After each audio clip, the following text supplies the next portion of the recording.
Guerrilla cricket. Whoa. Guerrilla cricket. Whoa. Guerrilla Take guard, man the barricades, patrol the cover boundary. At last the time has come, this is a cricketing emergency. Hear this call to arms for every cricket revolutionary. Take up your bats and stumps for the test match insurgency. At first they tried to silence us, but we would not be silenced. They threatened us with lies, so we threatened them with violence. Che Guevara, Sangakkara, Joseph Stalin, Douglas Jardine, Robespierre, Darrell Hare, Vladimir Lenin, O'Brien Kevin, guerrilla cricket. It's not about the winning, it's about how many rules you break. Even in cricket commentary, this is the best advice to take. Pick guerrilla cricket, it's the finest choice you'll ever make. There's so much more to cricket than red counters and a slice of cake. At first they tried to sanitize us and clean up our act, but people like it filthy, and we know that for a fact. Fidel Castro, Lenny Pascoe, Carlos the Jackal, Umar Akmal, Mahatma Gandhi, Grant and Andy, Brendan Behan, Austin Ian, guerrilla cricket. Stick with us, cause you know we're not the kind of thing that you see on the TV and the radio. So vive la revolution. First they tried to buy us, but we would not be bought. Okay, we were, but then we ran away, and we will not be caught. Would not give up the ghost when they left us all for dead. They decapitated us, but we just grew another head. Chairman Mao, Jamie Howe, Ho Chi Minh, Asif Din, Václav Havel, Graham Saville, No Surrender, Percy Fender, Che Guevara, Sangakkara, Joseph Stalin, Douglas Jardine, Robespierre, Darrell Hare, Vladimir Lenin, O'Brien Kevin, guerrilla cricket. Well, while Donald Trump takes a wrecking ball to the world, the universe and everything, Brendan McCullum has his own Project 2025 to take care of. His mission to make England great again in white ball cricket. To be fair, they weren't very good at it for very long, and Australia have their own problems. We were talking the other day about it's the weak versus the weakened. They've got almost no bowling, or no pace bowling.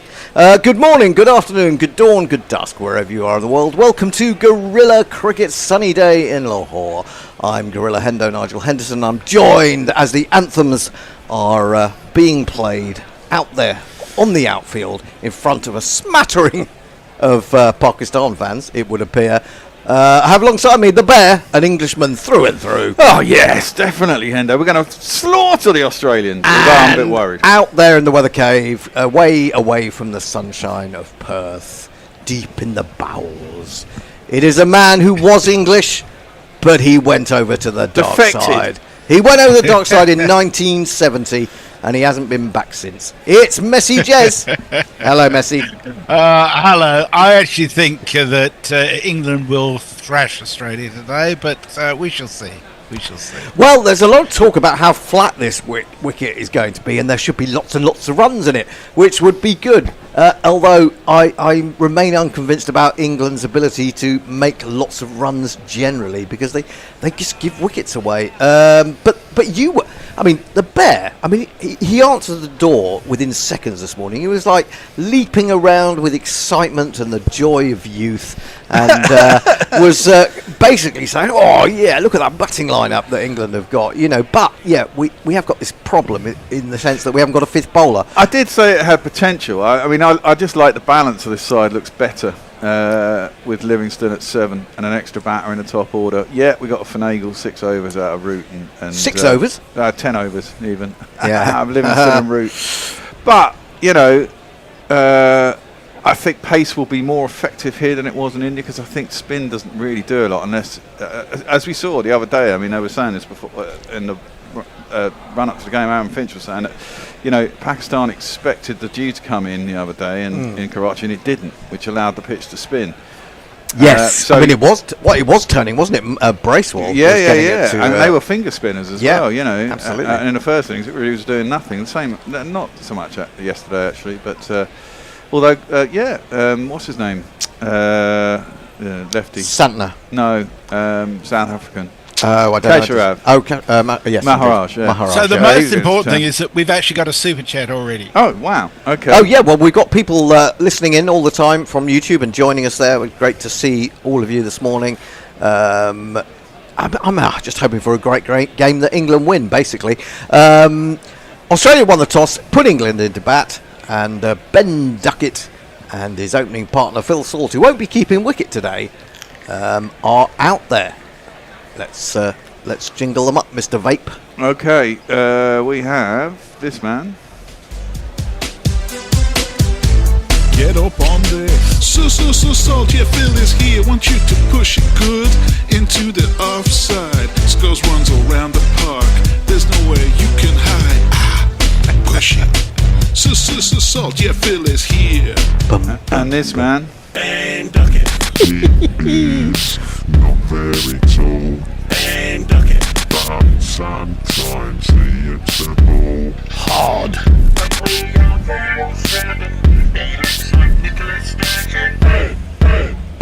And Duckett. And Duckett. I still love the reference to Nicola Sturgeon. Don't know what it's all about, but anyway, Men with Ven, brilliant jingler, like our other jinglers, but few and far between. But they're great, aren't they? Yes, they are indeed. Let's go for it. Who's opening the bowling? Spencer Johnson, Who? of course. Never heard of him. Spencer Johnson, left arm over the wicket, Here he very is. quick. Spencer Johnson, he will fight till the fighting is for. Spencer Johnson, he's a bowler 'cause he bowls a lot. Now, he's got a little GT after him, which I think is Gujarat Titans, and I'm wondering how long ago that jingle was actually done. Well, he has played a bit of short form cricket. I think that's where he's more or less made his name, to be honest. I'll bring you the teams, the full teams, very shortly, as Johnson is in, 2 slips waiting, and that's a horrible shot from Phil Salt. Yeah, he got caught. Aims a drive. Did he actually get an edge on that? I think so. I thought he missed it completely, to be honest, but it's run away to third man through the slip cauldron. Azatif Nawaz, who's no doubt in Lahore for some other broadcaster. No, he's nowhere near it. Nowhere near it. Nowhere near it. Actually, Nowhere near it. it's really difficult for Josh Inglis, who's keeping wicket today, because that just swung after it went past the bat. I ended up having to put the dive in front of the man at first slip, and England got a bye. So they're off the mark, brings the left-handed Duckett down to face Johnson. Well, actually, Johnson did play 5 games in the IPL for Gujarat Titans last year. Oh, was it There you last go year? then. Okay, so it's not that There old. you go. Let me just get the teams up for your information. If you I've got haven't the- managed to do it themselves, it just keeps going off there, doesn't it? So No, that's because if you don't get it before the game, you've got to get it up, and you have to So you have to the announce other it thing- before the game starts. Otherwise, you've got to get it up. I'll give you the England team in a moment, but let's see what Duckett does with his first delivery. No doubt Farong will be along. He's already along, I can see. He'll be arguing that Ben Duckett should be bowling even when he's got to bat. Johnson in bowls. Oh my God, another left armer called Johnson. I've just realised. Tucked away off his thigh by Duckett. Well, off his thigh? Yes, it is off his thigh. Actually, it's gone quite a long way for just wrapping the thigh. So England going along with extras at the moment. There's a man in Yorkshire who's getting quite testy. Phil Super chat cash, super chat cash, super chat cash. Yeah, Jay Grover says, morning, off on Blue Sky, no swearing here. Then he sends us another £2. Says, no more back sheets. Sheesh for you pricks. Is that because we were too slow on your super chat, Jay? Johnson bowls another wide one, which once more Salt goes after. He's a little bit closer to this one. Eventually he'll get one and blast it through the offside or get out. Yeah, well, one of those two things. 86 miles an hour from this particular version of a Johnson. And I mean, they're there to hit, really. I mean, they're in that nice little arc just outside off stump. They're pretty full. The one good thing from the point of view of Phil Salt is there's no Josh Hazlewood. He couldn't lay a bat on him in the ODIs at the end of the last summer in England. Johnson in. Oh, there we are. He's found the middle of the bat, but he's merely stroked it up to mid-off. Pleasant enough shot, but resulting in no addition to the score. Yeah, I mean, Hendo, I think the pitches in Pakistan will be more conducive to batting than bowling. I think it'll be a batting heavy tournament until, of course, we get to the final in Dubai, where exactly we'll lose to India. We haven't had a game in Dubai yet, have we? Yeah, we did. Bangladesh, India, didn't we? Yeah, that's right. Completely different pitch. Johnson in, bowls, driven straighter this time. Lovely shot. That wasn't a full half volley. And that's gone racing across the outfield from Phil Salt. That's a glorious boundary. 4 on the floor, and one more 4 than the 4 before. That's what 4's are for, to get funky on the dance floor. Oh, that's a gorgeous shot. It's almost like he lined up the one before, realised, I've just got to play that a bit straighter. And that's what he did there. And that was a classic shot. 6 for no wicket. Salt off the mark with that boundary. Duckett yet to score. And Johnson coming in to complete his first over, and he's lifted that. he just took a step down the wicket, got to the pitch of it, and lifted it over mid-wicket. In fact, lifted it so well that it went the distance. England will be happy with that first over. 12 for none. Salt has 10 of them. And before Messages comes in with your morning greetings, I'll just race you through the teams. England line up as Phil Salt, Ben Duckett, Jamie Smith in at 3. There's been a lot of talk about that. Joe Root, Harry Brook, Joss Butler, Liam Livingston, Bryden Cast, Jofra Archer, Adil Rashid and Mark Wood. Australia line up like this. Travis Head, the dangerous Travis Head, Matt Short, Steve Smith, captain, Marnus Labuschagne, Josh English, shall I say? Not easy to say that. Alex Carey, Glenn Maxwell, Ben Dwarshouse, Nathan Ellis, Adam Zampa and Spencer Johnson. And it is Dwarshouse who's going to open the bowling. Am I saying that right, Messi? Yeah, I thought it's Dwarshouse. Dorcius, okay, that's easier. Give him the jingle after his first ball. He's also left arm over the wicket, and not quite as pacey and not quite as tall as Johnson, I would say. 129 Ks that first delivery. That's pretty slow. It was pushed into the offside. It was very full. Now, strangely enough, enough, shape on it. Bit of shape. But I would say, although he isn't as quick as Johnson, he does look more like Mitchell Johnson. He does. I was just about to say he's got the rabbity teeth and the silly tash. Anyway, it sounds like this. How would you pronounce it then? Oh, here we go. Dorcius. Dorcius, that's the one.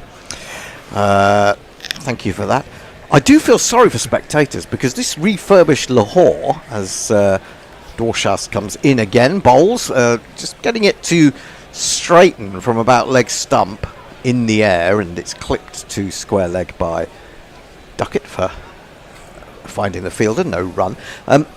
When they were thinking of refurbishing Lahore, it would have been possibly an idea to have stuck a roof, a little bit of a roof somewhere, but there is it's an absolutely open cavern. Luckily it's only 22 degrees today, so they're all day? Too bad. Okay. 23 maximum. Mind you, that can still get quite hot if you're sitting it all day, can't it? Can do you some damage. The old sun's rays. I bet the locals will be in jumpers, mate. Probably. Shorter, dabbed into the offside. Duckett's off the mark, takes the easy single. And England move to 13 for none. The GPL will be open, no doubt. Oh, yes. And what have we got in the GPL? Have we had any winners? 59 quid. 59 quid. Now, if you don't know what the GPL is, it's the Guerrilla Prediction League. You have to estimate how many runs you think will be scored in total in the day. And in this particular form of the game, you have an hour and a quarter in which to do it from the start. And so that's quarter past whatever hour you are going by. When not the first quarter past, but the second quarter past, if you get what I mean. And you predict it, you pay us £1, and then if you get it on the nose, you get all the money that's in the pot. The more of you that enter now, the more money there is in the pot at the end of the day, and that can make it even more exciting. Full lifted, has he got it? Oh my has he word. taken a brilliant catch? Oh, he has taken a brilliant catch. It's Carey. Oh, what are we doing? Why can't he keep wicket? They put him at mid-on, which is where you normally put your worst fielder. It wasn't a bad shot by Salt. He picks it up quite nicely. But Carey has leapt away high to his right and taken a one-handed worldie. Stunning catch. Yeah, he clipped that quite nice. He didn't quite get all of it, did he? But what that's a great catch. What a catch. It wasn't going with great pace, it has to be said, so he had time to line it up, but still, it was a good leap. And anyway, he's gone. The crowd says, you're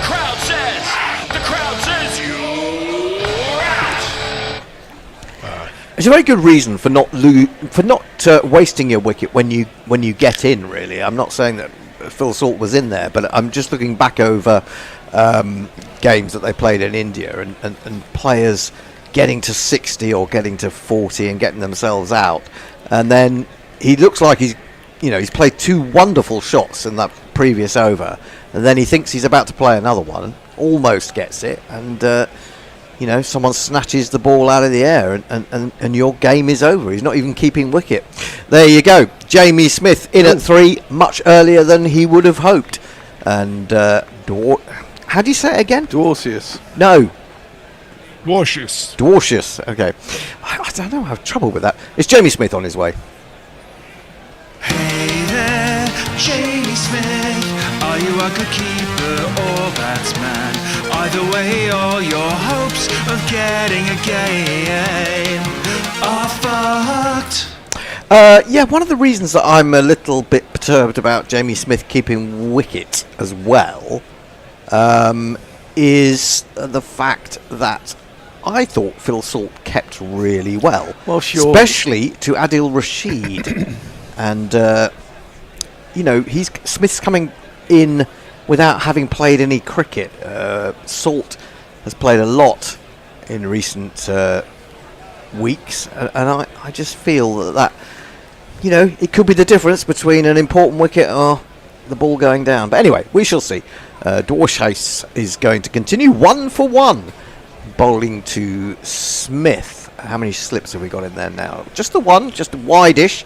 And he plays a very fluent drive. I think could get a single to that because it's gone fairly wide towards mid-off, but they've decided against it. There's a threat. There's a threat being posted to you, Bear. Oh, what is it? Come on in. Brown in Brisbane says, morning all. Time to see England's batting thoughts. Oh, and how Australia bowls with the big uns gone. Bears slaughtering Australia may imperil future food deliveries. Oh. He's in again, bowls and driven, and he's found the gap between extra and mid-off, and Smith is underway with a boundary. England at the end of the second over. 17 for 1. Now, is there anything that Alex Carey can't do? He's been in fabulous form with the bat. Good. He's a damn good not a great wicketkeeper. bowler. Well, you say that, but I wouldn't be surprised to see him come on. Go on. Box says, what's up, chaps? Jonathan Shawland says, evening all. Lockie 6 says, morning all. England versus Australia B. Doomed. John Shinaz says, good to see you guys after many months. It's like you guys disappeared from the algorithm. Really? How did that happen? Barong says, greetings all. Hope everyone's well. Talk of bowling first up. Time for the lad to bowl. Jay Grover says, Duckett is the perfect height. Lockie 6 says, for a gnome. For a gnome. Johnson, who sort of rather looms over Ben Duckett, bowls first ball of a new over, and Duckett looks a little bit more circumspect today. The ball comes back into him there, and he jabs down onto it. So maybe he's thinking, Yeah, maybe it's got through to Duckett that he's got to play with a little bit more nous. We'll see in the next swipe. Well, we'll see. Yeah, I'll say that now. Yay! Grover's on fire. Jay is another £2. There's 2 ducats to the wind. Happy pill time. Pushed up to mid-on by Duckett. And there is no run. 17 for 1. Now, I do feel, Jay, that perhaps you ought to pace yourself. Yeah, because if it is only 9:15. It's 9:15, and you've given us 3 super chats. And while I appreciate that more than you will ever know, I do worry that. Well, I don't worry. I mean, if you're doing it on credit, that's fine. I don't mind. Take it from the banks. Johnson in bowls, and again it comes into Duckett. He jabs it away behind square. They're looking for a second. He's going to have to hurry. And in fact, Smith's the one who's going to have to hurry to the non-striker's end. There's a little bit of hesitation, but he's going to get there with moderate comfort. Yeah, I thought Smith was more into the 2 than Duckett was, to be honest. Yes, yes, he did start to go. The pick up and throw was a little bit slow, I thought. Yeah, I'd have probably gone to the keeper's end, but hey. Yeah. There's a few Barmy Army supporters in the ground. There's a man with an enormous kangaroo on his head. Why haven't you got one of those, Messi? In comes Johnson. Got a kangaroo out the window right here now. Oh, really? Can you take a picture of it? Pushed up to mid-on, and there is I can't do it now, but I'll send you a picture I took of it a week or so ago. It sits under the tree just outside. Is that the video you took? Yeah. I didn't see that. Is it a friendly kangaroo? Yeah, they're not sort of friendly or unfriendly. They tend to just stand there and watch you until you get too close to them, then just hop off. Beautiful, beautiful animals. Johnson in again, bowls. He's not timing the ball, but he's going to get a single. A bat sort of almost escaped his hand there, and they turned horribly, but he's got to run up to mid-on. 20 for 1, Duckett 4, Smith 4. For poor old Phil Salt will be wondering how he's back in the dressing room, but he is. And we have 1 ball remaining in the 3rd over. Big day for sport today, isn't it? Sport everywhere. 6 Nations, if you're into your rugby, lots and lots of football. Liverpool playing today? No, Sound City away tomorrow. Oh yes, that's right. We've had a tough run of games. If we can get through this. I enjoyed the Villa game the other night. That was good. Darwin Núñez, mate. I know, he's terrible, isn't he? Johnson in bowls and just tucked away on the onside. Ball that's pitching just outside leg, and they thought there might be a single there. I can see what Smith was trying to do. He was trying to take pace off the shot so that he could get through with the single. It wasn't quite there. End of the 3rd over. England put into bat 20 for 1. Messi. Jay says Duckett's a stately gnome, a lordly gnome. Mog says, I'm getting concerned that Duckett is becoming more meme than man. Lockie 6 says, I found a ducket by the pond in my yard. I just popped him over the fence. Barong, the Man Mountain, Everest is approximately 5,250 ducats in height. Wow. Dwarf House bowls, and the little Duckett flicks it away on the onside in the air, but has that gone all the way? I'm not sure. Yes. No, it's gone. Well, it's gone all the way in the sense that it's reached the boundary, but it didn't clear it. 4 runs. 1, 2, 3, 4.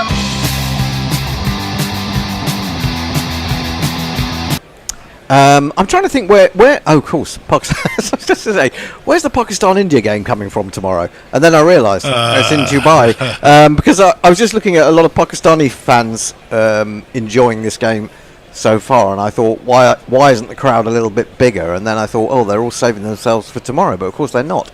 Dwarf House bowls, swinging delivery, swings down the leg side. I'm not sure Duckett got anything on that. It's just kept going. No, it's wides. 5 of them. England will take them. So it's that. 1, 2, 3, 4.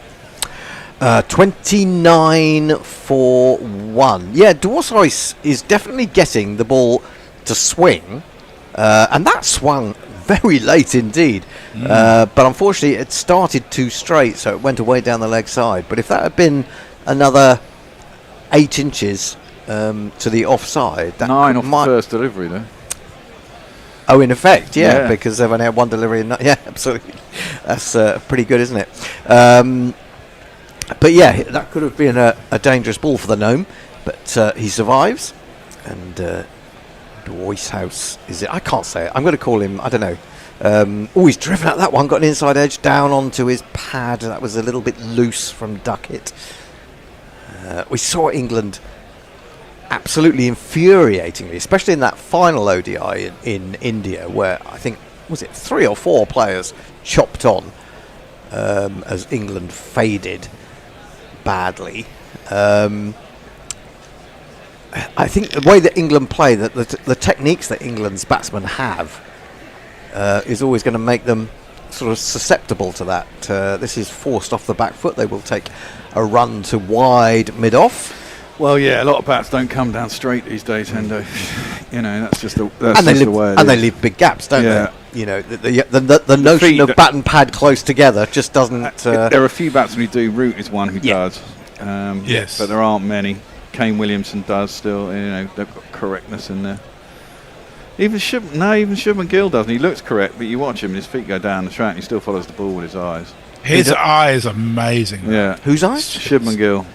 I mean, he looks very classical in the way he plays, quite classically, but you watch him drive and he's miles away from his feet are down the middle stump or whatever. He's not across. I think some of these young Indian batsmen have got the most incredible eyes, not just to look at, wide of the off stump, aiming a cut at that Smith, and it's given as a wide. Joel Wilson is out there, and he just about see 22 yards, and so he signals that 31 for 1. I think that he is a bit unfairly maligned, poor old Joel. There's a Twitter account, isn't there, about Joel Wilson, which is a little bit unfair. What, Blind Joel? No, I don't know what it is exactly. I think he's kind of intimating that. It has to be said, we haven't been kind to him over the years. No. Well, you in particular, Messi. This is jabbed into the onside. Tony Bishop as well. That is going to be no run. Aussies can make whole crowd silent on their day, says one of the banners. I immediately, the sub-editor's sort of mind kicks in, and I see a rogue apostrophe, and it enrages me. Dwarshouse in again, bowl shorter and defended by Smith, just letting the ball come to him, as everyone was saying that he's not really ever come in first drop, either at county level or international level. Is this just another sort of Ollie Pope experiment, which goes on for years and doesn't really work? I think Jamie Smith has got the ability at number 3. I think his talent is indisputable myself. Dorsas in again, and he's tucked this one nicely enough up to mid-on. Makes Carey move around to his right. They go through for a single. Did they go through for a single? Yes, they did. And England on 4, 32 for 1. Messi. Richard Camis says, good day to all from a beautiful Camisburg Mountains in Namakwa land. Haven't decided yet who I want to win, but best result would be a draw, but that's no longer an option. Rick Mentor says, good morning all. ODI cricket, here we go. Aussies need 9 more. Jay Grover says, I'm fucked enough to be partisan. Lockie6 says, dear England, this is an ODI, not a T20. It's good to remind them from time to time. Colin Rosenthal says, morning all, surprised to see Freddie Mercury opening the bowling for Australia. AJU Chewy says, great catch from a great Aussie. And Kieran says, sorry guys, 10 minutes late. Salt is out. I presume Bear won that bet. No, I didn't. I didn't bet on under on the first wicket against England. I was hopeful. Defended onto the offside by Smith as Spencer Johnson starts his third over. He's got a very severe haircut as Spencer Johnson, as if he thinks he's about to be called up to Vietnam, but more likely to Ukraine these days, isn't it? But there you go. I'll try not to get too political, although I have been sort of, ruminating all week and raging at we all have, but we've brought it up a things. few times, and some of our American friends get very upset. They do, don't they? Oh, now he's aimed a drive at that, Smith, and his undoubted talent wasn't good enough to lay bat on it there. As I said, Messi says his talent is indisputable. Gary Naylor wets himself every time he comes to the crease. I'm still not convinced about Jamie Smith. He's got shots, that's for sure. He's got some quite amazing shots. But long-term in Test cricket, I'm not sure. That said, is there a long-term for Test cricket? I don't think there is anymore, to be honest. Apart from maybe 1 or 2 series. Johnson in, bowls, hits him on the pad as he tries to flick that into the onside. It runs to mid-wicket, and there is no run. Jay Crowe has said, do you really think anyone's daft enough to give me credit? And he has been pacing himself. He says he started about 12 hours ago. Oh, has he been super chatting us through the night without us realising? No, he's just been preparing himself with certain psyching himself up. Oh, I see. God. The warning should go out It's to gonna all be in fun Sheffield. later. Yeah, it is. Johnson in again to Smith. Down the leg side, and he whips it on his way. That's a good shot. So often batsmen miss out on those, but he's picked it off nicely, and it's 4 runs.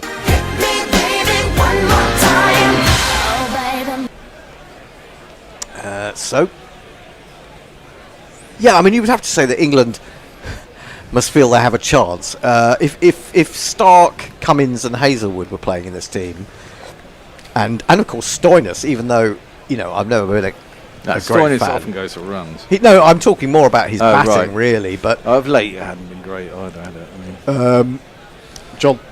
Johnson in, he's gone for the pull shot, and he's going to, just clear Carey this time. He didn't get that. You're useless, Carey. Why wasn't he 11 feet tall?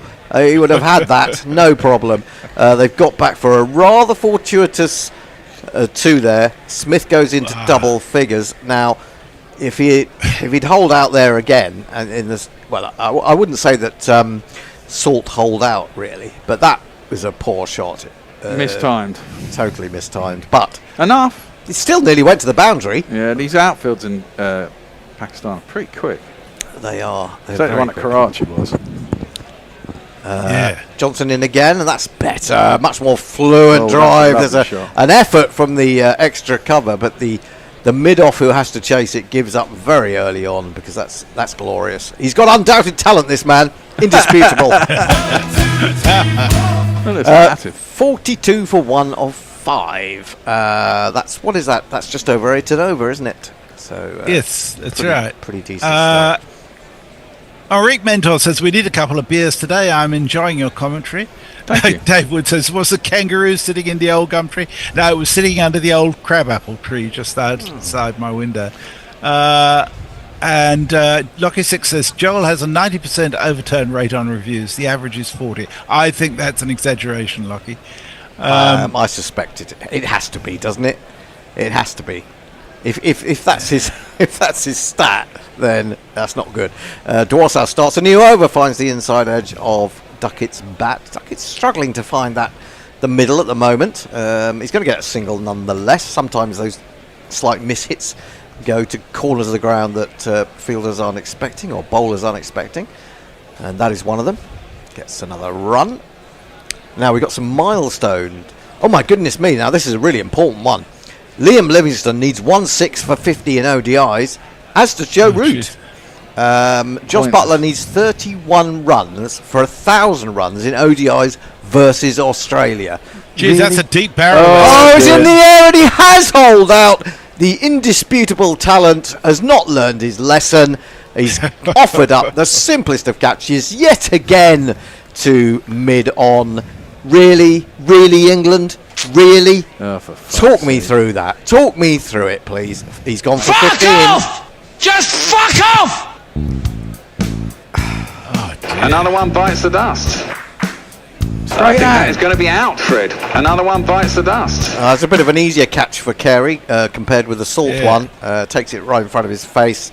And, I mean, anything that puts a smile on Steve Smith's face is bad news as far as I'm concerned. And, well, Jamie Smith has gone. And just as Surrey fan Jason G. Hiscox arrives, the golden boy is on his way. 43 for 2.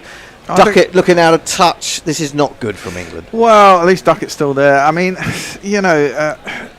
either put it along the ground or get it over the guy. You know what you're trying to do. Just don't fucking hit him straight at him at a really nice catchable height. Well, I mean, I don't even know what he's trying to do there. Well, he's hit it really well, so he knows what I don't think he did hit it that well, actually. I think he came out the middle of the bat. No, he didn't. He clothed it a bit, I think. I think so, because if you look at Carey, I mean, he has plenty of time to position himself and take that catch. I don't think he got it at all. Maybe he just didn't go through with the shot well enough. Joe Root, ODI ranking 50. Are you having a laugh? No, His voice is high-pitched and ginger hair like a pick, but massive runs he has hit, so there's that. Introduce yourself. Joe Root. Introduce yourself. Joe Root. Introduce yourself. Joe Root, actually. 1600s and 40 50s in ODI cricket, and he's only ranked number 50. That says something about a flawed ICC ranking system. No, it's about what you've done lately. Well, yeah, but he hasn't played much lately. But he should have. Well, then you lose your ranking because the ranking's about the last few years. He should have a protected ranking like they have in tennis. When they get injured, flicked to mid wicket, where Short, who is nothing like Short, does the fielding. I don't think you can have a protected ranking for just getting dropped, though, can you? He didn't get dropped, did he? I mean, he sort of essentially he did, didn't he? Well. I mean, it was the wrong thing to do. I think he still should have been part of the one-day side for forever. I mean, you can't do without someone like Root in an ODI. There's much more room for him in this. Yeah, I mean, imagine New Zealand saying, Kane Williamson, nah, don't fancy him in one-day cricket. This is played backward of square on the offside, on the front foot from Root. There is no run. Who needs Cummins? Who needs Hazelwood? Who needs Stark? When you've got Australia do, but they're just playing England. Well, yeah, and we like to give wickets away. Are England already out of this tournament? No. Right, Root needs to get off the mark. He's got one wide slip. Dwarshuis in, and he is off the mark. No, he isn't. He's played a nice shot off the back foot, hit it quite well, but there were two men fairly close to each other, square on the offside, and one of them ran to his left and picked it up. This is a good over for Australia. 1 run, 1 wicket, and only 1 ball remaining. And that's what wickets can do. That's what England fail to take on board, is that losing wickets is, as effective in slowing the score. Well, it matters. I think it matters in all forms of the game, whatever anyone says. Dwarshuis, in, bowls. Nice straight drive from Joe Root. Probably going to get 2. Carey's thinking, I'm going to stop this quite easily, and the ball just keeps running away from him on this outfield, and Root, believe it or not, can come back for 3. Dwarshuis has 2 for 21 off 3 overs, and England after 6 are 46 for 2. Messi. Stephen Kelk's with us. He says the vicar prefers ICC feed, so I'll see if I can compensate by stealing from the parish collection later. What? Who not, the hell? Not the commentary, but I presume the TV. The TV. Yeah, okay. Yeah. All right, I'll let you off. So, Ulrich Mentor said, who's anybody supporting? And Jay says, all non-Australians are supporting England. But Ulrich says, I'm a non-Aussie. Aussie's just brilliant in a knockout tournament. Australians 100%. Dave Wood says that's all Carey will ever be remembered for. I think that's a little unfair. He's done Carey's really well. a hell of a player. He's one of those who goes a little bit under the radar, in my opinion. First change of the morning in terms of bowling, Nathan Ellis, who really has played a lot of short-form cricket. He's got a very strange way of running in. He's up to the wicket, bowls to Root. Root is going to scamper a single up to mid-on. Just noticed that Australia do have their mid-off and mid-on quite deep, and I wonder whether that's because of the speed of this outfield. Anyway, Root moves on to 4, 47 for 2. Let's have a jingle for a new bowler. Here comes the story of a hurricane. Nathan Ellis vital to their game, restricting the other side's runs during the death of us. He could be the champion of Tassie. Sorry, it's a Tasmanian. Obviously, that must be Mogg. Oh no, he bowls a slow swinging delivery, almost drifting delivery, and that's a great subtlety from Duckett because he plays a genuine leg glance and that runs away very fine indeed for 4. I'm just trying to get back of the hand it was, and it swung. How's that then? How does that happen? 1, 2, 3, 4. It is what Nathan Ellis is renowned for, his variations, and that's what's made him a success in franchise cricket in particular.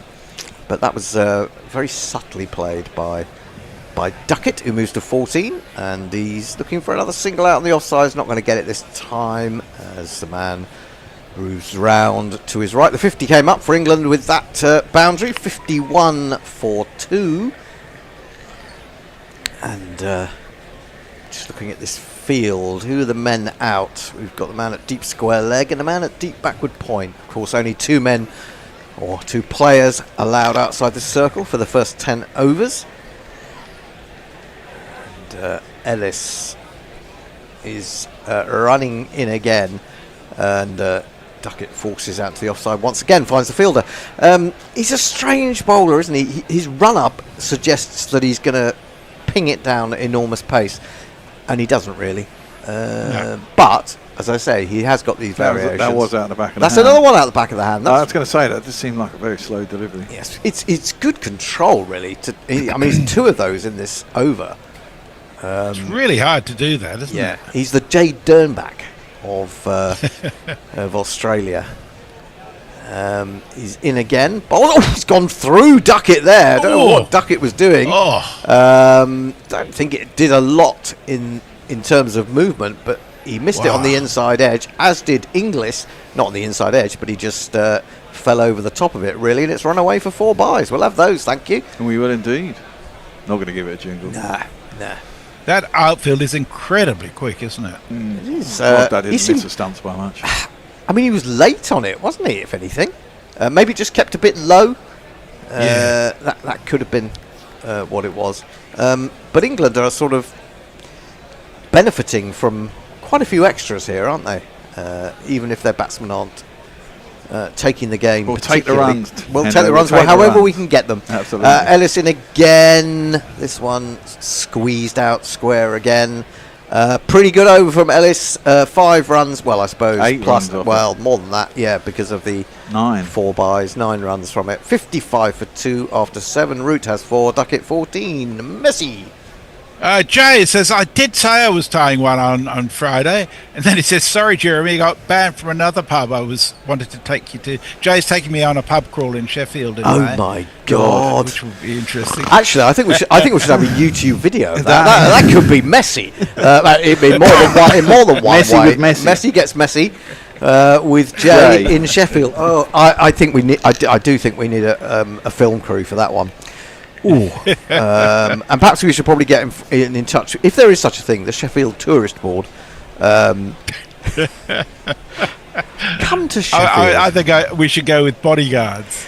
Well, yeah, absolutely. Dwarshouse continues, bowls to Root. Good ball on the line of off stump or just outside. Slip has been dispensed with for Root. He defends this up the pitch. There is no run. 55 for 2. He's done well, hasn't he? He's got a little bit of swing. He's of no real pace, is he? He's picked up those 2 wickets, and well, I can't help feeling that's a real bonus for Australia. Root onto the back foot, forces to extra cover, and there is no run. He's at 81 miles an hour, and round about that, generally speaking. Route 4, Duckett 14. Don't forget the GPL. You've got an hour and a quarter. You've got till quarter past the hour, whichever hour it will be, to get involved. He's in again. Bowls to Root. Lots of bottom hand there. Whips that away. Lovely shot. It's going to get him a couple, I would think. Is that Zampa coming round there at deep square long leg? And yes, indeed, Root's back for the second. 57 for 2. The GPL, the Gorilla Prediction League. If you haven't played it, where have you been? Because it's a great game, and we started off today with £59 in the pot. You could, of course, adapt that to your local currency, Dwarshuis in again, bowls, and then flicked away again by Root, and he finds the gap. Should get 2 again. This is the way to build a one-day innings. 59 for 2. Root moves on to 8. Does help with the placement, though. Oh, well, he's a genius at that as well, isn't he? I mean, he's class. He is class, but he's, he's still got to stay out there and provide the sort of the background almost to the more skittish England players. Dwarshuis in, he bowls, he drives on the up, and he's got that straight. Great effort though at mid-off, and it's Maxwell, I think. He's just too good in the field, that man. No, it wasn't. It's Labuschagne. Yeah. He also is good in the field, to be honest. 60 for 2. Root takes the single. It's a nice shot. Thought he might have just got it through, and with another fielder he might have done, because that was a full stretch from Labuschagne. It was beyond him, really. So he was diving sideways and backwards. He's a terrific fielder. There. Can't stand him. Fair enough. Yeah, Bear, not mincing his words. How are you, Bear? I mean, have you recovered? Oh, I'm shitting water. Really? Yeah, I think the penicillin or whatever is basically strips my stomach. Oh God. Final ball of the over from Dwarshuis to the left-handed Duckett, looking to turn it away. He's rather annoyed with himself, not quite finding his timing at the moment, Duckett, but he is still there, and that is the end of the 8th over. Messi. So there is a lot of chat on YouTube, so I'm going to have to be a little selective. I'm sorry. Kieran says, what's the point England even turning up to this tournament? Waste of time, really. Sack Baz and let the Mongolian cricket team have a shot at the Champions Trophy. Dave Wood says, under the Hendo ranking system, the top 3 ODI batsmen are Michael Bevan, Viv Richard and Lance Klusener. Yeah, quite right too. Absolutely. Absolutely. I mean, to be honest, I know Bevan was good at one. He was a good finisher, but yeah, you can't really compare Michael Bevan with Viv Richards, can you? Well, in terms of one-day cricket, in the time that he was in, I think you can. I think he was fantastic at one-day cricket. He was amazing, yeah. He was well before his time. Yeah, but he wasn't. He's not Viv Richards. Pushed up to mid-off, and they take no run. Ellis starting his second over. I mean, has everyone forgotten his 100? What was it? 189 at Old Trafford? No. By I'm not talking about Michael Bevan. No. I mean, and that was in the days when you could have fielders wherever you wanted them. So, I kind of feel that.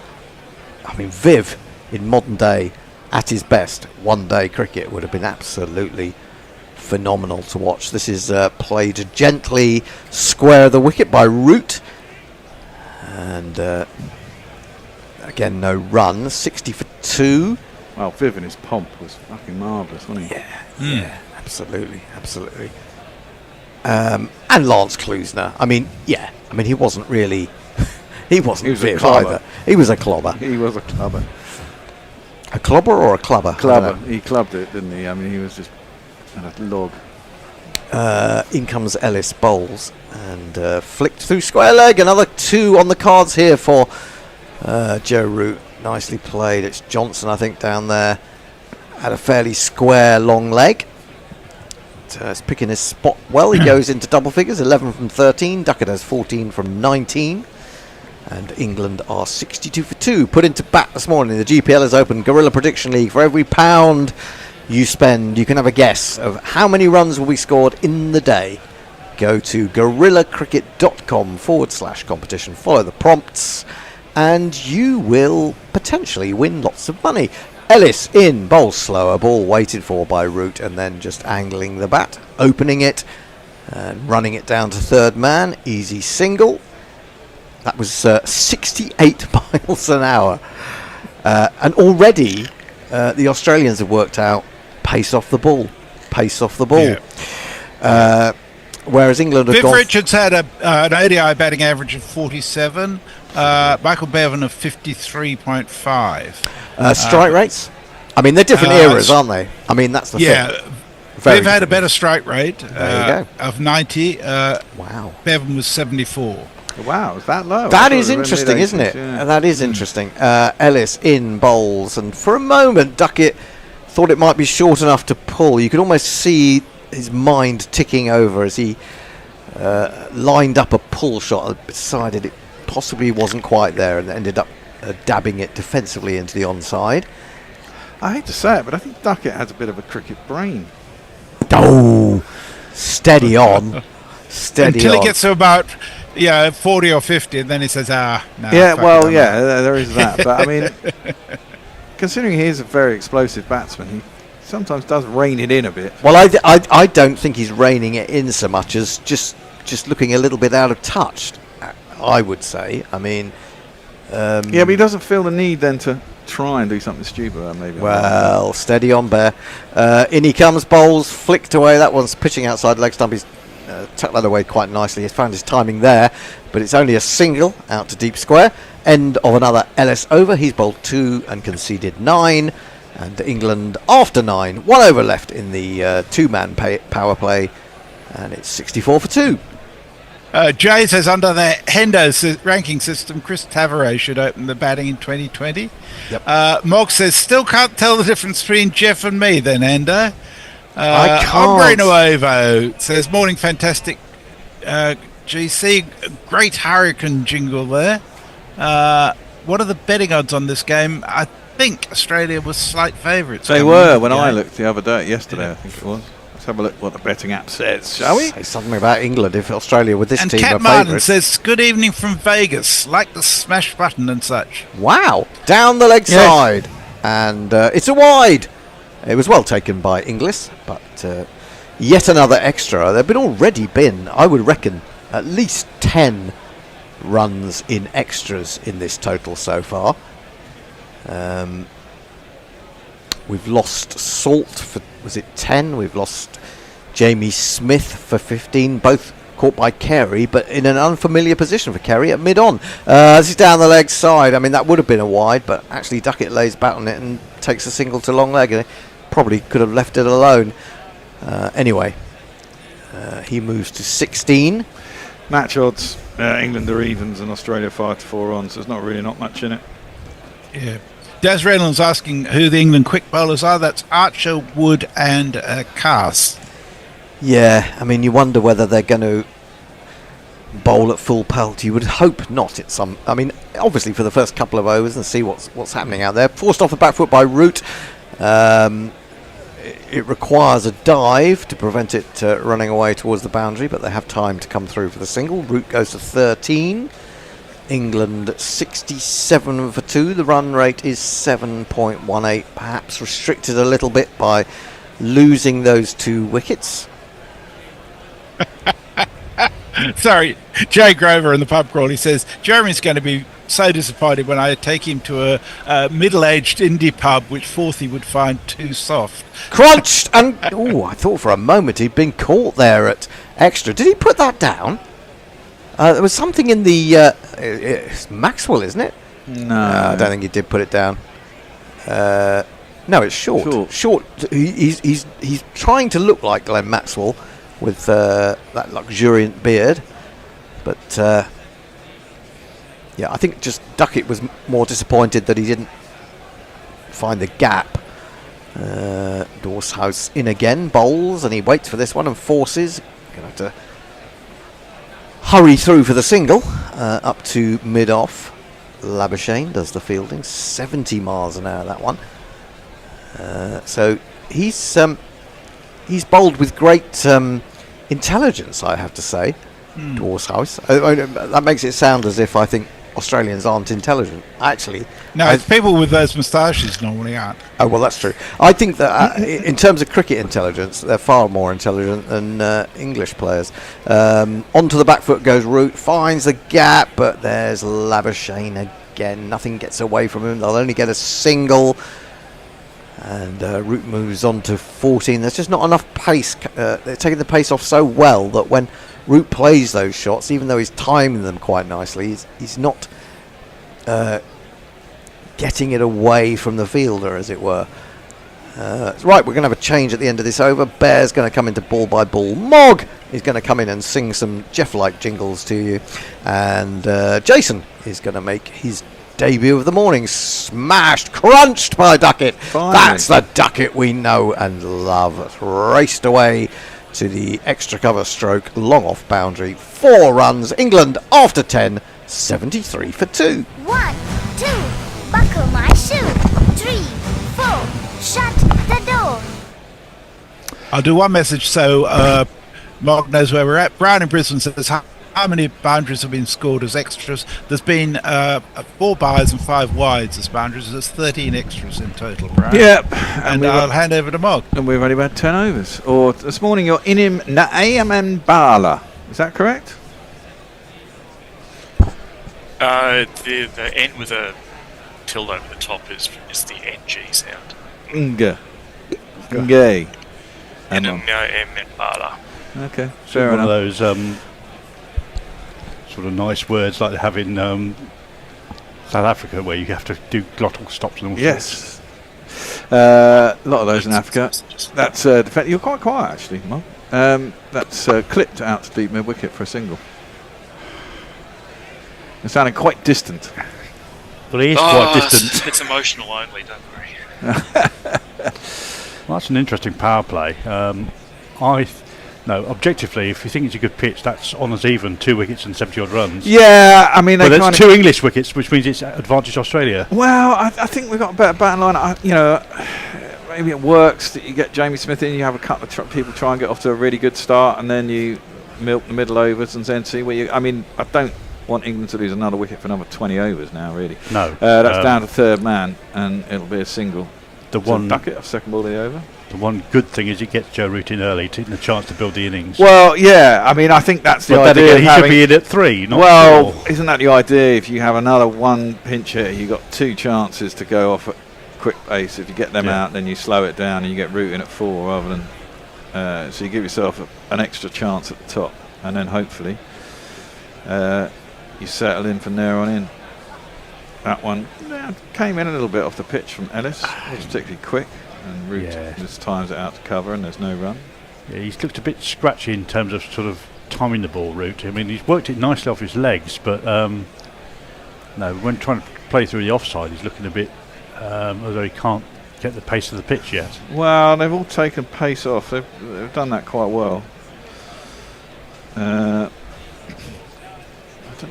don't know what the averages are here. I'm sure Tone will have it all written down on a piece of paper. I'm sure Messi will. When he comes back on, will tell us.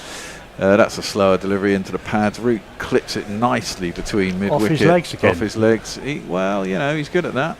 Funnily enough, he's probably he's the best test batsman in the world currently, isn't he? That one is 4 runs.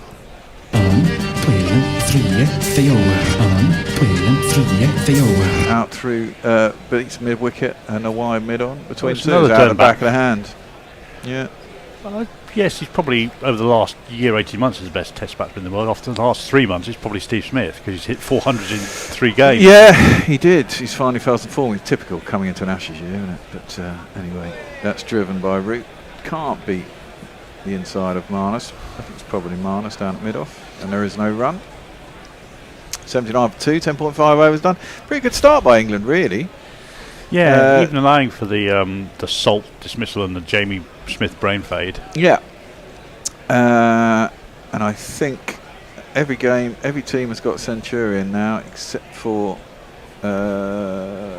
Afghanistan hasn't. No, Pakistan can't have done either because they failed deeply miserably. They got lots of 50s, but no ton, I think.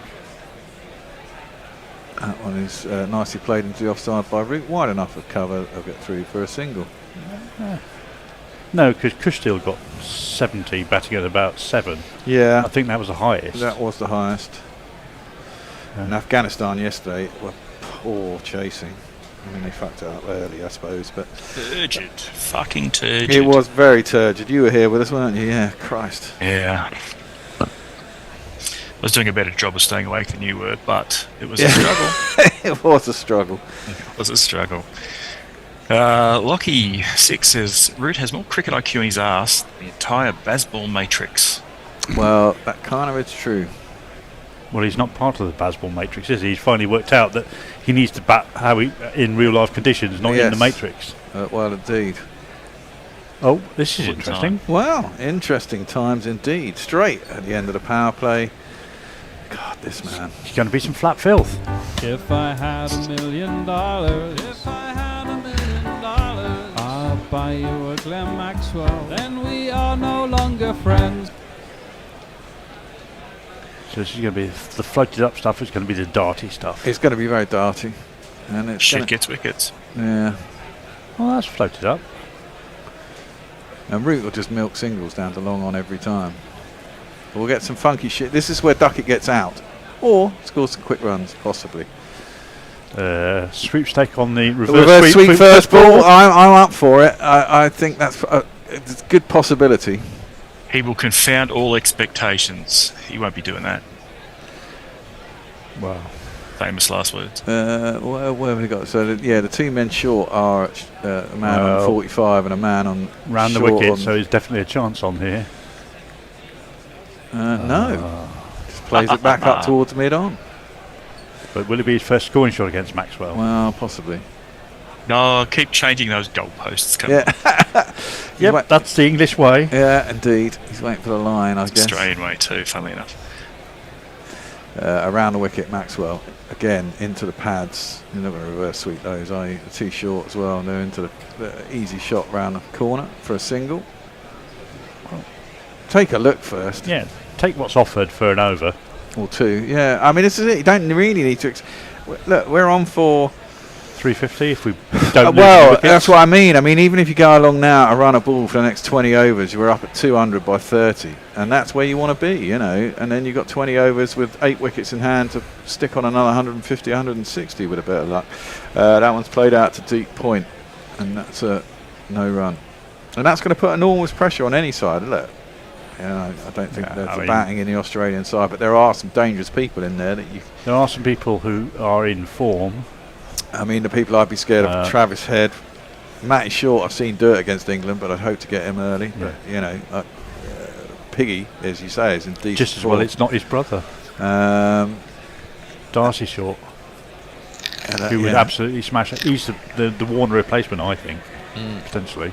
Defended back to the bowler, and there's no run. But he's very much a 20-over man. Alex Carey, he's quite dangerous in ODI. He's quite sticky as well. And he'll come in at 6 or 7. Down the track. Oh dear. Comes Duckett. Oh, he has got it over the infield. I thought he was going to get caught there, but he probably knew there was no one out in the deep. And he gets himself 4 straight down the ground. He gives little faith. Well,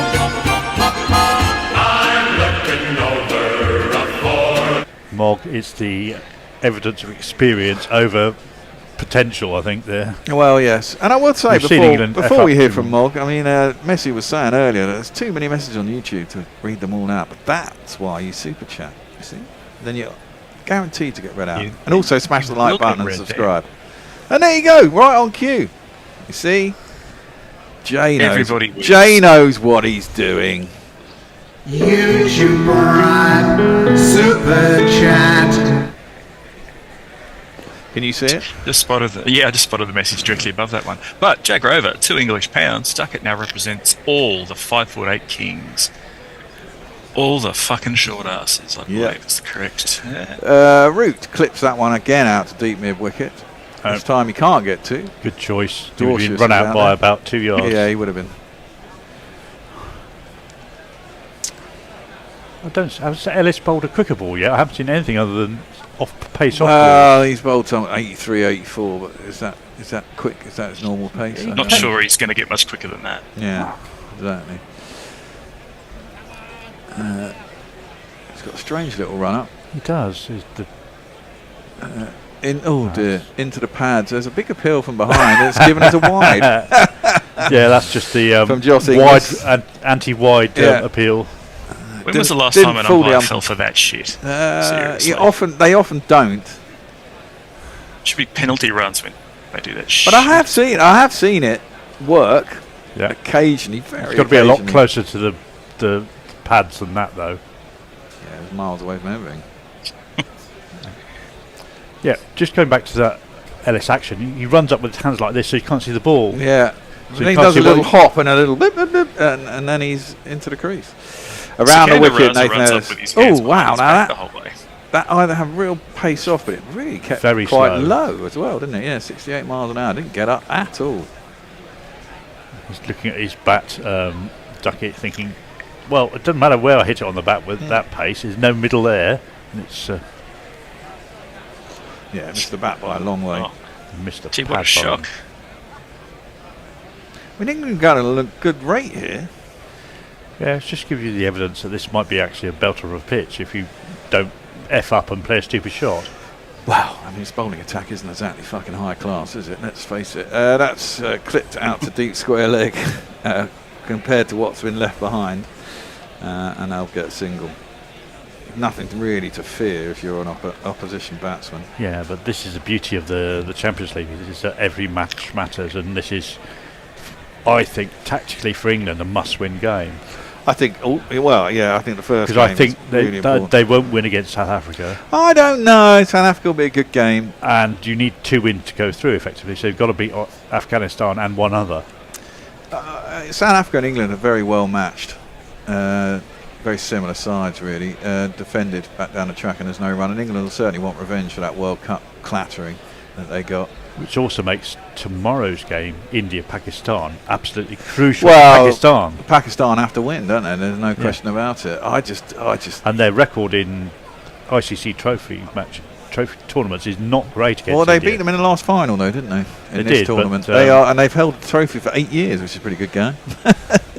That counts for 2 or 3 cycles. Well, they were going to get rid of it, weren't they? And then they decided to bring it back after COVID. It's a good competition. It's a very good competition.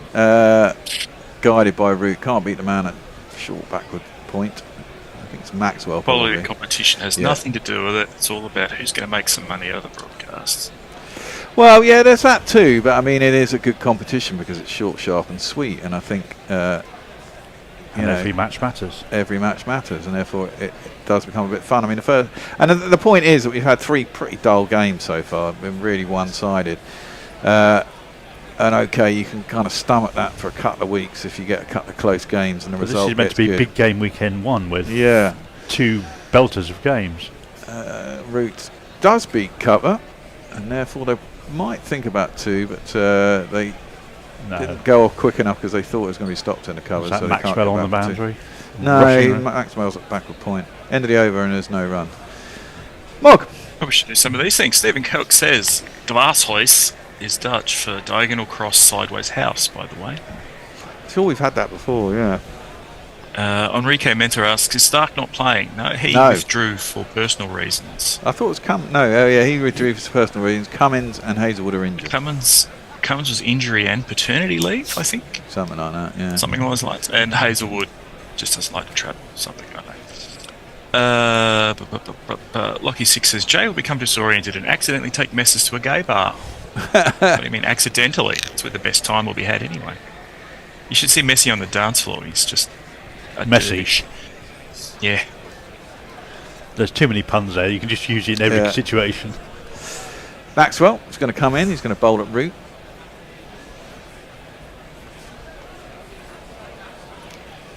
He's over the wicket to Rooty. It's just straight, and he just gets on the back foot, pushes it up to long on. It's a single. Here we go. But yeah, back foot playing French cricket, punched down the ground. You have a little intake of breath just every time he does that and goes right back in front of his stumps. But always gets the bat on it. Well, you've done it now. Well, he missed. He occasionally does miss. He missed a couple of times. He was out a couple of times LBW in India, wasn't he? To bloody Baronet Chakravarti. Duckett gets down, gets it just past the diving Maxwell as he goes across to try and field it, and therefore gets the single down a long on. Timed it just well enough to beat the diving Maxwell. Yeah. Oh, look Mind at you, his he had to go round Root though, so there was some interference. Yeah. Very minor. What he should have done was take Root out and then he couldn't run the single. Full toss, driven by Root. Didn't quite get enough of it. Can't quite beat mid off. He's cautious. Question, because I missed One the run. first 7 or 8 overs. Did Johnson open the bowling? Yeah. Interesting. So I know he's quick, but it wasn't that quick. Really wasn't that quick. But he's a big lad. He was like 85, 86. Down the track comes Duckett. Tossed up by Maxwell, therefore he times it and clumps it up to mid-on. It's still a single. 4 off the first 4, that'll do. It is interesting they've gone in with 2 left armers. Yeah, but I mean, neither of them look particularly threatening, do they? I mean that's the point. But is that them or is that the pitch? Well, no. I mean, I don't know. Maybe it's because they don't have a name and I've never heard of them. But I mean, they just look pretty ordinary to me. Rooty just plays it up to mid-on. Well, Dwarshus is a known white ball. Yeah. He's played lots of BBL. He's not played that much in any other franchise competition that I know of. Johnson's played in the 100 and various other competitions. He's played in the IPL. But yeah, they're not particularly well known. That jingle's probably from 2019, Ben. Down the track comes Duckett. I think he's got hold on that one. Deposits it over Maxwell's head into the stands. Lovely shot. 6 runs.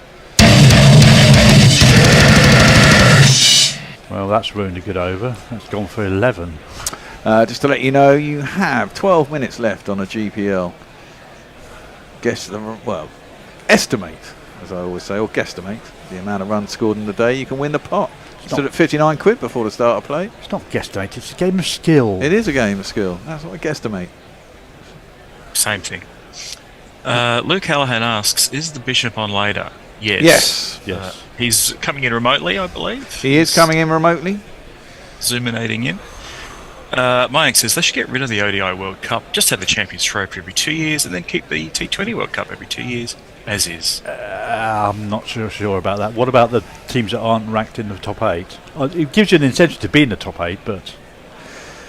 well. The amount of confusion about why the West Indies and Sri Lanka aren't playing in this is... Well, that's exactly why they're not in this. Well, this man's coming into the attack.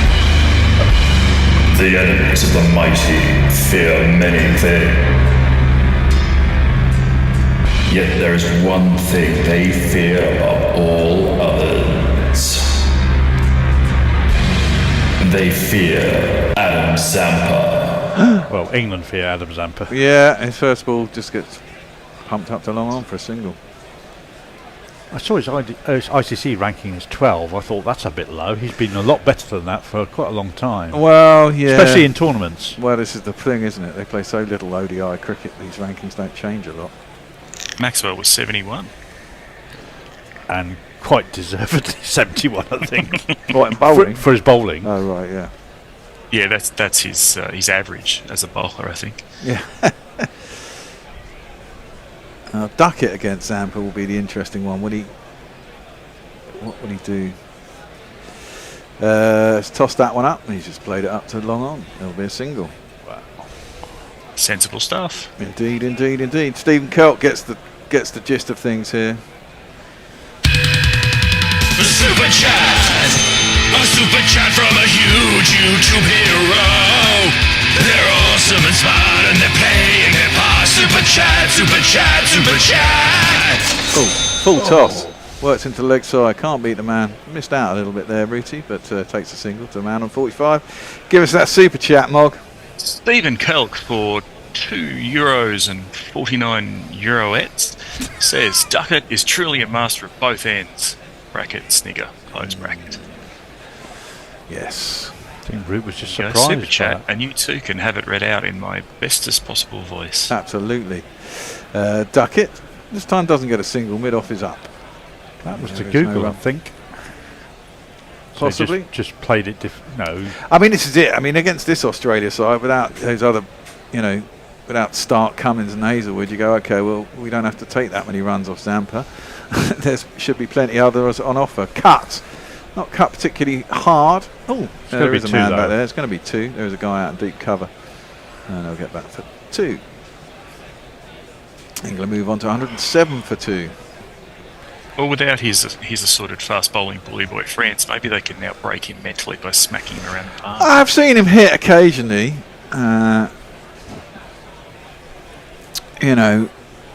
He does occasionally get hit, but also... Yeah, easy to say from my comfortable seat. Yeah. It depends how the rest of the team is doing, really. If you don't take risks against him. Well, no risk in this and, over. and this is the thing. Usually there's pressure from other bowlers, but I think this is less in this game. Just worked out into the leg side, into the deep. It's a single. England 108 for 2 after 15 overs. Root's on 29 or 32, and Duckett's 40 or 39. Going along quite well actually. Run rate 7.2. Run a ball. Over a run a ball. Lost a couple of wickets. Trying to get off to a quick start. They did in a way. I mean, Salt got 10 off 6 and Smith got 15 off 13. So going at 8 and over for a while. Yeah, they were. We're only going at 7 now. Yeah, that's fine though. Yeah, that puts you on a score without any particular risk involved. You know, from here to the end, with a bit of acceleration at the end, that's 400, isn't it? 7 and over gets you 360. Yeah. Which is a good score in ODI. The GPL is currently £61 and it closes in 7 minutes. Indeed. Clipped around the corner by Duckett, who'll get himself a single down the long leg. Ellis fields. I do wonder if Maxwell continues to be ineffective, whether we'll see some filthy Marnus Labuschagne. That'll be entertaining.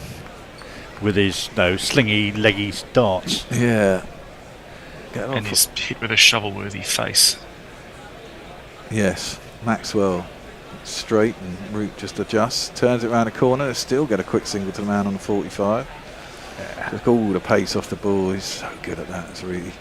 It's just 2 yards to the left of a fielder. If you're running, that's an easy single. Yeah. If you both commit to it. If you're right on the 25, 30-yard boundary. Indeed. Duckett just dead bats that back. Can't beat the bowler on the leg side, so they don't get the single that time. I think Maxwell might have landed on the ball.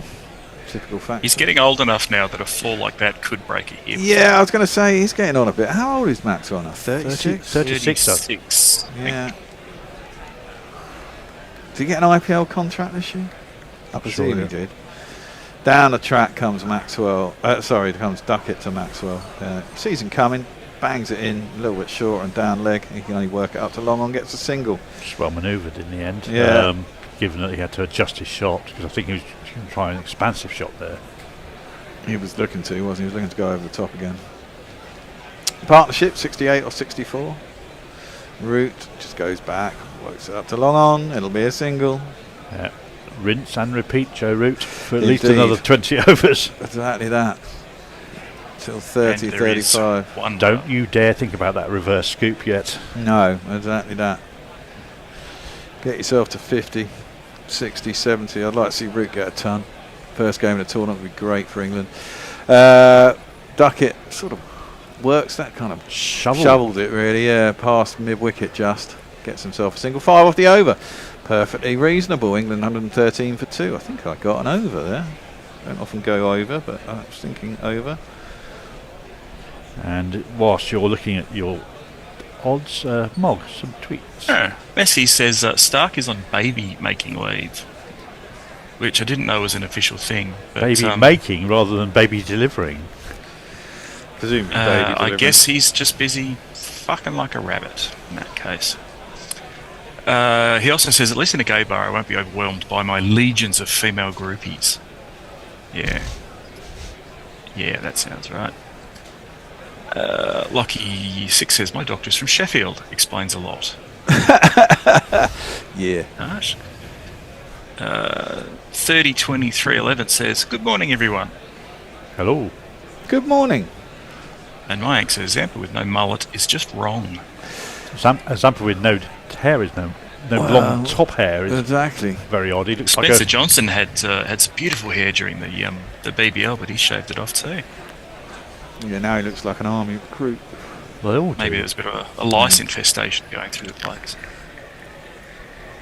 Enrique Mentor says, will Zampa have a bowling impact in this tournament?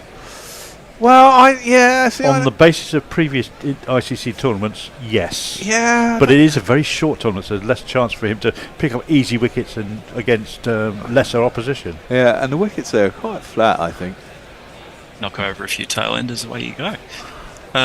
Jake Robe says, Messi, you're going to be so overwhelmed. I'll leave you alone while I get raining men. Hallelujah. I presume we're on a drinks break, is that right? We are, yes. Yeah. I hope so. Otherwise, I've just talked over some bowling. Yeah. No. Where are we?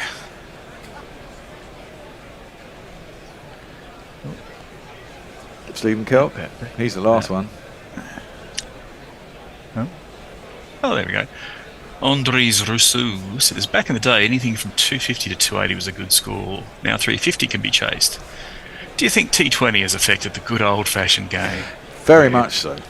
Yep. You make 50 after 15 and you're top of the world.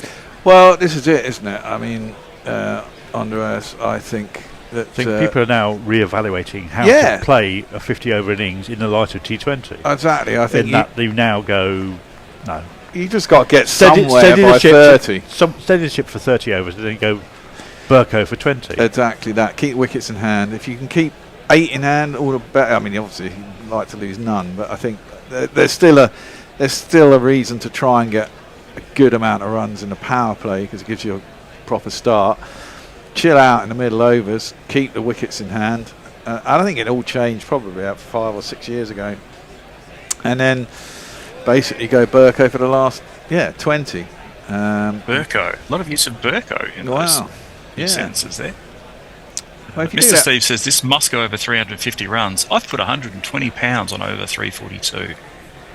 I did that yesterday thinking South Africa were going to cruise it and they ended up just about getting 313.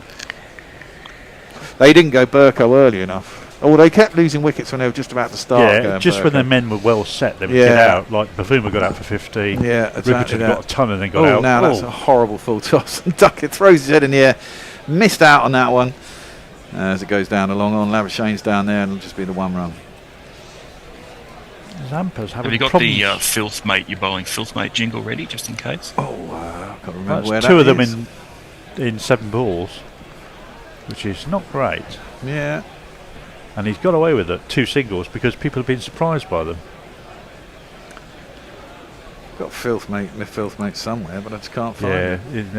It's in selected in play, I think. Should be.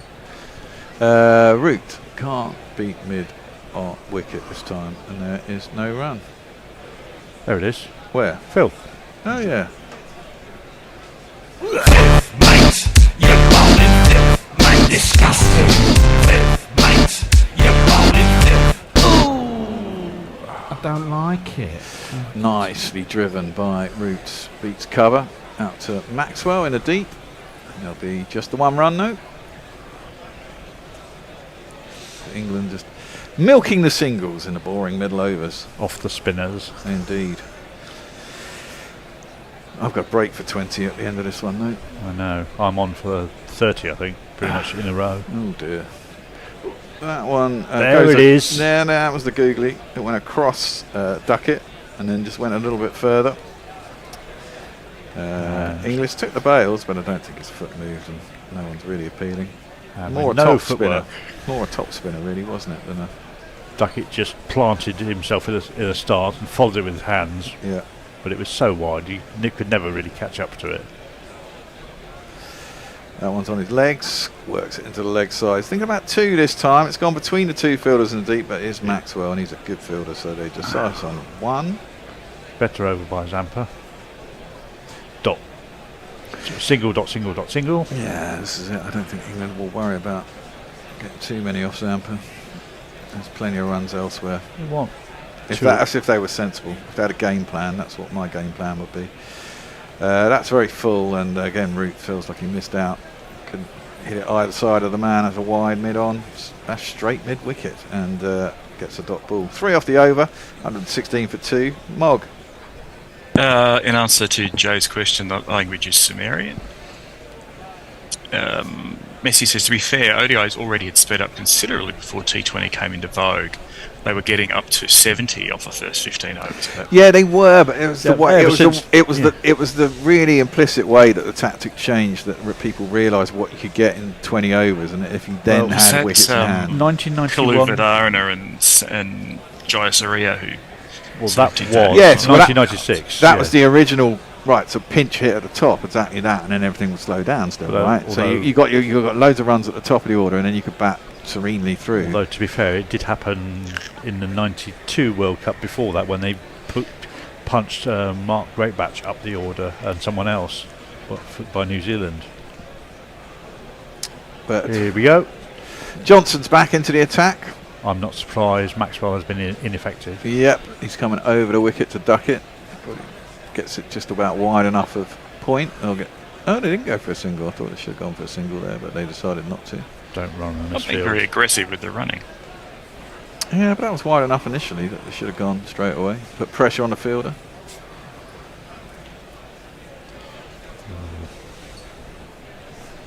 Duckett just 5 runs away from his 50. And the danger zone. Yeah, therefore. that's true. Rarely gets a 100, does our Duckett. Often gets a decent score though. He's pulled that one. Can't beat wide mid on. Who's Travis Head? They get the single. Yeah. He's thrown his shades a long way. Yeah. Stop the 2 though. Australia. Yeah, always good fielding generally. Although there was the beginning of the World Cup, wasn't it, when they dropped a shed load of catches in the first game. It all looked, the one they ended up winning, of course. But they had an absolute howler against someone, didn't they? Got bowled out for fuck all and shed loads of catches. Fielding in general was pretty shite through that whole tournament, wasn't it? It picked up as it went on. India kind of screwed it up in the final as well, didn't they? Apart from the fact they got buggered. Oh, now Root stretching for that one. He did get his foot across, but the ball was really wide. Got an inside Vatican slice past Inglis, behind the keeper, and it's 4 runs. Now my innings going, great guns, I hit the ball, 4 runs, I hit the ball, and it went for 4 It's always looked like a keeper's fault, but it's almost impossible to react quickly enough to get that, I think. Yeah. Stretching a long way for that. That would have been a wide, I think, if he hadn't actually played a shot at it. Just inside the line, I thought. That's onto his hip, though, and he works that. Now, that might be the 2 again, down to long leg. All this time he doesn't take it. Just 2 straight towards Zampa down there. I still think they're evaluating the risk of the extra run versus a run out. Yeah, at the moment they don't need to take any risks. And the previous ball definitely helps in that. Yeah. Because they don't need to push it in this over. Don't need to push it in general for another 10 overs probably. No, not at all. Not until you get to 30. That's a slower ball, and Duckett gets it just over the head of the mid-wicket. He knew what he wanted to do straight away, but it was bloody slow. It was only 66 miles an hour. But he managed to get enough elevation on it. It goes over the top of mid-wicket, out to boundary, 4 runs. It's me, says she. It's me, says she. And that's the tiny, tiny man's 50. Oh, yeah, so it is. Should give him a jingle for that one. He's got one of these. Don't stop just cause you got to 50. Don't stop, treat it as a start. You can use this to get a better score. The first 50's done, the first 50's done. Ooh, don't look back. Just drops the next ball into the offside, out to point. There is a dot as it's no run. 126 for 2 after 18. Duckett on 50, Root on 37. Moggy. Luke Hallahan asks, what do we think about Butler's captaincy? Pretty shit. I just don't think he's a captain. He's very reactive. He's not. He just doesn't look. I mean, he probably does, but I mean, his whole demeanour and the way he speaks is all very au fait, and it's kind of like, is he a man who inspires me? No. You don't want to take a moment to think about your answers before you... No, I don't. I think the jury is in. Yeah. He's a great player, but I don't think he should be captain. You need someone who inspires people, who's got a bit of mongrel about them, as the Aussies would say. Zampa is going to continue into his 3rd over. It's very full, and this time Root gets it wide enough for that mid-wicket, jams it out for a single. I think Root possibly needs to just take a little step down the wicket once or twice, because he's bowling a very full length. Needs to. Root's happy. He's not going to bowl even if you don't knock it very far or very powerfully. Just ruins his rhythm a little bit. Well, I think Root's quite serenely thinking, there's a ton here if I want it. And playing like this, he's got plenty of time to do it. He's knocked it up to mid-on as Duckett. Yeah, but every dance down the wicket doesn't have to involve an expansive shot. No, you want to do something that disrupts the bowler, and I think Zampa is getting into a rhythm now. You need to knock him out of it slightly. Yeah, well, this is. I don't think England need to worry about Zampa. I think they just play Zampa on his merits and worry about everything else. Root goes on the back foot. That was flatter from Zampa and a little bit quicker. There is a man at point and a man quite close at cover. Can't beat them, so it's no run. He was second at the World Cup, only by 1 wicket, 23 in the World Cup in India. That one skids on a little bit to Root. Tries to play it up to long on, doesn't get any runs. It's fielded by Zampa. So he's definitely into a rhythm now, and the last over went for 3, this over went for 2. So far, 4 balls. Yeah, last over went for 10. I'm not, still running along at nearly 7 over down the steps into that one. Root drives it up to long off, and there's a single. Shane hurls a ball in with fury. If you don't give Zampa any wickets in 6 or 7 overs, I think you've pretty much done your job. He's one guy that his Australia sunglasses held on with glue. Yeah. Oh, there it is again. Yeah, it's thrown up wide, and again, Duckett tried to play on the leg side, and then he's making the point that it's a wide. Practices the drive out through the covers, but that wasn't the shot he was playing. It ends up being a dot ball. He's making the point that was very wide. It was, but it wasn't a wide by 4 inches. Yeah. Maybe you've moved your foot across to the line. You might have a chance. No, he was trying to play it out there actually, but he missed it. Zampa chewing away furiously on his gum. Over to you, Mog. Dan De Castro says, batting looks really easy. Could 400 be on the cards here? Oh, well, you said it now, and then now it won't happen. Wow, you do wonder. Well, that's what we thought yesterday with South Africa, though, and ended up 319. No, we were going only at 8. Trickled to 300. Now we're going just above 7-ish, almost. We're around about 7. Enrique Mentor thinks it could be about 330 today. That's driven by Root, but he timed that quite well. Up to mid-on, there's no run. We're going to have a switch at the end of this over. And EW is going to come in with Messers and Hendo. Oh, that's a heavyweight side. Oh, 3-man studio job. No, Messers in Australia. Oh, yeah. Sorry, I thought you said. But we'll have 2 men in the studio. And, I'm going to have a little break for 20 overs. Nice. Johnson is coming around the wicket to Root. He drives that really nicely out through the covers, presumably to the man on the boundary, indeed, and it will be a single. It's fair to say that Johnson is not exactly overexerting himself here. He's just bowling a nice rhythm, but he's not running in and flinging it down because he doesn't see the point. Well, and it's not working for him. No, I would say exactly the opposite of that. On a pretty dead pitch, pace will become important. Well, maybe he's just not used to bowling 10 overs and needs to preserve his energy for the whole 10. That's short, pulled by Duckett. Don't think he's going to beat the man out in the deep. Nope. Well, not if he hits it straight to him. Yeah. Darcius, sorry. It's a single.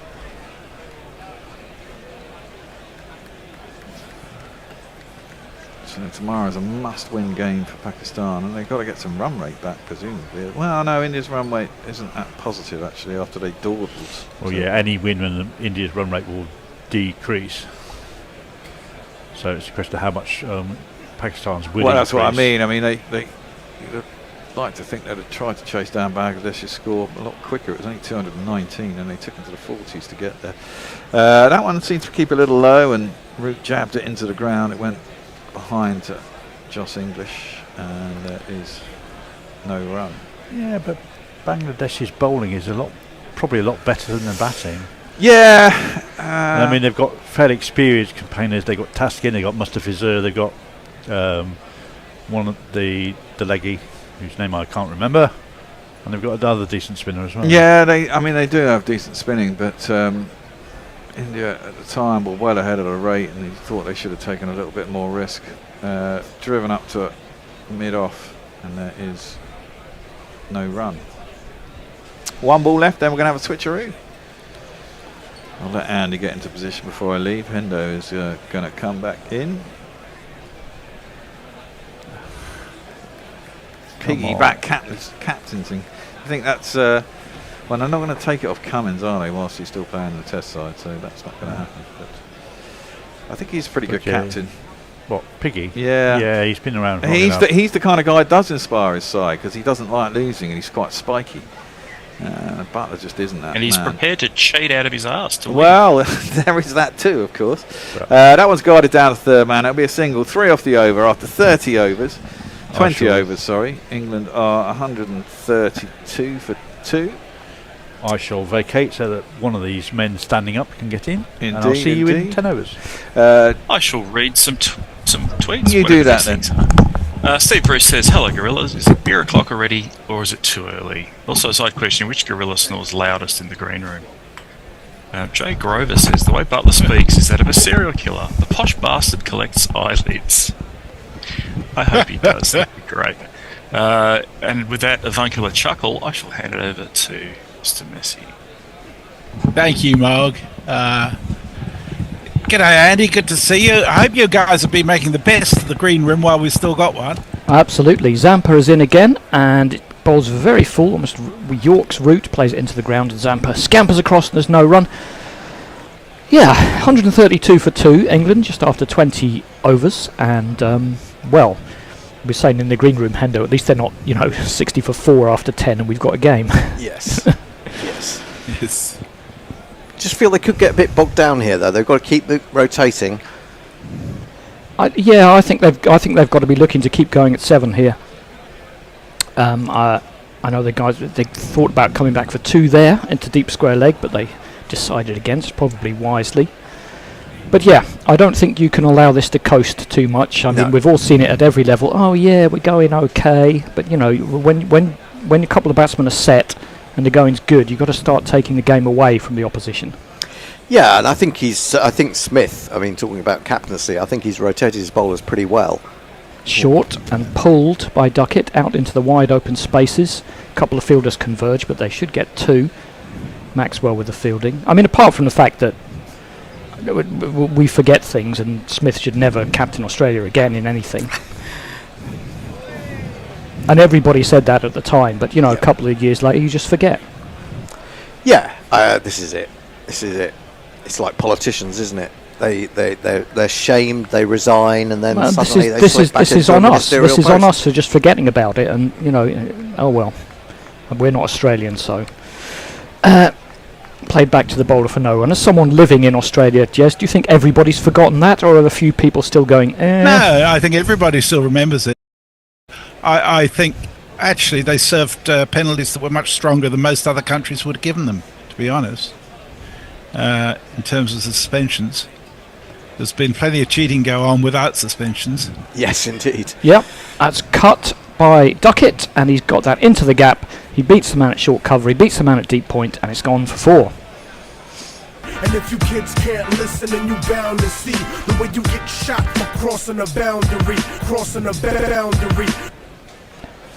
Zampa no longer sporting the mullet. He's following my lead and had a bit more of a shaven head. I don't think those glasses really work though, especially when he's bowling. Just the style of them. I never understand. Well, I suppose it is very, very bright out there, and if you're playing a lot of cricket in extremely bright weather. Oh, a little scoop from Duckett, and he's not. Yes, he has beaten short fine leg, who threw an arm on it, but now it's run away for 4. He crashes into the boundary, and that's good stuff from Duckett. Zampa overcompensated. The last one was short outside off. That was 2 full outside leg, and Duckett took full advantage.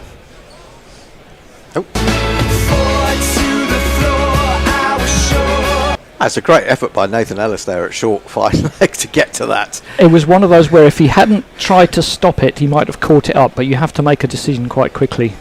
Yeah, and it really runs away from him on this outfield. We saw that earlier in the day. That Carey thought he had one under control. It just ran. I mean, England have got to factor this in as well. It's a good wicket and a quick outfield. You know, and Australia have got big hitters, haven't they? Short, Head. Speaking of short. Indeed. Speaking of short, he's going to do... A man with some form against England. That was a T20 though. A 5-foot, in a T20, That's yeah. right, yeah. Don't wanna say that short's evil, but I think Matt Short's evil. Matt Short might be too evil to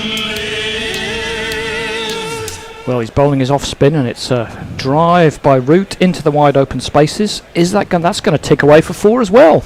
Yeah, 3 in a row for England. Now my innings going, great guns, I hit the ball, 4 runs, I hit the ball and it went for 4 runs. Well, Australia tried to cobble together 2 bowlers from Zampa, Maxwell and Short, and that might be the weak spot. Yeah, although Maxwell's got a surprisingly good record. I mean, every time I watch him bowl, I think he's rubbish. He gets wickets. Yeah. Maybe that's why. Yeah. You know, I agree entirely. People's sort of concentration goes a bit. So better ball from Short, not quite as full, and Root can't get it past cover that time. There's no run. But you can see what Root's trying to do there, can't you? I mean, it's the placement that's important. If you beat that short cover, it's a big gap between long off and deep point. Yeah, absolutely. Little bit straighter from Short, so Root plays it up too long on for a single. 148 for 2 in the 22nd over. Targeting what here, 350 plus? Yeah, you'd have to say that. 200 away with 29 overs to go. Yeah, absolutely. And the batting that is there. But as you know, with England, it can all go haywire, can't it? I mean, you've got Brooke, who really isn't in very good form at the moment. Brooke Butler Livingston, the next 3. That was defended by Duckett, and Short picks it up. Then you've got this slightly long tail with Carse at 8, although Carse is definitely the best bat of the bowlers. Yeah, definitely. I think he's developing as well as a batsman, to be honest. And this is why sometimes we've seen when England get 4 wickets down, they have to put the brakes on a bit because they don't trust their lower order. But at least we don't have Overton at 7. No disrespect to him as a cricketer. Lots of disrespect. But he shouldn't be batting 7 in internationals. That one's tucked down to long leg for a single. I think the promising thing from England's point of view is that Duckett is looking like he's actually trying to stay there rather than we go said crazy. that in the green room, yeah. Whether someone's had a word or he's worked it out himself, who knows. Short, last ball of the over. It's a bit too far down leg, and Root tips it into the leg side out to deep square. Just amble through for a single. Another decent over, 7 off it. It's 150 for 2, Messers. Well, Hendo's got him coming out on the hours. Steve Bruce says, Hendo fan club, please rise for the arrival of the GOAT. Luke Halligan says, Hendo gets triggered by baseball. Hope he is nice and relaxed today. Steve Bruce says, Hendo's the Jimmy Anderson of the Gorillas. If you wind him up, he makes you say sorry in the green room. Only joking. What you mean? I'm grumpy. Yeah, I am quite grumpy from time to time. Have any younger gorillas ever thrown a pint of beer over you? I'm sure 1 or 2 would have liked to, but and in fact, some older gorillas, not necessarily younger ones. Don't look at me. No, I wasn't looking at you. I was thinking more of someone like Gary or 1 or 2 others. Brian DeShazo says Carey is playing essentially as a specialist batsman due to his recent form in red ball cricket. Out of curiosity, who would you have in the side as an all-rounder instead? I wouldn't. I think Carey is good enough as a batter. Is English definitely a better keeper than Carey? Good question. Tipped out to deep square by Root again. Dwarcius is coming in. Is this a new spell from Dwarcius? I think it is. Let's jingle him up for 4 seconds. How would you pronounce it then? Ben Dwarcius. I'm glad I'm not on ball by ball, but for some reason I've got a blank spot with regards to this name, and Dwarcius. However many times people say to me Dwarcius, I don't seem to be. I want to say house, as in like in sort of German. I could see that. South African, yeah. Anyway, Dwarcius is going to bowl left arm over, and it's a little bit short, and Duckett sort of punches it up to mid-on, and looked to me like there's a run there, but Duckett had kind of gone sideways rather than forwards, and decided not to test the run. He's picked up the 2 wickets, hasn't he? He's been the man. Yes, I hadn't seen that one. Smith, that's a bit careless, just chipped it straight to mid-on. Yeah. Yeah. Dwarshuis is in again, his left arm over again. Back of a length, and Duckett pulls savagely, but it's stopped at short mid-wicket. Now, did they get through for one that time? Probably not. No. I mean, I know it was Maxwell, and you might expect that even if the ball runs away from him sort of 10 yards, he'll be quick enough to get there and run you out. But I thought they could have got a single in the misfield there, couldn't they? Because he's not even looking at it. Duckett wanted one. Yeah. Really Should have not had so much. It was one of those couple of yards either side of Maxwell, and that was 4. Yeah. Maybe next time. There's a super chat jingle. If you've got it, please, Hender. Okay, I'll get ready. Short again, and this time Duckett does go above Maxwell, but actually it was a bit more square than he was hoping, and fortunately bounced a couple of times before it got to Carey, and they get a single. Super chat cash, super chat cash, super chat cash. Well, Jay, once again, very generously sends us £5. He says, I don't know out about comic books, but Andy looks like a cryptocurrency supervillain. Well, that's what I am. Dwarshuis is going to come round the wicket to Root. Again, his back of a length seems to be his modus operandi, and Root flicks that one down to long leg, and he'll bring up his 50. Oh, Rooty, he is just so consistent. He's back with a bang. You can't be consistent and back. If he's consistent, where's he back from?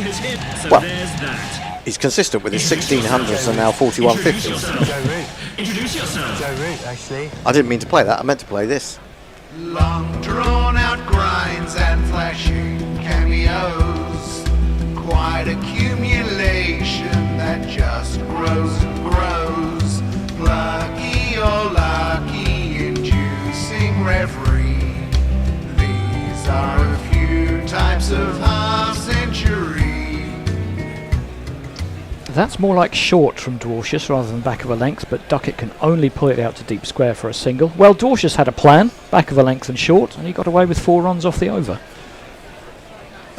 Steve Bruce says, Hendo, give us a wave, give us a wave. Dan De Castro says, our teams have slowed England down a bit.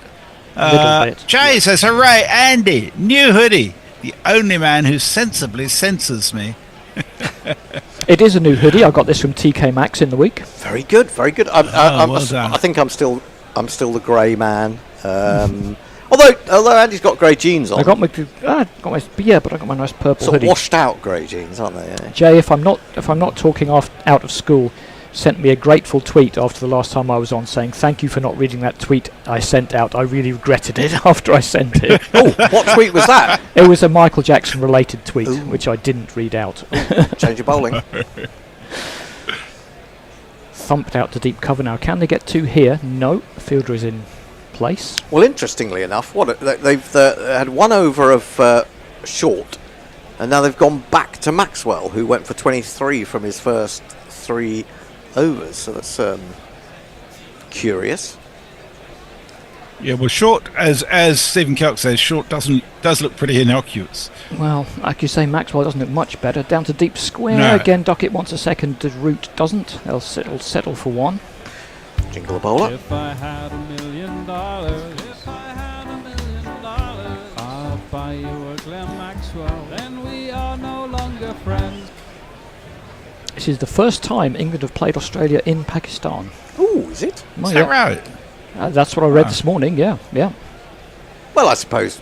Yeah. I mean, why would they have tournaments in Pakistan? No, well, exactly. Played that one out into cover point. Fielder is across. There's no run. Lucky Six says that. So it is now legal to bowl a literal handful of poo. Always has been. Yeah, you won't get put in prison for it. Although maybe you should. Comes out to deep cover, and they'll pick up a single. Plenty of us have done it. Well, speak for yourself. Well, yes, I am. Yes, but I'm not alone. I've observed others. That Australian humour. A little bit fuller from Maxwell. Root goes back anyway, as he tends to do, and he beats short mid-wicket up to long on for a single. I'm still worried about you, Messi. I'm you and Jay. I was talking to Andy about it. It's going to be a night for the ages, that one. Well, yeah. I mean... Well, I probably will have been Hombre Nueva the night before, so I may already be hungover. Duckett looked like he was lining up one of those paddle sweeps and then thought better of it, and that indecision meant he got the outside edge, but it rolled out to point safely enough. For another single, Maxwell 5 singles off the over. Australia have stemmed the boundaries, but England are still ticking along, 159 for 2 off 24. Ticking along, but they're not ticking along at 6 or 7 and over, and I think... this is a dangerous moment in a way for England. They did pick up. They did have a couple of good overs before those two. Yeah, true. And there's absolutely nothing in the wicket to be scared of, is there? Well, no, but that, as you say, that's a reason to be pushing a bit harder, perhaps. And then someone will get caught, and we'll all call them an idiot. So that's the way it goes. Before you do some tweets, Messi, I just should alert the listeners to this bowler. Oh no! Oh yes! Oh jeez! Did you recognise it just by the jingle? No, I saw the name coming on screen. Well, it's Marnus Labuschagne. It's actually not a bad ball to start. Should get through there, shouldn't it? Gets through for 2 that time, out to deep cover, and this seems a bit like a slightly desperate partnership breaker. Yeah, I'm convinced that Labuschagne just goes on and on and on at the skipper, and the skipper eventually says, "If you shut the fuck up, I'll give you a couple of overs later on." That's but entirely possible. Think back, Messi. I'll tell you in a minute. Again, turns away from the left-handed Duckett a little bit, punches it out to point for a single. He got a couple of quite important wickets in at least one of those ODIs at the end of last summer against England, and I've got a feeling that Duckett caught and bowled was one of them. That was under the shit where gets wicket rule, wasn't it? Well, but then again, Duckett is always likely to sort of turn the bat a bit early. If there is any spin, I don't think there is, but he's full. Root gets forward and pushes it up to long on for a single. So Duckett's up above a run a ball now, and 4 from the first 3 of this over. So another 3 singles, they're up at 7, aren't they? So that's you're looking at 350 if you can keep that going. I mean, for Australia, it's all about trying to cobble together 20 overs from these spinners of varying quality. Labuschagne can't cut that one off, fielding at mid-wicket himself, so they get through for a single. But they've got a lot of them, whereas England have really only got Root and Livingston. Well, no, Root and Livingston as the 5th bowler, basically. Right, but Australia. Well, I suppose you'd get 10 from Zampa. Yeah, you'd get 10 from Zampa. I'm surprised he hasn't given Travis Head a run, actually.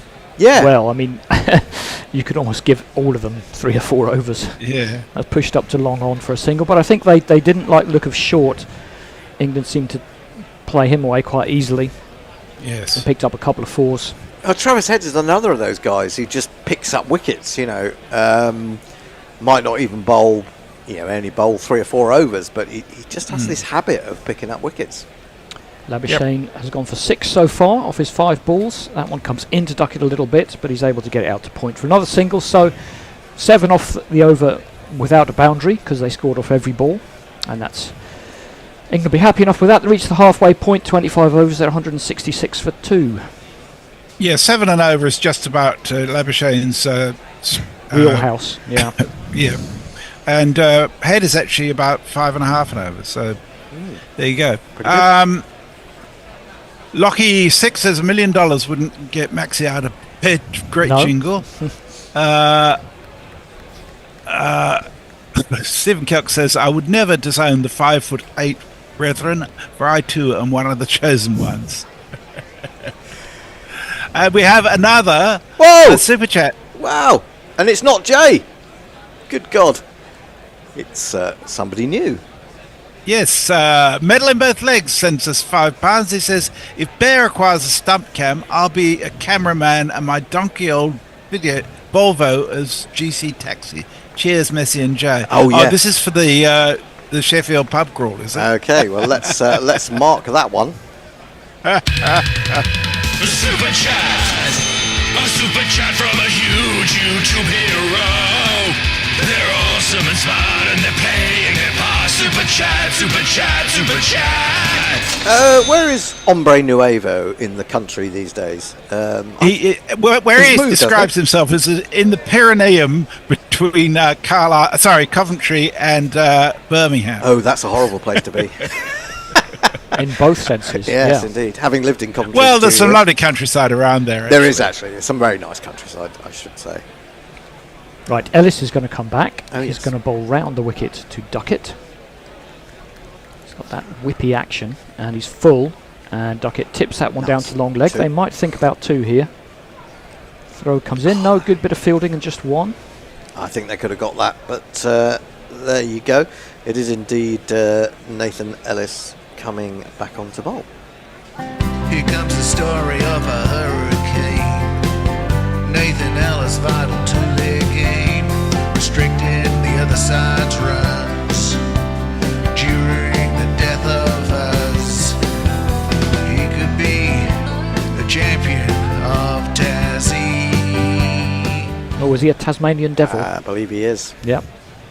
Here he is, a lot of elbows in his run-up. That's short, which is not usually what he does, and it's dropped down to third man for a single. I think Smith is doing this thing where he changes the bowling every over. Eventually he'll get a wicket. Yeah. And people go, that's a Brilliant good change. captaincy. Well, in a sense it is. I mean, it's not a good change, but it's not necessarily a bad ploy. Keeping a bowler on is also a choice. Yeah. It's a bit like in football, people don't realise that not sacking your manager is also a choice.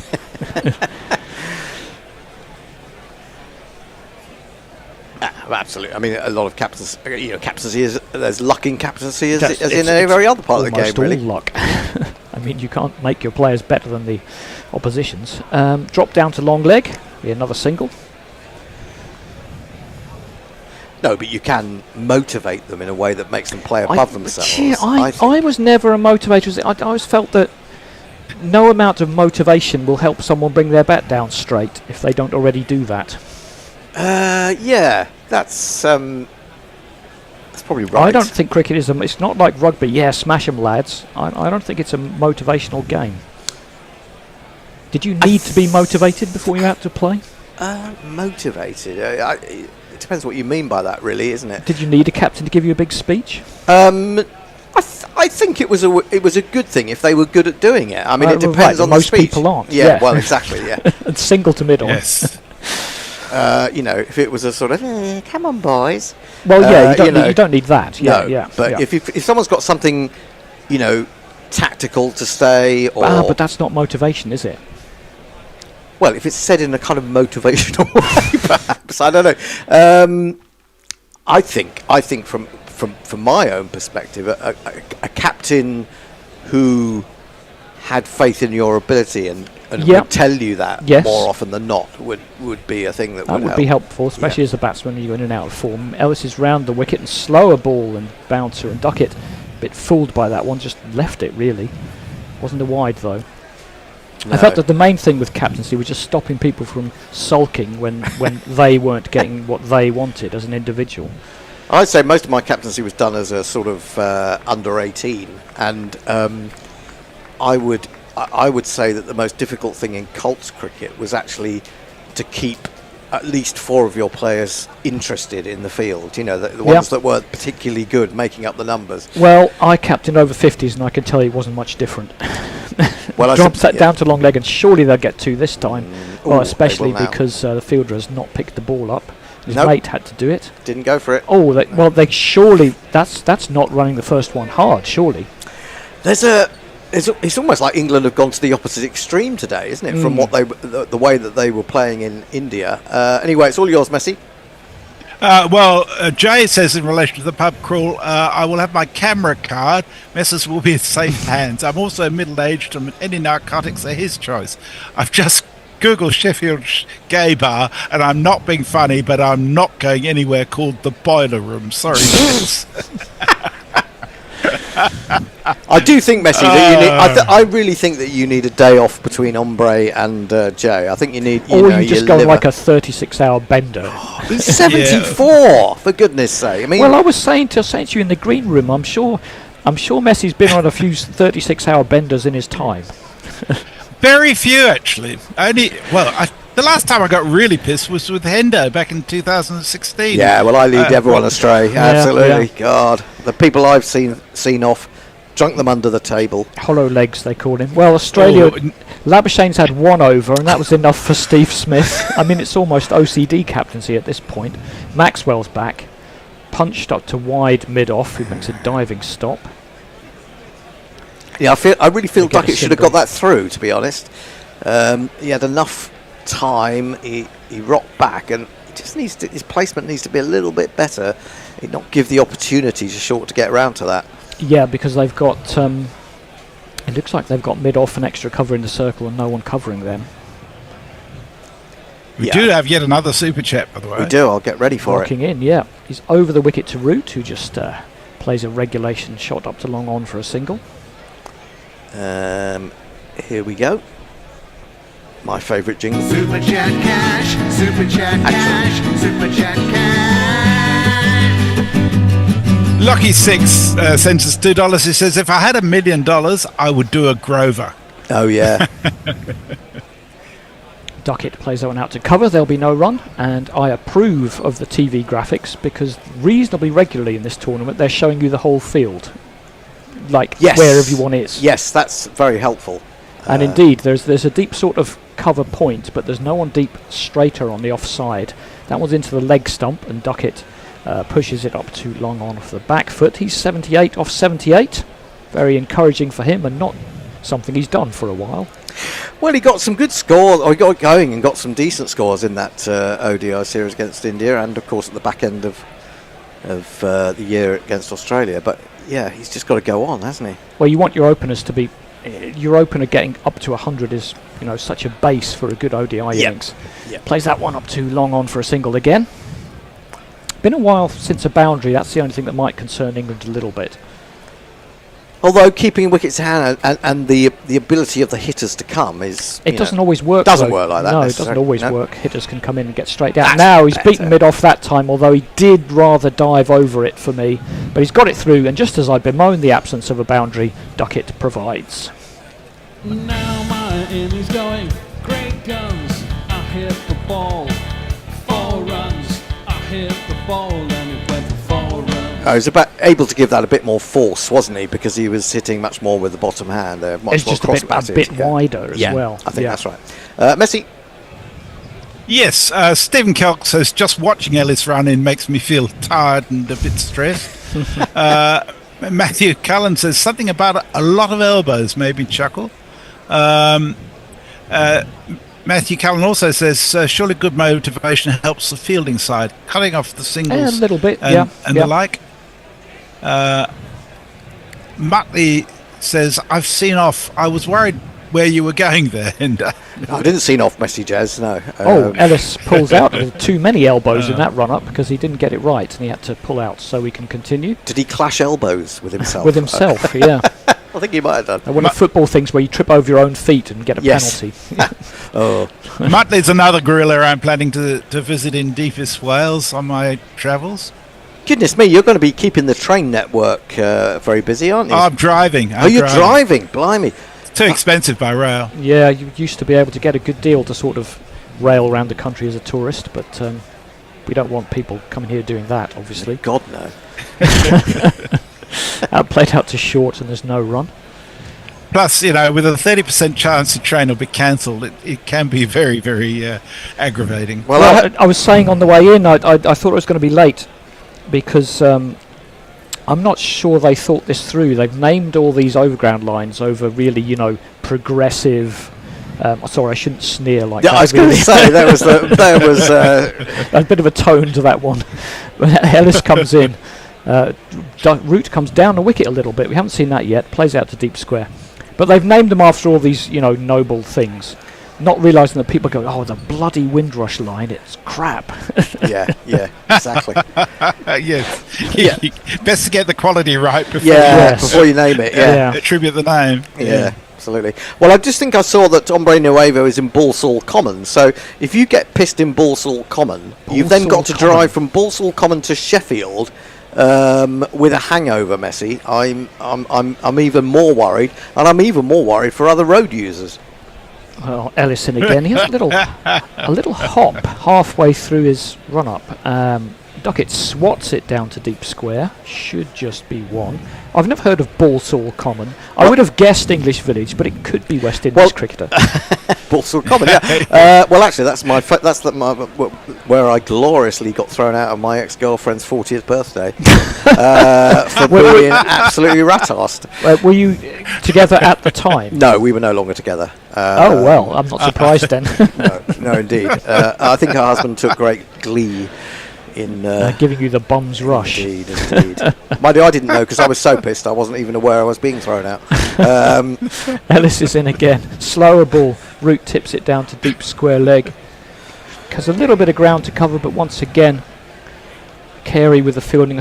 Australia are denying these twos in the outfield, and I do feel England could push them a little bit harder.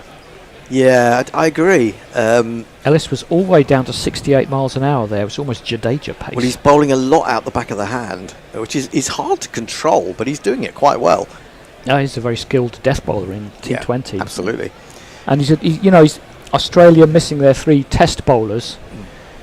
It allows them basically to have a different approach.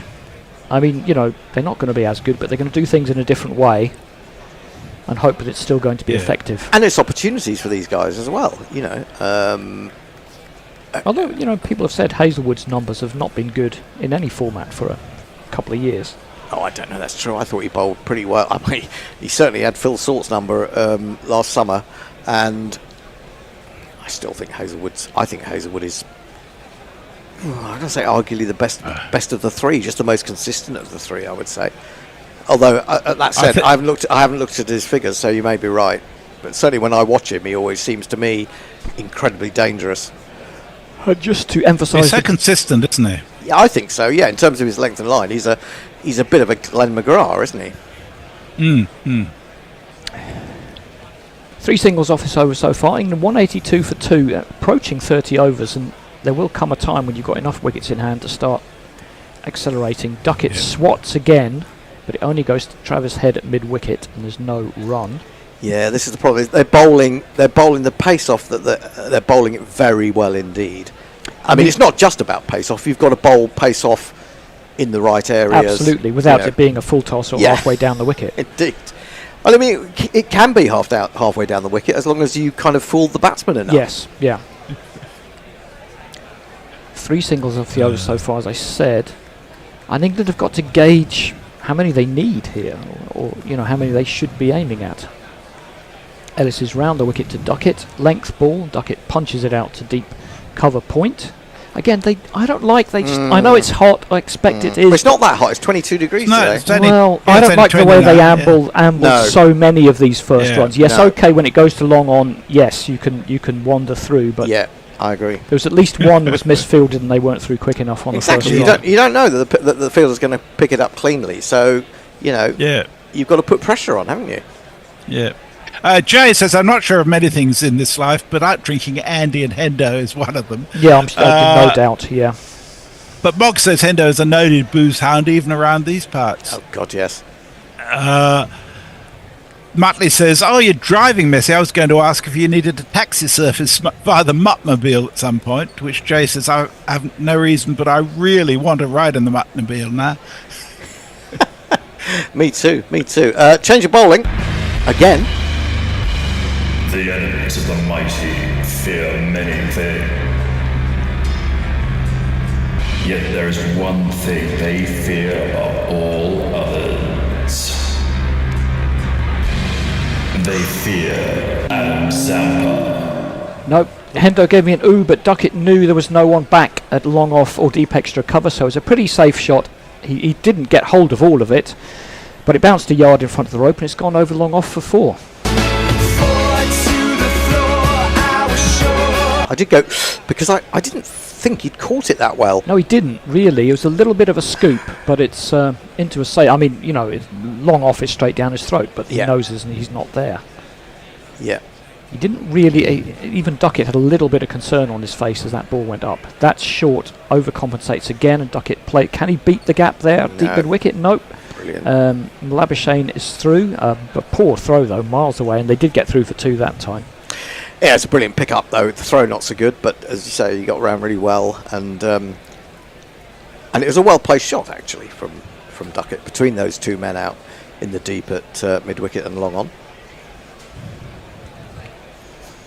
And all about England just trying to gauge how much risk they should be taking here.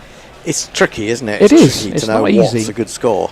They could get 350 and lose with 3 overs to spare. Exactly. Yeah. Back to the bowler for no run that time. Duckett's on to 90, Root 60. And because of what we've seen of England's bowlers, I mean, no one doubts that Jofra Archer and Mark Wood are excellent bowlers. The quicker it comes, the quicker it goes, though. Exactly, that's what we've seen, isn't it? Yeah. Zampa's in, he's short again, but Duckett, that is the bonus of having mid-off up. You can't get a run for that one. I think when you look at the way New Zealand did it the other night, just build steadily, and then the last 10 overs score 120. I think they did. Well, you can't bank on that. No, you can't. You can't. But I think what England is doing is building a perfect platform to be able to do that. They are building a good platform. And I'm pleased to see it personally. But Yeah, absolutely. I mean, it's much better than being 60 for 4 off 10. And indeed, we just see this partnership is 147 off 143 balls, which is what England used to be so good at. Scoring a run of ball with no risk in between 10 and 40 with Stokes and Morgan and Root. Of course, Root is still there. I think a lot of it depends. If they continue this pace off or slow bowling or pace off from the medium pacers. Root just plays it up too long off for a single. If they continue with this, I think my worry is if England lose a wicket, that we've seen that middle order against spin in India, or the slower balls in India, really struggling to go the distance when they've gone for big shots. Better spinners though, much better spinners. Oh, yes, they are. Well, I mean, I think Zampa's a very good spinner. He's not. I don't think he's in the class of Axar or I don't think he's as good as Adil Rashid myself. Any number of I don't think he's as good as Adil Rashid. Matthew Callan's got a fix. He says we should name the bad lines after bad things. The racism line is terrible. I hate racism. Would fix society in weeks. Well, the trouble in London is all the lines are bad, so you just end up naming everything the Hitler line. Johnson's going to come in, left arm round, and Root doesn't get his angles quite right, and he can't beat point.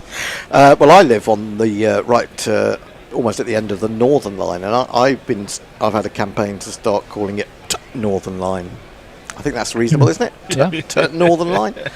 But you're at the southern end of it too, so it's not it doesn't anymore make a ton of sense. No. Indeed. 191 for 2 in the 30th over. We will have a change at the end of this one. We will. I'll still be here, but some other people will be coming in. Johnson is short. Root pulls. He has placed it very well. He beats square leg, plays that behind him, and he's got that away for 4.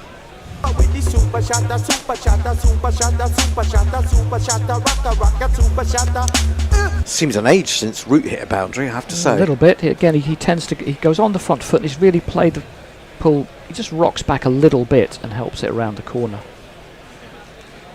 Do you know, I think this is where, I mean, when I think of playing a pull shot, I feel like, the old style of going back and across and rolling the wrists. And I'll come back to that in a minute. Well, let's see if Johnson bowls another short ball, and he does, and Root could have showed us, but that was a bit quicker, and he ducked inside it. Well, it says 79 miles an hour. It looked a bit quicker to me. And in fact, it's a wide. That seems a little harsh. I'm surprised, certainly. Oh, it's past the leg stump. I thought it was wide. Really? Yeah. I thought it went inside the batsman, though. That's what I thought, yeah. I was going to say about pulling, and, you tend to think that's how you played it. And yet I watched cricket today, and it's like everyone seems to pull off the front foot. But because I suppose we didn't have much in the way of video recording in those days, that it's impossible to know exactly what you did. You just did it instinctively. Yes, yeah. So maybe that's the way we all play pull shots. I'm not sure, but I don't know. I'm not convinced. But anyway, I'd like to have another look at that last one. It just didn't look a wide from our angle. Maybe it's over his head, but I didn't think it was really. No, Johnson's in again. Oh, no! Skied by Root. I'm not too sure where that's gone. There is a man underneath it. Oh! What? And it's bounced about a foot in front of... Is that Zampa? What's going on? Completely He misjudged lost it completely in the sun, I'd say. Must have done, because... That is extraordinary. He was right on Almost landed on his head. Yeah, nearly did. I mean, I've had that happen to me, but I'm not an international cricketer. Root didn't get hold of that pull shot. It must, I guess, maybe have a look at the shadows. Oh. No, the sun's behind him. His shadow's in front, the sun's behind him. Did he lose it just lost it against the sky? I mean, I knew that does happen. I mean, it went very high. That's extraordinary. It was extraordinary. I don't think I've even maybe described it properly. Zampa could have taken just one step forward and pouched that as easy as you like, but he just didn't seem to judge it at all. Yeah, it was in the air for a long time, and Spencer Johnson, understandably, not looking too happy about it. That's a massive let-off, isn't it? Really is. I mean, it was only a bit of a top edge from Root. Yes. Zampa was right on the boundary. He almost got there, and I'd love to have another look, because and the direction of his shadow, because his shadow's in front of him, by science, the sun's behind him. Don't start doing science on No, here. I shouldn't. Big thick edge from Root goes down to third man off a full toss. He maybe missed out there a little bit. Johnson may be a bit rattled by that drop, understandably. Jason coming in to do ball by ball. Mog coming back in to do socials, and Andy's moving to the summarising chair, so I presume he's going to pop into where I am now. Well, if England pick up a single off this ball, they will rather symmetrically be on 200 for 2 off 30 overs. I thought he gave a wide. I thought he gave a wide. Oh, it was a no ball. Oh, okay. Fair enough. Well, we're talking rubbish then. Okay. Makes perfect sense. It is down as a no ball on the scorecard, yes. Well, that is correct. Thanks, Bear. I thought he'd signalled a wide. Well, that kind of explains everything, because it explains why it wasn't a wide. Yep. Duckett beats point, and they will get through for a single to be 200 for 2 off 30 overs. Apologies all round to Adam Zampa, at least for now. We'll get him for something else. We'll have a little reminder of what you can do to help us as people change positions. We need Alternative cricket commentary, bringing you laughs, bringing you jingles, bringing you joy. We are gorillas. We need your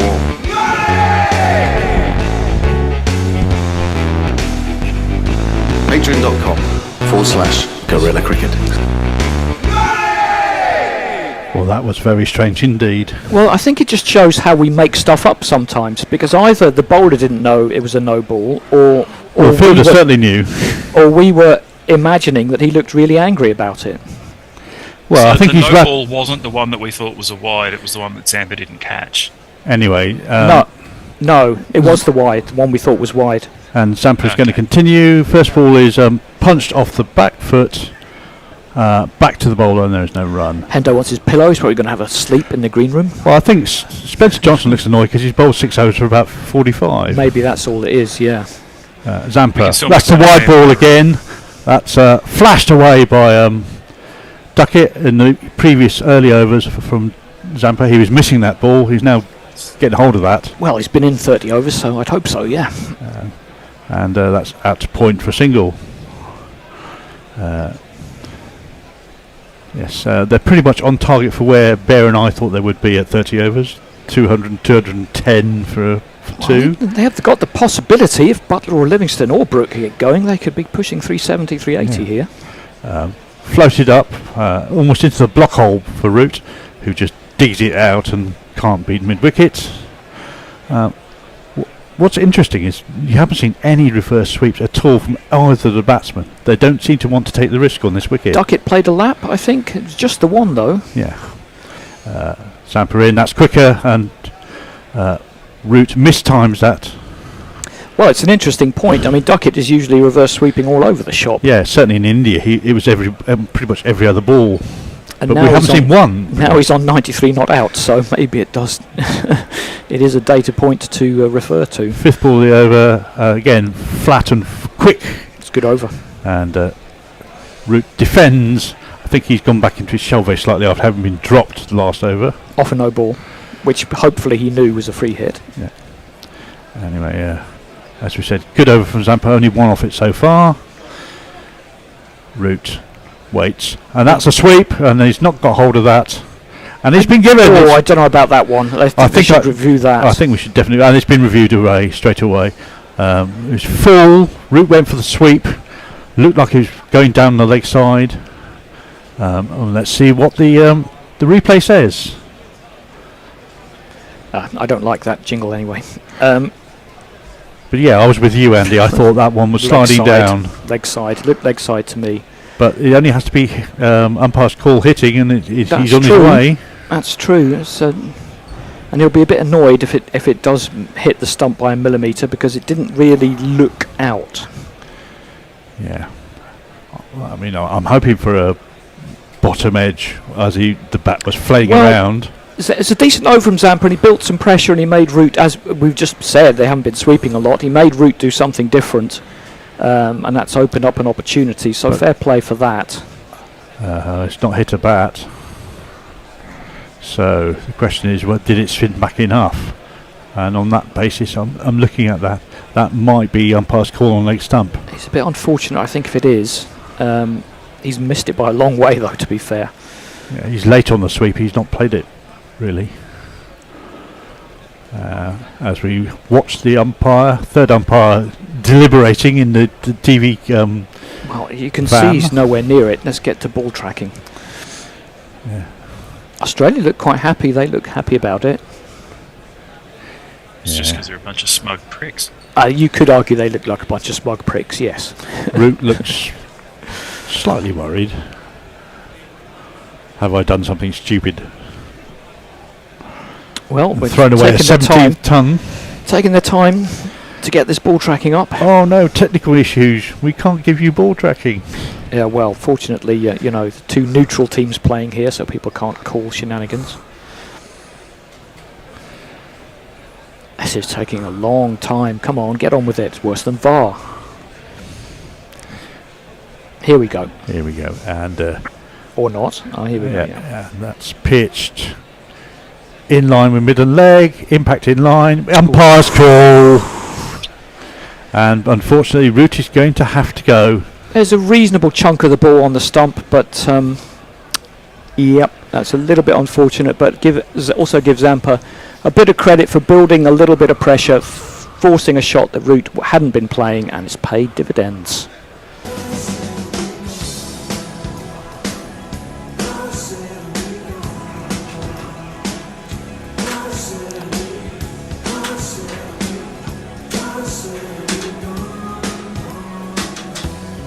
And as a neutral, you'd say Root has done his job now. He's done 30 overs. He's got 68 off 78. No, it's time to let in the bangers at the bottom end. Well, and play T20. Yes, but you know it doesn't mean you want. But they've got to get in. Exactly, it doesn't mean you want to hit your own wicket.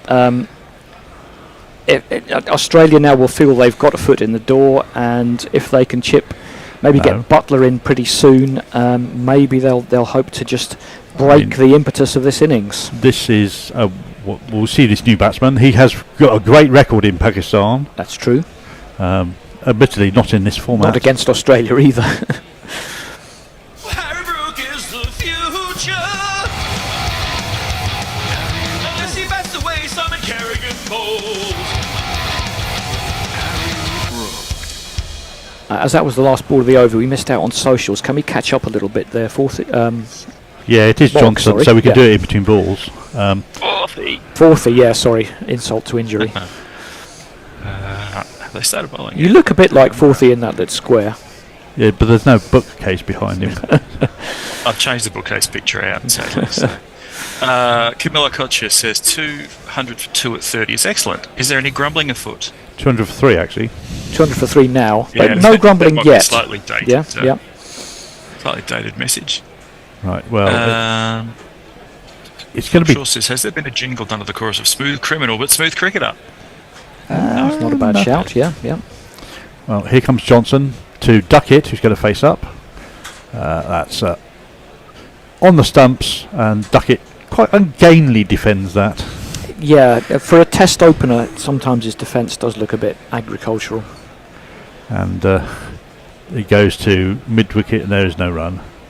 He swept over that. I think he's premeditated it, and it's just it's not a Yorker. It is a Yorker if you go and reach for it on the sweep. You kind of Yorked yourself a little bit. But he has been bowling a very full length, and it is that makes the point that I have been making in the green room that people need to change their as that's defended into the mid wicket yet again. Is that you're getting into a rhythm, Zampa. You need to go down your wicket, go down the pitch a little bit, and make him change his length slightly. Yeah.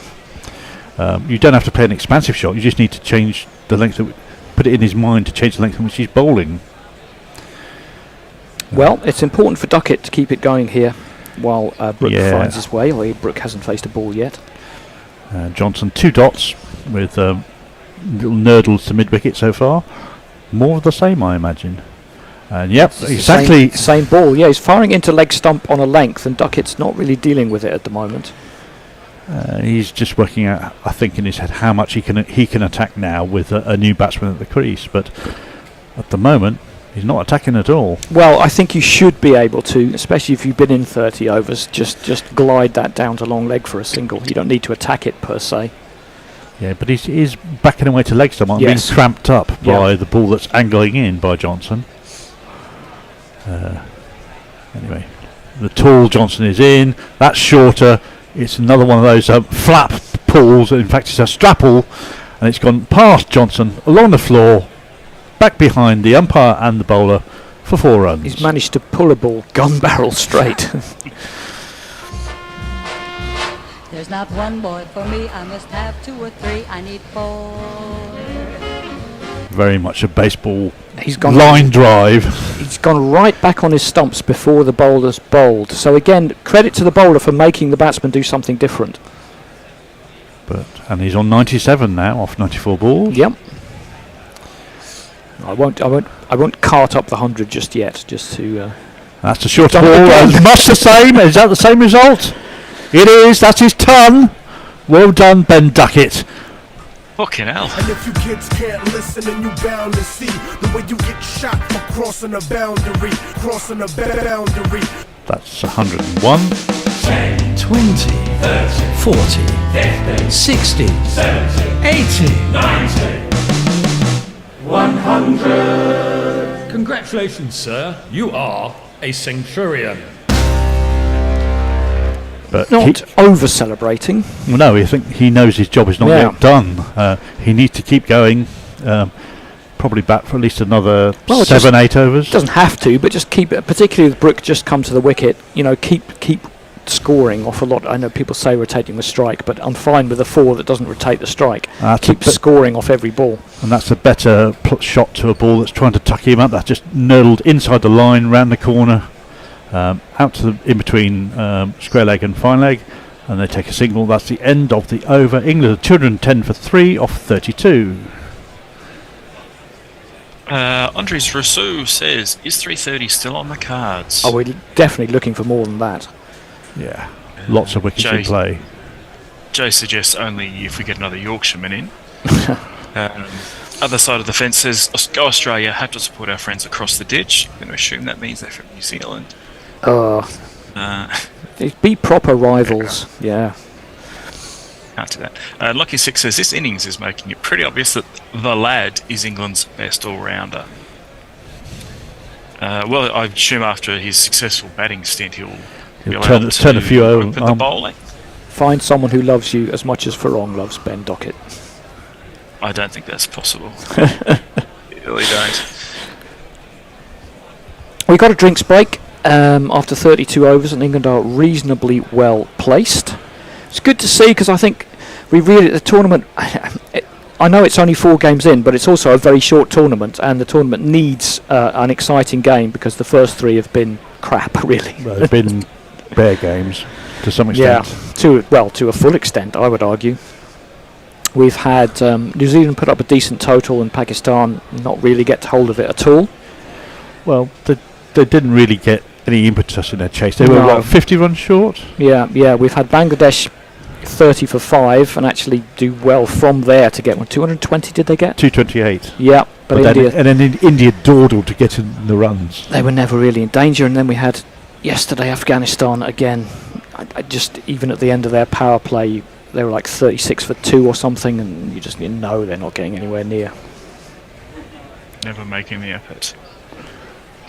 Which is a bit of a shame. No, go on. Sorry, go ahead. Spangley Side says, well, we're talking rubbish then. If that's not a new T-shirt, then I will be very disappointed. What? Go ticket cricket. We talk rubbish. We're just talking shit. Brian DeShazo says, surprised Head hasn't got a bowl yet. Well, yeah, he is the 5th spinner. I mean, and I thought he would have got a bowl ahead of Labuschagne. Yes, maybe they just wanted the ball turning one way rather than the other. I did call it in the green room that Labuschagne would come on when Matt Short was taken off. Yeah. But I'd completely forgotten about Head as a bowler, and there may be an argument that he's protecting his shoulder so he can bat properly at the top of the order. Well, but again, who your 7th and 8th bowlers are is really immaterial. Yes, ticking around the edges. Let's look at the very, very picturesque and pretty Lahore ground. Yeah, there's also a lot of England and Australia flags in the ground from the locals, because I think they're quite well disposed to these two countries for actually playing in Pakistan. When pretty much anyone but India. Many others haven't. Well, Australia didn't want to go there for a very long time, so. Well, yes, but they were the first team to tour. They did go back. Pakistan and play in Pakistan.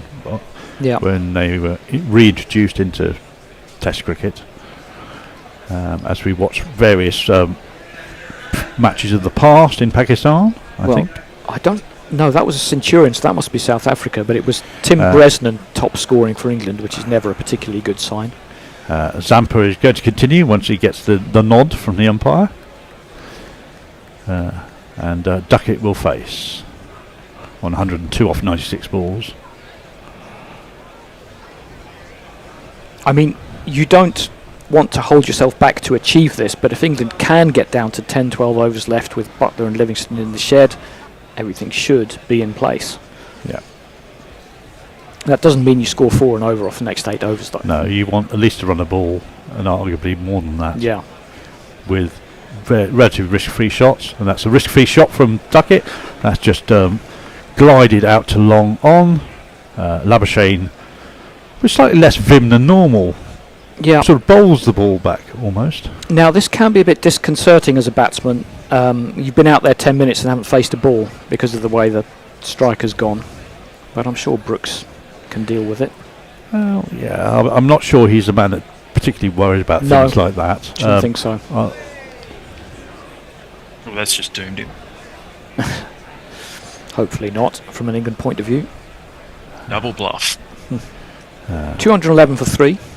Yep, Zampa in. That's another floated ball that's driven very nicely through the covers to the man on the boundary, and they amble a single.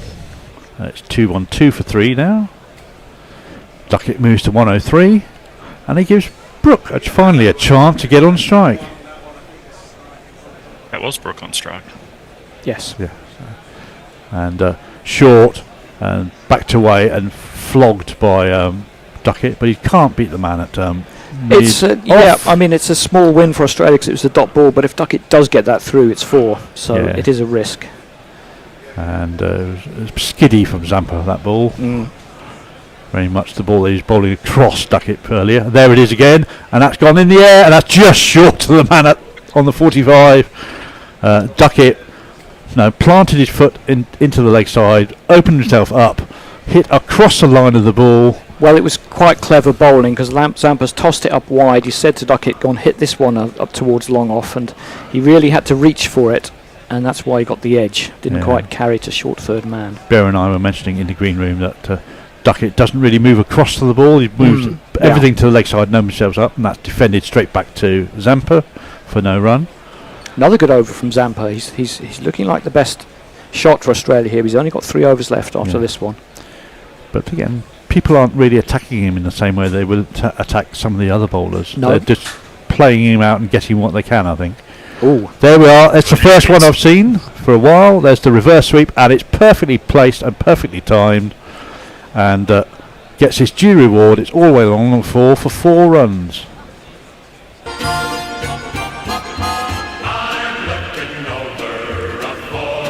Well, although Duckett has got his reward there, again, it's good bowling. It was similar to the route one. He made him do something different.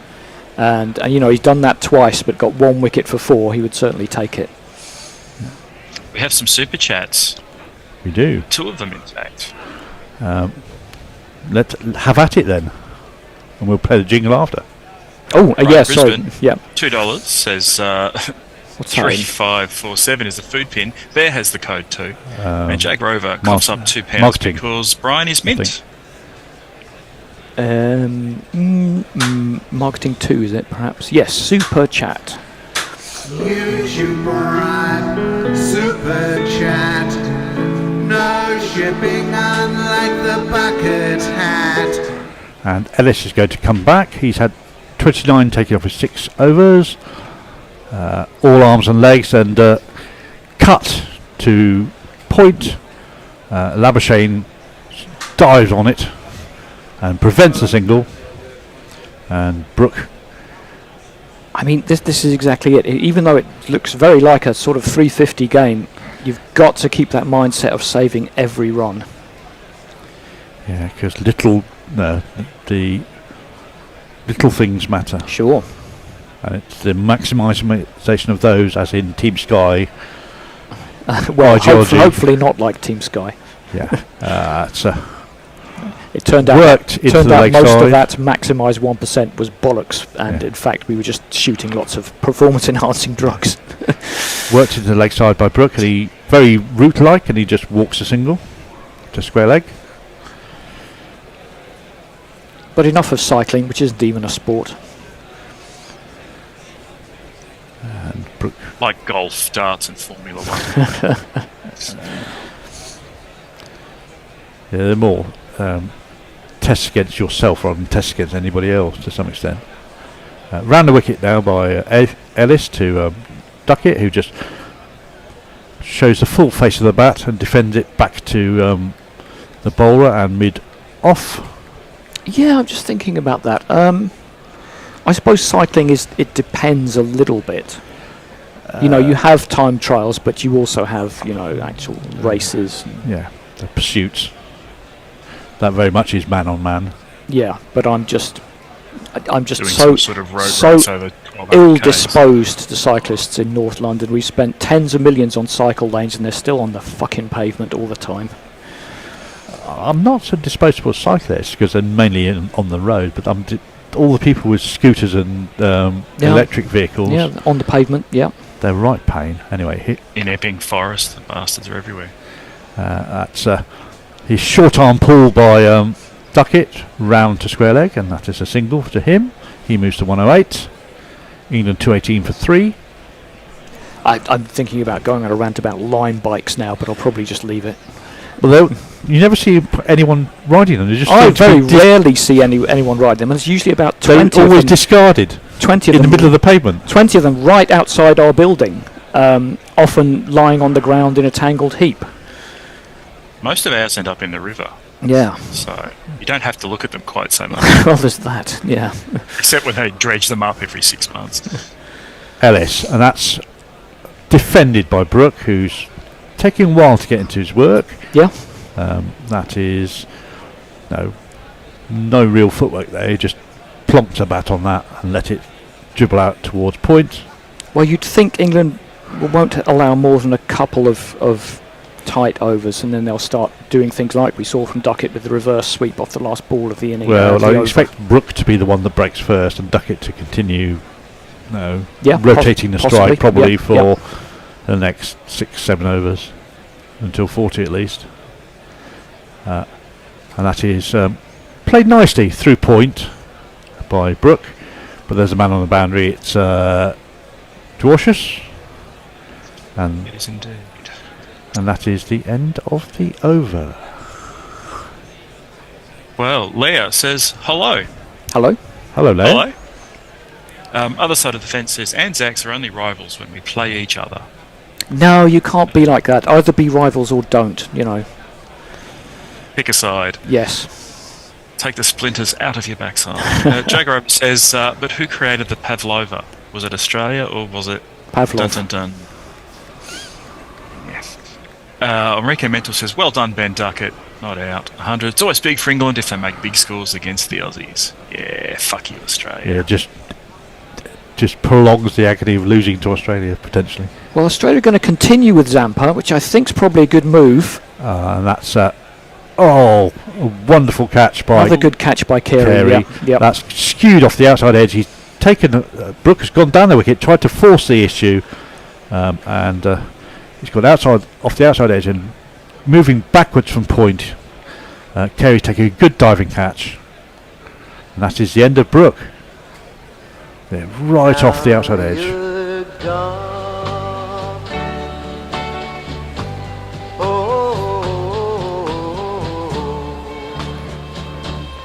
Again, Brooke probably premeditated coming down the track there, and he pushed it a bit wide, Zampa, and it was a good catch because I thought it was going to loop over him and land safe. 2 good catches in the outfield for a wicket keeper. It's his AFL training being put to good use. Both hands at the ball. But he didn't make that funny hand signal and then boot it 50 yards. So he managed to sort of, remember that he was still playing cricket. Yeah. What, the mark signal and then... yeah, you make some kind of sign, don't you? You do. It's the fair catch or something like that? Well, that's a thing in rugby. Is that still a thing in rugby? It's American football fair catch, I think. No, but it used to be a thing in rugby. You could take a mark. A mark in the 22, yes you can. Anyway, it brings England's captain into the crease. Let's jingle him up. Yeah, let's do that indeed. Where's he gone? There he is. Pryor ain't no loss, 'cause we found someone subtler. Okay, he can't spell Joss, but he also can't spell Butler. Joss Butler. Just because he is Joss Butler.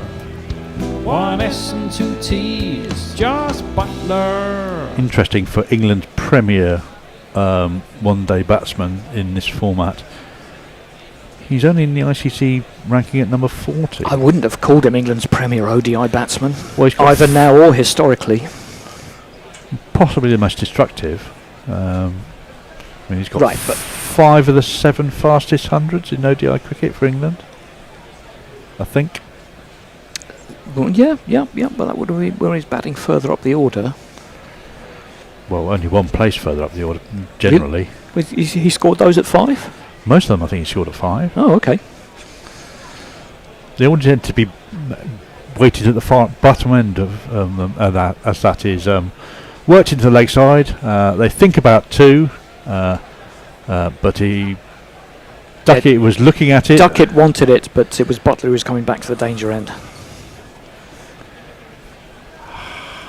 I think he lost his head a little bit there, Brooke. He trying to power the ball and didn't quite... I think he should have realised, one of those where he went down the wicket and perhaps he should have realised it wasn't there and should have just dropped a bat on it. Yeah.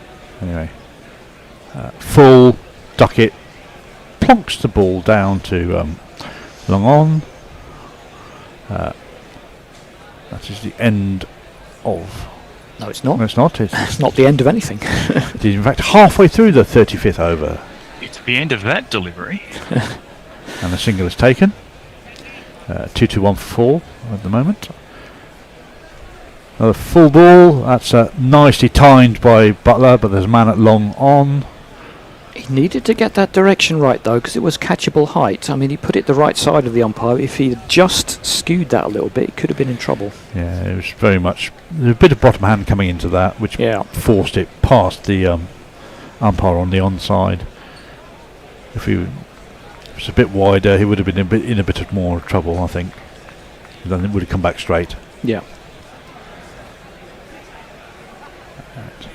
Ooh, that's the okay. Over the ball that slides across Duckett, and it's played over cover to the men on the boundary. Ellis fields, they take a single.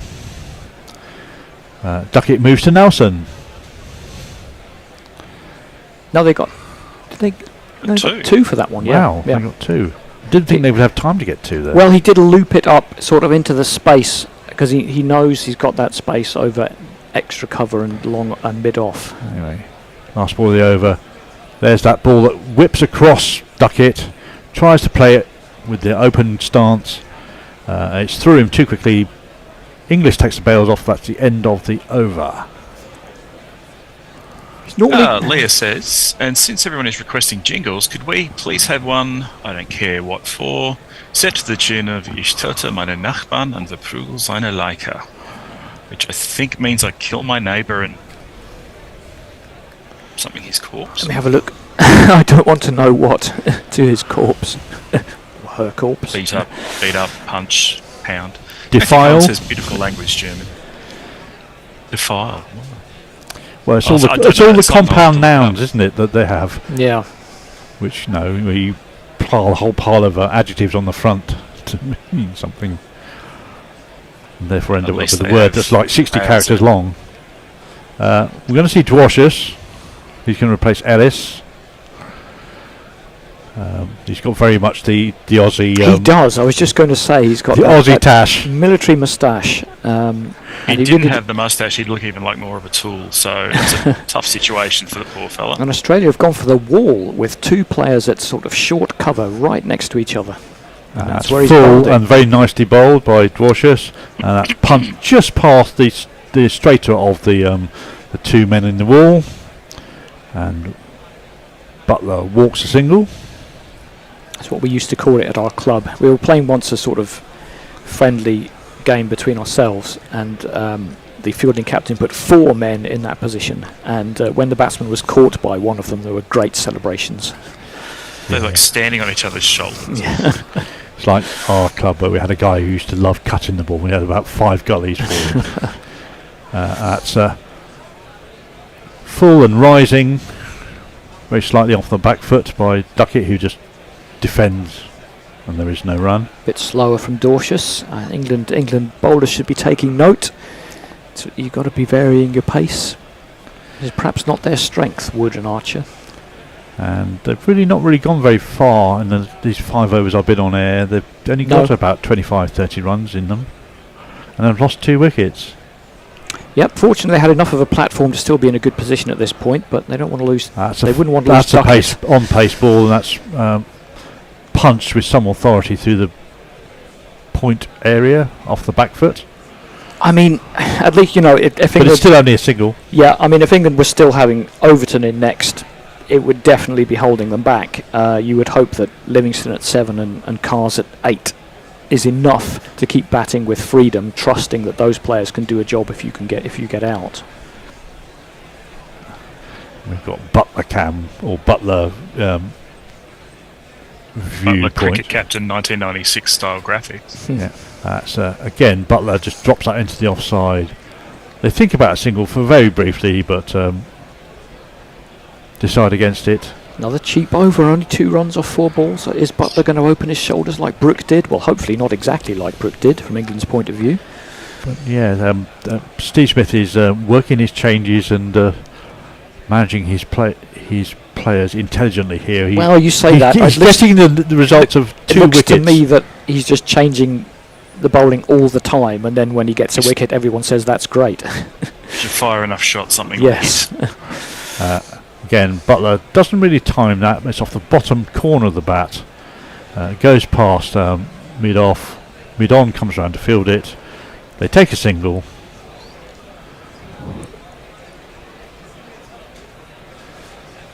And as we watch highlights of Alex Carey, he's got 3 catches. 3 catches, one of them very straightforward, but the other 2 pretty good. Even without well, if they can afford to put him out there, how good must their current keeper be? Well, wondering about that earlier on. Well, anyway. Last ball the over from Dwarcius. That's worked into the leg side. An agreed single is taken to long on. I mean, if you were told that England had lost 4 wickets and 3 of them had been Carey catches, you would simply assume he was keeping wicket. Yeah. And England 228-44 after 36. Manjeet Verma Vlogs says smog is the issue for Harry Brook, to which Joe replies, you are very generous. Stephen Kelk, belatedly, Duckett is a god amongst men. Carry on. And Jay says, as you have a conduit by proxy to the divine, I'll take your word for it. Well, he's standing on the shoulders of giants, but then again, Ben Duckett probably needs to. I like someone went to all the trouble of making a cardboard banner for Joss Butler, but didn't go to the length of looking up how to spell his name. He also can't spell Butler. You see, the jingle tells you. 1 S and 2 T's. Going to bowl Zampa out here. Bowl Zampa out here, I think, which is is a good move. Oop. And it's a reverse shot. Sweep again. That's well placed. Is that going to beat the man running around? Yes, it is. That's 3 bounces into the boundary. It's Nissan Shi. It's Nissan Shi. Now, is that going to bring a change in the field? Interesting. Duckett certainly follows the axiom of attacking the first or the last ball of the over. That's when he pulls out his shots. Yeah, just got enough height on that, and it's a fairly safe shot. There's nobody behind the man. No, point was in front. Point's gone a little bit further backward, but not much. That's a good ball by Zampa. That's a good response. That's pitched on middle and straightened. Slower as well, bit of dip, yeah. And all Duckett can do is drop a bat on that, and there's no run. But yeah, we're very much in the block and swish mode now. And Duckett dances down the wicket, hits the ball very flat down towards Labuschagne. It's 1 bounce into his hands. It's not a high percentage shot though. For the risk. No. And they take a single. Or maybe he's just hoping for one outside off stump. He's probably again premeditating it. Thinks if it's outside off stump, I can put it over those 2 men at extra cover and mid off. England 2-3-3 for 4. Probably going to be about 255 at the end of 40. And then and the stage is hopefully, from their point of view, set. I think Bears 380 odd is looking unlikely now. A little bit optimistic, unless we get a big one from Butler or Livingston. Anyway, Duckett might power onto a double. And Butler is again technically correct, but no real threat in that. Just punch back with some timing to Zampa, who persists in bowling this good full length.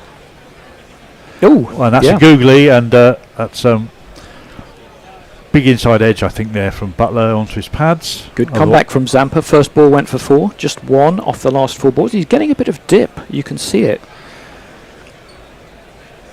Bit of overspin. It's more a toppy that than a googly, but it did hurry Butler, and he just clipped the inside corner of the bat. I know they all have deals with their bats, and they can't just change it, but is it a bit off using a Kookaburra bat against Australia? It's all part of the psychological. You think they should have branding that they change at the end of the over with a flick of a button? Well, I'm sure it's possible. They have a little screen on it, yeah. Well, doesn't it? The price of bats these days anyway. Yes. As Zampa thinks about something before bowling the last ball of his over. Might have been some sight screen action or something moving. Anyway, here he comes. It's full and just punched down the ground by Butler. And takes a single. That's the end of the over. England are 234 for 4 off the 37. England are maybe just thinking about seeing Zampa off. He's only got 1 more. And they have to bring back some pace bowlers. They have to bring back Spencer Johnson. They have to bring back Dwarcius and Ellis. Ellis is a good death bowler. Well, he's bowled a no ball, I think. Very careless for a spinner. But could have been a problem with the field. I'm not sure. Well, at least we've spotted it's a no ball this time. No, he's overstepped by quite a bit. That's just very careless. Old-fashioned one. They're now going to have the discussion about where we're going to put your fielders, because we can change the field. It because the batsmen have changed. Yeah. All the same. And it also puts something in the batsman's brain as well. Well, it's going to be Duckett, who I wouldn't be surprised if he pulled out another reverse here. Well, I would bowl it. Try bowl it right in the block hole, yeah. Or wide, yeah. Either of those. See if he gets the reverse out. And he hasn't. He's gone for the. He's powered that. That's over the man long off. He took off outside the line. He still wouldn't have caught it. And that's gone for 6. Let's talk about 6. Let's talk about 6. Let's talk about 6. Let's talk about sex. It wasn't a particularly good ball by. I think he's gone for that block on it, but Duckett's come down the track, and really Steve Smith will probably be pretty fuming about that. Giving him a free hit, it pretty much has cost him 6 runs. Yeah, Smith doesn't look too happy. Yeah, it looks like he's about to curdle milk there. Curdle, Adam Zampa, whatever that means. Anyway, that said 7 overs gone. Nog. Lockie says back in the old BC days, peeps were really short. Ducko would have been a true. giant. Yeah. No, he wouldn't have been. Has any England player ever gotten a ton and a FIFO in an ODI? In an ODI? Says Stephen Kirk. Ooh, that's a good one. don't Not many people I think think so. who could have done, potentially. Certainly not Ben Duckett, because I don't think he's going to be doing Well, that. today might be his day. Well, no, it won't. Matthew come Cullen in. says Ben Duckett did on February 22nd, 25. Yes, yeah. Here comes the Tash again with his measured run up. That's a measured ball on the stumps, and Butler's a bit becalmed here. He can't quite work out whether to stick or twist at the moment. Well, it is his MO. He does trust himself to catch up in the second half. Catch up and accelerate later. But that has just worked straight to the man.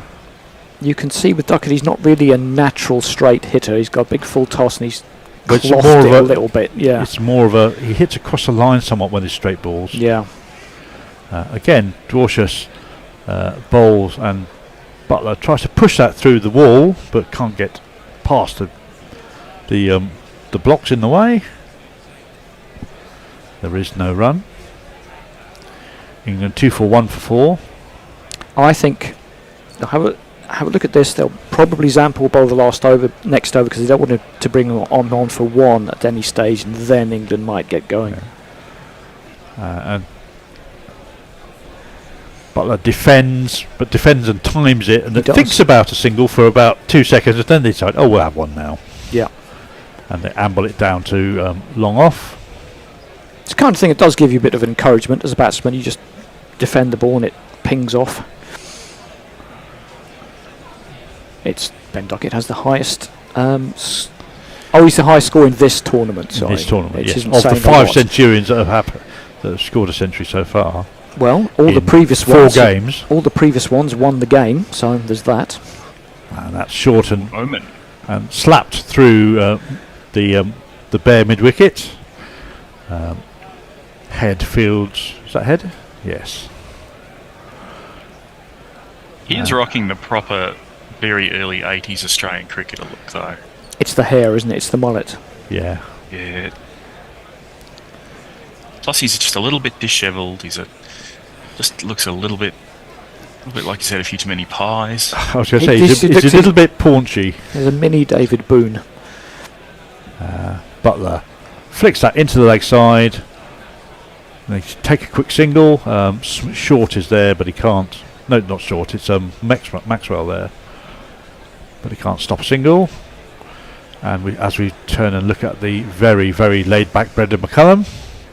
Yep, it certainly gives that vibe. He's got Gus Atkinson behind him. I don't think he's playing today. He's not. He's got a bat in his hand. He's just showing to. Was it Harry Brook beside him, or Jamie Smith beside him? Either way. Slower again, and that's worked very neatly by Ben Duckett. Did he get a bat on that? Well, it's either worked or it's hit him on the pad. It's 4 either way. I think it might just come off the pad. And it is 4 leg buys. Yeah, that's a bonus. We might as well do a 4. It is 4. This one doesn't really apply though, does it? He didn't hit the ball. No. It hit my pad and it went for 4 runs. Not particularly well directed by Dwarshuis. It was a bit too much. I know he's trying to cramp up Duckett, but that was too much towards leg stump and outside it. Gave him the opportunity to at least either get a bat on it or get a pad on it, and he got one of the 2 right. Well, I'm sure they're used to it, but it from our experience of club cricket, it feels like a long day. 50 overs for 350, and then you've got to go and bat and score 350. Yeah. Oh, I'm a bit surprised they've done this. They're not going to bowl Zampa out. You're going to have one Where would you bowl One him? power over at the end. Bowl him 1 over in the last 10. I'm not sure about It's that. going to be the partnership breaker.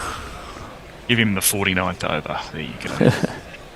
That is flat and pushed off the back foot by Butler into the covers for a single. It is Glenn Maxwell who is the unmentioned bowler.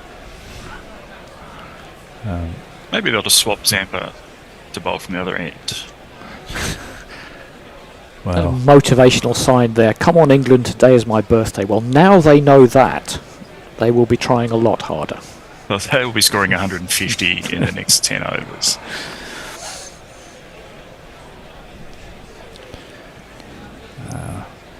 Bucket down to face.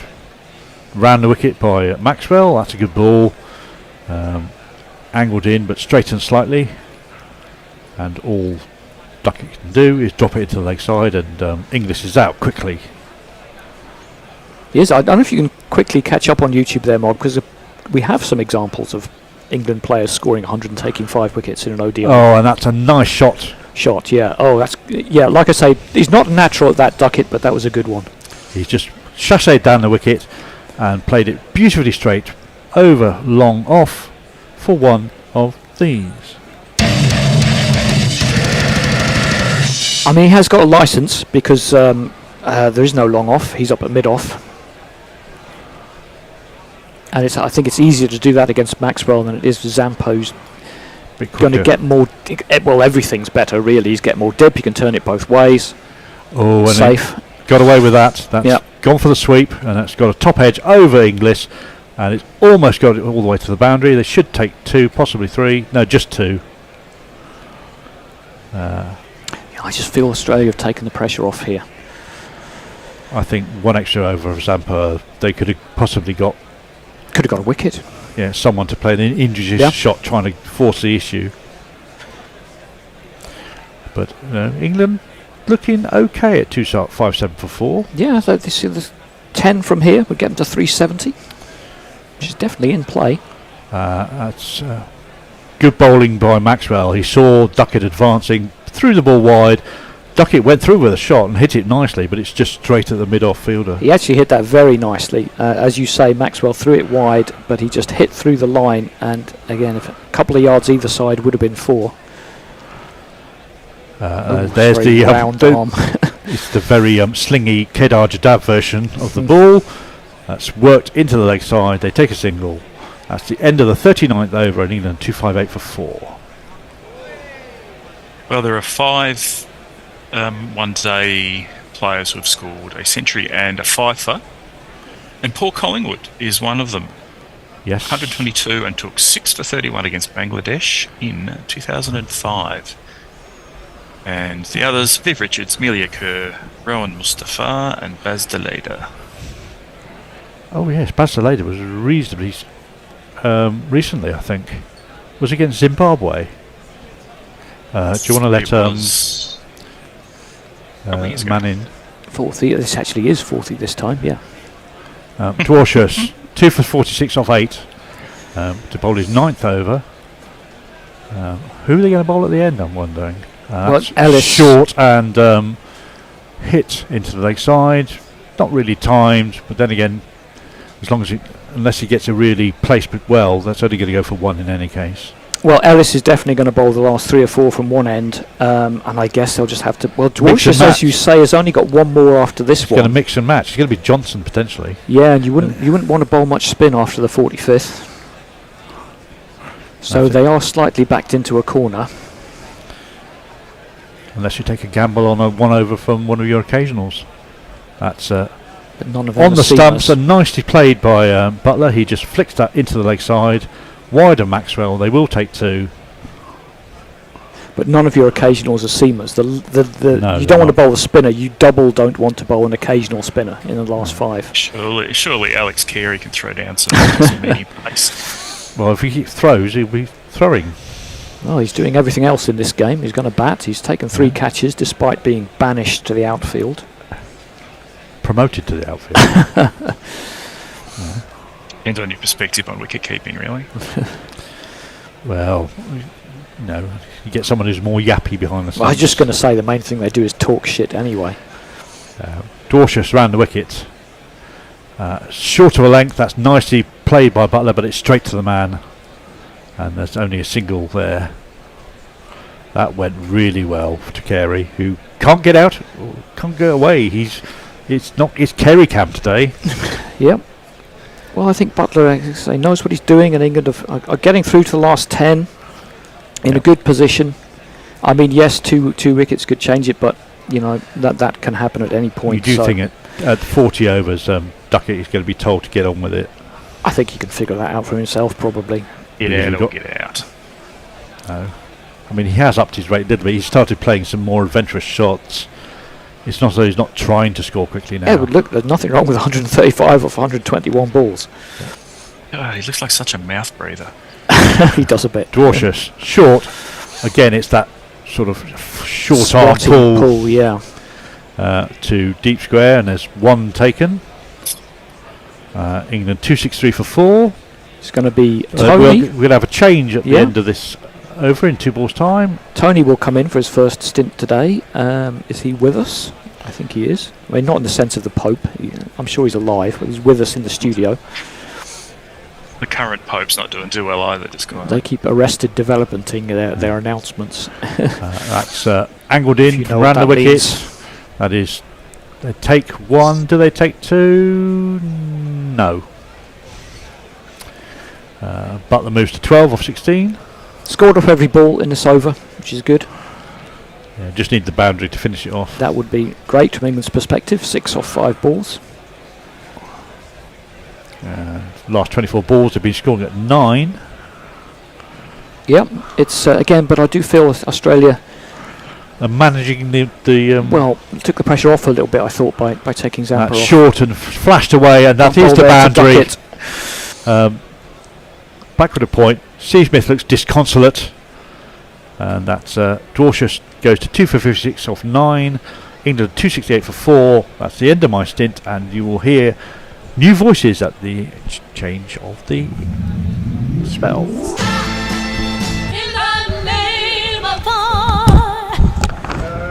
10 overs to go. Filthy, what do you make of this? What are England going to be looking for from here? Oh, hello, Andy. I would think they're looking for 340, aren't they? Maybe even 350. More than that. I think Tony is going to be remote, and he's going to join you on screen as well. Yeah, no, you're right. There's definitely, the thing is, there's that four wickets down column. I don't know. As in all ODI cricket, things can change very rapidly. If Butler and Duckett are still there at the end, of course, they'll be looking at another 100 runs from here at least. If not, well, we'll see. Anyway, hello, Tony. Hello, Forthy. How are you? Very well, thank you. Yeah, splendid. I haven't got any air conditioning, and it's fucking 35 degrees today, which has not been ideal. No, it probably hasn't. Maxwell into the attack again. Defended really by Butler, prodded into the offside towards extra. No run. England going at 6.5, just over. 268 for 4. Did I catch you just saying you felt Australia were more in the box seat? Oh, that's no, not me. Or is it a replay? No, it's not. It's an absolutely monster of a 6 over deep mid wicket by Butler, who has lofted Glenn Maxwell. He's moved on to 18. England have moved on to 274, and the bear has just slid into his seat. Sweet Jesus, over the line. No, I think England are in the box here, particularly as they're going to have to rely on some occasionals. Australia. Yeah, we've got 10 overs. See Maxwell again, hauled away. Is going to be a man down there. He didn't quite catch it that time, and it will just be a single and bring England's star performer of the day so far. How many times have we said to the Duckster, oh, those 80s and 90s, they're all right, but you've got to go on. Well, he's gone on today to 140 so far. Ooh. And another one. Oh, you're ahead of us somehow. Well, Maxwell round the wicket. Amazing. That's clipped. Just backward a point. It was a bit uppish, but he's got himself a single. You're well behind today, Tony. Am I? Yeah.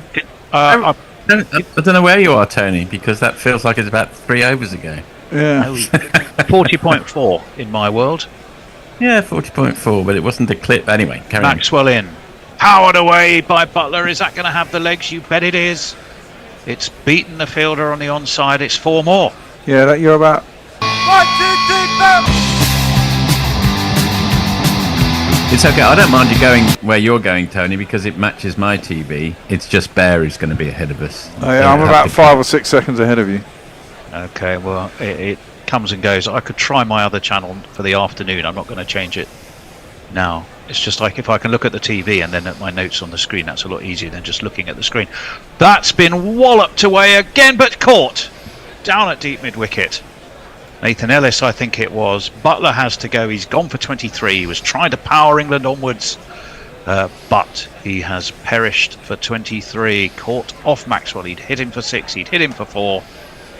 But he tranced his arm once too many. There, jingle up the misery of that I wicket. won't look back, 'cause by the time that I do, you'll be gone. Was that Nathan Ellis who took the catch, I think?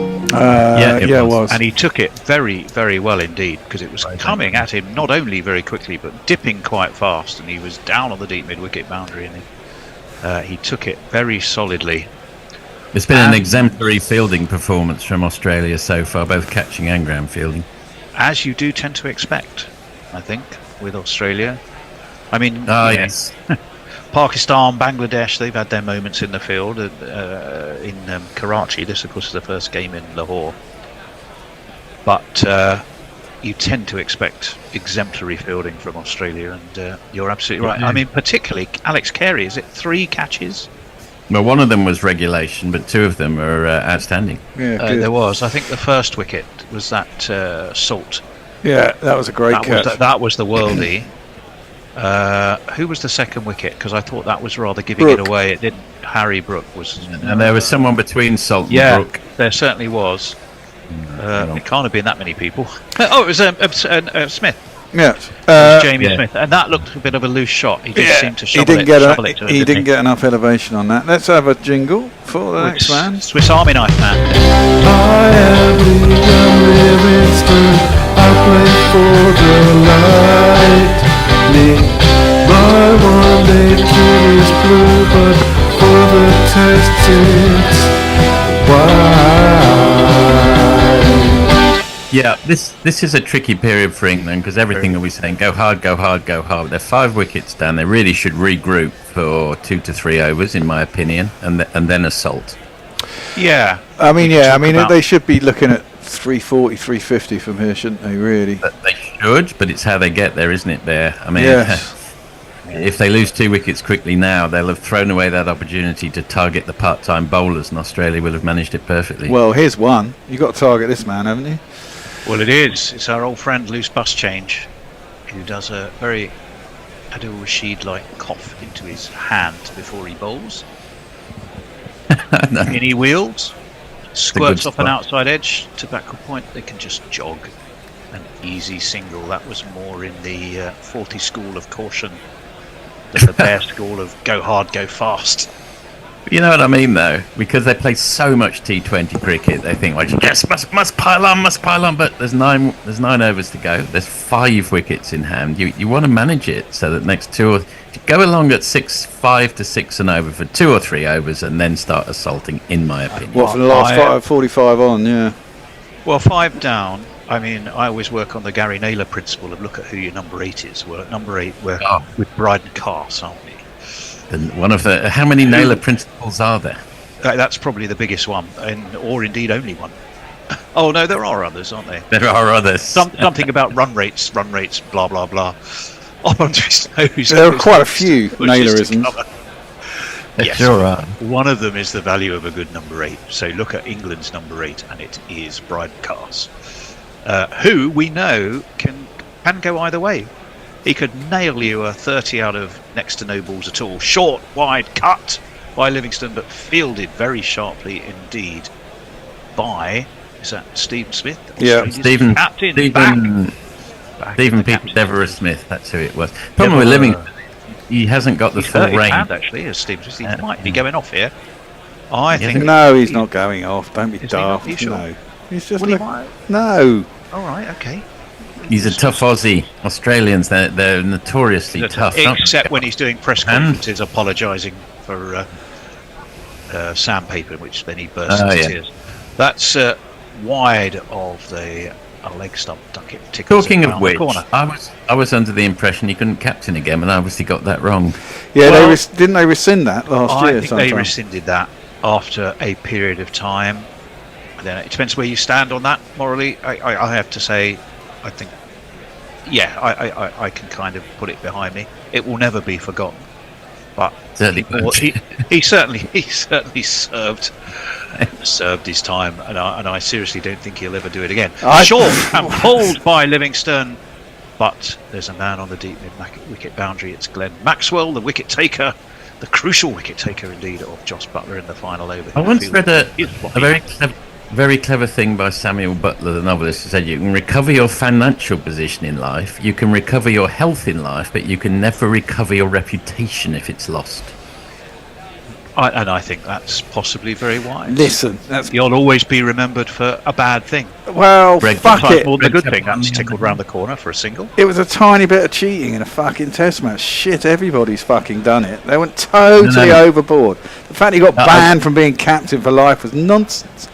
That's my opinion. Strip down Regardless of whether I agree with it or not, but the problem is that in the court of public opinion, he is, he'll always be remembered for it. Yeah, but it's only Australian opinion that really thinks that way. Most everyone else around the world goes, "Why are you banning 42 overs complete at 285 for 5. Do we have any social message? I'm just looking.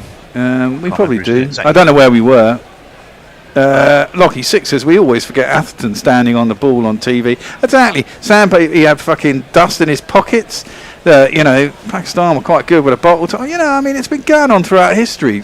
Bloody, not long after Steve Smith was caught, wasn't Faf du Plessis caught? No one gave a shit in South Africa. They all got fucking pious in Australia. It's bullshit, man. Well, funnily enough, I was literally about to cite Atherton as an example of sane moments. But I was going to be balanced in my assessment. I was going to say dust in pocket. I was going to say steely eyes against South Africa, particularly Donald, and I was going to say constantly getting out against Glenn McGrath.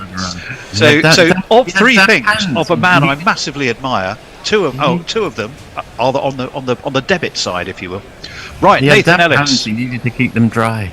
Around the wicket he comes. Oh, and he's got Duckett in a bit of a tangle. But the ball drops down. Ellis tries to follow up and take the bails off. It's from the non-striker's end. Livingstone was just too quick for him. I saw a message on our WhatsApp group this morning, which I think was from Men with N, which basically described Nathan Ellis's run as like a 12-year-old in the playground who's just eaten several boxes of Pringles, or had eaten half a pound of sugar or something. That's right. Which really is. It's a very, very busy run, isn't it? He's working parts and hips. A little bit like Faulkner used to run to the. It's Faulkner, wasn't it? Used to run to the wicket like that. Yep. The other thing about these bowlers that have come in from Australia, maybe I'll get back to that after this ball.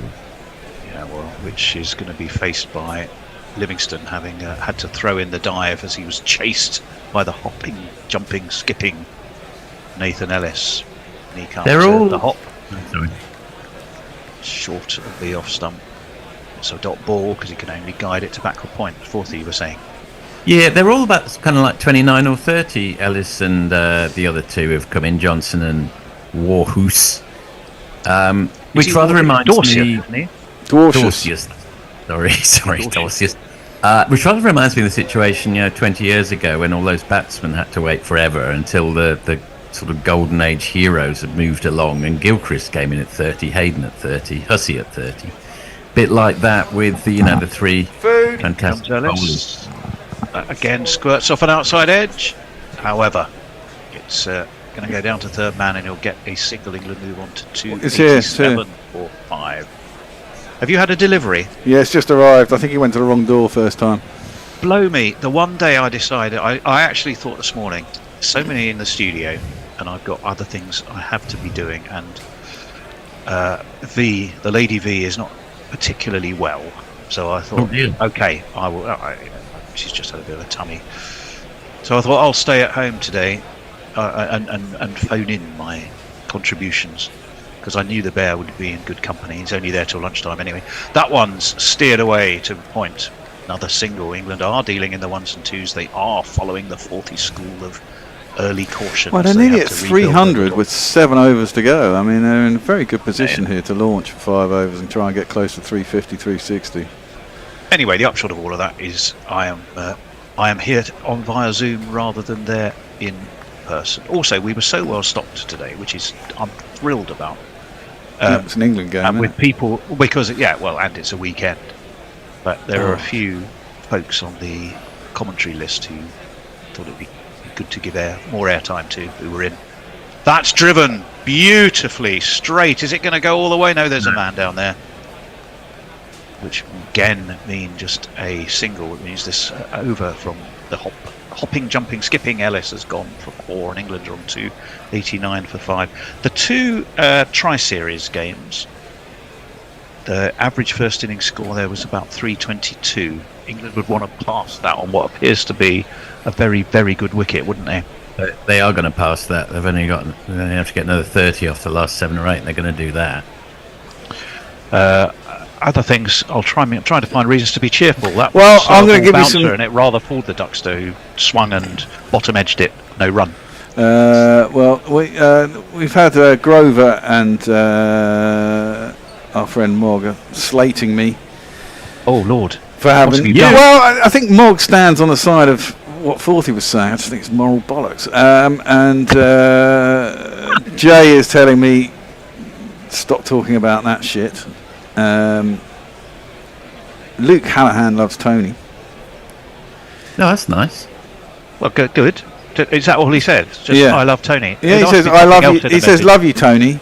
Oh well, that's nice. Well, I'll take that. Tony, Bear, just to clarify, I wasn't necessarily saying you should be vilified to Kingdom Come. My only point was, once your reputation's gone, whether fairly or unfairly, that's the hardest thing to get back in life. That was the only point I was making. Yes, once you've besmirched your reputation, besmirching takes a well, long time to wear off, if ever. Well, maybe he was besmirched in Australia, but I mean, I don't think short extra. We just took the piss out of him, and that was that. I didn't think it was that bad. We could take that. Right, we could argue this in, because that's a full toss. Livingston is not going to miss out on that. That was an absolute piece of garbage from Marnus Labuschagne, I beg his pardon. And Livingston had an eternity, it seemed, to just swing his way through it, away over mid-wicket for a maximum. Goodness me, it was a horrid ball. It seemed to slip out of Labuschagne's hand. Well, that's a danger. If you were to design a ball, which for Livingston to hit, it'd be that. That was the one. Ball toss on just slightly wide of off stump on a decent length. Boom, off it went. Well, it's accelerated England to 295 for 5. But that 5, possibly a concern. They'll want that 350 as a minimum, I think, now. That one's just guided by Livingston for a single to deep point. Well, I think they'll off this Labuschagne over. They'll certainly get it. Well, they won't certainly get it, but unless there's a little clatter of wickets, they're looking good for 350, 360 from here. A clatteret. A mini clatter. Well, Duckett's done fantastic, hasn't he? I mean, he's 146. He's absolutely brilliant. Can he carry his bat? Let's not tempt fate. But okay, I'll nail my colours to a mast after this ball from Labuschagne, which is reverse swept by the Duckster, but I don't think it's got enough meat. No, it hasn't. It's fielded by Alex Carey. I think he's been a tormentor of England today, certainly with his catching. And they just take a single. Duckett looks like he's starting to struggle a little bit. Well, the mast to which I was going to nail my colours was if the Duckster carries his bat and England bat the distance, they will win. If the Duckster doesn't carry his bat, bar Joe Root, it's all been bits and pieces. Well, and I won't be so convinced. Maxwell, short, slightly wide. It's an off break. It cuts. Sorry, it's yes, it is. It's a leg break, really. Isn't it? Like loose the leg. Like all white ball cricket, though, Tone. Most big scores are scored by mainly one person. I mean, that's why England lost against India. Everyone in India, there was a century in each. There were of two India's centuries games. the other day. Yeah. 2 tons. Who was that for? Was that the Kiwis? Yeah. Yes, That's on you. Yeah, it was New Zealand. Well, we shall see. I'm only saying that's a criteria for England being very confident that they will win, in my opinion. Surely statistically, that was a miss. He tried to all that. Can you stop talking over each other, please, boys? To mid on, and they took a single. Right, sorry, yes, Forthy, you were saying.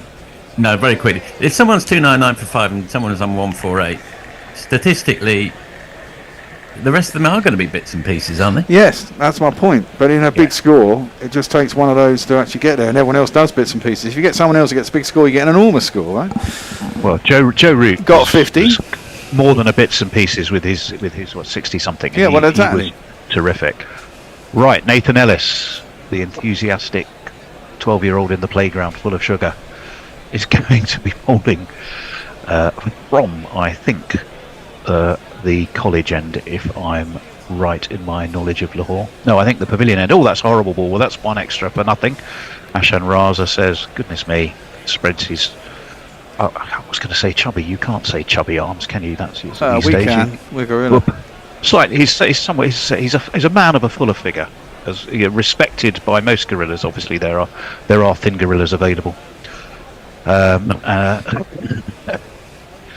the 300 is up. So that's good news for England. It's also good news for grassroots cricket. And obviously because of that distribution by DP World of cricketing kits, that's nudged to mid-off for a single. 301 for 5. The other possible reason for to be cheerful is that this Lahore is a ground where pace bowling actually does prevail in terms of both economy and wickets. Bowling average. Wickets, yes, thank you. If England got there in the end. Australia in an ODI, these are the perfectly set up for them. It's a flat pitch, and Australia got a second string attack and all of those things. So, and they've got 3 very fast bowlers and not much else, England. So yes. Ellis in, defended by Livingston, but defended out to backward point. They jog another single. 6.8, the run rate, 302 for 5. The score.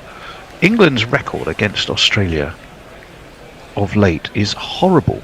Since the 2019 World Cup, they played 12, 9 wins to Australia and 3 to England. Now, you can always paint a picture behind those. I think 5 of those were in an ODI series straight after England had won the World T20, and no one was quite sure. That's right. Why they were playing it. That's a misfield by Travis Head at backward point. And it'll bring up 150 for the estimable Colossus that is Benjamin Duckett. What a performance by him. Terrific knock. I'm sure we had a jingle for 150, but I can't now find it. Maybe today's the day he does get a bowl. Maybe all those Duckett must bowl advocates are finally going to get what they want. I went to one of those pointless matches at the MCG, and it was the most pointless match of all time. Everyone lost interest. Yeah, so this is it. I mean, behind all stats, there's a story and justification or what it may be. That was a swing and a miss by Livingston, who I hope is all right. I think he might have tweaked a hamstring there, but I think he's fine. The Ben Duckett is chortling and sees the funny side of it. 150 off 34 for him with 14 fours and 3 60s. I've got a jingle for that. Well done, lad. You found it? Yeah, I have found it. You shall not shift me. Oh. You shall not. Nathan Ellis.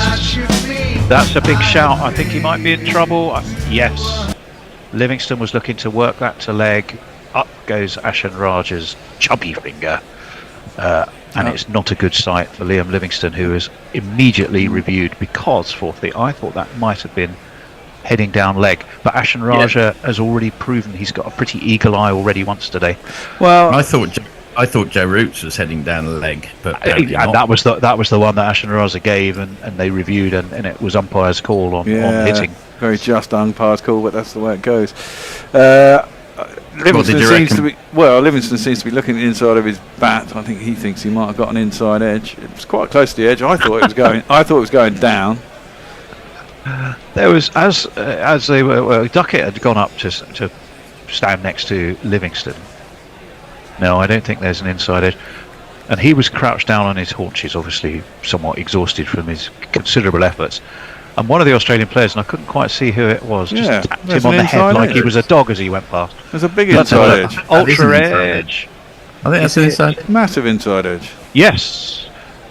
The bat and pad were extremely adjacent, but it's just back first. Ashan Raza not so eagle-eyed on that occasion. Perhaps he's borrowed Joel Wilson's for this particular over. So it is. And onward we move.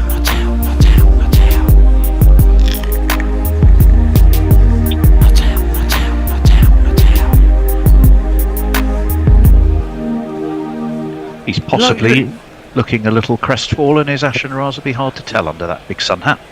Sorry, 40. That's going to say. Nathan Ellis just looks a little bit like a slightly more filled out Bruce Reed, I would say. Yeah. Yes, I could see exactly where you're coming from with that. Not as tall. Bruce Reed was really tall, wasn't he? Massively he was tall and very skinny. Yeah. The field, let's have a look at the field. There is, it's not really a slip, it's a short third, I think. There's a backward point cover and a mid-off. And I think there's a deep man on the cover boundary on the offside, and it's thrown up on the offside. It finds extra cover and will be just a single. So an eventful over. 3 from it, a wide, an appeal off the second last ball, which Livingston survives, and it's 303 for 5 after 45 there. Wow, Lockie 6 says a Tesla ad played on YouTube when Tony appeared. Don't you go associating me with the swastika. I'm not having that. The swastika, nice. Yeah. Oh wow, there's loads of messages I've missed. Right, all right, let's go. Where should I go? I'll start at the bottom. Jay says, as I predicted, the universe will end if Duckett bowls. We might all be fucked. Wow. Was it foreseen? Well, it's not going to happen, Nostradamus. Lockie 6 says, this is probably an old idea, but £5 per minute talk to a gorilla phone line could be huge. Dial 0898. Yes. It's very old school. I suppose we could set up a Cameo account. Well, I think we're back to the OnlyFans, aren't we? Idea. 5 minutes with your favourite gorilla. Oh God. Gorilla Cricket /OnlyFans.com. Oh. Right. Oh dear. 303 for 5. Adam Zampa back. He's accounted for Joe Root. Duckett has swept high, swept long, swept for 4. Terrific shot. 1, 2, 3,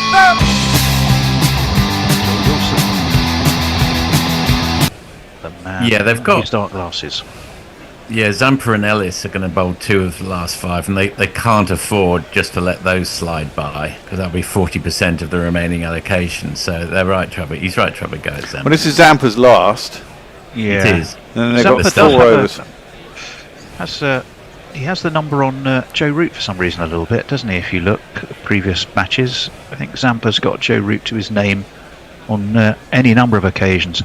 That was short. It's reverse swept by Duckett. It doesn't really quite get hold of it. It's down to Carey, who's at deep backward point. And it was a lot of heave-ho for not much reward, just a single. And England move on to 308. Not much ROI. Did you say what? ROI or ROR? ROI, not much return. Return, not much for the return on investment. No, you're right. I thought you'd said that. I did. Yeah. Not an acronym, of course, an initialism, as we know. That's interesting. You've slightly you might have to explain that one to me. That's wide of the right-handed Livingston's leg stump. He had a swing, but his leg was so far over. It has been given a wide. Yeah. So it's a free extra 1 to the score for England. They're not going to turn that down. There's 3 men on the leg side, which could be where Zampa's trying to tempt Livingston, but he's tossed this one onto off stump and it's driven straight to Steve Smith at extra cover. And there was no run. Yeah, you've got a man at deep backward square, you've got a man at deep mid wicket. I think there's a man at a wideish long on. So they're trying to cover the bases of the ball that Livingston hauls away to leg. All he's done there is nudge this one to off, and they'll jog another single. Fourthly, the difference between an acronym and an initialism. To me, I would have always said ROI is an acronym. No, it's not. It's an initialism. It's got to form a word in its own right. So, like Bupa or NASA are acronyms. NASA would be an initialism. I'm still being worryingly thick. That's all right. Right, anyway, this one is reverse swept by Duckett, and again he doesn't really get hold of it. It's to Smith at mid-wicket. They take another single, they move the score into 310. Right, one more go at explaining it to me. It's got to form a new word. Like Bupa could be a word, NASA could be a word, but IBM is not a word, it's an initial, it's a string of initials. I'm with you. Now that makes sense to me. Got it. Zampa in. Onto the back foot goes Duckett. Rather edges this to short third. Takes a single. That's Zampa. But I'd have said it makes a word. 46. I'd have said it makes kind of Roy in sort of French. Roy? Well, if it said what, that would be an acronym, certainly, yes. As in Louis XIV was the Le Roi. Anyway, Bear.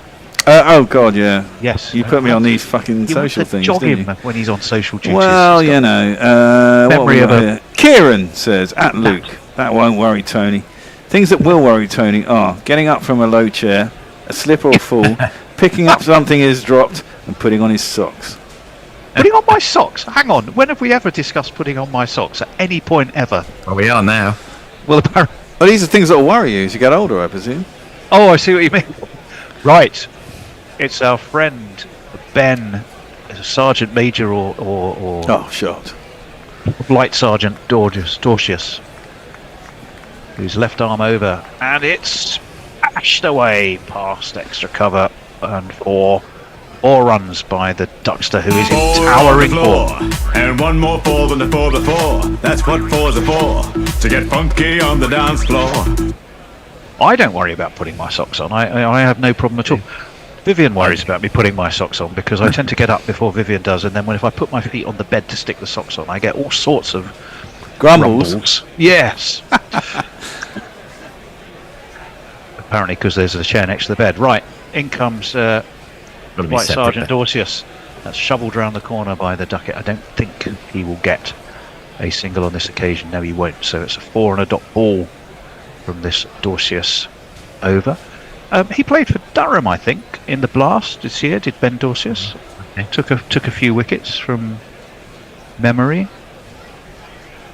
What else? They were all these bowlers were nowhere 5 years ago, and they've all had redemption stories, which is nice. And he's going to be in to Knots' Ben Duckett, who pulls him away down to long leg, and will get himself a single. Yeah, he played for Durham in the Blast. Best of 3 for 35 against Worcestershire, I think. I think Duckett's indicating to his to Livingston it's coming out the side of his hand, so watch it. Yeah, it's been a terrific knot by any evaluation, even if he does perish. Yeah. You've got to say, Bear, I am slightly behind. Can you just try and not give the game away? Oh yeah, he's got that one. Except that he's been caught. Deep backward square. And I'm afraid Livingston it is who has now perished. The Duckster, though, carries on. All England hopes rest with him. Livingston gone for 16. Another one bites the dust. I think that is going to be out, Fred. Another one bites the dust. Yeah, you should have listened to Ben Duckett there. He had just told him that it's going to come through slower at the side of his hand. He gave it a heave-ho as if it was coming straight onto the bat. He underhit it, and out he goes. Taken, very well taken. Aussie style, fingers up. A deep backward square by Nathan Ellis. Seems to be a very interesting conversation going on between Livingston and Glenn Maxwell. Maxwell's seeming to make something of a point of wandering back in the general direction of the pavilion with Liam Livingston and getting in his ear. Maybe it was all friendly. It looked reasonably good-natured. Yeah, I think so. Well, I've learnt something. Every day's a school day. I've learnt the difference between an initialism and an acronym. It's the sort of thing which just annoys people, so it's not very useful information. You tell people and they go, "Ugh, so what?" Well, yeah. Well, Luke Allen says ROI equals Republic of Ireland, of course. Yes. Can do. You can Which do, yes. is also an initialism for the same reason. That's correct. Unless you're Except French. for you're French, exactly. Wow. We used to have an advertising tool in our kit called ROI, which was relevance, originality, and impact. There we are. Oh dear, Lord. Right. Without which there's hardly a point in doing an ad, as that one is intended to it off. Well, some people would say By the that's new man probably who true. we should jingle.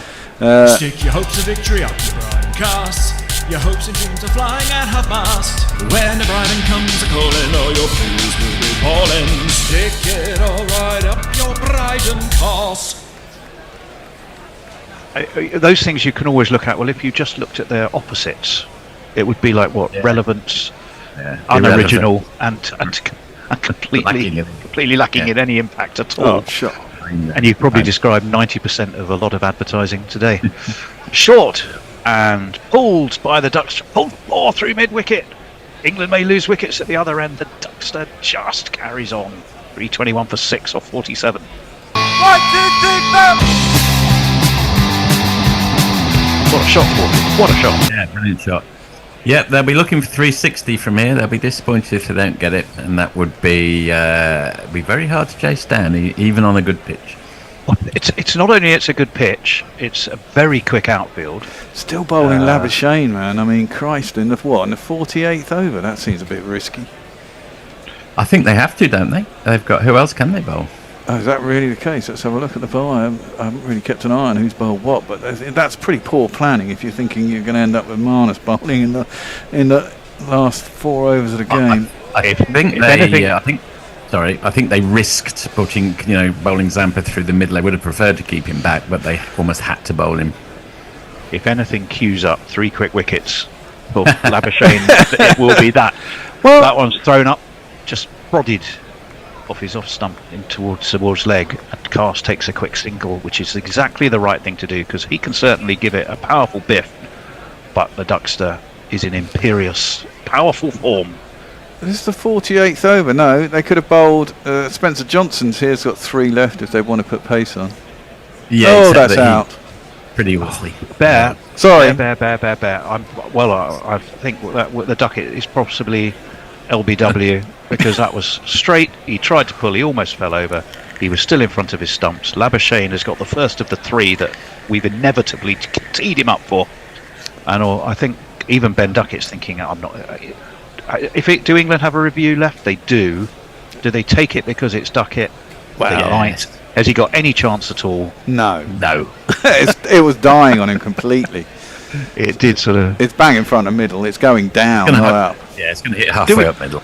Do we credit Matt Labuschagne with bowling a sort of a quite clever, loopy, slower ball, or did he just bowl a piece of rubbish and get lucky? Yeah, I think he bowled a bit of shit and got lucky. I mean, it was, well, it was halfway get down that the track. jingle ready, Bear. Well, indeed. I mean, it pitched halfway down the track and just died. It was definitely a case of, well, I mean, I'm going to give it because I just think there's no fucking hope. Unless he's got something on his bat. Which No, I can't see anything other. I think they're literally just reviewing this because it's Duckett. I think because he's done so well. We're looking at Ultra Edge. Nothing. Which flatlines? It's his back leg as he attempts to sweep. It's between middle and leg. Catches him at sort of groin height, but he is crouching down, so you're looking 3/4 of the way up, slap between middle and leg. And I think Ben Duckett has got his helmet off and he's ready to go and enjoy some applause, and I would imagine a cold drink. As Bear says, it's such a bad ball, it was on the way back down again when I know. It was. That's how bad it was. Duckett's upset. I think I think some of the Australians kind of agree with him. Bad luck, mate. That was shite, but that's the way it goes. Yeah, I think that's possibly literally what Adam Zampa's saying to him right now. There seems to be a lot of chat, a friendly chat between the two sides. They all know each other. They play in the Bash together. They play in the IPL together. Goodness knows they saw a lot of each other last summer because we played 5 ODIs against Australia. Pitching in line, impact in line, hitting halfway, literally halfway up middle stump. Literally halfway up middle stump. And the Duckster's magnificent knock has come to a conclusion on 165 in a, sadly, of all the ways you might want to perish, not like that. LBW to Marnus Labuschagne might not be the way, but there we go, he's gone. The first thing I learned from Gorilla Cricket is shit takes wickets. Shit takes wickets, inducing a portion that don't clear the tickets. Yeah, shit takes wickets. Shit takes wickets. Well now, what does that do to your 360, 40? Doesn't do it much good. It's not going to be 360. We're looking at, it's going to like 345 or something now, I suspect. We often say that would have hit. That would have hit halfway up. We don't really mean it. It usually means it would have hit 3/4 of the way up. That literally would have hit halfway up. I think it was even less than halfway up. It might have been. It was certainly on the way down. Funny. Well, Jofra is will probably be encouraged by those stats about fast bowling. He's certainly got previous very positive form against Australia before that terrible run of or catalogue really of injuries that he's been beset with, and he's going to be facing Labuschagne, who trundles in. That's a decent ball actually, fallen on middle stump. Archer pushes it to mid off and takes a single. That's so shit. Jofra's well, we'll say it's jingle in a second. We're switching. Why did they? The more you watch that Duckett dismissal, you think, why did they review it? That's nudged by cast for a single. One more to the score. I'm going to play Jofra's jingle. In fact, Glenn Maxwell was over to the Duckster. This pumped him. Break your heart, hotter than lava, cooler than Bogart. In your face, Labuschagne in. At your stumps, on your toes. Smith at cover by Jofra. There's no run. 324 for 7. That's a full toss. Archer doesn't really catch it. Ends up really rather bunting it to short. Matthew Short, isn't it? Matthew Short at mid-on. A wicket and 4 runs off Labuschagne. Yeah, well, not quite the 3 we feared. But you've got to say that's there, perhaps, is exactly the justification that Australia were looking for. I think the Demon Labuschagne back. So it's luck rather than judgment. Well, yeah, the scorebook, as they say, Bear doesn't draw pictures. No, exactly. And it hasn't been. That wasn't a great over for England. What social messages do we have? Oh, yeah, that's me. That's me. Let's have a look. What we got around here? Luke Hallahan says, England still favourites. But we're giving them a sniff. Yeah, we have given it. There's always a sniff, but I think over 300, I think it's going to be tricky. It's a big 2 overs. It's a big 2 overs, let's say that. 10 and over, I'd say England. Ellis is bowling. Ooh. And Archer doesn't get hold of that at all, and it's a dot ball, which is a precious commodity as far as Australia is concerned. Just at the moment. A Tony Puntastic here. Round of applause for Duckett. A quacking innings. Oh, very good. I like it. Who was that from? That was from Luke Hallahan. Love it, Luke. Beautiful. Right. Well, now, what have we got? 11 balls left. 3-2-5. So we're saying 3-2-2, as there was average first innings for the 2 Tri-Series games. That's only a single down to Maxwell at long on. So you really need Bryden Cass to get hold of a couple if he possibly can. Well, or indeed Jofra Archer, who's capable of it. Oh yeah. They've got I won't say levers. I will not say that. No. Why they're called levers, I'm never quite sure. So I do rather take your point, Naves. Now it's in. That's gone straight up in the air. Someone must be underneath it. No, it's going to plop short of Labuschagne, who's rushing on from deep mid wicket, and they will actually come back for 2. That's good running. So that's good run. That is good running. You're quite right there. It's very good running. Takes I wonder if 328 for 7. They might actually be slightly better off looking at 2s here, because the field is so far back. It might actually be a better strategy. It's a conservative strategy, and perhaps not in their mindset. Well, especially if you miss-hit it, it's got no pace on it. Yeah. And then two of your bowlers, your main bowlers, pull a hamstring in the attempt to follow Forthy's advice. They are going to. They're going for a single, but they're running that well. He's nudged into the offside. Sharp running. 329 for 7. I think 360 Forthy is gone. Gone. Long gone. Like dear Johnny or dear Larry, it's gone. Yeah, disappeared down the old plug hole. Which apparently in Australia doesn't go the other way than it does in the Northern Hemisphere, I was reading. Is that an urban myth? I think so. I believe so. That's all. Right. Nathan Ellis in again. Hop, skip, jump, deliver, wide. And Archer was quite canny there, I think, because he decided to leave it and went, look, if you're going to bowl those, I'll have the free run for my team, thank you, and not try and do anything silly. Which is sensible. Yeah. Well, very sensible. And he's huffing and puffing a bit, so I think he might also have been thinking it gives me a couple of moments to collect my breath a bit. He's on 3 off 5 balls. He really shouldn't be huffing and puffing. Well, no, but he did have to put in a couple of sprints for those. Ellis in, short, bowled by Archer, doesn't get hold of it. There is fielders aplenty in the deep. Sergeant Major Dorcius is one of them who fields. They come back for 2. There's one of Forthy's 2s. I know Ellis is stretching his groin here as well. Do you think he's going to go down with an injury? He is, although with one ball of your spell to go, I suppose could be worse. But of course, long tournament, compressed as well. Well, it's not. Actually, it's not. I don't know that it is that long. You could be all over for some teams in 3 games. Right. In comes Ellis. He seemed there. That's launched, but has it got enough? Yes, I think it has. It was launched over long off. I thought that cleared the boundary, Bear. I did as well, but the scorecard up here is showing 4. Yeah, so. It is showing 4. But it's got a little ring around it, like they're not sure, and they're going to have a look. Tony, do you want to congratulate me and Bear for not exploding before we let you report on the ball? Well, it was a full toss by Ellis.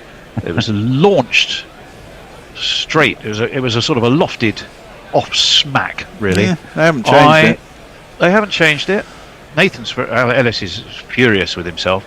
Bear and I, with our amazing vision between us, both thought that's got to be a 6. But it isn't. Sadly, it's 4. It's 336 for 7 after 49 though. Bear, messages. No, we haven't got time. Already. Bowled, dropped. The exemplary fielding is not quite so exemplary there, because at deep mid-wicket, Maxwell took it on the diving forward. It hadn't quite got enough from Cast, but he will get another of Forthy's 2s, because as he dived forward, does it pitch just short of him? No, it actually with ankle height. It was a very, very tough one. Labuschagne looks like, being the world-class bowler he is, he's been robbed. Up in the air goes that one from Cast. Surely someone's underneath that. They are, and it's taken this time by, guess who? Marnus Labuschagne. Well, there we go. 3. Second of his 3. Cast has to go for 8. Fuck off! Just fuck off! Quite a good catch, that one. Coming over his shoulder, turning back, and he had to judge it nicely, which he did. Now, I reckon there's someone in that Australian dressing room who has been listening to us and has got the word out to Marnus Labuschagne that there's 3 blokes in London saying, what on earth are you doing holding Labuschagne back to the last couple of overs? That must be a miscalculation. Well, he's taken 2 wickets, he's taken a catch, and he's been pretty difficult to get away. He will be going, well, there, that's why. 8 down, 338 for 8. Jay says in caps, is there anyone apart from Messers who can do socials? Sorry, Jay, I'm not. Sometimes I'm okay at them today. I've been making a mess of it, I have to say. It's partly because Tone's behind, and so I'm not in sync. I'm all out. I'll try. I will change channel. Sometimes just because it's on 2 channels. There's Sky Cricket channel is on Sky 1, and they're not always in sync with each other. Certainly not. The other day, though, it's weird how it works. I was bang on the money. Normally you are, or even slightly ahead. That's why I was a bit discombobulated this morning. This is a point at which we're contractually obliged to say Adil Rashid can bat a bit. Hendo will talk about his wristy flicks, the well-known porn star. And we shall see what he's got in store. Labuschagne's going to be in. He's launched this. It's up and over. Cover. And he'll get a single. On the 45, and on the 45, and on the 45, and you can turn it both ways, and you can turn it, and you can turn it. That's bunted. It's bunted all the way past long off, one bounce. Oh, wow, that's exactly what England needed. Well done, Jofra Archer. 343 for 8. Dare we say 350 is now on the cards at least? We can say it. It's not like Voldemort. We can say it. Oh, we can say it. It's true. Oh dear, I didn't like what Bear said there. That worries me for the next state of the next ball. That's pulled high, handsome. That's gone all the way over deep mid wicket by Jofra Archer. He can bat a bit, this lad. He can bat a bit, Jofra Archer. And that Lavisher, what is he doing? The death over. It was a half-track piece of filth. Jofra Archer climbed into it with absolute relish. 6 runs. Right, in he comes again. This doesn't really get hold of it. It's on the bounce. It'll be 1. They're going to try and come back for 2 if they run hard. They do. They have got 2. 15, so it means England finish on 351 for 8. Not quite Forthy's 360. I think they will be happy enough with that effort. Highest score in a tournament so far. All different grounds, obviously, but first game at this ground. But that's Karachi and Lahore are very different in character and in terms of run. Oh, Travis Head seems a tad bored with just about everything. It's a big old yawn. I think you need to back yourself to defend. I think you've got to back yourself to defend 352 for crying out loud. Jesus. Yeah, exactly. If you don't, you shouldn't be here. You shouldn't be here if you can't think that. The famous dew factor, of course, is no. We don't know whether it'll happen or not. That's the thing. No one knows whether the dew will actually happen. There's talk of it, but apparently, as I was listening at the beginning, top of the show, I think Pakistan were expecting dew to come down the other night in Lahore, and it didn't. The way, beautiful sunset. 351 for 8. It does look beautiful. After 351 for 8 off their 50, I think England will be happy indeed. Built on a magnificent knock of 165 from 143 balls from Ben Duckett, supported by 68 from Joe Root and a good little cameo towards the end from Jofra Archer to finish things off. Butler 23, not too bad at all. So it means that England at least are in this game. They will need to bowl very well. You do wonder, perhaps, chaps, a first choice Australia pace attack, how many less than the 351 might England have got? Well, that's a very good question, but it's moot, exactly. Just moot. And that's why I think, there are some dangerous players in that Australian side, clearly.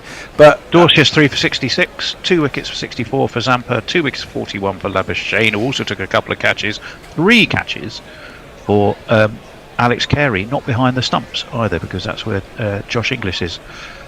Bear, what have you got lined up for innings break entertainments? Well, now we can go back to the beginning of this podcast because we actually finished it yesterday, so you'll get our thoughts on the Champions Trophy once again.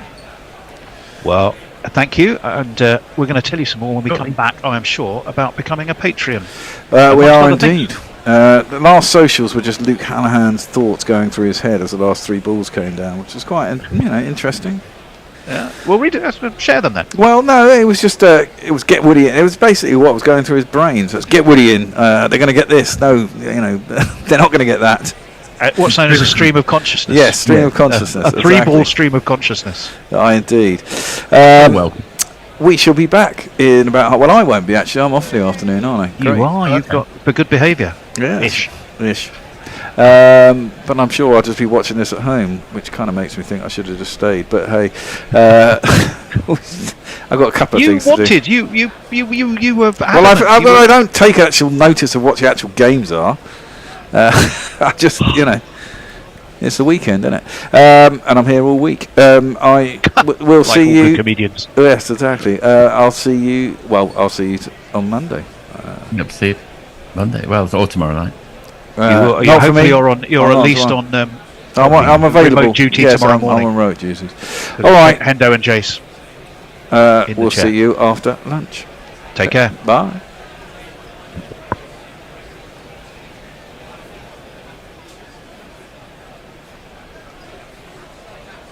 Ready to launch your business? Get started with the commerce platform made for entrepreneurs. Shopify is specially designed to help you start, run, and grow your business with easy customizable themes that let you build your brand, marketing tools that get your products out there, integrated shipping solutions that actually save you time, from startups to scale-ups, online, in person, and on the go.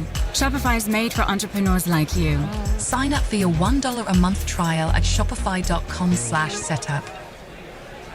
The Bishop and the Bear, the Bishop and the Bear, and to the delight of everyone, they are here to share jokes and rants and guests and things. Who knows what any fun they'll bring? Not affiliated with the Mad Bishop and Bear pub at Paddington Station. The Bishop and the Bear, bats beyond compare, buckets of savoir-faire. The Bishop and the Bear. Welcome back to the Bishop and Bear. We're delighted as ever to have your company. We're going to focus in this little chat at the bar on the Champions Trophy, the 9th version of it apparently. It was inaugurated in 1998 with the idea that it was a short form tournament to raise funds for the development of the game for non-test playing countries. I'd be fascinated to know how much of the money it may or may not make actually goes that way now. But that's how it started. It was compared to FIFA's Confederations Cup in football. And it is, of course, a one-day, an ODI competition. It starts on Wednesday, and we've got lining up at the bar a cast of characters representing India. We have an Indo. Hello. So he's going to tell us who India are going to beat in the final. We've got the Bear, who's going to represent England, but he's here anyway because he's the boss. We've got Messi Jazz representing Australia. Hello. And all things cricket generally. And delighted to have the company of Tawid, who is going to give a much-needed voice to the often underrepresented Bangladesh. So welcome to you, Tawid. So I'm going to start with you, I think, if we don't mind. First of all, what would you like to drink, Tawid? What can we get you from the panoply of drinking options at the bar? I was thinking, what would a appropriate drink be? Well, we're going to Pakistan, aren't we? So maybe a mango lassi. You are, India aren't, but yes, a mango lassi. We can do that. We've got everything you need, although I'm not sure how many mangoes we've got, but I'm sure that we can find something. Well, let's start with Bangladesh then. What are your reasons to be optimistic, Tawid? Give us a few to cheer us up. Yeah, reasons to be optimistic. So, yeah, I guess there is a bit of a feel-good factor, I'd say, maybe returning to Bangladesh cricket. So it feels like there's a bit of a new dynamism within the team, and that's particularly, I'd say, because Phil Simmons, who's come in as head coach towards the back end of last year, and as you get a new coach with any team, there's always a bit of a reaction, a positive reaction normally within the team, and that seems to be happening with Bangladesh. They've come off the back of a really impressive tour, I'd say, of the Caribbean back in sort of November, December last year. Beat West Indies at Sabina in a test match at Sabina Park, which is no mean feat, and ended up drawing the test series. They didn't go well in the one-day series with the West Indies there, but all in all, it was an impressive tour there. So that, there should be some good vibes within the team. In terms of the team itself, so I mean, it's a bit of a double-edged sword maybe, but they seem to have moved on from the baggage that comes with Shakib, and also with Tamim Iqbal as well, to maybe to a lesser extent. So I think that can only be a positive. I think for years now, the team has been dominated by really both of those figures, mostly because of what seems to happen off the field rather than what seems to happen on it. I think for a long time now, the team have actually moved on from Shaqib for sure, in terms of just look at the number of games that he and Tamim have played in the last sort of 12 to 24 months. So they've definitely moved on from that. And, I think the team will be more enterprising and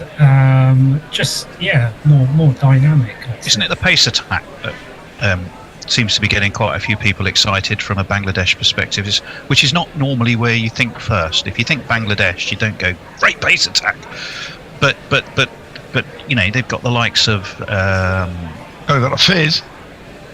Well, they got Shanto, haven't they? Who's pretty sharpish. Well, no, he's a batter. He's a batter, but no, Nahid Rana, is the real kind of. Tuskin, I was thinking of. Sorry. Fine. Yeah, absolutely. Yeah, so you've got Tuskin Ahmed sort of leading the attack, and he has been now for a number of years. And Nahid Rana's the real kind of pace spearhead, regularly clocking sort of 90 mph plus 150 Ks plus. Had a great tour of the Caribbean, smashed a load of helmets. Did the same when he was in Pakistan back in sort of September time. That was when they won the Test series, wasn't it? That's right, yeah. So, actually they'll be playing in Rawalpindi, so they've got 2 matches in Rawalpindi, which is where they won both of those tests. So they should have good memories of that ground there as well. But yeah, you're right, Tony, in terms of their pace attack, that's definitely, I'd say, something that's been developing over a number of years now, and it's kind of reached the point where you'd say that, it looks as good as, or as well balanced certainly as any other sort of pace attack that's out there. And like I say, Nahid Rana, he's a little bit of an ace up the sleeve in so much as not many people have faced him, and so there is that sort of element of surprise, the unexpected. So all cause for optimism. I say on the downside, bizarrely, they haven't really played many ODIs recently. So the last sort of ODI series they had was against West Indies, which was back in December. They've then sort of all gone and played the BPL pretty much for the last month or two. So they're coming into the tournament a bit cold. In fact, I think they're playing the Pakistan 11 as we speak, which is their only warm-up match. So it's a real I think it's the Pakistan Shaheens. That's right. So it doesn't count as an official ODI in the records. Yeah, I got to say, their form, if you look at 24-25, doesn't really fill us with optimism. So you've got to find some good counter arguments. I mean, what was it? They lost 3-0 in the West Indies. They lost 2-1 in Sharjah, didn't they, against Afghanistan? That's right. They did beat Sri Lanka. Yeah, that's going back about a year, I think. So it is. That's 24-25, but obviously nothing yet apart from an unofficial game in 25. So the form book looks pretty stinky, really. It does, and if you think back to like the last 50 over World Cup as well, they got beaten by the Netherlands there. The only 2 teams that they ended up beating were Afghanistan and famously Sri Lanka, courtesy of a timed out. That dodgy shit that went down. Absolutely. I mean, it's quite ironic because Shaqib absolutely instigated all of that. I often think that his name should be on the scorecard. There, when you get a run out and in brackets you've got the person's name. Executed it. They should be timed out brackets Shaqib. But anyway, is Shaqib out of the side mainly because of his political things and all that's gone on with Sheikh Hasina and all the crap that's one of the big reasons. But the other thing is that he's old. He's old, but he was done for chucking. So back to the one game that he played for Surrey against Somerset, which Surrey actually ended up losing. He ended up bowling a ridiculous number of overs throughout both innings, and then subsequently, well, it was a bit weird. About a month or two later, he gets called for chucking. He actually played 2 Test matches in India after that stint with Surrey. So yeah, it was all very bizarre. But yeah, he's been done for chucking. He's been tested twice. Once at Loughborough, once at Chennai. He's failed both tests, but it's really bizarre because he's a divisive character. That's kind of weird. He's lasted his entire career and gets called at the end. That's a bit strange, isn't it? Yeah. It's about being sent off in the last game of your career after the final whistle's gone. I mean, yeah. Well, I mean, I've never really thought he chucked it, but hey, there you go. Yeah, it's a bit strange. Well, I'm conscious. We've also Jim has just wandered into the bar. I should say. He looks like he's just got out of bed, to be honest. Or are you in bed, Jim? The saloon door open, and you're on so mute. As he's just arrived, you're on mute, Jim. And we should. He's all right. We'll catch him later. He's just nipped to the loo, or he's just chatting to a friend in the corner. You've got to turn the mute button, bottom left. I was trying to keep there the illusion that we are actually in a pub. Well, I know. But, you don't walk into a pub with a mute button, do you? But there we go. I did. Some of us are getting a bit thirsty, Tony. We haven't even been offered a fucking drink yet. All right, if you want the drink, I'll do the drinks all round first. So Tawid, we know he wants his mango lassi, so that's already sorted. Messers, what can we get you? I'd like a mojito, please. You can have a mojito. It's with white rum. Not a particularly manly drink, but that's up to you. And then... And Indo, what can we get you? I'd have a Bloody Mary, thank you.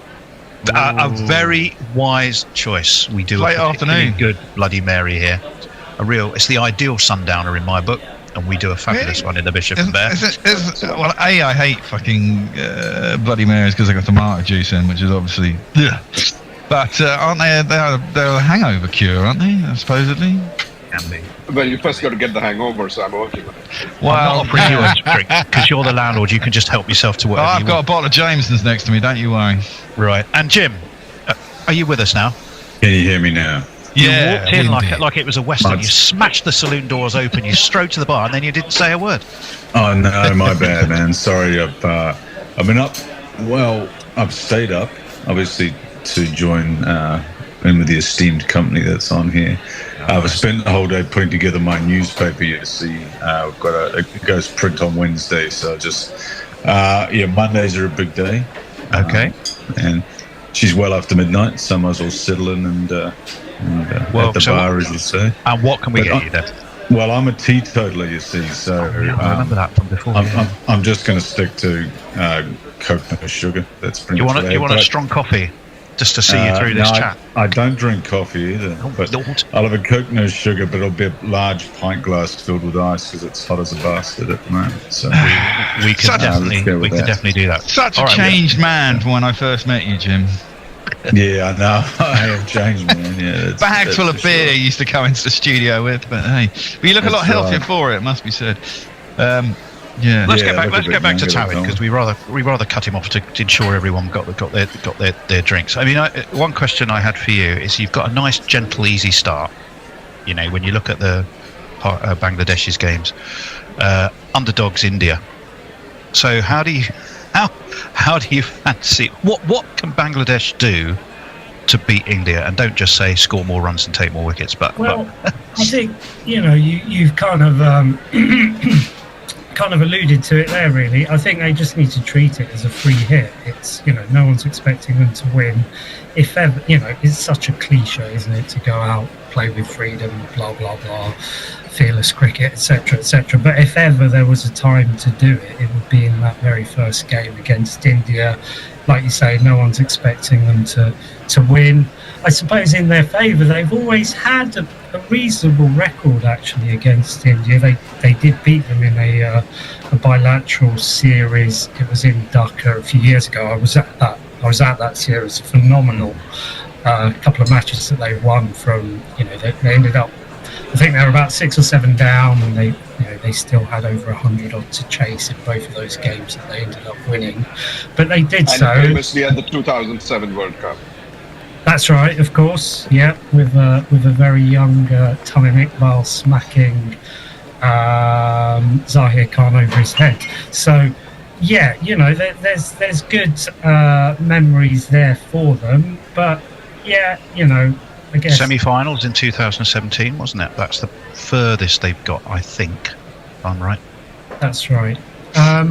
So yeah, you never know if they could, I think the toss. So they're playing India in Dubai as well, which isn't a particularly high-scoring ground.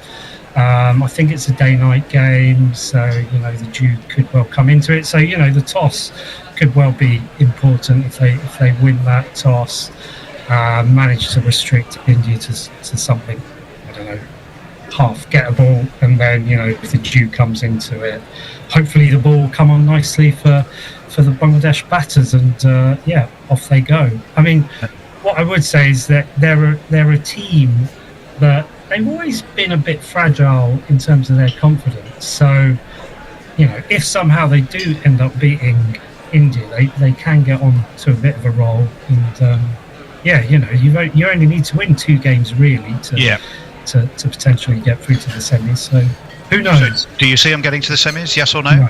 No. Brilliant. So, reasons to be confident. All that heavily qualified down. So forget everything I said. Basically, we have no. We haven't got a chance in hell. 20 minutes telling us why Bangladesh is not going to get to the semi-final. So, all right then, Tawid, who's your tip for the tournament then? Who's your tip for the tournament? Well, it's difficult to look past the big dogs, isn't it? Australia, India. I mean, it's I think it's interesting in terms of actually the number of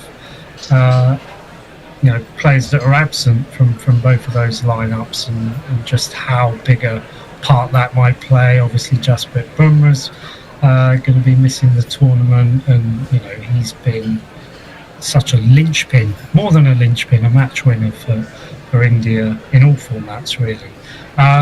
So yeah, I'd expect both of those teams to be there or thereabouts. Don't want either of those teams to win it particularly.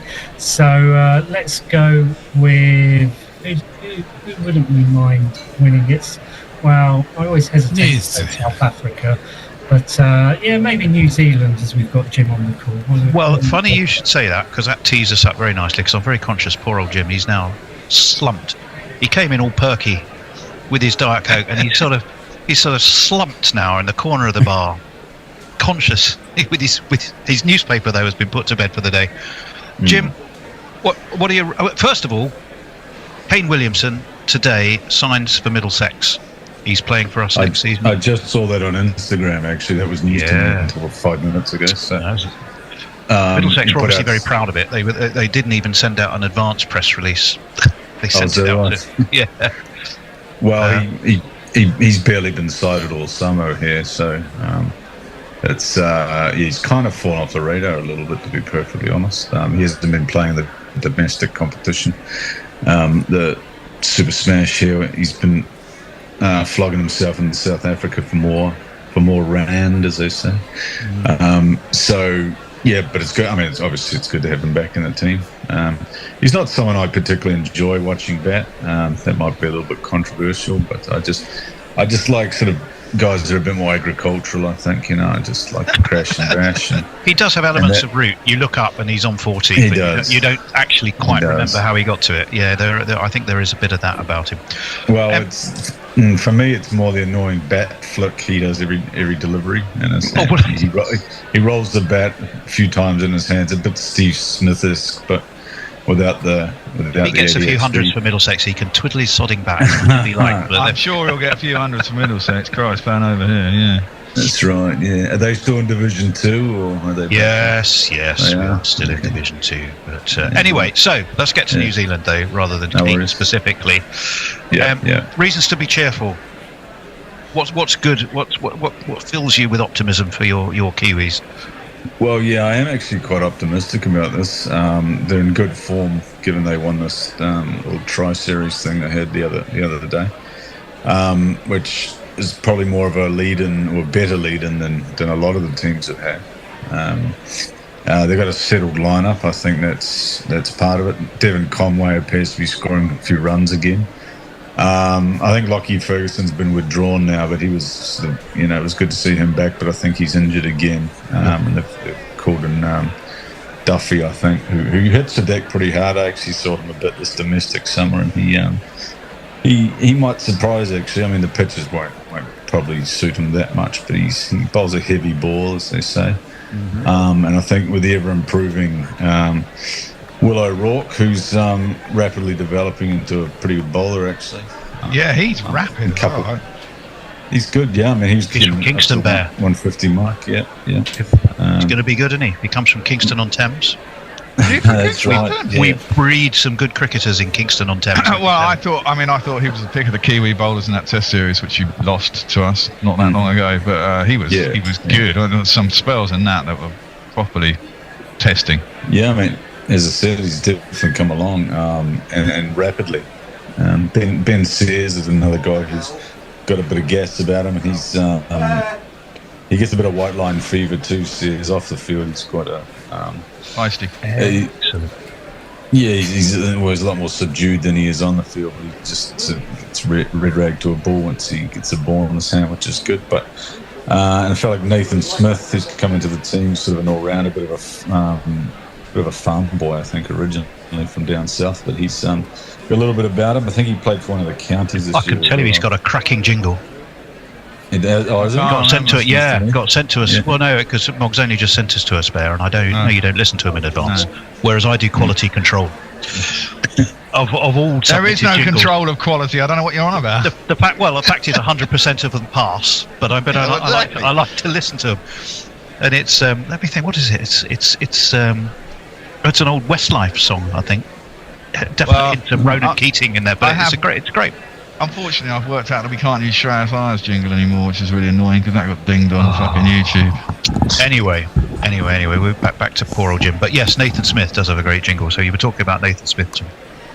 Yeah, I think he's got a little bit about him. As I said, he played for one of the counties this year. I just can't recall which one. There's so many of them. He's already 18. There you go, 18. Probably should be less, but that's another argument, isn't it? And I mean, they look good aside from the spinners. I think that might be the one Achilles heel. They're desperately trying to turn Glenn Phillips into an off spinner. He was a net bowler up until a couple of seasons ago, but now he's one of those guys that can sort of do anything. So he's coming along. There's part-time stuff as well. There's no wrist spinner, is there?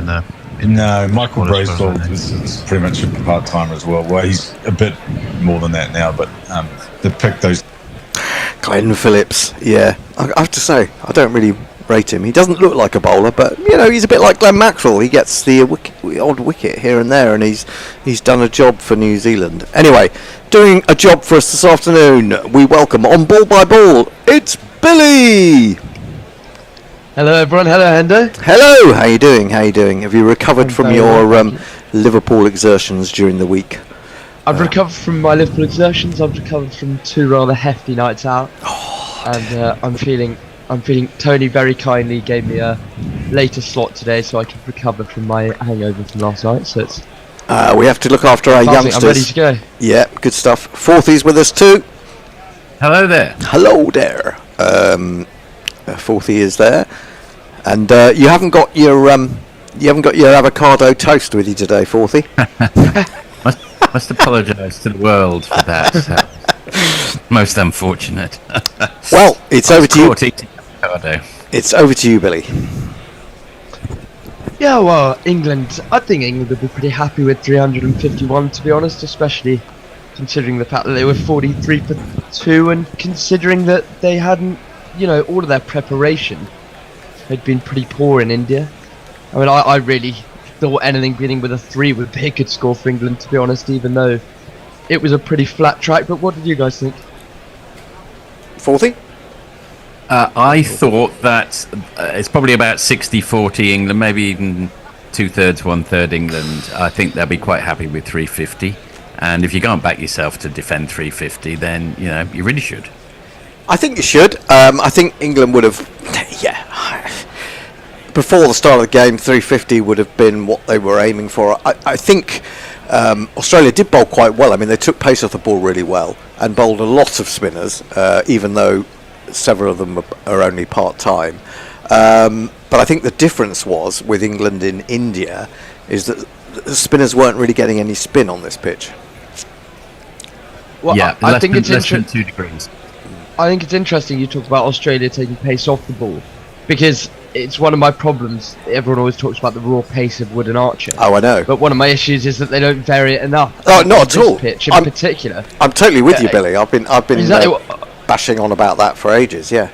Well, in this pitch in particular, the ball, especially if the dew comes about, is just going to slide onto the bat beautifully, and you do not want to give Travis Head and others that kind of chance. So it'll be interesting to see how Mark Wood, who's going to open up for England, and you'd assume it would be Jofra Archer from the other end, will go about it. It's very rare for Mark Wood to actually take first over. But anyway, I'll jiggle up the batsman first.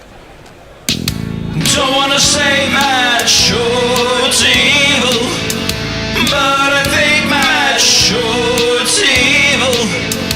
Matt Short might be too evil to live. Do you know Mark Wood? Yes, he is an England bowler, quite good and pretty quick. So just a normal guy. Of course. Except for just one thing. What? He thinks that he's a horse. Right. What? Is that a new Mark Wood jingle? I haven't No, heard that no, one that's before, been has it? that's the Has it? one of the oldest jingles we've got, I think. That might. How long's Mark Wood been playing? 2014, I think, 2015. So it must have just been the last vestiges of the sofa, probably, when he was first jingled. Well, his first attempt at a run-up was cut short by Matthew Short, who wasn't quite ready to face, but 352 Australia need from the 50 overs under lights here in Pakistan. So Matthew Short gets ready, taps his bat on the ground to see Mark Wood coming towards him, and it's full and skewed to point where it's taken on the bounce. No real swing we saw from Australia up top, and Mark Wood won't necessarily be trying to get it to swing, but he'll be trying to bowl fast, as they like to say up north. Yeah, I think the man that I can barely pronounce, do it for me, Forty. Dorcius. Ben Dorcius. He got a little bit of movement early on in the air, but nothing significant, I wouldn't say, and not for very long. Wood, 33 on his back, turns at the top of his run up again, bounds in, bowls this as far onto the pads, and it's raced away down to fine leg for 4. Matt Short plays it nicely, and that's the first boundary of the innings. Now my innings going, great guns, I hit the ball, 4 runs, I hit the ball and it went for 4 runs. Yeah, that's the problem, isn't it? The quick bowler, if you get it offline, it's meat and drink, really is. I mean, there is a long leg, but he's far too square to deal with that. Yeah, half volley on the pads, and it's just turned down the corner to fine leg. We'll see if Wood can have a better effort here for the third ball of his over. See, bowls this is nice, top of off, and played back to him by Matthew Short. But that's literally an exact example, and of what we were saying. Yeah. You know, the pace is all well and good, but if he bowls that kind of delivery, Matt Short is not going to miss out on that. No. I mean, you can get. And, go on. Well, you may be tuning in, people thinking, 350 on the board, England are well ahead of the game. But it's a fantastic pitch, and there's one thing for sure, is if England can get 350, Australia can probably get 400. Well, I won't need to. No. Exactly. They might just do it for the fun of it. They might. Wood bowls, this is Fuller in the block hole, and it's prodded down by Matthew Short, no run, back to Wood. I think to even that out a bit, there have been times in the past when we would have been quite happy to have Wood, Archer and Cass as our spearheadman attack. Yeah, but I think the game's, the game has perhaps moved on in that respect. I mean, I think every other team of what we've seen, certainly in these conditions or similar conditions, perhaps similar conditions to what we had in India, is taking pace off the ball, and they're realising it quite early. Whereas England just didn't seem to have a clue about that in India. Root and Duckett waiting in the slips, and this is on the pads once more and flicked down to the side, and that's really poor delivery from Wood once more over square leg. Well, I mean, going back, England did get 12 off the first over, including Phil Salt 6. But that's 2 poor deliveries, isn't it, really? Which is absolutely in the slot. The interesting thing as well, Hendo, about both sides' selection is neither team have got a proper fifth bowler. Yes. They're looking to make overs up, but from part-time spinners. So England will be making them up from Root and Livingston. Yeah. And the problem is, if a quick, you would assume Rashid won't go around the park. But if a quick goes round the park, then you're almost looking to kind of make up 13 overs. I agree. I totally agree. We said this at the end of the India series. Absolutely. Well, Short will face his high backlift, and Bozoy plays and misses that one. It wasn't quite there to drive, but he did try and drive, and it goes through harmlessly to Phil Salts. Well, 8 off the first over. 2 poor deliveries from Mark Wood, which have caused that. Yeah, it would have been nice if we we've could got have a super chat. So if we If have. you want to just root out the super chat, I can read 1 or 2 posts while you're getting Go for it. queuing up. YouTube Prime Super Chat. No shipping, unlike the bucket hat. Right, a full $7.99 of your Aussie shekels from Jehan Ariyaratnam, who says it's a Saturday night in WA. Not too hot today, only 28 centigrade. I'll be watching this with a bottle of red and Domino's pizza, hoping for a great chase. I bet you will. I'm quite jealous. Yeah. Red. One or 2 others. We probably wanted. Do you want to jingle up, Joffrey? I will, but get a couple more in if you want. Okay. While I'm looking Stephen for Kelk, cometh the hour, cometh the man. Messi, Australia will lose this by at least an innings. Joe Grover, they fear what they do not understand, and if they understood it, they'd fear even more. And Muttley says, speaking of toast, Bear missed it earlier. Food porn in the Discord features toast. Subscribe to Patreon to see.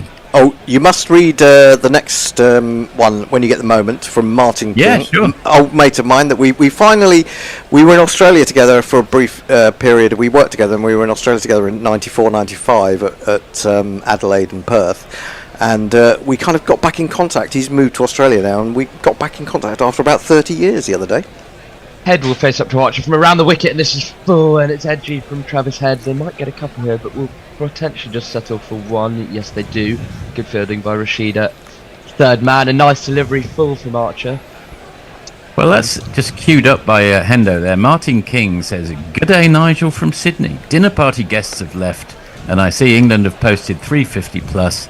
That won't happen very often later this year, I fear. Yeah, good point. He was very Australian in his outlook when he first went to Australia. Emigrated in '98, and I was speaking to him, and he said, I thought you liked Australia. He said, well, 28 years of living out here has knocked that out of him, basically. So I think he's supporting England now, I guess. As everyone should.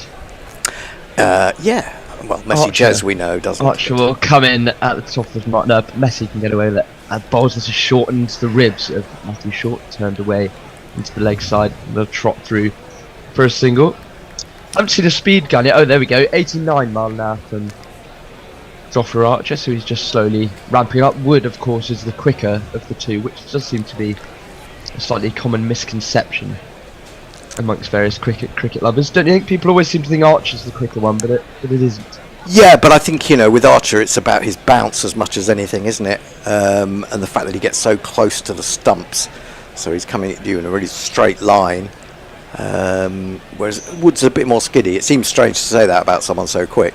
Going to bowl at head, and this is short and wide. Once again, that's a poor ball, and it's rightfully been dispatched, not quite timed by Head, or to get 4 through cover. And if you kids can't listen, then you bound to see the way you get shot for crossing a boundary.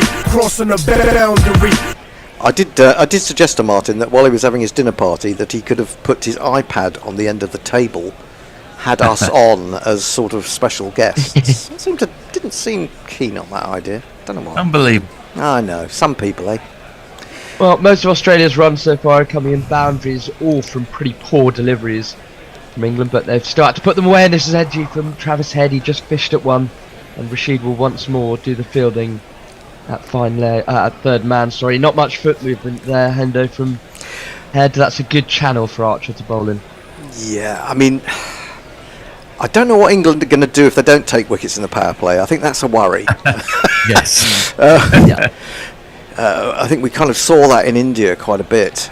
Although even when they did take wickets, when I think they had India 19 for 2 in one of the chases, they still got beaten quite comfortably. 2 balls left in Archer's over. He bowls this just shorter down the leg side. You'd think it would be given as wide, and is. More ball. The thing about the Indian.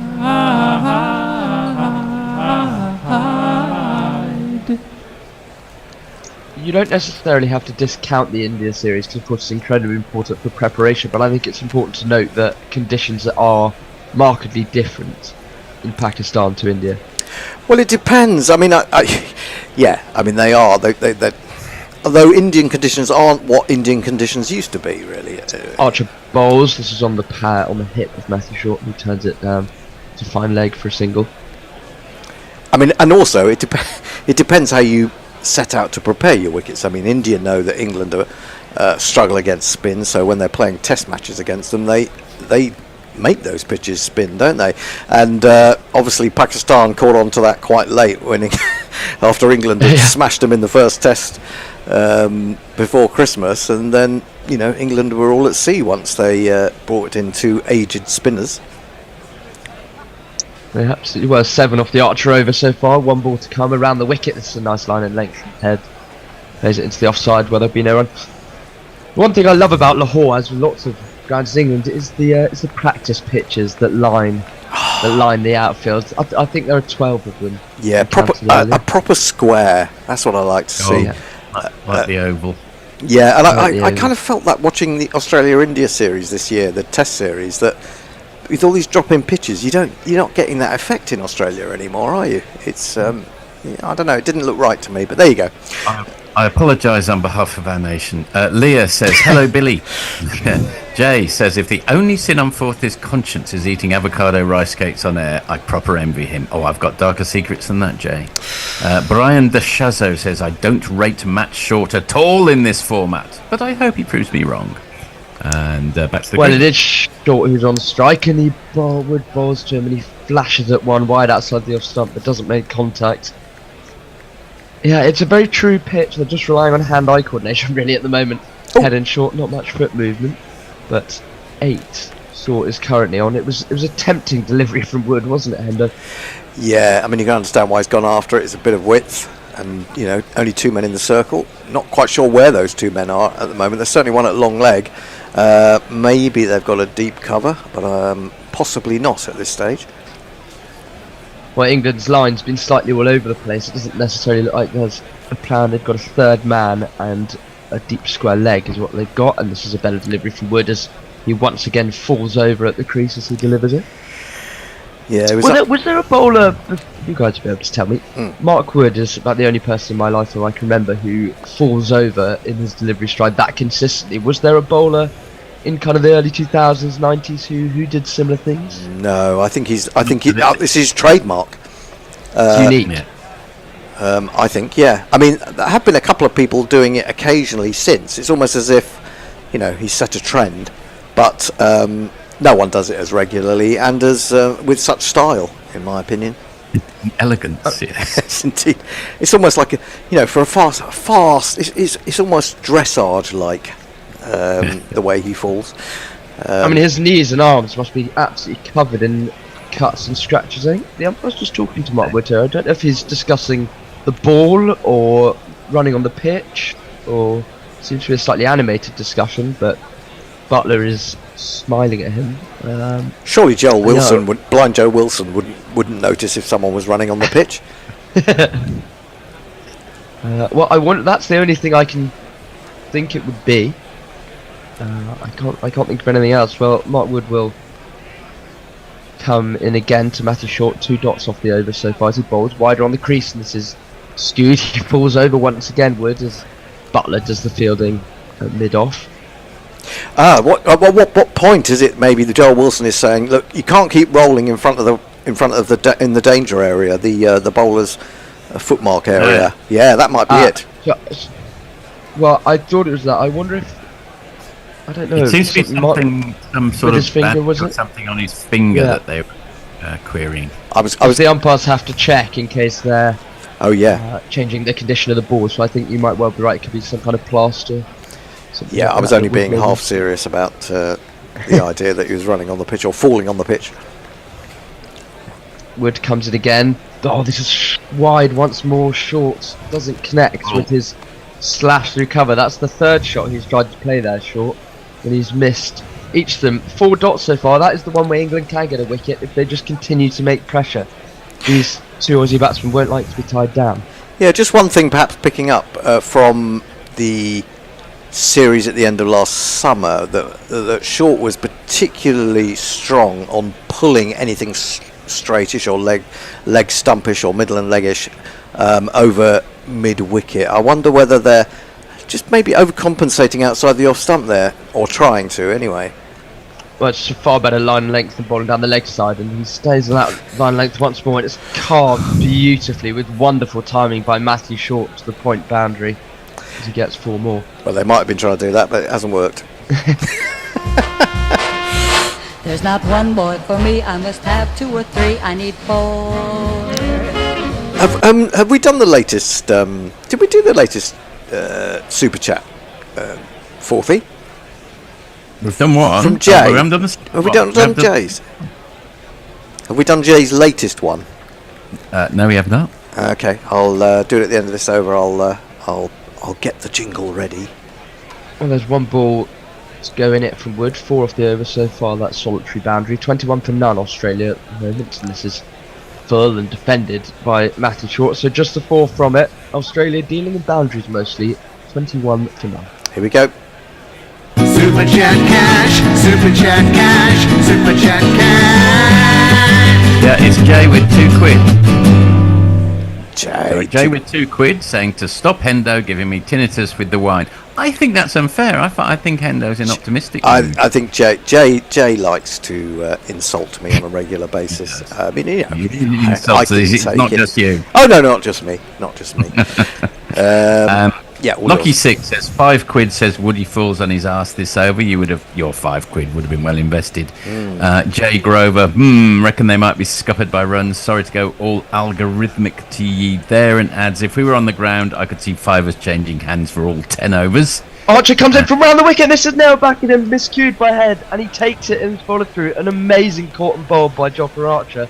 So difficult to do back in his follow through, and Head is out in unusual circumstances. It just came off the inside half of his bat.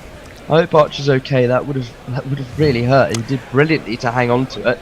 It was mistimed. It was full wide and mistimed straight back into his hands, and he manages to somehow cling on, and Head's gone. Well, do you know, I don't think that was coming back as fast as he thought, and I think that's what surprised him. He may actually have hurt his hand, as you say. I think it's his left hand. In taking that catch, but I think he almost flinched and then realised it wasn't quite there, but still managed to adjust to take the catch. So excellent work for him. That's a great wicket for England, so I'm going to play this. The crowd says, you're out. Yeah, it was you're quite novel. absolutely right. I think. Sorry, go on, Yeah, I was going to say. I think what he was planning to do was deflect it because he thought it was coming too fast and see if he could get a run out at the non-strikers end.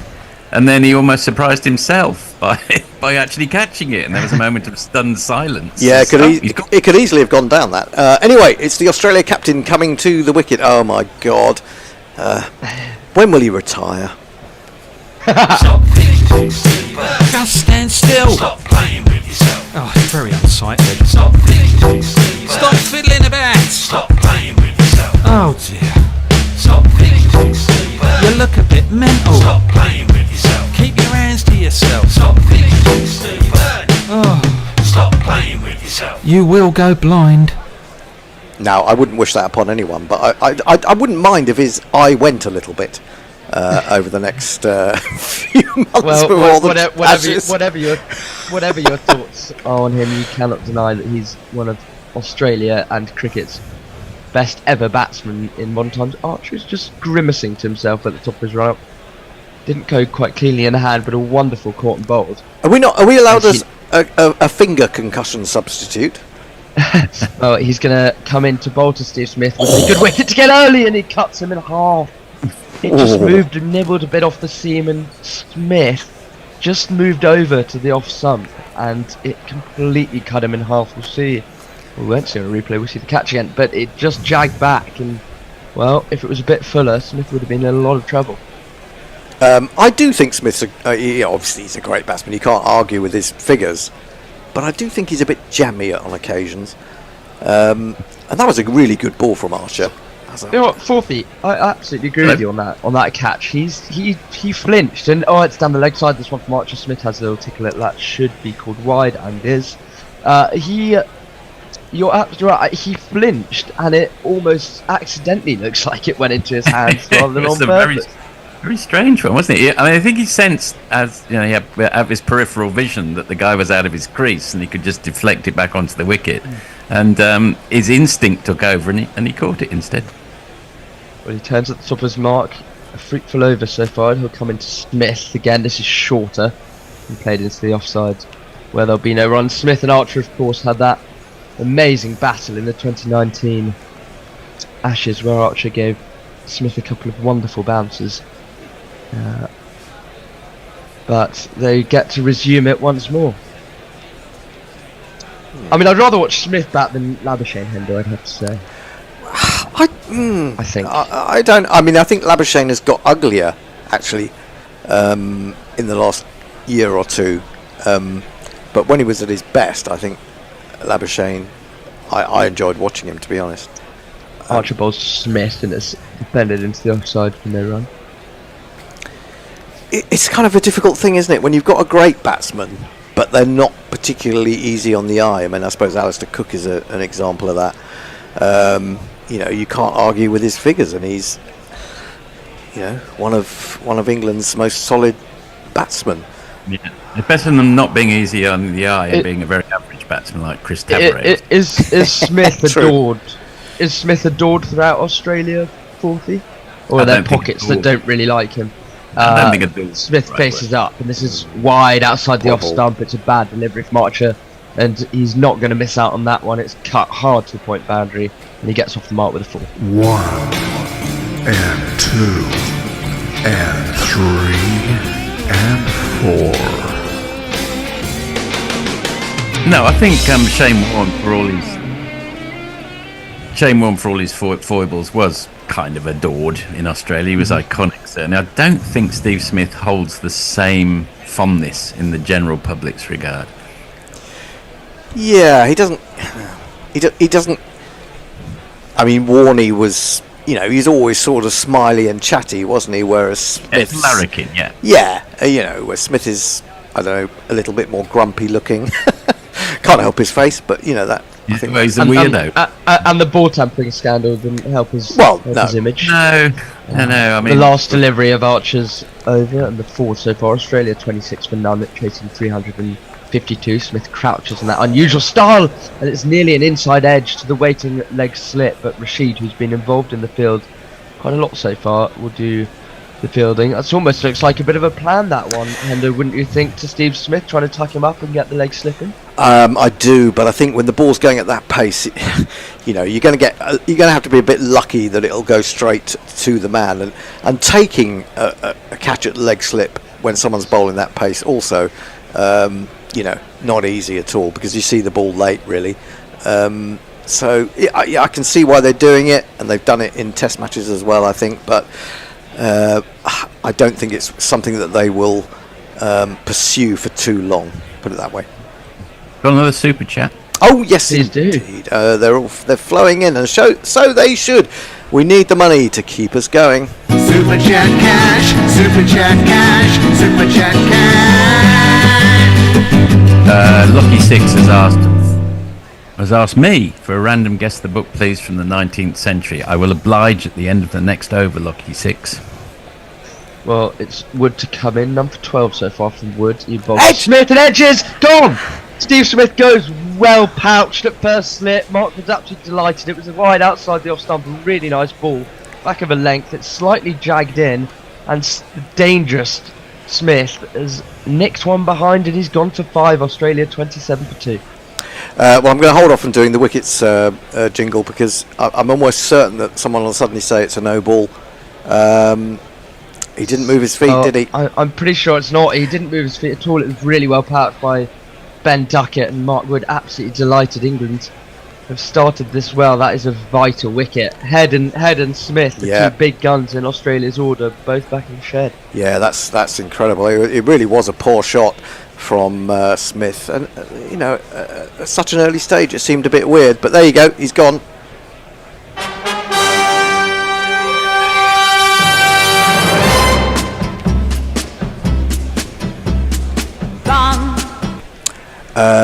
Do you want to do some? Do you want to do some? Sorry, go on, Billy. Yeah, we'll do. I think it's a poor shot, but it's not a disgraceful way to get out. I mean, he didn't move his feet, but and nick behind early doors with a hard ball, it can happen sometimes at the top of the order. Very Wrong says now to get the English captain to give the lad a few overs first of many calls.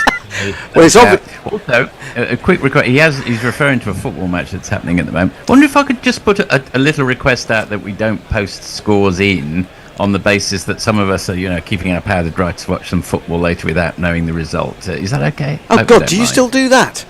I find it impossible to not know scores because it's everywhere these days. Not knowing. Well, yeah, I suppose I'm in Australia as well. So I agree, Hendo. It's I'd love to watch Match of the Day, but the problem is I already know every single score before it's on. You sort of innocently put on, look at Facebook or something, and someone has mentioned the score. Bugger. All right, new batsman is this man. Floating on a light beam with an average that is obscene. His name is unpronounceable. The selectors have no trouble. It's Marnus Labuschagne. Marnus Labuschagne to face to Wood, and he drives. Wonderful drive from Marnus Labuschagne. First ball against Mark Wood, and it goes straight to the cover boundary. Well timed. He gets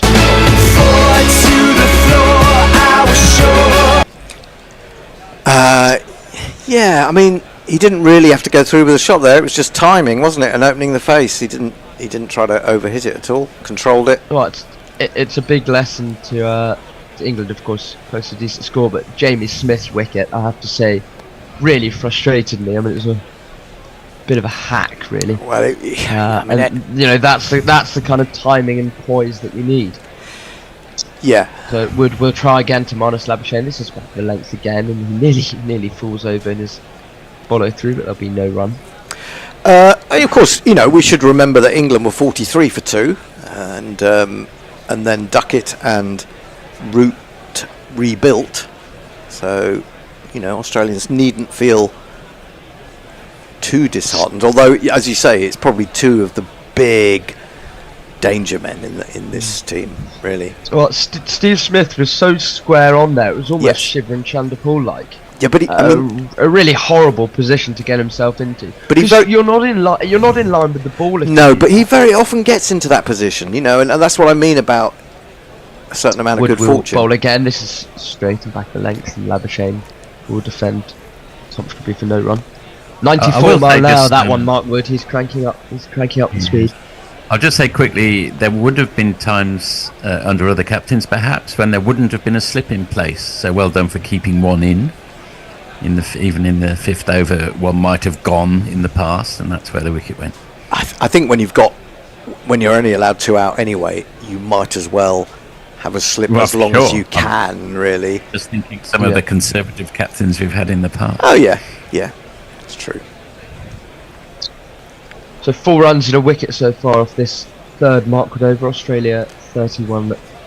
Labuschagne will face up, the new man to the crease, and he leaves nicely. It was a really good delivery from Mark Wood, and therefore an even better leave as it just went past off stump. There's very good carry and pace. 95 mile an hour from that one, Wood. Got it. I mean, there's nothing like watching fast bowling, is there, Hendo? Oh no, it's great. I think most in the winter, the thing I most enjoyed was Will O'Rourke against Jacob Bethell in the final test, because not only was Will O'Rourke bowling absolutely brilliantly, but Bethell was defying him really well. I mean, his movement to get out of the way of throat balls was as good as I've seen in years. Wood will come in once more. This is left alone right outside the off stump by Labuschagne. Wood's line and length has been a lot better since his first over. So Australia 31 for 2 off 540. Right, well, as requested by Lockie 6, a very brief passage from a 19th century novel. "Oh, don't cut my throat, sir," I pleaded in terror. "Pray don't do it, sir." "Tell us your name," said the man. "Quick." "Pip, sir." "Once more," said the man, staring at me. "Give it mouth." "Pip, Pip, sir." "Show us where you live," said the man. "Point out the place." I pointed to where our village lay, on the flat inshore among the alder trees and pollards, a mile or more from the church. Is that Great Expectations? Yes, it is. Oh, very good.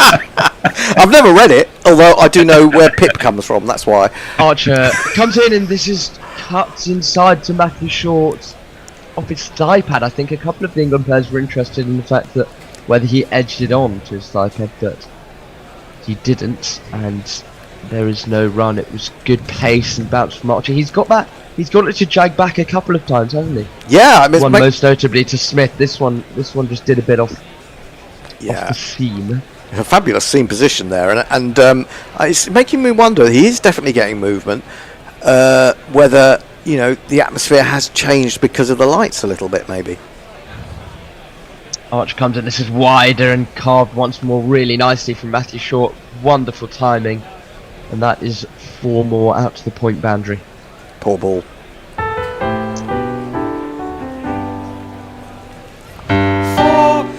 Yeah, it's a shame really, because Archer's bowling he's bowling the odd, wicket-taking ball for sure, but he's bowled a couple of really bad, wide, short ones. And when in the power play and you've got nobody out there, I mean, all you've got to do is connect, isn't it? Well, he's been slightly too short for my liking. This one is defended by Matthew Short down the ground. For number one, I think he just needs to get it a little bit fuller, especially if the ball's doing a bit off the seam. Which, of course, because you get a new ball from each end, it will do a bit more for longer. Well, I don't know about you, Forthy, but I don't mind Archer being short if he's making them sniff the leather. But when you're bowling sort of that stuff outside off stump, just help yourself. He just looks 10% down on Pete Archer. Yeah. Well, he bowls. This is attempted slow ball, but it's a poor misdirected one, and will be 4. I think yes, it will be. It was turned down the leg side, and Rashid did all he could to chase after it. Not necessarily known for his fielding, and he couldn't stop that one. So that's 4 more to Matthew Short. 2 + 2 is our number. Well, yeah, I mean, there he was trying a variation when he didn't really need to, in my opinion. I don't mind that though. I don't mind him trying a variation. It was just misdirected. I don't think that should put him off. No, I agree, but I think you've got to choose your moment, and when the ball gets a bit softer, it's easier to bowl those sort of balls. Well, we'll have to see what he does here. .4 so far, and this next one is going to be 4 more. Yes, it was short. To Matthew Short, wonderfully played, pulled through mid-wicket. 4 more. Yeah, that's a great shot. And if you kids can't listen, then you bound to see the way you get shot for crossing a boundary. And as I said before, I think that's the dangerous area for to bowl to Matthew Short, really, if he's able to free the pull shot. Yeah, I'd agree. I always think with a short ball, it's either got to be really short, or that was kind of in between at the armpit from Archer, and this is better, it's fuller. And Short defended rather uncomfortably back down to Archer. So 12 from the over, all in boundaries. How many 4s have Australia had so far? I mean, it's been all in boundaries. 8 or something, I think. Yeah. Right, we're a bit behind, so I better catch up. Jehan says, "Is Duckett's innings the best England ODI innings for a while?" I'll park that thought if the panel want to have a quick think of when the last better one was. And he adds, Farong rather says he's in his own elite champions trophy club, only batted to score 150 plus in an innings. Leah says, okay, Billy, I will support England only because the alternative would be to support Australia. Lockie 6, pretty obvious that Billy has his girlfriend in the room with him. Poor chap can't stay still. Okay. Mark Arnold, geez, what flavour all sort is Joffre serving up today? Jay, oh, see, he has a go at me as well. Fourth year's Nadman, I assume he bunks with Beelzebub. Thanks, Jay. Jay, sorry about beating you the other week. Good result. Wood comes in, this is back of a length and defended off a back foot by Labuschagne. But no, I certainly do not have a girlfriend in the room. No one is with me, I can assure you that. I'm always quite fidgety, like Steve Smith when I'm watching England. I don't have a girlfriend in the room either, I can reveal. Yeah, your wife might be wondering about that, I suppose. You know, He's next. You think he would, yes. I mean, maybe. Why does he keep disappearing into that library? And, what's he doing there? Yeah, what's he doing there? He's quoting Great Expectations. Cricket commentary in inverted commas.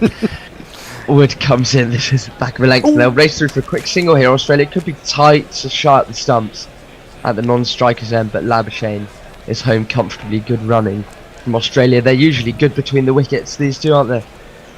Aren't they, Hendo? Well, Labuschagne in particular, he's a great fielder. He's so quick, eats up the ground. So you kind of feel that he's going to get in. He was in by a long way, even if that had hit. Yeah, it probably wasn't really worth a shy. No. I think they need at least one more wicket in the power play, don't you? I think so. I mean, this has actually been quite a good response to losing Smith. I mean, Short's got the majority of the runs. He's batted quite well so far. Well, a third man and a deep square leg for Mark Wood to bowl. It's on the pads and it's timed nicely. They should get a couple here through mid-wicket, Matthew Short. And they look like they will. Well, it's a really good piece of fielding, actually. They do get two.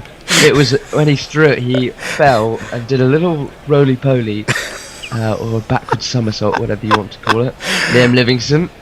That was he does well. Commitment in the field. That's what Brendan McCullum says he likes to see. Oh yeah, I mean it was just quite funny because he did roll about 15 yards. I think well, Australia ticking along nicely, as you say. Short on 26 has faced the bulk of the deliveries, and it's him who Wood is bowling to once more. This is full and on the stumps again. It's defended back to Mark Wood, who will throw it to Butler. Yeah, I'm just. Would you give Arthur a rest? I don't know. He looks a little bit. I don't know. It just doesn't quite look himself. I mean, he has, as I said, he's bowled 2 or 3 really good deliveries, but yeah, it's unusual for him to bowl as short and wide as that outside off stump. To be fair, so you know he is coming back. I mean, I wasn't aware of the fact, but apparently he's had another injury of some sort. I imagine just a very minor one, but I thought he'd just been rested. Well, they're so precautionary with him that any little niggle is going to be taken seriously. I'd probably give him one more because I mean I don't really know who we necessarily turn to unless you want to give Carson over, because of course Rashid they definitely don't want to bowl in the power play. I mean maybe the smart thing would be try and get through a couple of overs of Livingston. Wood bowls, and this is not quite timed, but it's pulled for 4 more by Matthew Short to mid-wicket. A poor delivery from Mark Wood as he moves on to a rapid 30. Well, you know, maybe this is the day for Short. The England opener Duckett got 150. Why can't Matthew Short? Well, indeed. People, you know, when I've seen him bat, he's tended to get quick 30s and not really go on. But you know, could be his day. And really, if you do give him that short ball, and it's straightish or angling slightly towards middle and leg, he will pick you off with that pull shot. Yeah, it's interesting. Maybe I do agree with you, Hendo, but I haven't seen anyone warming up. It might be a time just to give them something different to look at, Short in particular. If he stands, I think England need to. Wood will come in once more. That's straighter, much better delivery from Mark Wood, and it's pushed up to mid-off where Butler fields for no run. Trouble is, they can change the bowler, but not the bowling, really, can't you? Being another right-arm fast guy. No, Yeah. Bryden Castle, who's been very good since his emergence. So 7 overs gone. 50 for 2. Cool. Right, yes. Right, Jay says, "Oh shit, forgot thou tartard." Not sure what that means. Messi, he may not be varying his pace, but Wood is bowling consistently at 95 miles an hour. It may not be effective here, but in Australia that would be gold. Well, it would be in Perth. Would it be on all of those pitches in Australia? Maybe Brisbane? Well, we don't need to worry about that because he's not going to be able to play all of them. He'll only be able to play 2, I reckon. 2 or 3. Well, you've got Kumwajira says, "I think Stephen Finn used to fall over when bowling quite often." No, he did used to very occasionally. It was more a case of him brushing the bails, and that was his problem. Well, we are going to get a change, and it is going to be the aforementioned. I'll let him do his first ball. Maybe Hendo Kosh comes in, and this is full, turned down the leg side, but it's the same result. A loosener from Bryden Kosh, and Labuschagne is not going to miss out on that half volley. 4 more. Stick your hopes of victory up to Bryden Cast. Your hopes and dreams are flying at half-mast. When the Bryden comes a-calling, all your fears will be falling. Stick it all right up your Bryden Cast. There's not one boy for me, I must have 2 or 3, I need 4. On reflection, it actually wasn't as bad a ball as it first seemed. It was full and on the stump, on middle stump really, and Labuschagne did really well to work it down to find 94. It's a similar delivery again, and this one is flicked really nicely through the onside. They should get at least 2 here, Short and Labuschagne, and they look like they will definitely come back for 2, which they do. So not the best start for Bryden Cast. We thought there might be a bowling change, and there is one. Yeah, England are getting too leg-sidey now, aren't they?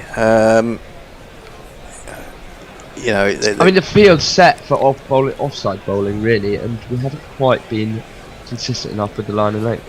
Yeah. Would have been quite nice to have little Sam Curran coming on about now, to be honest. I'm not sure. I'm not sure about that. He'd go all over the park. So 3rd man and deep square leg. The field's stayed relatively similar. There's a big gap out to kind of mid-wicket and square leg, which is where lots of the runs have come from. This is a better delivery from Bryden Cast on the offside. It leapt up slightly at Marnus Labuschagne, hit him up high on the bats. There will be no run. Yeah, and I think Australia can be very happy with the way they responded to losing those 2 relatively early wickets. They've showed no sign of going into their shell and trying to just consolidate a little bit and just make sure they don't lose more wickets. That said, they haven't really had to take any risks, have they, in scoring the runs that they have? Well, Bryden Cast will come in from the top of his mark again. A very rhythmical action. This is wide, and Labuschagne drives and edges it down to 3rd man. There was no danger of that going to any slips if England did have any in, which they don't. Which is probably quite surprising. I'm surprised we don't have at least 1 in, Hendo, do you think?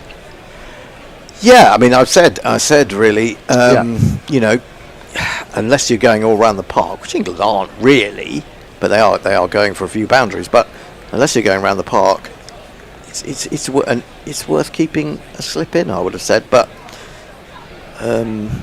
maybe they just think that they'd rather have a 3rd man.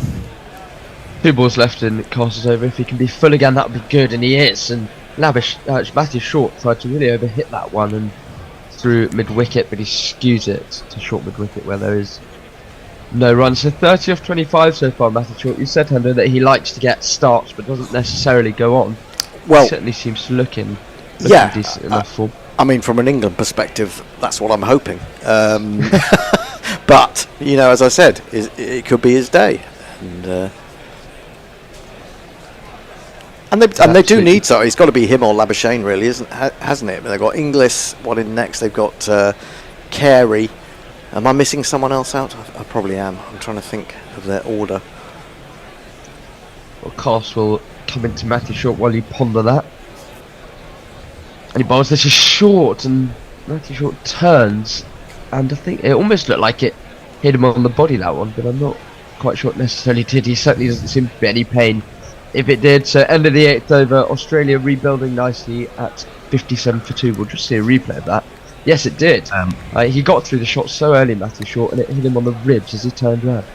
Yeah, and it wasn't even a slower ball either, was it? It was full 85, 86 miles an hour. Go on, Forthy. On the Jay Grover, I socials. do insult me, sen and all. Leah says, Jay Grover, yep, I tatter. Not sure. Leah says, Isan Sharma was also pretty good at that. Always had the run-up of a newborn giraffe. S. Sam says, give him hell, Smitty. Jay Grover, Graham Smith, Finn Bales. Gareth McKinnon, wicket time.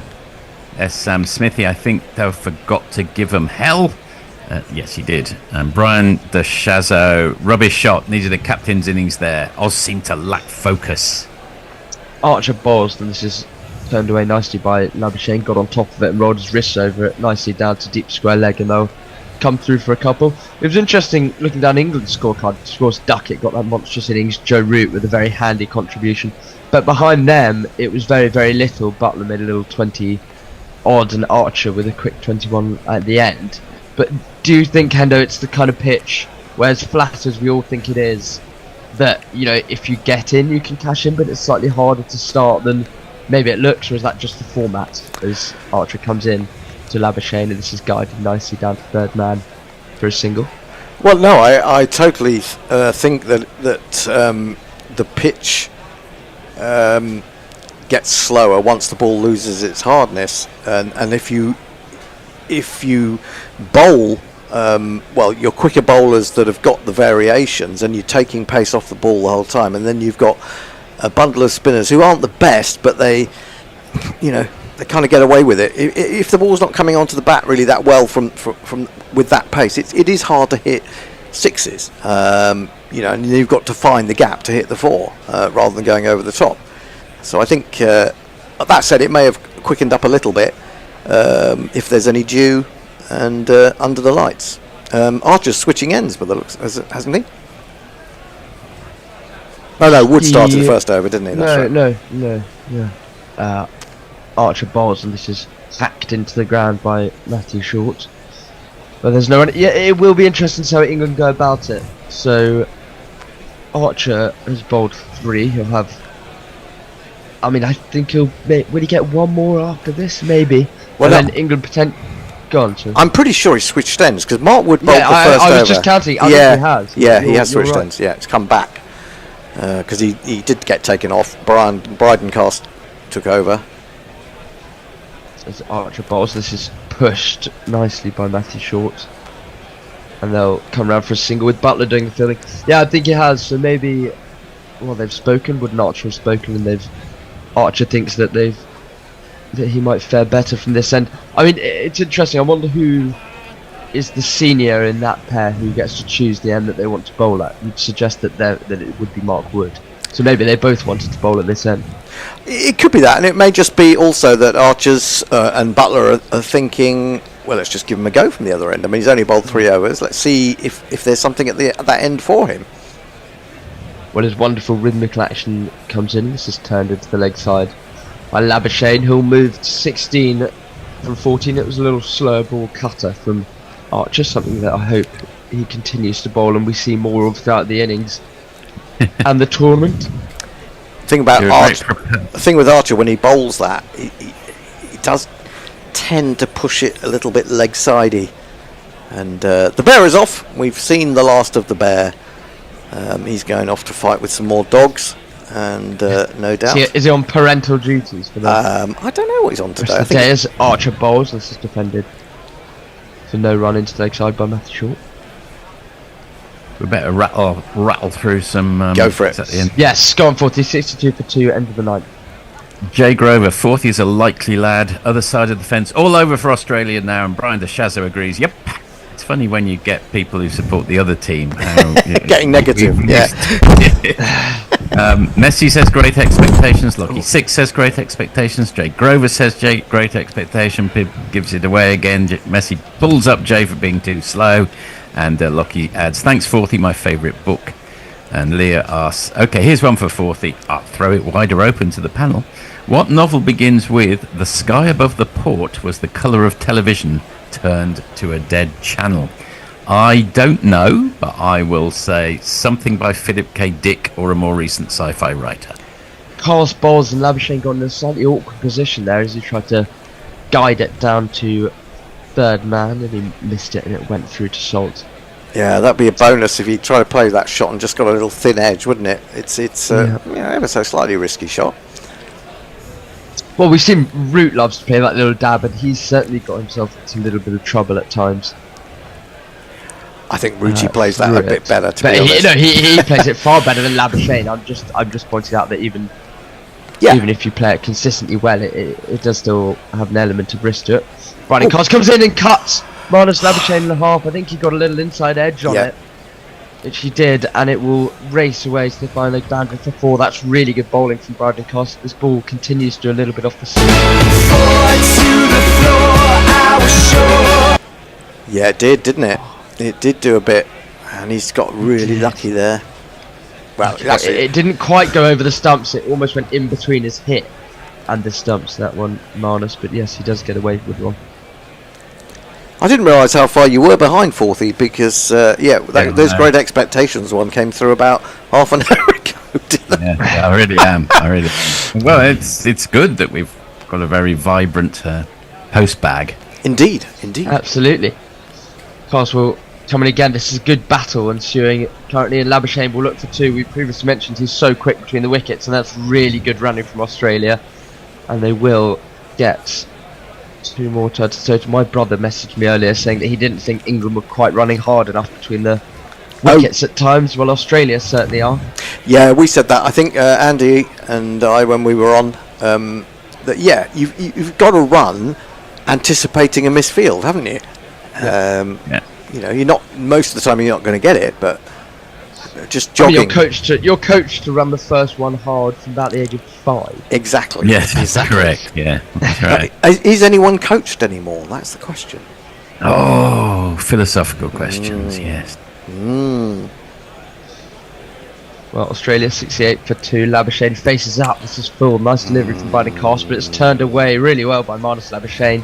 Beautifully timed, and he will get 4 more as he moves himself. And if you kids can't listen, then you bound to see the way you get shot for crossing a boundary. He's I mean, that was, I don't think that was a particularly good ball. I think the angle was there for him to put it away through mid wicket. Yeah, it was a bit of a half volley, wasn't it? Really. This is a respect. He's only got the one man out there at deep backward square, so if he gets it through the infield, he times it well enough, he will do. It's 4 runs, really. Yeah.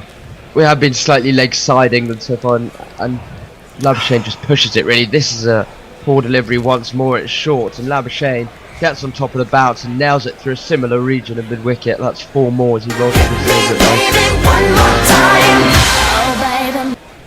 Yeah, this isn't great, I have to say. None for 21 off 11 deliveries by Cast. It's not working, this experiment. Yeah, and the thing was, Cast I did bowl a bit like this in one of the ODIs against Australia in the summer, and he'd been bowling so well this winter. That last game that he played against India, he bowled like a drain, and I just wonder whether Cast has had a bit too much cricket, really. There's so many players who haven't had much cricket. Well, he'll try and finish this over off nicely, and does. Labuschagne defends back to him for now. Well, Labuschagne in short, this partnership's rattled along. 30 off 20 for Labuschagne, 31 off 29 for Matthew Short. 10 overs gone. Australia 73 for 2. Yeah, switching over. It is switcheroo time. It's Forthy, Tony, and Billy. So we've got a three-man Zoom special, which could be entertaining. Are you happy to come in and do some jingles? Good man. I'm going to take a break. In fact, I'm going to take a break for 3 sessions now, because that's the vagaries of Tony's rotors, and Tony will be joining us shortly. I'll just read some tweets while we're switcherooing. Messi says, I've no idea what that is, Leah, but it's one of the worst first sentences I could imagine. To which Leah replied further down, Messi, it's generally considered to be one of the great first sentences in literature. The book is really good as well. So there we are, a literary standoff on our YouTube channel. And we're back with the cricket. I better get back with... Well, hello, Tony. Tony on ball by ball. Good to see you, Tony. I'm somewhere. I believe so. Big Fourth is on. No, I think I'm on ball. I thought. Oh, go on. No problem. It's Jofra Archer. He's going for a 5th over, maybe slightly surprisingly. And that's pulled by short, but straight down to the man all along the ground at mid-on, dot ball. How are you reading it, Tony? Even. Remember, England at the end of the power play were 73 for 2. Yeah. Where were Australia? 76 for 2. Very an advantage of 3 runs. So, I mean, we had the one player. England had the one player who really went on. In comes Archer again, very close to the stumps as ever, and that one beats short. So he's still generating pace. That was 141, and just could do with another wicket roundabout now, England, just to get themselves back with their noses in front. Yeah, I would say. Well, more particularly, there was a very good article on our website we published yesterday, which was very scathing on England's chances, written by Billy. Oh, Billy, was it? I'm very keen to know how he's feeling now about whether that article was on the money or off it. We'll find out at the end of the game, I guess. Archer in again, and that's clouted straight to the man who is Salt. We haven't seen much of him in the field so far. He sweeps up on the boundary, and they just come through for 1. This is much better over from Archer, certainly in terms of yield. .1 so far. He's probably Salt King because he's not allowed to wicket keep. I mean, we certainly batted with a little bit more nous than we have, especially in India, but in certain times recently, I would say. Yeah, routine, exactly. So shortage of potential keepers out there. Archer in again, and that's pushed down to 3rd man by short. They come through for the single. Mark Wood does the fielding. The 50 partnership up. They've done well to rebuild Australia, as you say, rightly so, Tony. England, we're in a similar situation, and it's definitely honours even at the moment. You'd have to argue, and runs on the board does help in these kind of situations. Chasing's never easy, and I would say England have maybe got par or just above with. Yeah, maybe. I would have thought par was about 340. Maybe a sort of Brexitish 52-48, shall we say. In comes Archer again. Big, thick inside edge to mid-wicket. Just wide of the man at mid-wicket, and they come through for a quick single. Short's on 33 off 33. Labuschagne's 31 off 21. He's on strike. Yeah, sometimes for 2. I mean, it's all about the tempo, I guess. How do Australia want to go about it? You'd assume that they'll try and milk Adil Rashid and just take 5 off his overs, really. Go at kind of 5 and over. And when do you think, Fourthie, England will introduce Adil Rashid? They usually like to hold him back for as long as possible. They'll hold him back as long as they can. If Kars, though, has another over like he did the last one, he might even come on the next over, actually. And that's a bouncer, but I think it's been perfectly judged by Archer, not a wide. Labuschagne tempted, but just watched it sails past his nose. And that's the end of the over. Australia 79 for 2 at the end of it. Well, I don't know who's in the studio, is whether Hendo stayed on, but can they fire out a super chat jingle? One moment. Oh, it's Andy. Hello, Andy. YouTube right, super chat. No Jay Grover. shipping, unlike the bucket hat. He's playing a slightly longer version than the usual one. Jay Grover has kindly donated English pounds, saying, "For fuck's sake, Fourthie, art thou stoned on avocado?"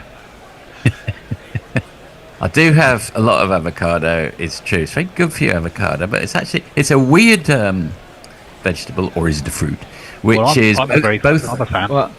Both calorific and really good for you. If such a thing exists, it's an avocado. Well, here's your answer. Yes. Yeah, Adil Rashid is going to come on earlier than England. Adil Rashid on the 45. And in he comes, first ball.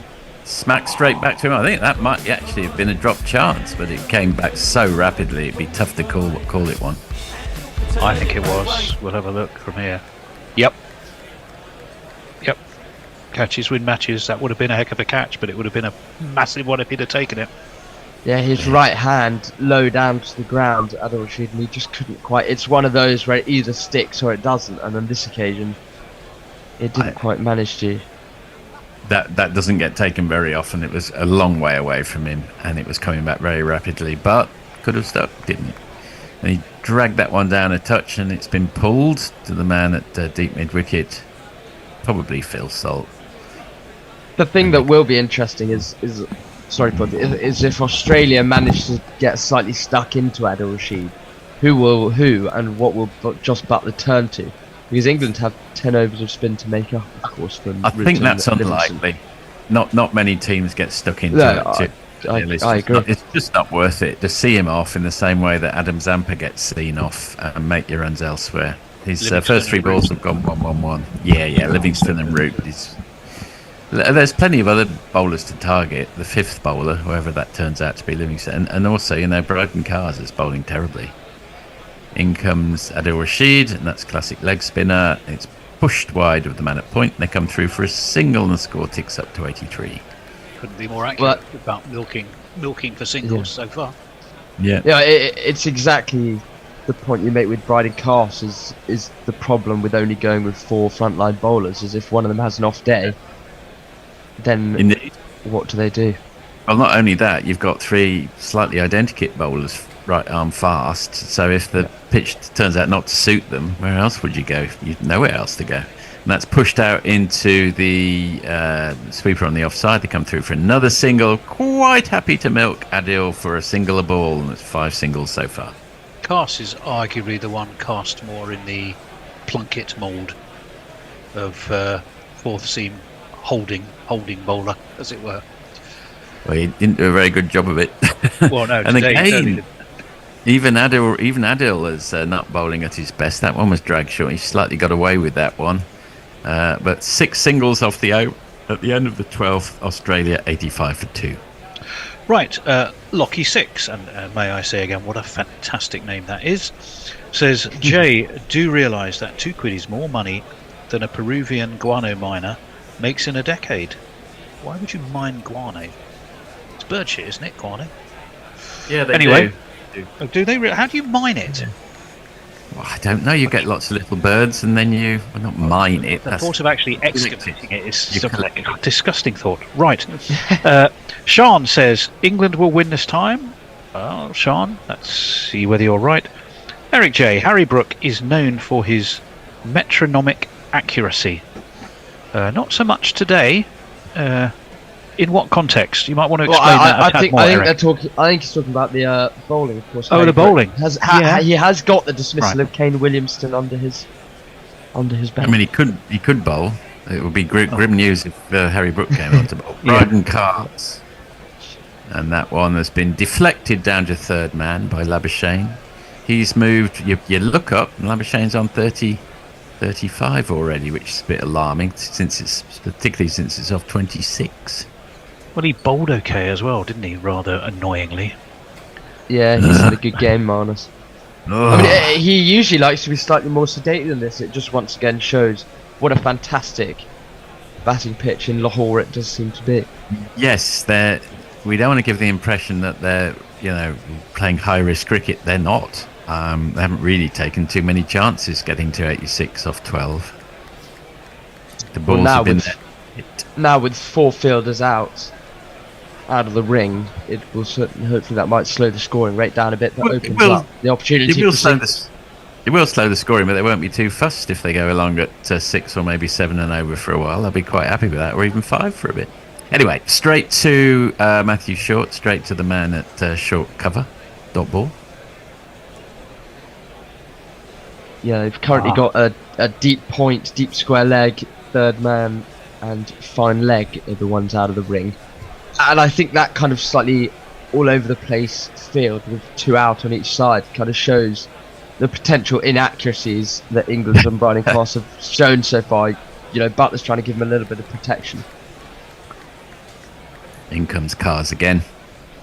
And that's played straight down to mid-off, dot ball. Which was quite literally Butler giving Cast a bit of protection. Because he's put himself quite fine, hasn't he, for exactly that shot. That's exactly right, yes.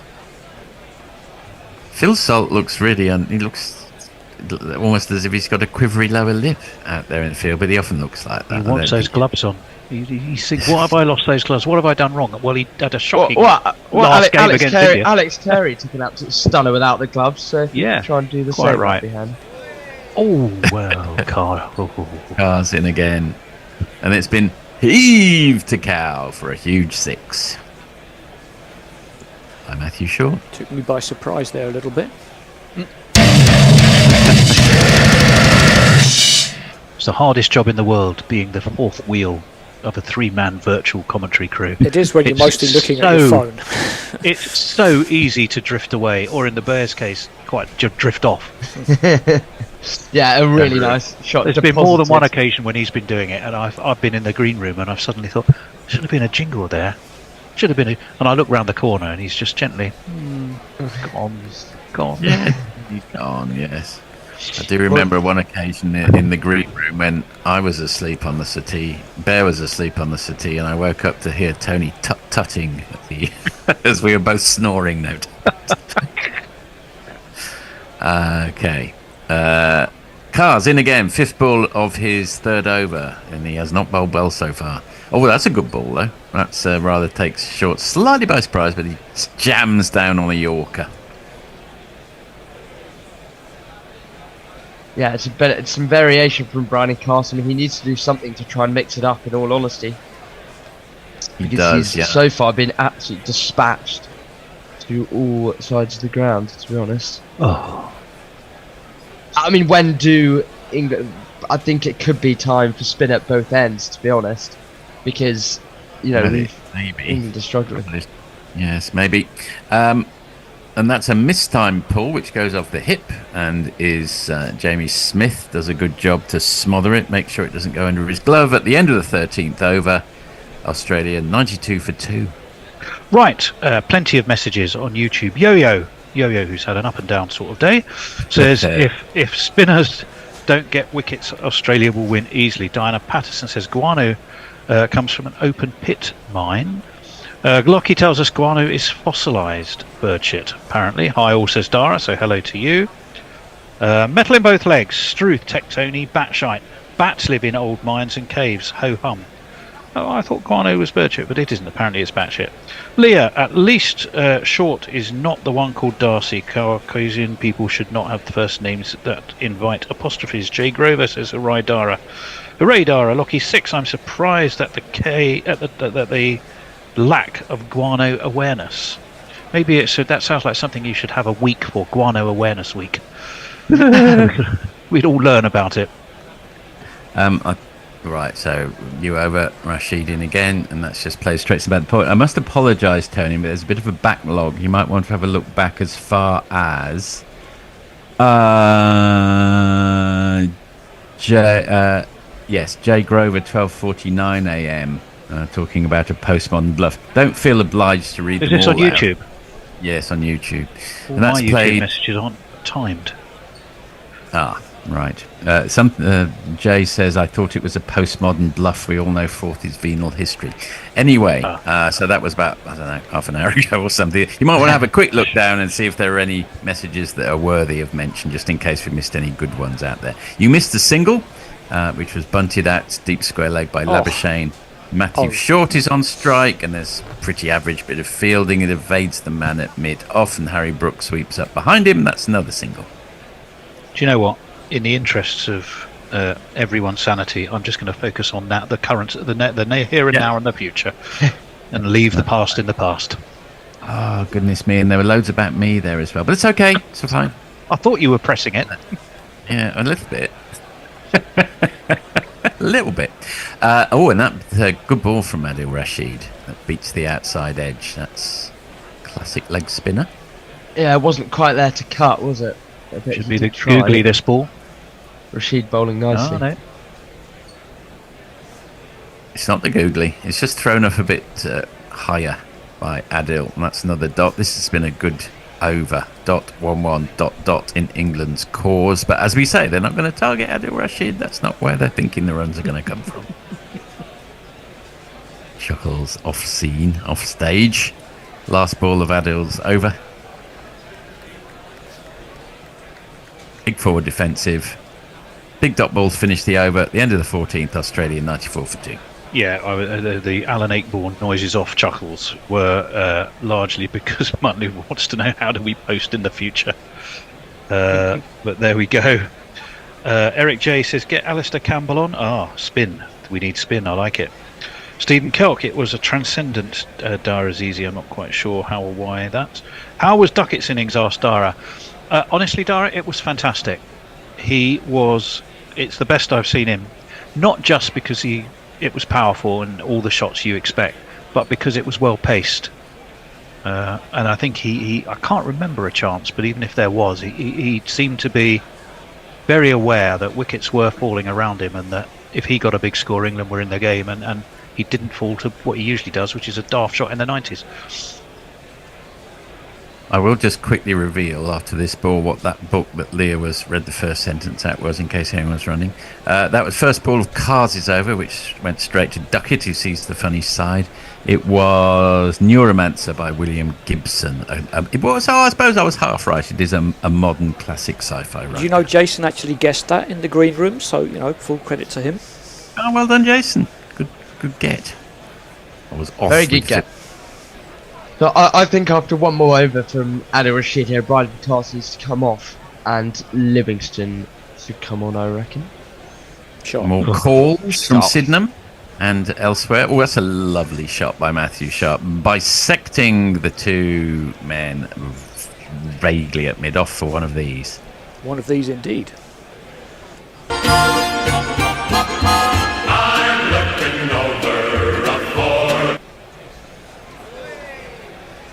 Yeah, well, really nice shot.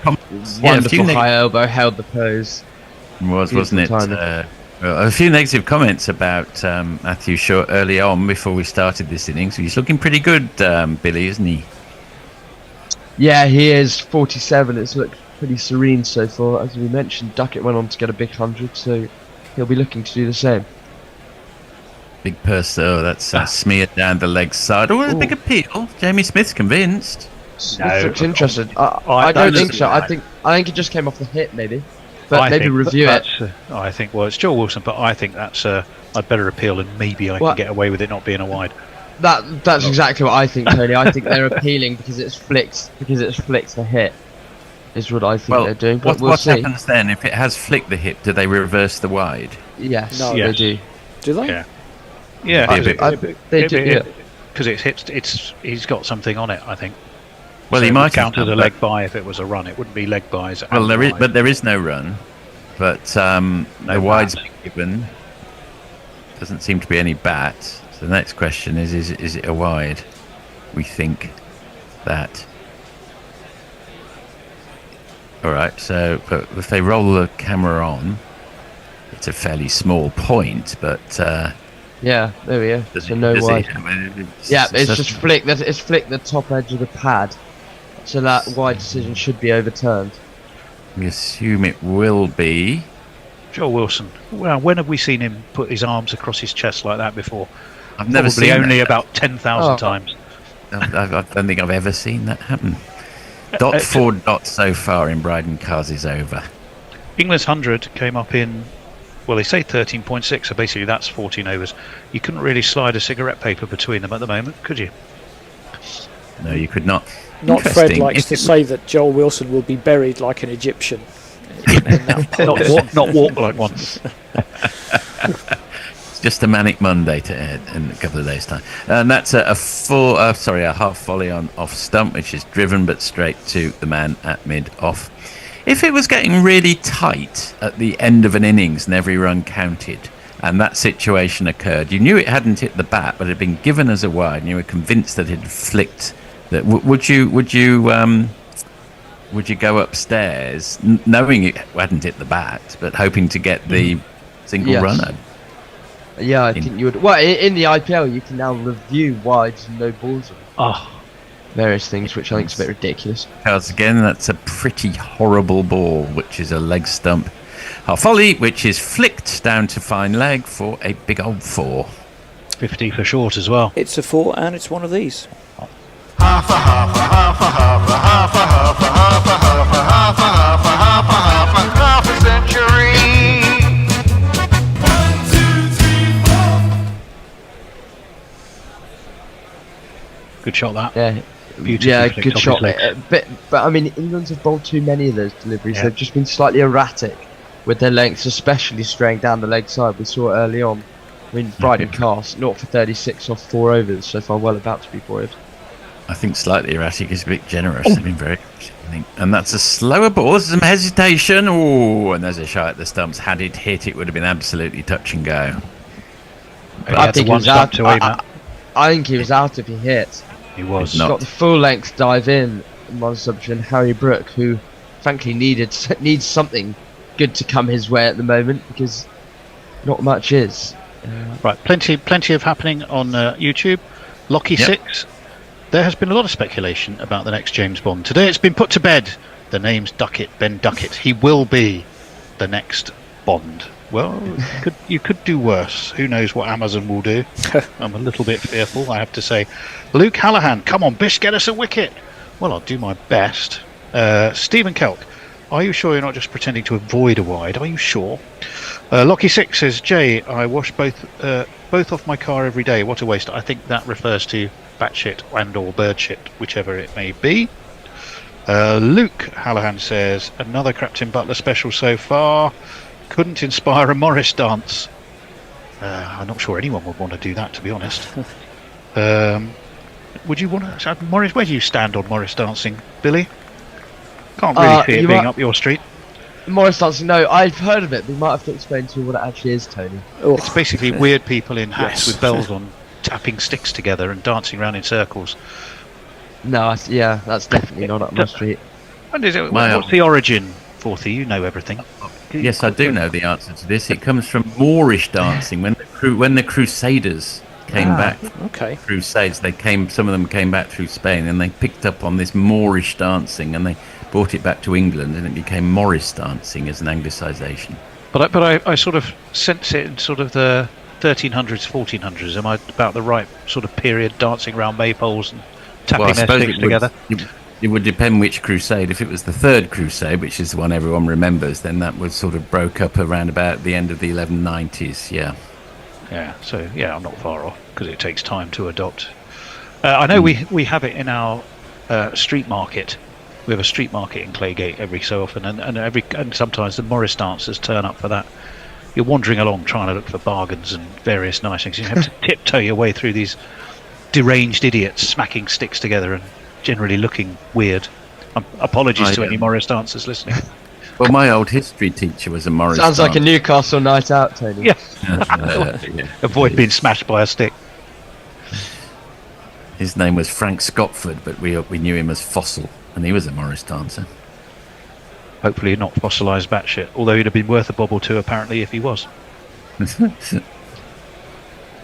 it's drinks break, in case you wonder why we're talking about Morris dancing. Well, I can give you another couple of messages then, if that is the case. Hello to Tahir Mohammed. Hey guys, I think this game could go down to the last over. I'm with you there 100% Tahir. It's looking honours even at the moment. Dave Durrell, who I think is we know well, says, I can imagine not Fred Morris dancing. It's that grim. Jay Grover says, no, I'm not getting involved. I hate you all. Luke Hallahan says, Moorish. That's how I describe a chocolate brownie. Yeah, very good. Morris dancers are better than Austin dancers. Austin Morris, very good, Lockie. Leah's Stephen Kelk saying to Leah, but Bian Nobby is cool. I don't know who Nobby is. Nobby Styles? Don't know. Yeah, Mick Kimmins. Hello, Mick. Who's Matt Short? And how is what? I can tell you a bit about Matt Short in a minute. Well, let Forthy take up the story now. Oh yeah, we're back, and Adil, we've missed one ball. As I was just glancing at those comments, I went for a single, not surprisingly, from first ball of Adil Rashid's over. Well, they do say drinks breaks bring wickets, so we'll have to see. We'll have to have a see. Hopefully that will be the case, and that's the classic Rashid leg spinner, which is just guided out into the outfield. Jofra Archer does the honours, sweeping up on the boundary for another single.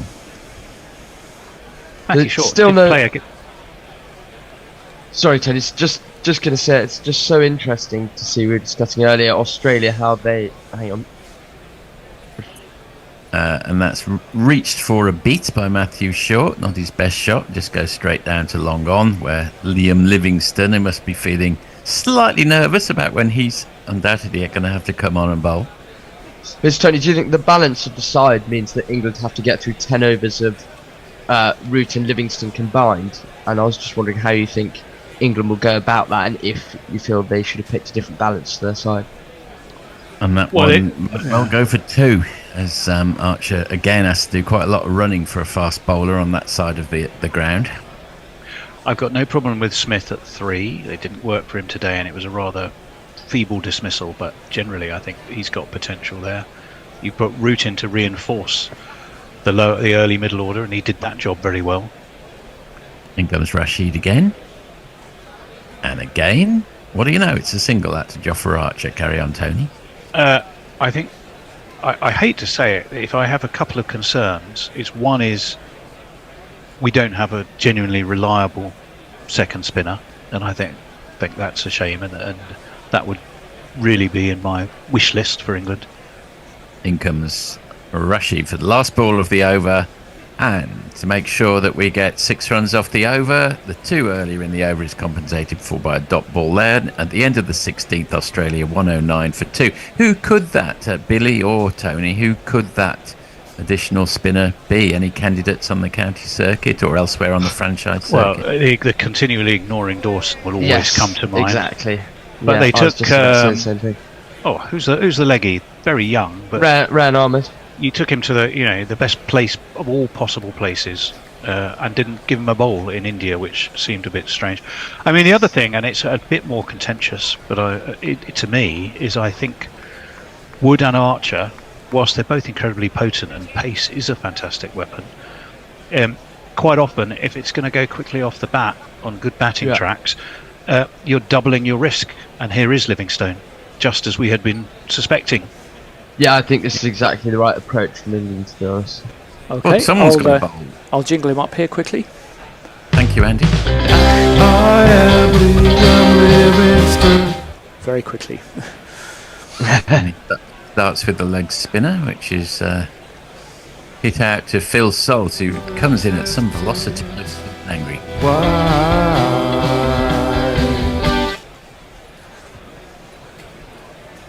So the boring middle overs are proving just that. Occasionally something else happens, but lots of 1s and occasional 2s. I heard a debate. Sorry, Forty, God. That's all right. Just a dot ball played out there. Yes, go, Billy. I heard a debate that I think it was from Nasser Hussain saying that it should be changed to 40 over cricket to try and avoid those kind of slow burning middle over passage. How about I don't know what you two think about that. Maybe 20 overs aside. That's hit straight to Joss Butler, who can only deflect it, and they'll come through for a single. There used to be 40 over aside on a Sunday afternoon, John Player League, of course, which was always quite fun. Oh, I used to love that. That's when I first really got into watching Middlesex, was John Player League. It was good fun, actually, 40 overs aside. And that's dragged down by Livingston. He gets away with it, hit straight back to the bowler by Labuschagne. He does hurry through his overs, which seems to actually really put batsmen off, and they look up and 6 balls have gone by. This is a good start from Livingston, 1 dot, 1 dot. And just as I say that, it's fine. It's hit down to long off. Harry Brook does the fielding, single. Sorry, it's hard to get you in when Livingston's bowling. No, more than all right. The thing that works in his favour is he can bowl off spin and leg spin. So if England do get a dismissal, a left-hander comes to the crease, then he can switch to the off-spin. Who's a potential left-arm fast merchant we could call on? That would be helpful. Ooh, and if Livingstone had decided to put a dive in there, he might have been in business, but he just watched it whistle past him. And they come through for 2 to end the over. Just 5 off it. So at the end of the 17th, Australia 114 for 2. There's no one really young that I can think of. Oh, sorry, go on. Sorry, go on. Well, there's no one really young. The only people that spring to mind immediately were Reece Topley, who of course is very injury prone and his England days are probably over, and Tamar Mills, who can't bowl. 50 over cricket. But I can't think of anyone young. Right, We we'll plenty of tried, messages. go- Livingston go. is rubbish, says Luke Hallahan. Can't believe he keeps getting a game. He must have some dirt on the ECB. Hope he proves me wrong, though. Mr. Henderson, John Player League required 20 overs an hour, 40. Plus it had John Arlott. Indeed it has, the man with the golden bat. Lockie 6. The boring middle overs produce ideas like Duckett finger. Whatever that may mean. John Player League had a line behind which you couldn't go for bowlers to make sure that they did get through 20 overs an hour as well. Right. Rashid's in again. Start of his fourth over. Drops it a touch short, but Labuschagne can only smear it out to Jofra Archer, who must slightly dread Rashid's overs because he has to do so much running around that boundary on the offside. The first one-day international between England and Australia was a 40-over game. Ah, I didn't know that. Yes, it was. 19th, I'll tell you a bit in a second after this ball. I know who opened for England. Yes. And that's pitched on leg stump and turns, and Short is not to be tempted by that dot ball. Boycott and Edrich, I think. Yeah, that's right. Jeffrey Boycott scored a blistering 8 off 47 balls. And I think I know who the Australian opening bowler was, and I think it was Froggy Thompson. It may have been. I'm not looking at all the scorecard here. Okay. Dot ball again. 1 ... This might not mean too much to you, Billy. 1970. No, it's a bit far back. International. You were like minus 30 or something. That's hit to mid on. Dot John ball. Edrich made 82 off 119 balls. Australia won by 5 wickets. Ian Chappell got 60 for Australia. Dougie Waters got a few as well. It was hastily convened because the entire Test match had been washed out. So that was the first. That's right. Yeah. You don't necessarily get the impression that these two are going to do anything rash, do you? They're just knocking it around nicely. Which is what England did for a while. Yeah. 1 ... 1 so far this over. The win predictor is England 69%, Australia 31. Nothing for a tie. Yeah, I'm not sure about that. I think it's far closer than that, to be honest. I think it's maybe 55-45 in England. Doesn't feel that way as an England supporter.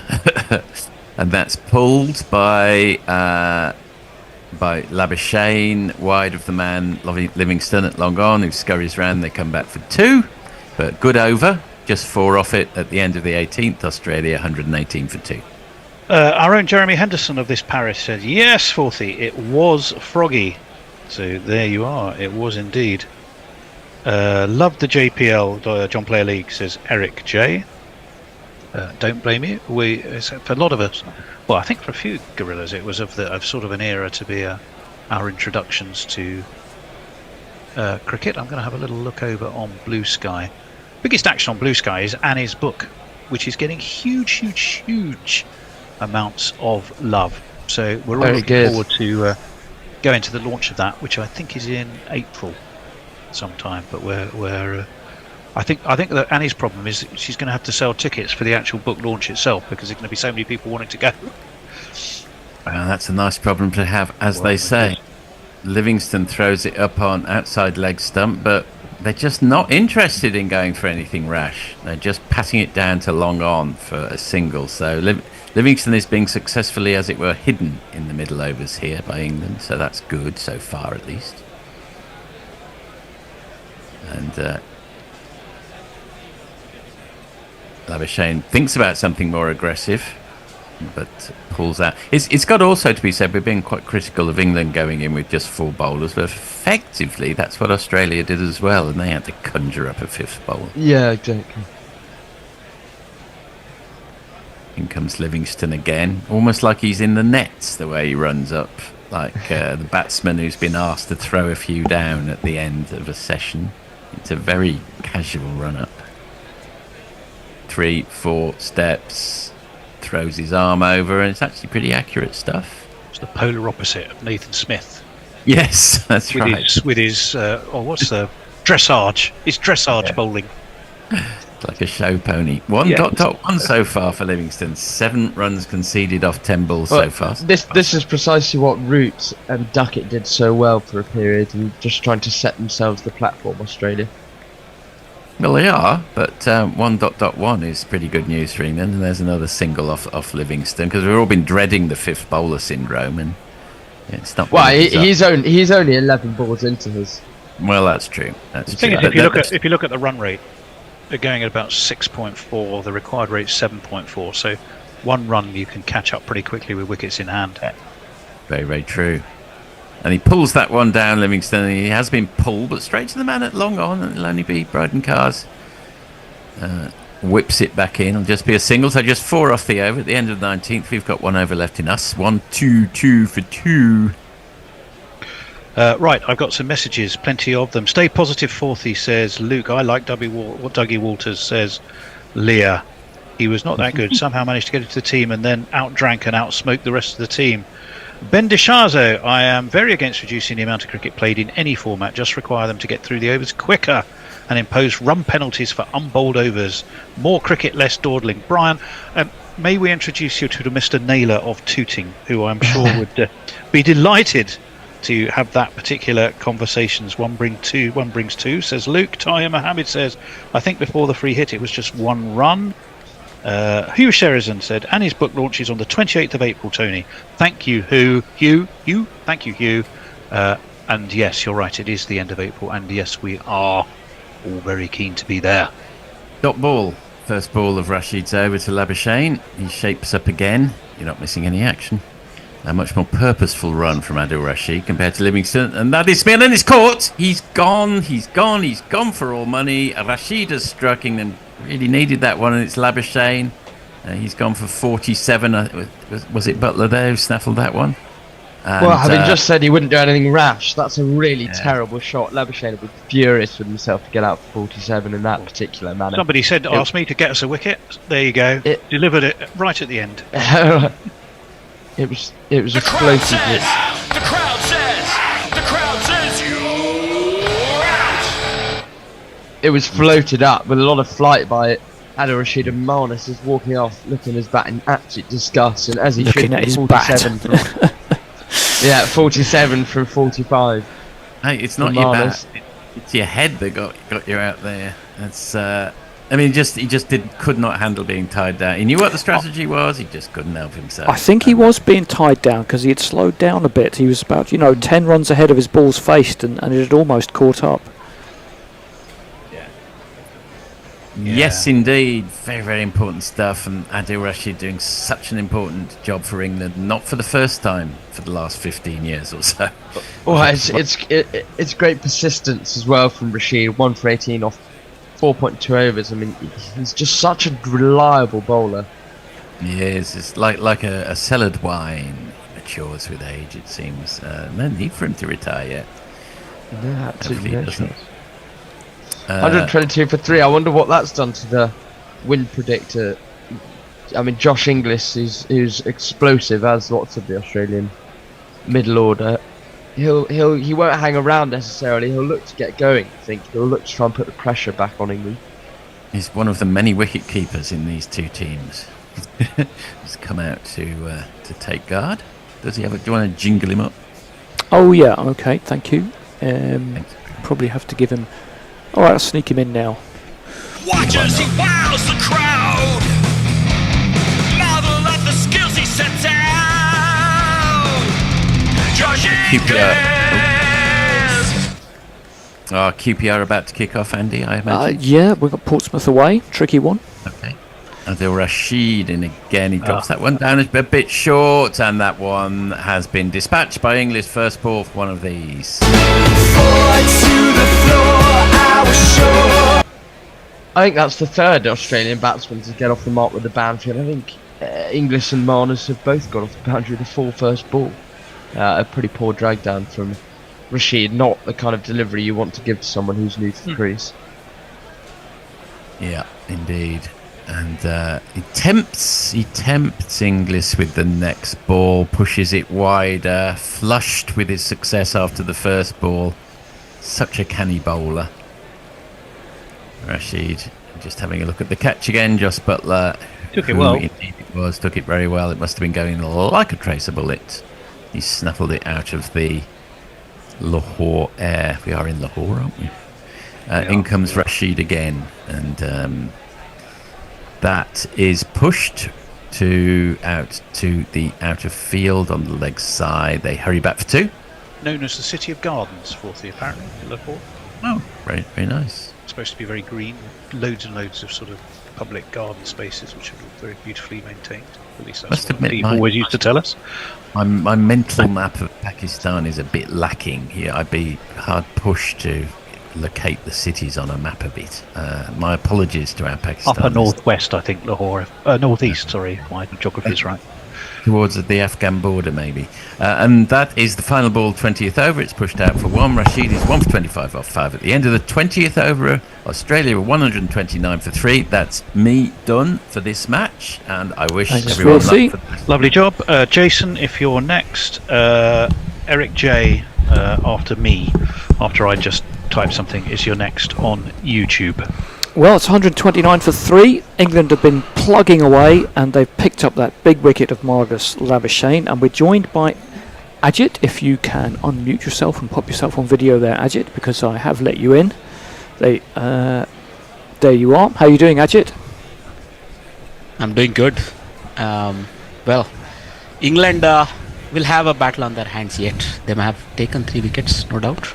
I make them decent favourites at this point. 350 is a lot of runs for all the doom and gloom, and I know it's a coping strategy to go, oh my god, we're going to lose. They definitely needed that wicket from Rashid, though. They did, it but brought England back. Yes, it will come sooner or later. That one is tipped around the corner. It's Rashid picks it up and manages to send the non-striker back, so there's no run there. Short is pretty much doing what Ben Duckett did, so that sort of frees up the middle order to do their thing, and you have a X factor in Maxwell coming in. That Let's is see what he can do. That is the worry.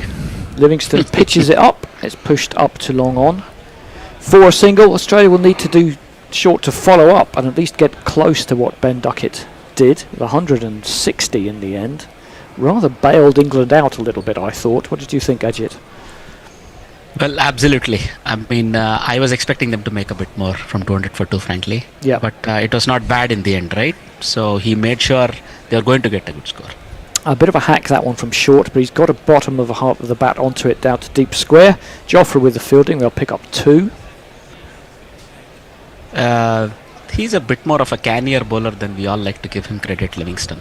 So I think short, while he has the right idea, I don't know. When it comes to the first innings, I expected Root, the moment he was dismissed, one of those 3 between Harry Brook and Butler will play till the end. But then, of course, Duckett also got out. But he had done enough. Pushes that one out to deep point for a single. And I think in the end, Joffre Archer did a good job. Yes, I didn't think it was very smart to bowl Labuschagne the last over, and I did say that before he bowled it. And it went for at least 15. That one is pushed out towards long off. Brook picks it up. He's had to go all the way around, so that should be a comfortable 2. You did say, in fact, why did he leave him with 1 over to bowl? Why not bowl him out? No, that's the 40th? correct. Zampa, that's Zampa. Yeah. But Labuschagne bowling the last over did not pay off. I would have bowled Maxwell, I think, but anyway, I think they had run out of some calculations. They had seamers to bowl. Johnson only bowled 7. Tips that one round the corner. Inglis. Rashid dives, picks it up, and in fact, good bit of fielding. No run. 6 off the over. It's 135 for 3. Australia chasing 352 to win. What have we got for us, Jason? Yep. Luke Callahan says, I hope Rashid can play for another 20 years. We need him. I'll wheel him in for each delivery. Yeah, you'll need to pretty soon. Well, Rehan Ahmed is coming along. Okay, sorry. Go on. And Stephen Kemp says, is Livingston the new Plunkett? No, I think we don't have a new Plunkett. No, that is the problem. We'd like a new Plunkett. Rashid's going to come in again. Tosses it up. A little bit of turn. Played out to cover for no run. Go ahead, try and rattle through them. Enrique Mentor says, good afternoon. Eric J says, Kerplunk. Kerplunk indeed. Marcus Labuschagne looking a bit kerplunked in the dressing room. Back of a length, it's the googly. It's hit the inside of Short's pad. He'll get 1 leg by down to fine leg. Cars runs around and picks it up. It was a googly and a little bit of turn there. Turn and some bounce. I mean, he's a tall lad, but he completely misread that. He was lucky that the inside edge didn't cannon onto his stumps. It went between his legs as he tried to. He'd already passed leg stump by the time it got to him. I think he was never going to cannon onto the stumps unless it was off the pads.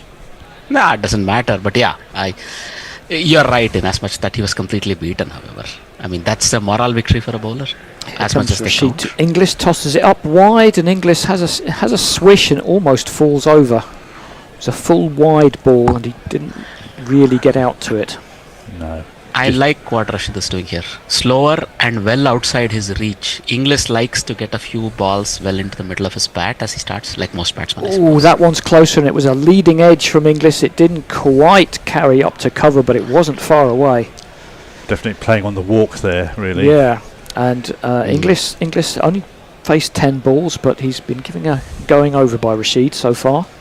Can England grab another vital wicket? I think while they are at it, if they can get a few overs out of Root, it'll really help England towards the end. Yep, that one seemed to come in a little bit. It's inside half of the bat. Inglis does not look comfortable with Rashid just at the moment. That's a flipper, I think. It was going straight on, just targeted straight onto the off stump. But only one leg by so far in this over, so it could be a maiden for the bowler if he gets a dot ball here. Oh, it's a good shout. Could be a wicket maiden. Surely. Oh, I think they should review that one. It was another googly. Inglis went back and stepped away, but it hit him on the back leg in front of the stumps. And are England not going to review that? Doesn't look like it. Maybe Rashid thinks he's missed the leg stump. I guess. Okay. They still have. And that's the problem with that wasted review they used earlier. They can't. But it says on there they still got 2. They have 2 all. I think they got that back. It was a umpire's call on one of the things, no?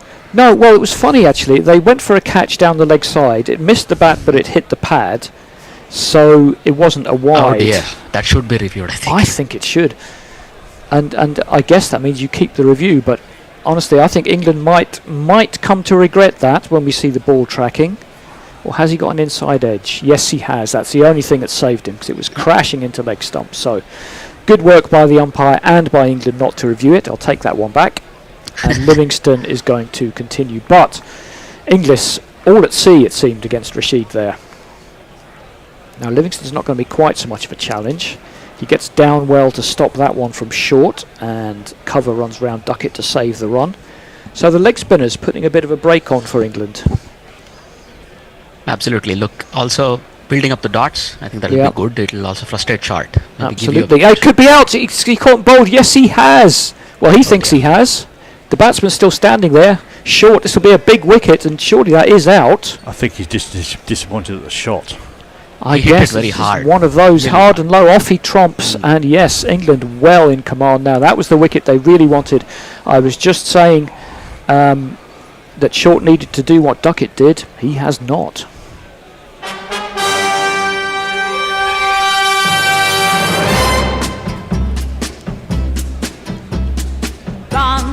It's a good catch. It's low down, but yeah, you should really take that. You should, but he made sure to get his fingers underneath it, and pressure pays off. And as much credit goes to Rashid for a really tight over before, and England. Well, only Maxwell can save Australia now. Let me put it that way.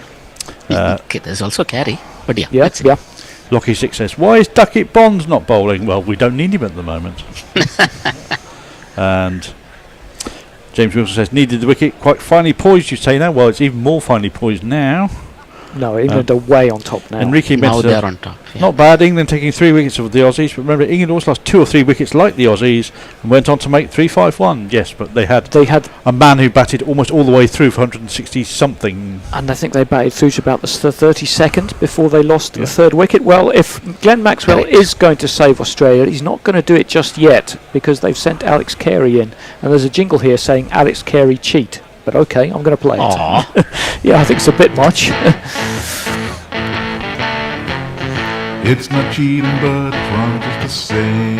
I'll stop whinging. When you go against the spirit of the game, you know it's all that you'll be remembered for. After the appeal, you could have withdrawn. You would man-cat a ball under arm. Spirit of the game. I was hoping that jingle was going to turn out to be like ironic, but no, it was just a massive whinge. So I'm calling a halt to that one.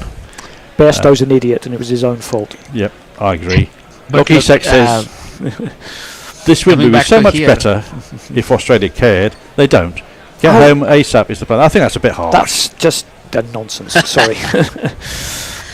Look, here I think Carey's playing as a specialist batter, right? Inglis is the keeper. Yeah. So he has something riding between the two of them. Inglis and Carey, there's a bit of a competition, so that might be good. Batting together now, so they do have to do it in partnership. Carey does not get underway with the 4, but he will get at least 1. The mid-wicket got a hand on it, but keep it to 1. I'm liking this plan by Livingston. Traditionally, when the left-hander comes out, he's bowling the ball away with an off-spinner, but he's recently, in the last couple of internationals, he continued bowling leggies. So okay, yeah. Let's have a look. He's doing good, actually. He's got the right-handed Inglis is on strike now. Sorry, Ajit plays that one out to deep point for a single. Go ahead. No, I think he's been short the last 2 balls, but I like what he was doing the 2 previous balls before. The ones that forced short to drive twice in a row, and the second one nestled into his own hands, right? So that now he's getting the length a little wrong. But yeah, let's see. There you go. That was indeed a leg spinner to the left-hander, and it was a good one. Turning back in a little bit to middle and off, and there's no run. It just agrees the point that his leggies are much better comparative than his offies, which Hendo has made that for several times. Pulls out the reverse sweep, that time Carey, and it has beaten short third man, but a risky shot, and in fact he's not going to get full reward because Joffre's around to cut it off. Just be the 2. Well, good stuff from England, and Aussies in trouble, 140 for 4. Brian DeChazo says, I'd love to have been wrong about short. Unfortunately, in the end, ...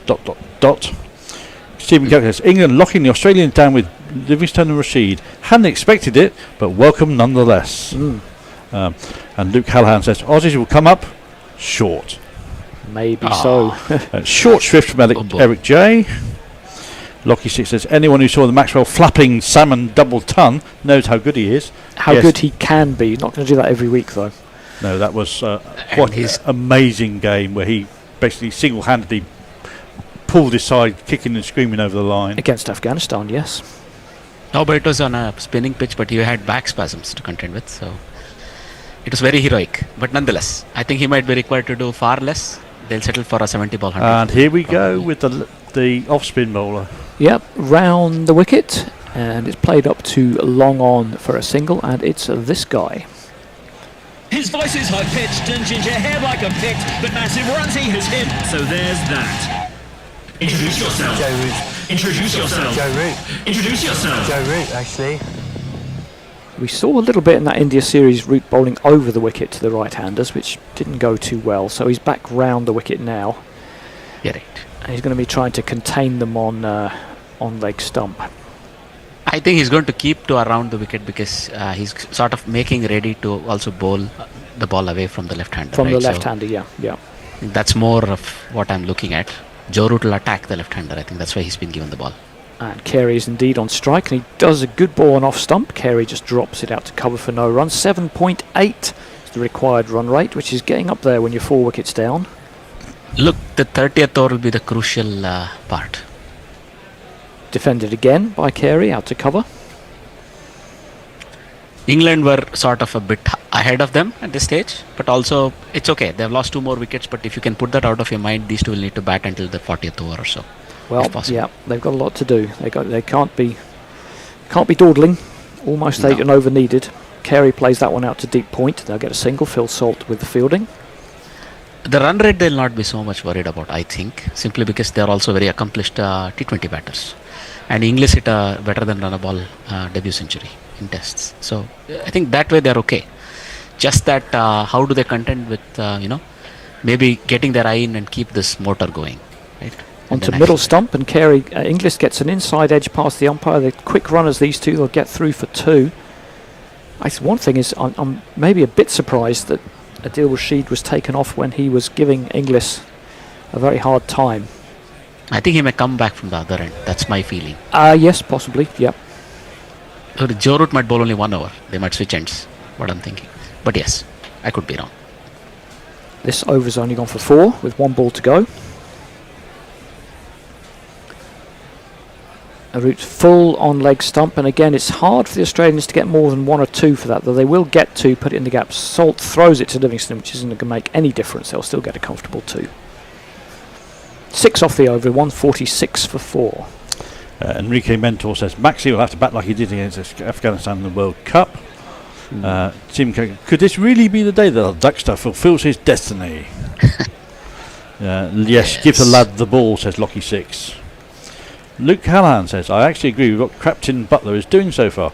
Get the spinners out of the way now. Well, get the 10 overs from your Root 5th and 6th Livingston, bowlers. yes. And then attack with Archer and Wood later. And Enrique Mentor says, it seems England have woken up in ODI cricket after about 1 or more years of playing rubbish. Well, it's always peaking at the right time. It's always a fine line. I mean, a guy gets 160 off 140 balls can cover over a lot of cracks. Gone for the lap. There must be someone down there because there was no short third man for fine leg. But Mark Wood is around with the fielding. It was a nice lap by Carey, and he should pick up 2. And he's already shown very willing to sweep and lap and reverse Carey, which, interestingly, the England batsmen, particularly Duckett, weren't doing generally. He was looking, I mean, he also has a very strong bottom hand into the leg, so he makes up for it that way, I think. He doesn't get down. He likes to reverse sweep, however, right? Yeah. And in this case, they are both good players of spin, English and Carey. So I'm looking forward to a good tussle here. Well, it's true that Rashid has bowled 6 overs, so I can understand just holding him back a little bit, so you've got those up your sleeve. That's up in the air. Oh, it's just over mid-off. It was a bit of a lazy chip from Carey, and mid-off jumped but couldn't quite get there. It does zip over him for 4.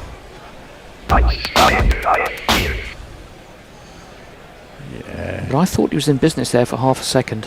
Exactly. It's okay. England have the runs for this. Yes. One miscue and then effectively Australia will be in a lot more trouble. Yes. Quite well over him in the end, but he would have had his heart in his mouth for a while. Yeah, he would have been a little bit concerned for a moment. It was Brook, so it was well hit, actually, because Brook is a tall line. He fields well. Well, having done that, Australia have 6 off the first 2 balls of this over, trying to put a bit of pressure on Livingston, who's already in his 5th over. I mean, he's doing a good enough job. He's taken a wicket to boot. Big wicket as well, yeah. Drops it shorter, and Carey drives it to cover in a field he's missed out there. Straight to Harry Brook at cover. Got away with that. These are the balls. He's bowling off breaks, by the way. No. Gets turned around there a little bit. It was full on leg stump, and Carey played it outside half of the bat. Back to Livingston. Maybe he shelved the leg break for a reason, to avoid getting reverse swept.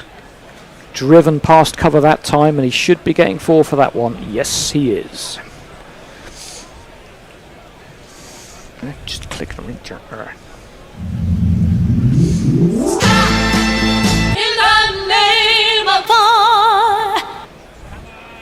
Only problem is that he's unable to find the right length. With yeah, the I think he was doing better with the leg spin. He was going to come again. It is another off spinner, and he does get that one back. Played back to the bowler. No run. Nonetheless, 10 off the over. Good one for Australia.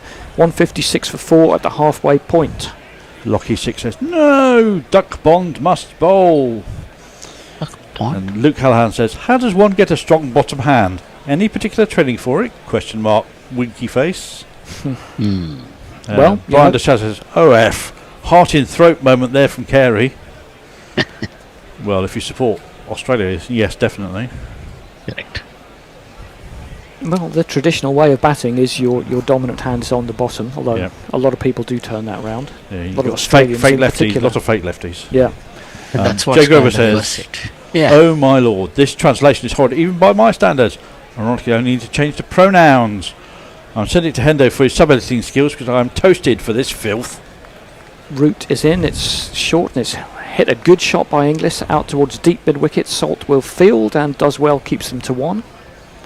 That's well thrown. It was the deeper side of the boundary, but Salt covered up well. I think also a little bit of pressure from the field will really help.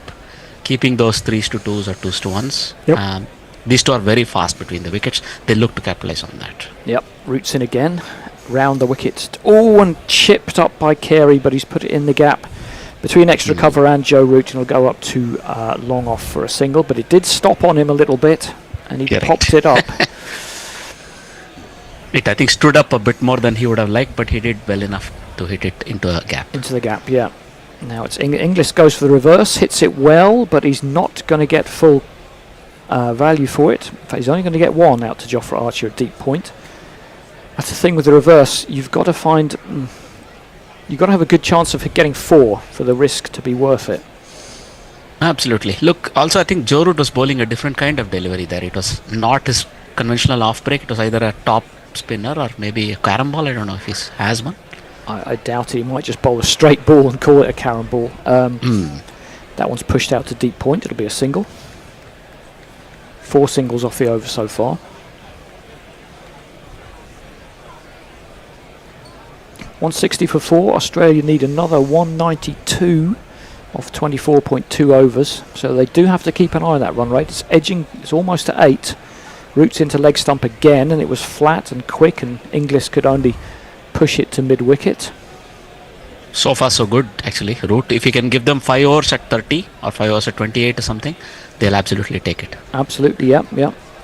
Both these batsmen in the teens, trying to get going, trying to build an innings. Roots in again, and same again.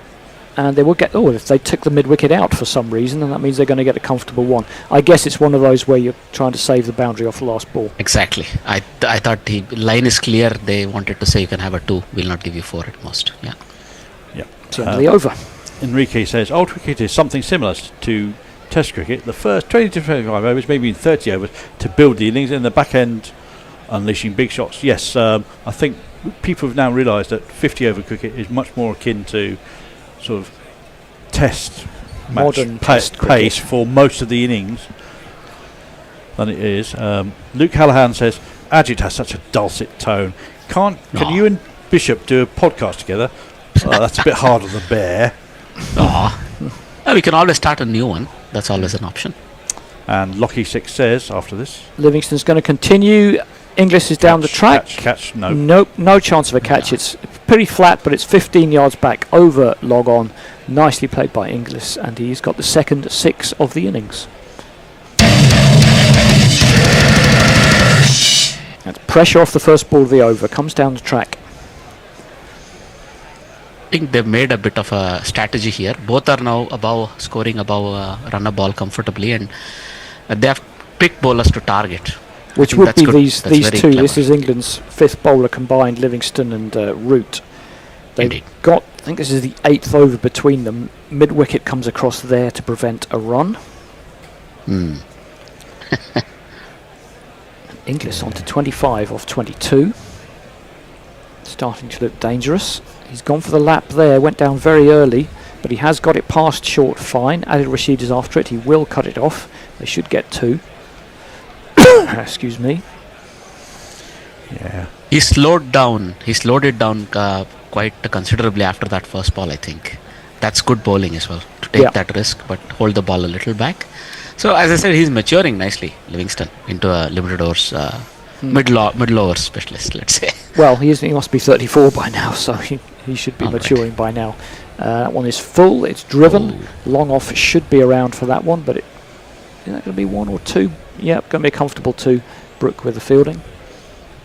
That's another 10 run over, and they have a ball to go as well. Two balls to go, yeah. So maybe Livingston after this one, they'll just say, okay, we got 6 from him, we got 3 from Root, we're almost there. Correct. Livingston is in, tosses it up. It goes through everyone, and keeper barely moved. I think he thought that was going to bowl him. Exactly. I thought it was going to bowl him. cover the stumps at least, for God's sake. But it flashed past the leg stump and went for 4 byes. I think it may have gone above the stumps even. Let's have another look. Pitches outside leg, gets a bit of turn, Livingston. Well, not really, just went on pretty straight. He's just not reacted at all. Smith, test wicketkeeper, specialist wicketkeeper, did not do very well there. It was fast actually. There was a difference in speeds, I think, that caught even the keeper off guard. Obviously not signalling each lucky. other particularly. Well, with those byes, this is an expensive over.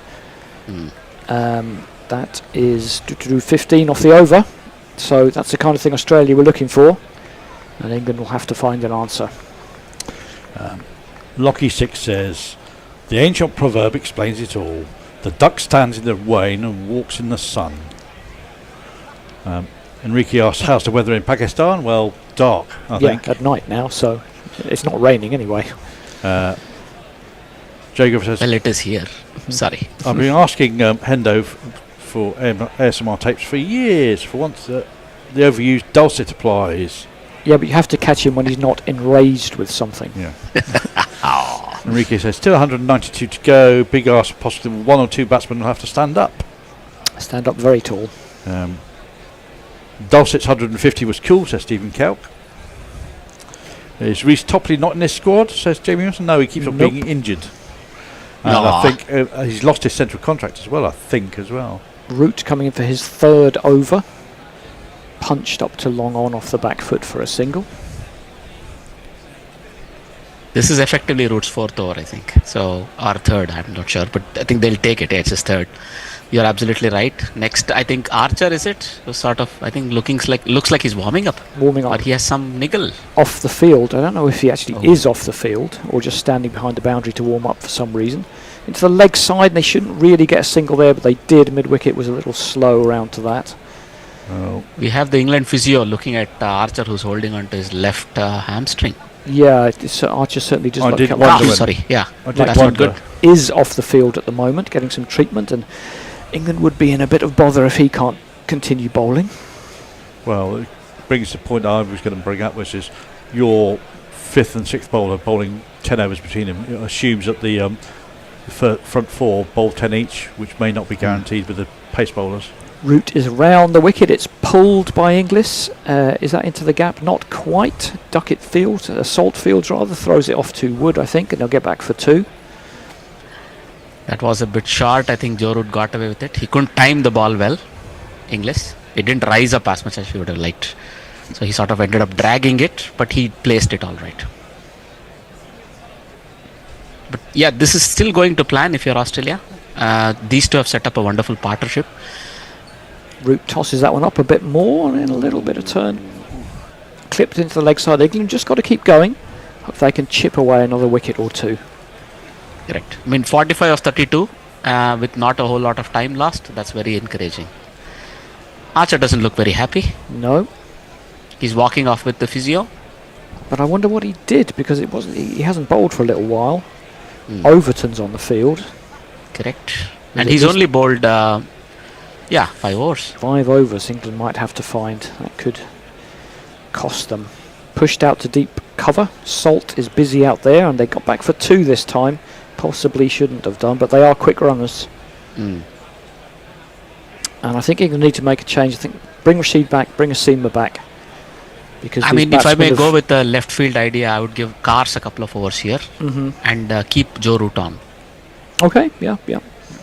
Just he has that quick off the pitch pace, maybe pushed into the offside, and both these batsmen now above a run a ball. Carey's 20 off 17, Inglis 34 off 29. It's good batting, and Australia trying to get back into this game. Enrique says Duckett was very good. Give the man his due. DEW. Jacob says he's not with us on Bishop. He just makes some subpar carry-on joke and talk about shaggy nurses when he was 18. If we're talking about how many ODI hundreds does Duckett have now? Says Enrique, and Luke Callahan responds with 3. And Enrique asks, when will Crawley be back? Well, when one of the people in front of him has a severe lack of form, I think. I don't think until that point he's not going to get anywhere near the team, because he's not in particularly good form himself. Correct. Right. In fact, Wood is going to come back here. Yeah. Okay. Also a good enough, because he bowled only 4. They would have probably kept him for maybe 3 or 4 overs down the line. He's just been introduced earlier than they would have liked, but it's on the cards. This guy can make things burst happen. Of 2 overs or so.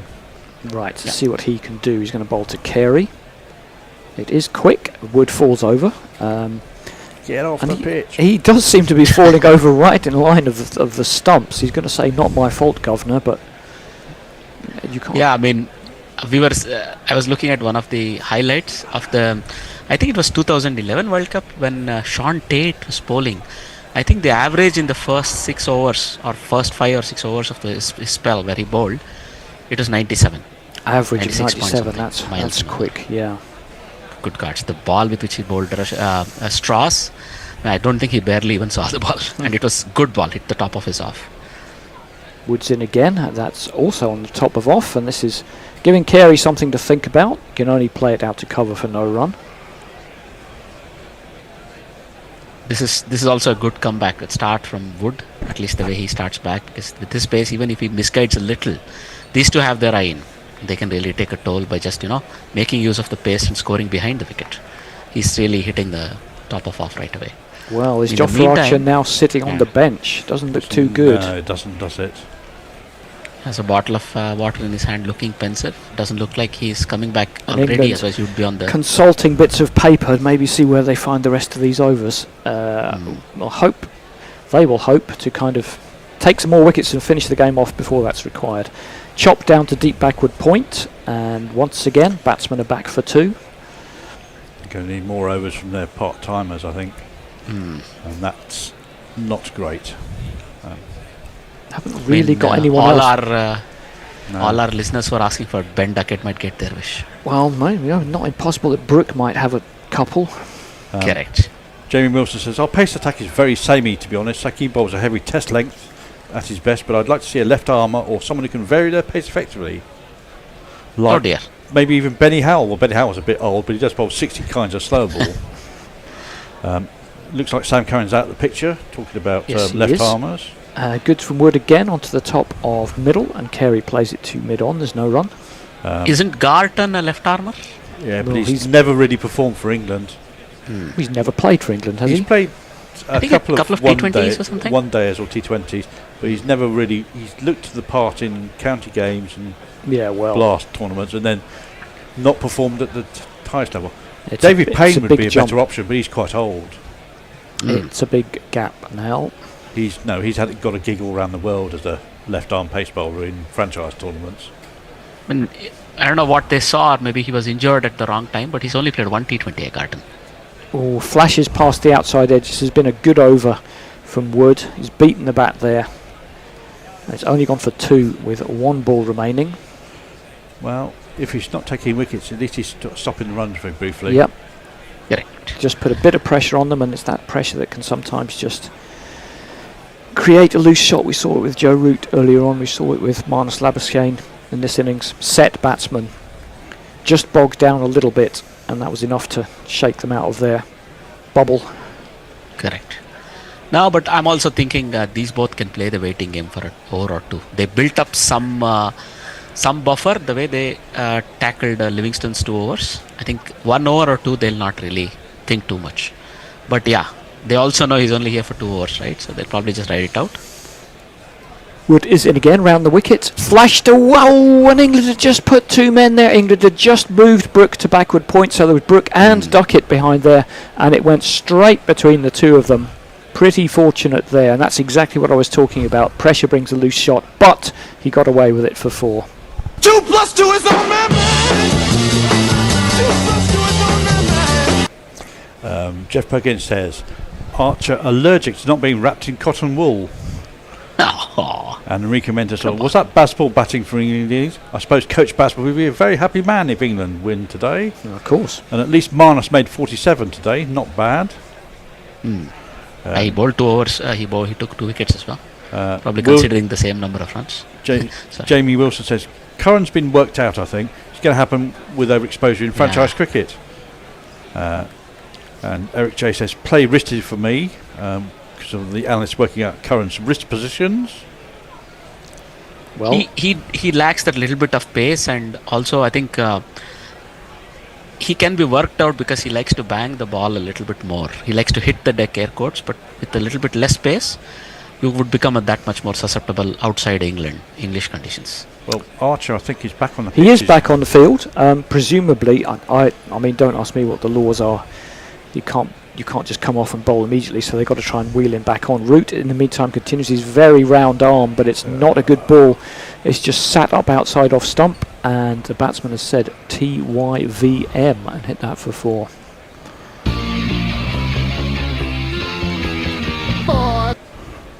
Nah, that was a bit of a gimme.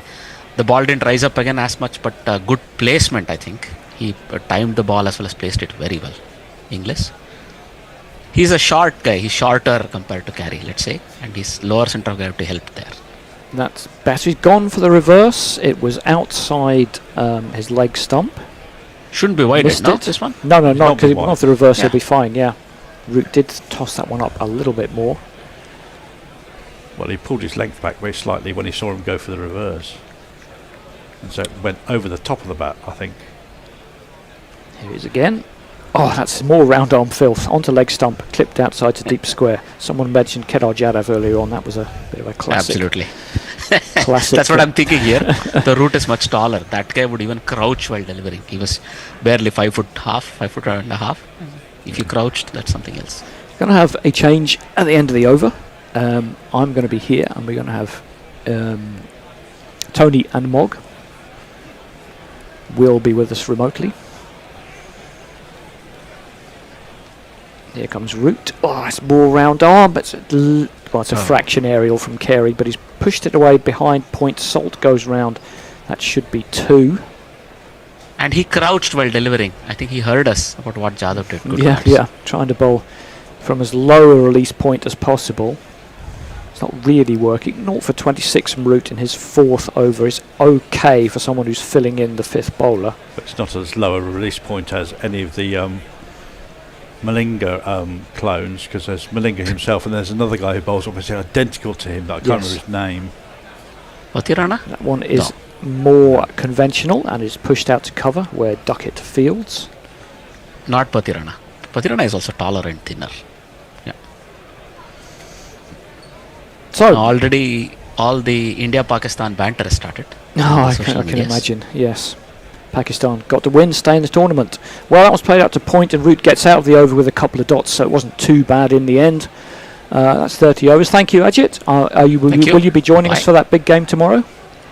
I don't know yet, but I'm not on the rotor as of now. Let's see. Okay, well, there's plenty of cricket to be played in this Champions Trophy. And the Bishop has joined, and we should be seeing Mog as well. I have indeed. Well, this is nervy stuff, chaps. I will leave you. I reckon.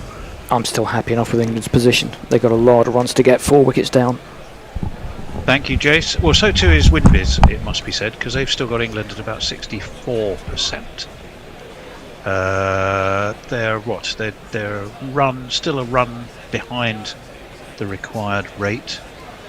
155 off 120. England got 250 off 22.6. They got their 200 for just 3 after 29.6. So again, actually, bar the wicket, they're pretty much neck and neck. I would say just the 1 wicket difference. It's Ipswich 0, Tottenham 2. For anyone who's interested in football. No one is. England looked at a review there. I think it's English was thumped by Wood, but I don't think there is anything in it. We'll have another look for you. It's quick. It's going a mile down Way leg. down leg, yeah. If it's umpire Raza, I'm pretty sure he'll know that. If it's blind Joel, you never know what he might do. But Still I think discomforted the batsman there. It was a pretty, he nearly fell over. It did. We were talking a lot about I was saying whether Wood and Archer are a luxury when it comes to exerting control. A lot's going to be seen in these next few balls. That's just pushed into the offside by Alex Carey. Took 3 catches, 2 of which were absolute terrific catches, one of which was almost in the worldie category. That LBW was missing by 2 or 3 inches. And Joss Buttler, quite rightly, eschewed the opportunity to take the review, so he got that one right. A single and a dot ball, 198 for 4. Really is just only the wicket really separates them. Short pulled down to fine leg. There is a man down there. It's Bryden Cass, who's had a bit of a chastening day with the ball. They'll just take another single. Thinking a long barrier.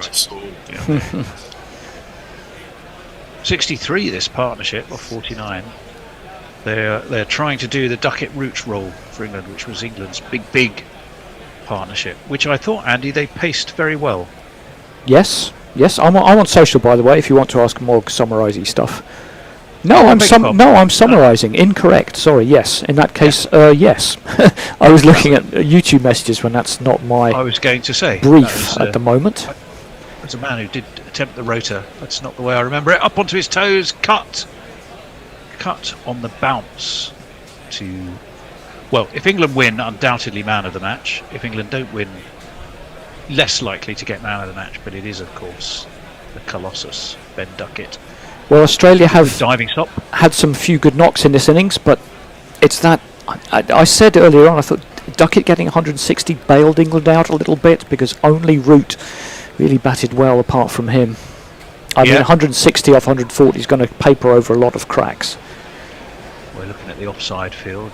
Rook is at cover, Butler is at mid-off, and there's 29 metres between them apparently. Flicked off his legs, that was straight down leg, and that was beautifully away by Inglis. That is where Wood can let you down sometimes. He lost his range, and he was clipped nicely by Inglis through mid-wicket before. The number of the day. Who could ask for more? The number of the day is 4. Yeah, that's just a full ball outside leg stump, and that's just meat and drink. Did reasonable touch, Josh Inglis. He made a decent 100 in the Test match in Sri Lanka, but that was back in late January in Gaul. I think he did have a decent big bash. Oh no, he only played 2 for the Scorchers. High score of 49 against the Hurricanes. If you're playing tests, you're not playing many big bash games. No, only managed to squeeze 2 in this time around. We are looking at a close-up of the grass, and we are seeing. This is the famous dew, and we are seeing it very clearly, glistening like snowdrops. Whether that or Glenn Maxwell spat there earlier. Well, let's hope it wasn't that. He'd have had to cover a fairly broad area with his spit mog, because we were seeing a fair old chunk. But as the camera zoomed in, you could clearly see the impact of that dew. What effect will that have? Another wicket would be desperately what England want. That's well defended by Josh Inglis. Back to Mark Wood, who's on 1 for 34 off his 6. England are 203 for 4. Australia need 149, and we can go to Mog, musician and social maestro. Excuse me. I'm not sure where we're up to, but James says Maxwell incoming. I'd be scared, Pons. Rav Pyridine says, I can't predict the present as much as we can the future further along. India wins tomorrow and puts Pakistan out of their misery. Yeah. We're all looking forward to that one. It's hard to see anything other than an India win, but you just never know. Right, Bryden Cass has been expensive. He's gone for 37 off his 4 overs, but he's going to take this ball, and he's going to be looking to try and get the wicket that England need. You do sense it's about wickets rather than runs, because Australia, they're behind the rate, but comfortably able to catch it up. That's well defended by Carey. Good ball by Cass. That's the sort of ball, Andy, I think he needs to be consistently bowling. It needs to be, yeah. Well, I mean, he's basically bowled it exactly where he wants to, on a length, on off stump. It's about doing that as many times as you can in an over. I think there are signs that if England build pressure and get a couple of cheap overs, that's what's going to bring the wicket, rather than, you know, a genius ball. Penetration. Is that Jimmy Anderson? No, I don't think so. Are you sure? I'm not entirely, actually. Yeah, it is. Oh, yeah, Jimmy, it is. What's he doing out there? Right, oh, well. Cass round the wicket. That's wide of off stump, and it's up and over cover. I don't think Salt will have the legs to get there. He won't, and it's 4 runs. 4.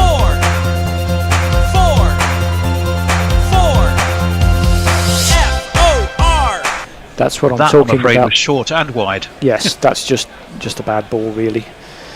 That had buffet all over it. Help yourself. And that is duly what he did. Quite expertly. Very well attended by the looks of it, this game. Yeah, and a lot of support for both teams from the local crowd. Cass in. Attempt to work it to leg. Thought about a single. Very quickly went back. The Gaddafi Stadium now under bright floodlights, dew glistening, that doesn't normally help the bowling side, tends to favour the batting side. Although over the years, it's been a very even split between batting first and batting second at Lahore. Not much to choose between. In fact, it's basically 50-50. If you look back over 68 or 69 or so ODIs, round the wickets comes Cast. Short again, pulled up in the air. Oh, he's well clear of the field. Yeah. 2-3 bounces, over deep mid-wicket, Can't 4 keep more. bowling short. No, you can't.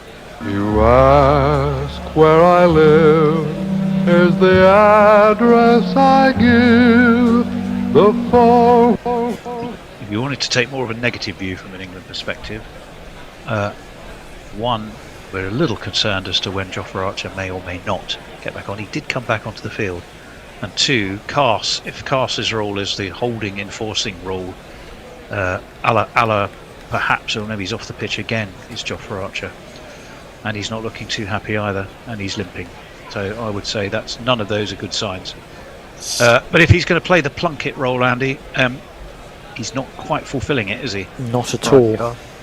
Round the wicket he comes, that was better. It's just pushed to leg, and they will take a single. And again, better because Fuller. Yes, I mean the 2 boundaries this over, there's no getting around it. It's too short. He's not quick enough. Too short, too wide in both cases. He's not going to threaten anybody. And well, as Hendo was saying, Australia mixing in some more slower balls than England are managing. And it's gone for 9. Yes, that is from, well, got a win predictor, has England at 63, Australia at 37. We all know that can flutter or vacillate largely in the breeze. That's Fuller, and that's much better. That draws a drive out of English. That was the perfect ball, just slightly wide of off stump on a length. English tried the drive, didn't lay a bat on it. Through it went to Jamie Smith, and it's a dot ball to end the over with Australia 212 for 4. Enrique Mentor says, I would really like to see Test cricket back between Pakistan and India. Well, good luck with that. Maybe they'll play in the Test Championship one day. Probably not. Lucky Six says, if England lose from here, crap they are. This is kind of hedging your bets. Or if England are not clearly winning, then they're crap. And if England are clearly winning, well, if they lose from here, they're crap. Well, Mark Arnold says typically English glass half empty attitude on the commentary. Well, you should have been in the green room listening to Hendo and Jason berate England whilst putting up 350. What is interesting is right now they are working the old rope. They are around that Lahore outfield. They are indeed. As we have a drinks break after 32 overs. So yeah, I was. I nailed my colours firmly to a mast, which wasn't good, in that I said if Duckett survives the full 50, England will win, and he didn't. I genuinely think England need to break this partnership. Well, yeah, they certainly do. They can't let that go on too much longer. I do worry about the dew, and I do worry about England's just pure bowling nous. How many overs does Rashid have? 4. left? And Okay, they need to want to shoot that box. be very careful with those. Yeah. Having said that, they also can't leave them too late. It is a juggling act. But both these two are in decent form. They're both, yeah. Carey 38 off 33, Inglis 43 off 37. Don't really remember a chance either one of them has given. Although Inglis did look all at sea against Rashid for the 1 over. Well, Carey comes into the back of this on a 46 not out, 156 against Sri Lanka. The 46 not out and the 156 are both in the tests at Gaul. Then 41 in the ODI.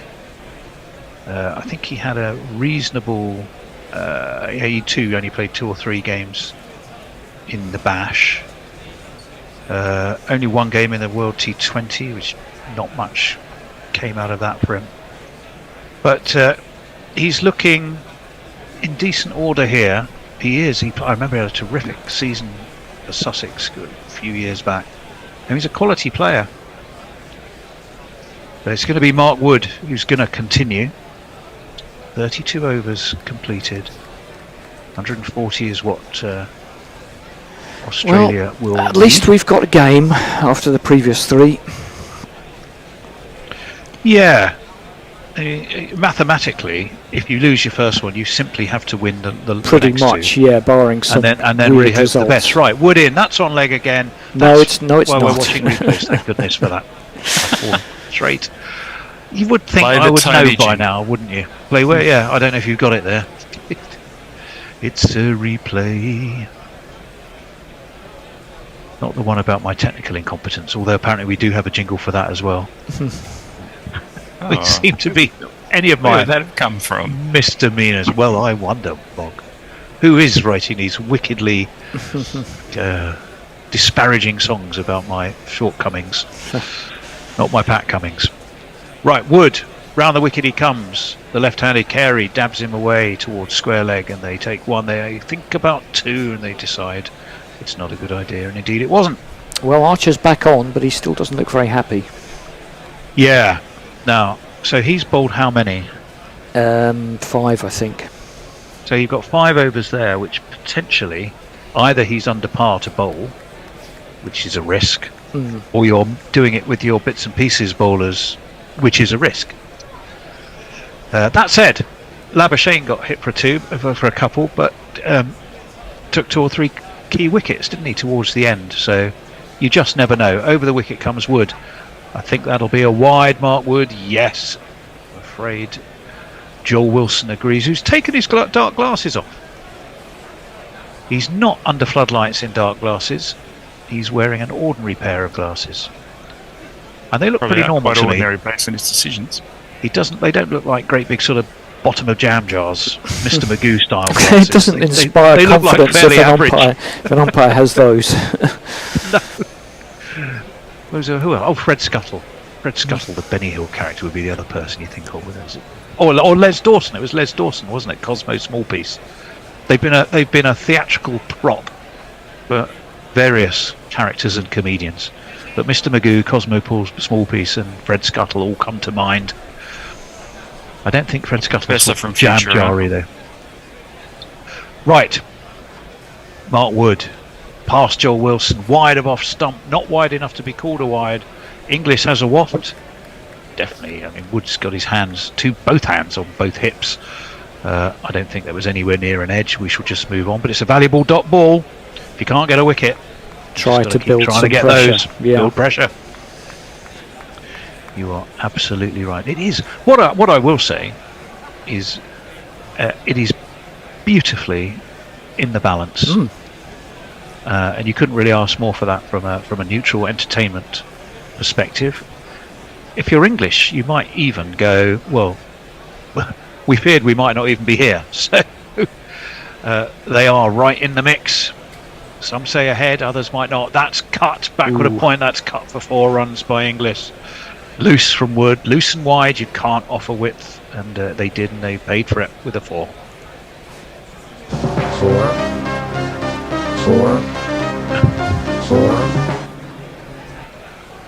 That was the conversation. I think we had the jingle we had a long conversation about yesterday. What did you say it was from, Mog? The music is from an Australian current affairs show called Four Corners. That's right, Four Corners. A real proper one. They didn't chase people with dodgy backs. Right. Wood in. Better. Still cut. He might get 4 for that. Smart piece of fielding from Bryden Carstay, who came thundering round from third and had to fling himself full length, and he saved his side 2 runs there. He's cost his side a fair few by bowling short, mind you, but he saved 2 there, and Australia onto 220 for 4. Not only was he very lively in the field, he gets a warm round of applause from his teammates.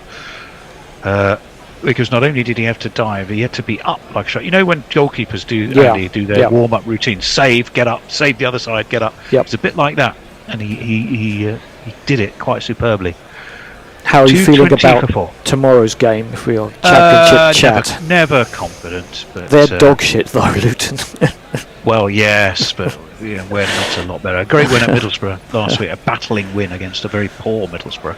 Right, we are now at the stage where It's a sawdust red bucket is being bought on. Mark Wood is sort of not happy with his complaining foot mark. about his landing point, but you always fall over anyway. I'm not sure how you can tell the difference. Well, exactly. It's not sawdust. It's sort of. It is sawdust. No, sorry, it is sawdust. Feels there's a bit of moisture in there, and they I'd kind love of a stump mic if the chap with the red bucket had a stump mic who's there shoveling Should out have the a sawdust. bucket So mic, if I put this down here, Mark, will you promise not to fall over? Actually, Matthew Short looks uncannily like Mark Wood. a little bit. Can you see? yeah. Can you see Yeah, that I sort can, of physical I can resemblance? see that there? a little bit. Yeah. Yeah, yeah, definitely. YouTube's turned against Butler as a captain. Ooh, Oh, all of them? the The whole of YouTube? surprise. Yeah. All 1.5 billion people have just written in to say Butler is piss poor as a leader. Well, I do agree. He well, there's a yes. His one-day captaincy. I mean, you know, it's the classic Sir Alex Ferguson principle, isn't it? You know, who follows him, and after Owen Morgan, it was such a tough act to follow. That was pushed into the ground. They take a quick single because Inglis was very quick to back up. It was Carey who was more hesitant, but they took the run. Takes them on to 221 for 4. I mean, England's success rate post the 2019 World Cup has been horrendous. 50 the for record Joss against us. English. Yeah, 50 for Joss Inglis. Well deserved too. Don't stop just cause you got to 50. Don't stop, treat it as a start. You can use this to get a better score. The first 50's done. The first 50's done. Yeah, since the 2019 World Cup, in 12 matches, it's 9-3 to Australia in ODI results, which is doesn't reflect well on England. Round the wicket comes Wood. That's a better ball, and well, that's the side without sawdust. That's but the he side, fell yes. over. So I think we need the chap with the red bucket back immediately to put sawdust on the other side of the track as well. 33 overs are complete. 221 for 4 Australia. Mog. Lucky Six says, send Archer to New Zealand and make him bowl 10,000 overs. Then all will be well. Be lucky to bowl 10 overs. Ralph Pyridine says, England must win, hoping to validate the valiant contribution of Duckett. If England loses, it's Starmer's fault. I hope he gets his ass whooped this week in Washington. Well, yeah, I'll avoid that conversation, but I've got to say, if you score 165, was it, and lose, that's horrible. Nobody could sit there and go, well, at least I got a good score, because you'd just be so deflated, I think, by... I think a lot of people would be quietly happy. Right, anyway. Looking at the bowlers and going, thanks for the help, guys. We said it was a precious commodity. 4 overs left, and he's just bowled the first ball of one of those 4 that remain, and he's been pushed for a single by Inglis, who's on 51. Brings Carey back onto strike. It's, of course, Adil Rashid. All the 2s, 222 for 4.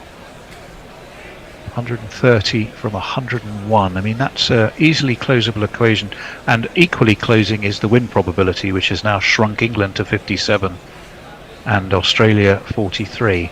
Probably a bit generous to England, I must say. I think I'm pretty sure that the betting, they can't split them on the betting website. Yeah, 50-50. That's about right. But the worry for England, obviously they're not looking at that, but the reality is it's closed quite rapidly in Australia's rather than England's favour. You'd hope they're not looking at that. Well, no, run rate 6.7, runs required 7.7, so that gap's been pretty consistent. That was kept low. It's swept by Carey, but swept down to deep square where Liam Livingstone fields. He was lucky it kept low. And it was just another single. Absolutely, halfway down the track, really didn't come out right for Rashid. The lack of bounce kind of helped him. Saved him, hard. yeah. It was a sweep, but it was sort of a shovelly sweep that he practically had to dig out from. But Rashid's going to be the bowler England are really looking to here to tie the batsman down. It's a leg break. It's drilled down towards long off. Harry Brook, the fielder. It'll be another single. Dealing in ones again. I suppose you could argue if they do that all this over, then that run rate required will stretch by just a bit. Yes, They need you've got to 6.6. try and keep a batsman on strike, bowl some dot balls, make him do something different, make Carey pull out a sweep when he doesn't really want to. Rashid in, driven again. Rashid can't stop it. It's another jog single. Harry Brook called back into action immediately. Well, dot balls, you say? Yes. In a way, with another 16, 17 overs left, all these ones are hurting England more than they're hurting Australia, because it's keeping them in touch enough with wicket still in hand. Rashid, leg break. There it is again. Harry Brook will be waiting down to long off. Harry Brook fields, 3 in a row for him. It was a very revealing graphic just came up there that England's top 5 wicket takers since 2020. Rashid is top, but following him are 4 players who aren't playing anymore. Well, Topley could come back, but there was also Willie, Moeen Ali, and one other. Sam Curran. Sam Curran, yes, Sam who were Curran, I think we all were out of the discussing it picture earlier. for various reasons. Rashid throws this up. It's the googly, and it's an effective googly too. There is a dot ball at least to finish the over. So 5 from it, 1 for 30 for Rashid, 226 before England. Mog. Mark Zip says, morning all. We'll be listening Hello, on Mark. the drive to Wilkes Bar for tomorrow's record show. A favour please, could we not mention the rugby? I'm trying to remain oblivious until I can watch the tape. Okay. I was a bit annoyed, Mark, because my record player has busted, and I took it into the shop and said, "Ooh, no, we've got to have a look at the motor." And there's such a backlog; it'll take them 2 weeks. So I'm without record player for at least that long. A genuine old-style vinyl record Yes. player. Yeah. Ooh. What The sort of hipster quotient turntable have you suddenly got? dropped. Sorry. What sort of turntable? It's a Project E1, if people know these things. Okay. But it was kind of wobbling, and I thought it might be the belt, and I changed the belt, and I changed the needle, and it was still doing it. And well, anyway, enough of my woes and first world problems. Archer's going to come back. You don't have a little dog that sits next to a big sort of I should have. speaker, Yeah. gramophone speaker. Right, Yeah. Jofra Archer, we wondered, will we see him? We will. And he's beaten a waft from Inglis outside of his off stump. I tell you what, That's not a bad line, Andy. that was actually a loosener, which was a pretty effective slower ball. Well, I was going to say that's possibly not a bad line.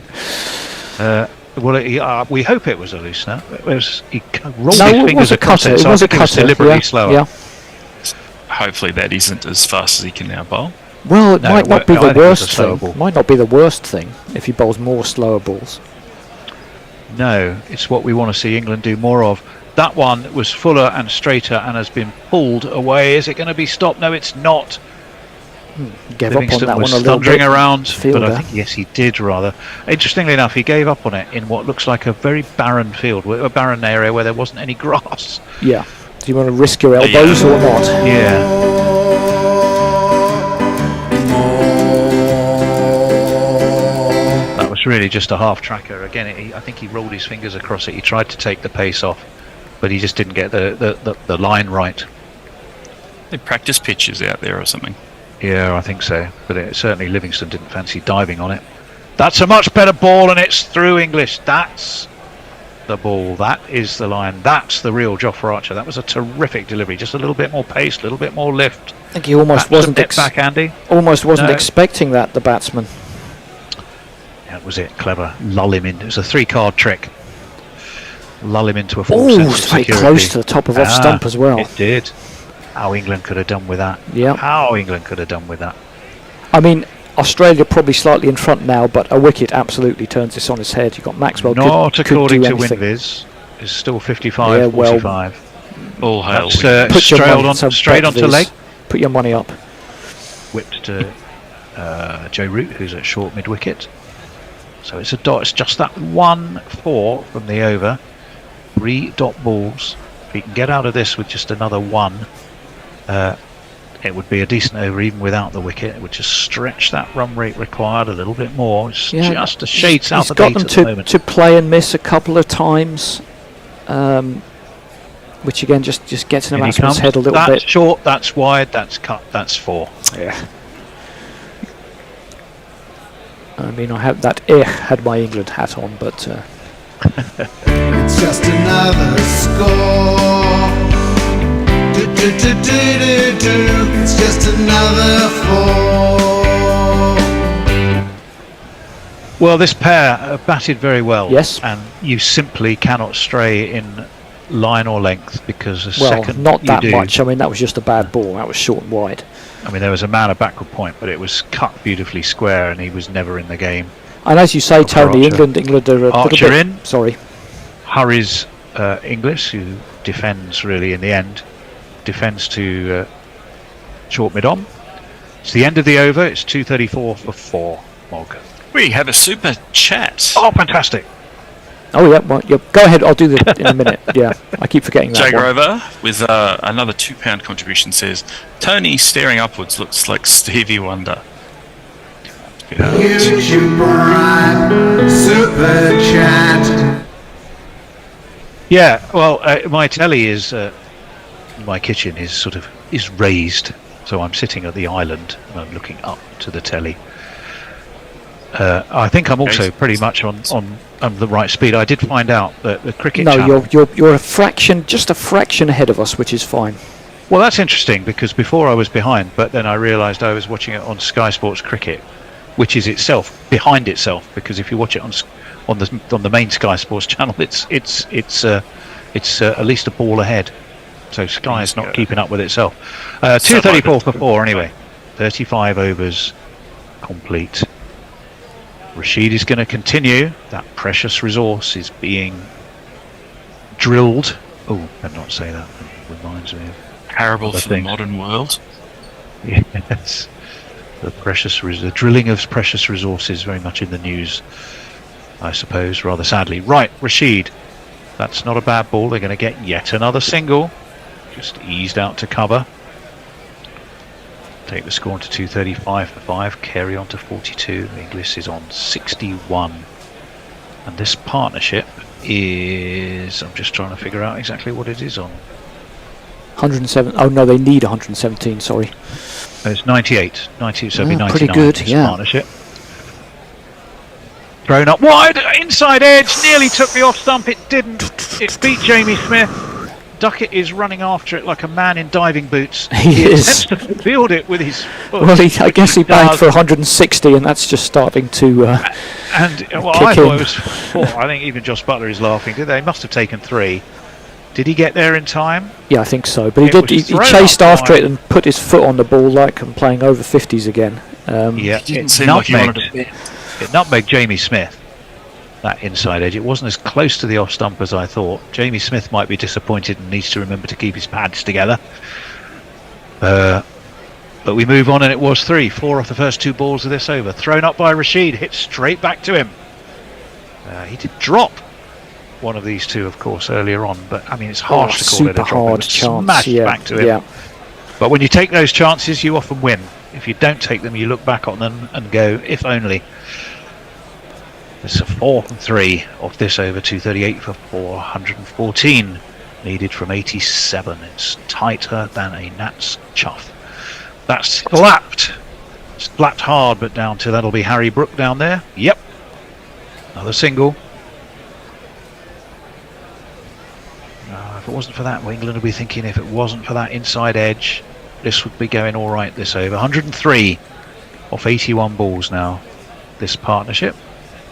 God, they got been, English. They just terrific got for so Australia. many people who just like identikit Australians. Yeah, it's a moustache. And the sort of does it. flappy brown hair. Great footwork from English. He comes to meet Rashid. He lofts it. Bryden Cass is at long off, and he can sprint round to make sure they restrict them to just another single.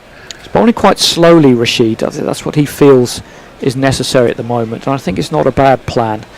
No, I to just tend to try to agree. get them to mistime one, pop one up in the air. Well, he's got a left-handed Carey now in his sights. Again, he throws it up.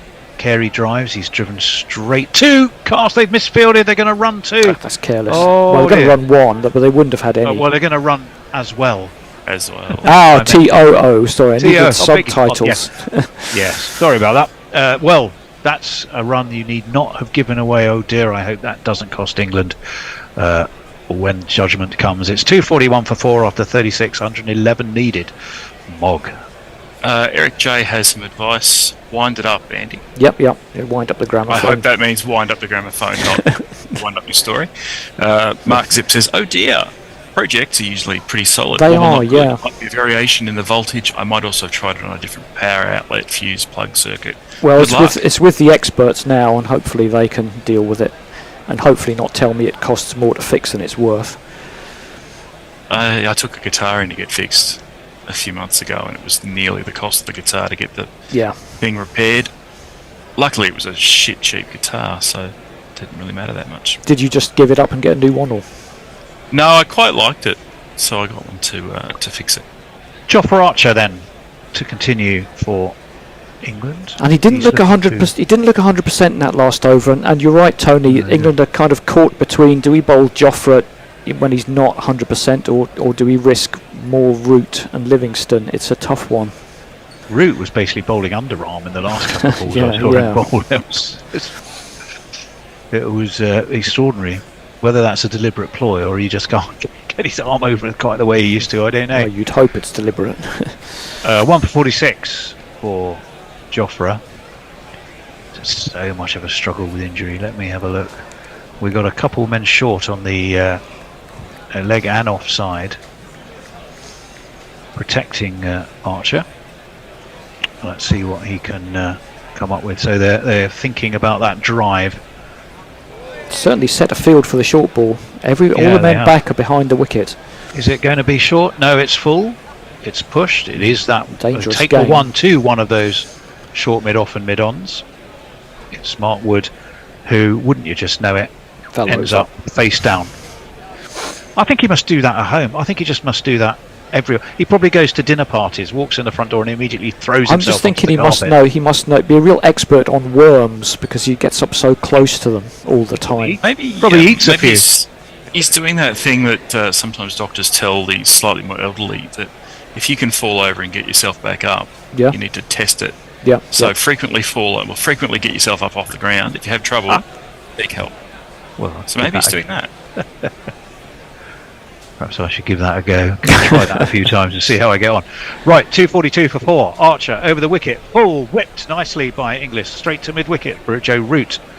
Well, his throw looked fairly good, decent there. His throwing back to the keeper has a considerably higher arm than his bowling was having, that's for sure. 242 for 4. 110 from 82. The run rate is over 8. And they're going at 6.5. Has that affected the way WinViz is seeing things? No, it's narrowed things even more. The reason it's narrowed things even more is because this partnership is looking so well set.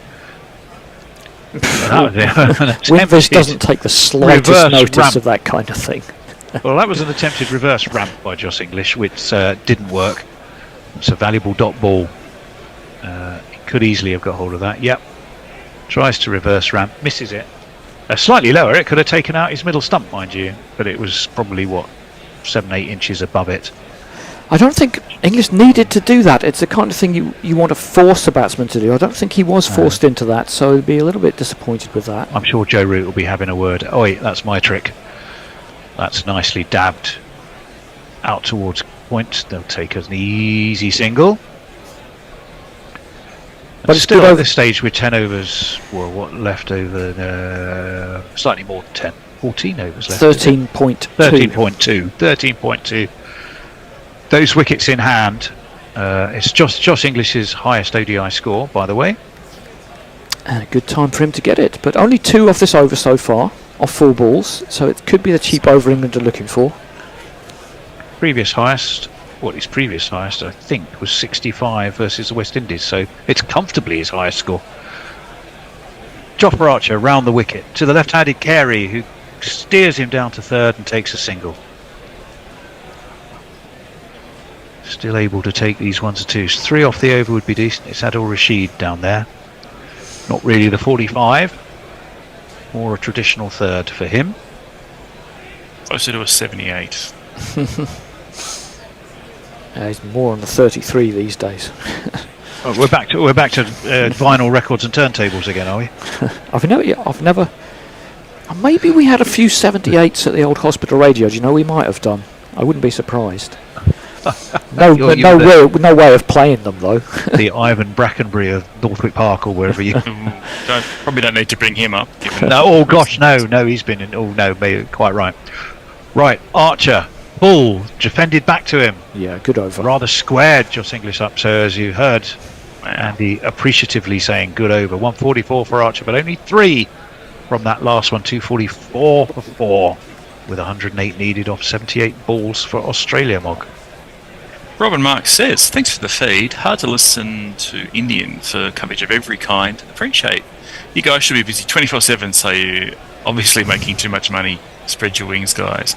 Well, more super chats. The opposite of that. Yes, we're busy. No, we're not making enough money. And we do need more patrons to help us. Guerrilla Cricket, Patreon/Guerrilla Cricket. But yes, Google it.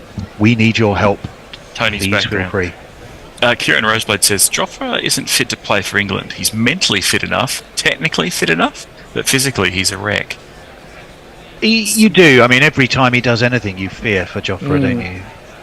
And slightest twinge, niggle. We broke him in that Ashes series, bowling 30 overs a day. Right, full pace. Rashid. Looks like they are going to bowl him out. He's driven, and it's another dot ball driven to mid-off.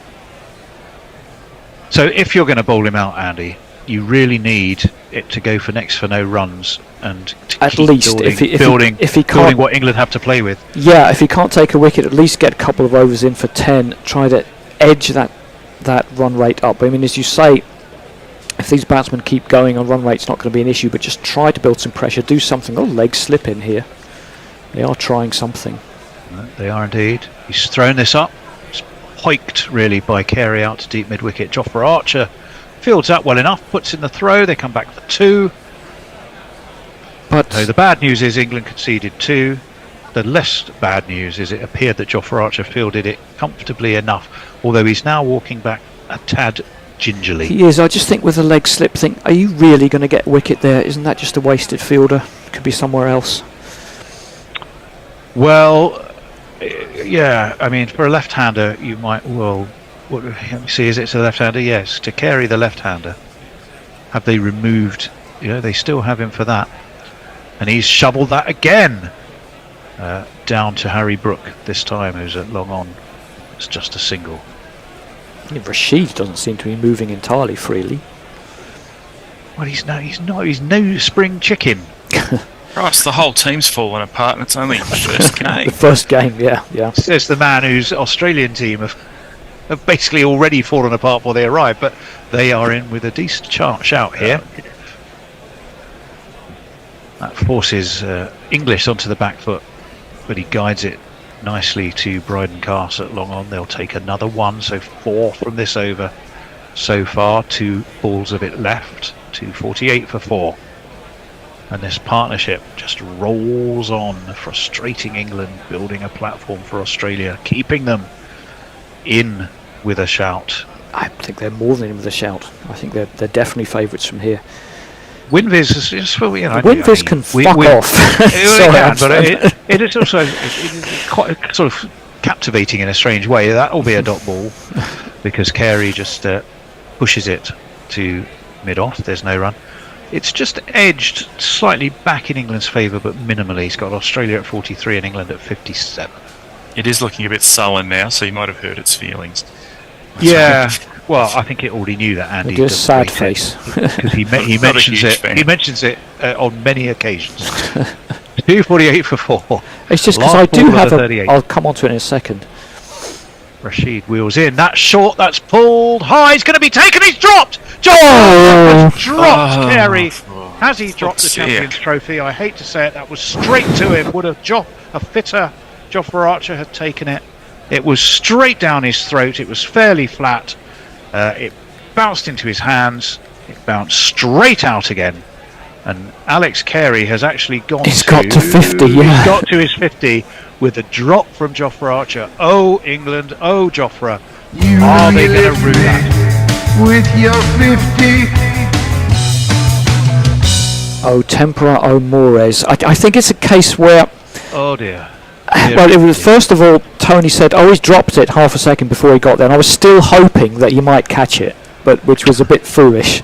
Because I'm half a second in front of you. Yes, But you think in a replay, in a half a second, in an alternative half a second later universe, he would suddenly grab it. But the thing, what I've got to say is, if you're not, if you're carrying some kind of injury, if you're not 100% fit, it's like being tired. It can affect your concentration. And I bet he's thinking about if he can bowl and if his leg's all right. Suddenly the ball comes towards him. Yeah. It was a very poor drop. It's a regulation chance straight to him, really. He has the opportunity now. He's getting pats on the back from Harry Brook. He's getting pats on the back from his captain, gritted teeth. Joss, and he has the ball in his hand. So it's a bit like when the goalkeeper makes a howler and all the defenders to do something. Sort of there's the reverse ramp. That's gone up in the air. One bounce for 4. And that's just what poor old Jofra didn't need. It's just what England didn't need. It's done a nice job for Australia, though. And if you kids can't listen, then you bound to see the way you get shot for crossing a boundary. I just think that could be a turning point. That was England's big opportunity to get a new batsman in, even if it is Maxwell. You and interrupt the flow of this innings. I'd love to be in the fly on the green room wall. Oh God! I'm glad I'm in here. Actually, that's been lofted. It's gone as well. Back on a square. Yes, it has. Off 2. Yeah. It was Livingston. It's all going wrong. He looks bereft. Should do. He looks like a 12-year-old child where someone's stolen his ice cream. No, I don't blame him. 1, 2, 3, 4. Jofra. Well, it might be more appropriate to say he looks like a child who's just dropped his ice cream. Who's dropped his own ice cream? Yes. Yeah. Right. 8 off 2. That's a dropped catch and 2 4s in 3 balls. Yeah, it's been. You really feel that has switched the impetus of this game. Over the wicket. England. He comes to Inglis. That's wide. It's shoveled around the corner. Fine leg's not going to get there. There they are. It's Rashid who's deep on the 45. And it will be just. Did they come back for 2? Or did they just take 1? I would have thought. So 10 off the over, Jofra. 2 leg byes, yes. Didn't really get any bat on that. Oh, what a moment. What a moment. Those floodlights look pretty bright to me in Lahore. Oh, fuck's sake. Huge crowd. It was 0-0 a minute ago, now it's 2-0 to Portsmouth. Not going well. Portsmouth aren't very good. Right. Archer over the wicket. Pretty good at home. And that is nudged. Finally taken single. One more. So he pushed it to Mark Wood at mid-on. Run out like Nerves are getting to England here. Nerves are getting to England. You can see concern etched on the England fielders' faces. I mean, they normally play with a smile on their face. Jofra Archer said, Joss Butler said he's been practicing his smiling. Yeah, it's still not very convincing.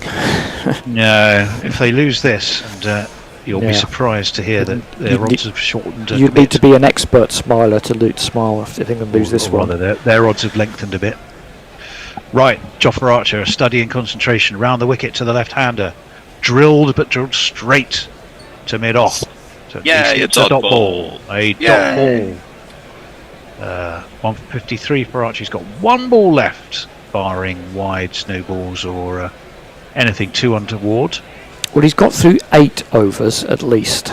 So it gives England a bit more flexibility. Whether they save 2 or try and bowl him out now before he seizes up entirely. Rashid's got 2 more. Those could be key. Round the wicket he comes. Bunted straight back to him, so he does get a dot ball. It's a right full and on the off stump of the left-handed Carey. It's 261 for 4. Leah says, as much as I hate to see Australia win, this is amazing. England can't win even when they score decently. Must be the karmic colonial chickens coming home to roost. If only you hadn't brutalised a third of the world, you'd win more cricket matches. Enrique Minto asks, when last did two wicket-keepers bat together for Australia, or any team, chasing a winning target in ODIs? Well, given that every team has about 4 wicket keepers now, probably quite New Zealand often. probably did that just the other day. They've got, Well, it's the last 9 of them. Last over of our stint, chaps. I can't remember who's on next. Watson's. Endo, Messers and Jason is your finishing trio, better or for worse. Rashid, he's finishing his spell. Oh yeah, he does only have one more, yes. To cast long on. It's another single. Betfair has Australia as comfortable favourites now, apparently. Yeah, let me check 365. I'm not at all surprised. They need 90 from 65 balls. Yeah. The run rate is over 8, but they've got those 6 wickets in hand with, plenty of power to come, including the likes of Glenn Maxwell, for example, haven't they? He's not due to have a good game for at least another 3 Rashid throws this up on the left-handers off stump. He pulls it away or out to mid-wicket. I think they only took the one, didn't they? Yes, they did. Seem happy enough to be doing that. Maybe they're thinking, this is the last Rashid over. We're confident that we can get this. No point in doing anything silly against Adil because he's going to be gone after this. 263 for 4. Jofra. That one telling moment. And it didn't go England's way, it didn't go Jofra's way. That slapped on the ground, straight to short cover. No run. Jay Grover is suggesting to get the Trent gun out for Hendo. And a big net. Well, I think you might need something. I'm sure he's probably going through his limbering up exercises in the green room as we He's speak. like Alex Ferguson practicing shouting behind the changing room. Rampaging in wheels Rashid. That's thrown up outside of off stump. Pulled to square leg, fielded by Phil Salt. It'll be one more. Still dealing in these ones off Adil Rashid. We're looking again at that drop as if you didn't want to see it again. I suspect we might be seeing a lot of it. Stephen Coates says poor Archer. Time for the lad now. No, that was a replay. Put him out to pasture. Yeah, right. 88 off 62 balls. Rashid has the cloth out, which suggests the dew, which we did see plenty of evidence of, is having an effect here. Obviously they have 2 balls, new balls from either end, so neither ball ever gets older than 25 overs, but it's not easy to deal with when it's damp. That one's driven to mid-off. There is no run. Another valuable dot ball. Well, England have just got to regroup and tell themselves they're not out of this yet. A wicket or 2 can change it. Australia still need, 88 off 61. But they've just got to keep their heads. But unfortunately, Rashid's going to be bowled out. Archer's not looking himself. Everyone else is kind of looking at each other, hoping that someone else is going to dig them out of this. You do fear for England. That's a leg break. It was kind of waited for by Carey, who nudges it to mid-wicket and takes a single. It means that after 40 overs, Australia are 265 for 4. This partnership between Carey and Inglis rolls on and on. Rashid has been bowled out, and our friend Winviz, well, it still has England at 55 and Australia 44. But that looks to me like complete nonsense. And I think most people think the same. Right, I'm going to love you and leave you, and I will keep in close contact elsewhere. Well, here we are. Danny. 265 for 4. This is, 129 this partnership is worth.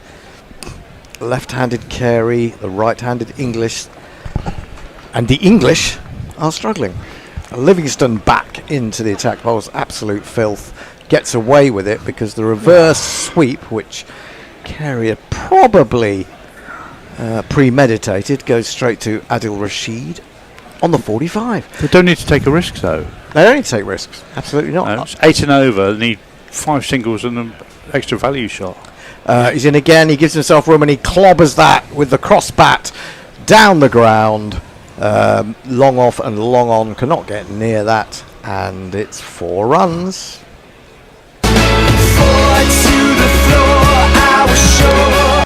And I I think, this lack of balance in the England side is coming back to bite them. It was always going to be tough with, when you're relying on Livingston and Root. Driven, beautiful shot. That goes skimming across the surface, but hits the man at extra cover. So a couple of shots, really, that possibly could have brought 4. Haven't brought anything, but there has been 1-4 already in this over. So they hit a lot of fielders today.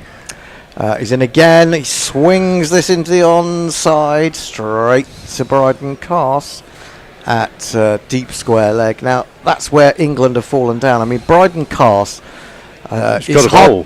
Well, it's hard to be too critical of him, isn't it? Because he's had such a brilliant winter, but there were just signs in that last India ODI that he played that he was really struggling. And he's come back into this team and hasn't looked any better. Does he need a rest? Livingston in, back goes Inglis, crunches it. Now, really, that should have been stopped, even though it was hit hard. It was straight at extra cover. Butler it was, who allowed it to slip away. But I think Carse is a person who benefits from a pitch with pace and bounce in it. He doesn't really like these slower ones. Of course, but, the problem is everyone's entitled to a bad game. But when you've only got 3 seamers, they've all got to bowl well, haven't they? Lifted down the ground. Around comes Harry Brook at long on. It'll be just another single, so 7 off that over. If you wanted to take something out of it, they needed 8 and over, and so that's a marginal victory for England. They're just knocking the runs down. Messages. That's a straw, I think. It's a very big straw. Lot of stuff going on YouTube, so I'm going to have to be selective with what gets read out. Rick Mentor says, just a question, it seems Khawaja doesn't play ODIs anymore. Australia have too many other young potential batsmen now. Yeah, Khawaja's hasn't played ODIs since 2019, but he's very much a test player rather than a white ball player.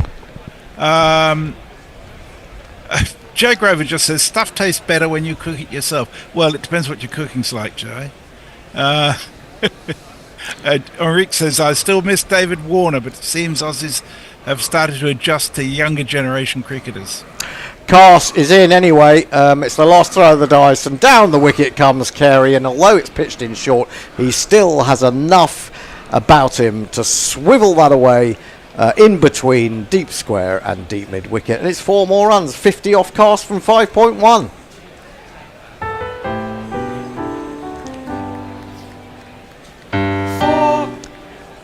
But the other thing that England are suffering from is their inability to prepare for the way the one-day game is moving on. Carse in again, smashed straight, giving himself room, cross-batted again. Anyone going to get there? Yes, but they'll get back for 2.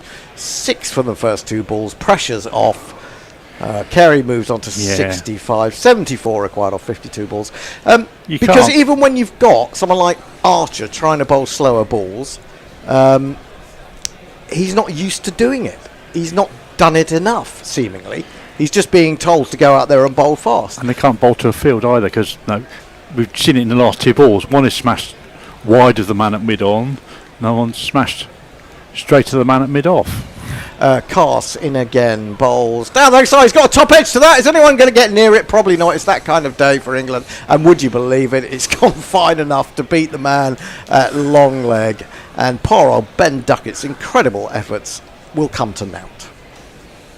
The number of the day. Who could ask for more? The number of the day is 4. Stephen Kelk says Hendo has embraced the void already, I think. The void, the abyss. Yeah. The pit of doom and despond. Yeah, and Jay says, I think he'll rage against the dying of the light. Well, the light has already died. Well, I've kind of been raging at what's going on in the world out in the green room. So poor old Jason's been taking the brunt of it. Smashed in the air! Catch. Someone catch it! Oh, it's dropped short, is it? No, he's got it! No, he's got it! He's spooned it to mid-off. I wouldn't get too excited yet because Glenn Maxwell is coming in, but Carey has gone for 69. And is this the moment that Bryden Cast comes back into the fold and does his thing?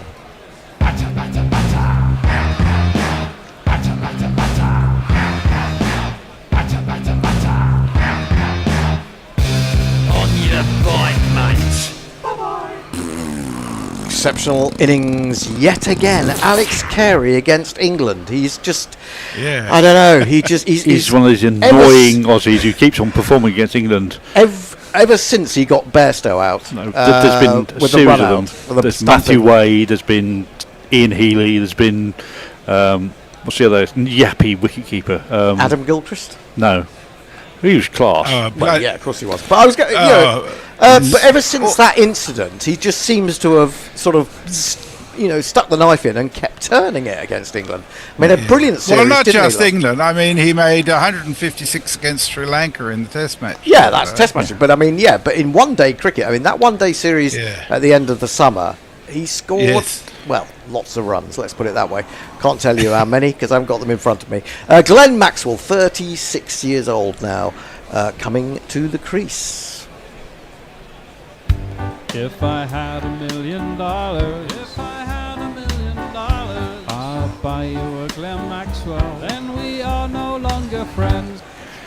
I do like the fact that when a number 7 comes to the wicket and you look at his record and he's got a best of 201 not out in ODIs. But you begin to think, this might be tricky.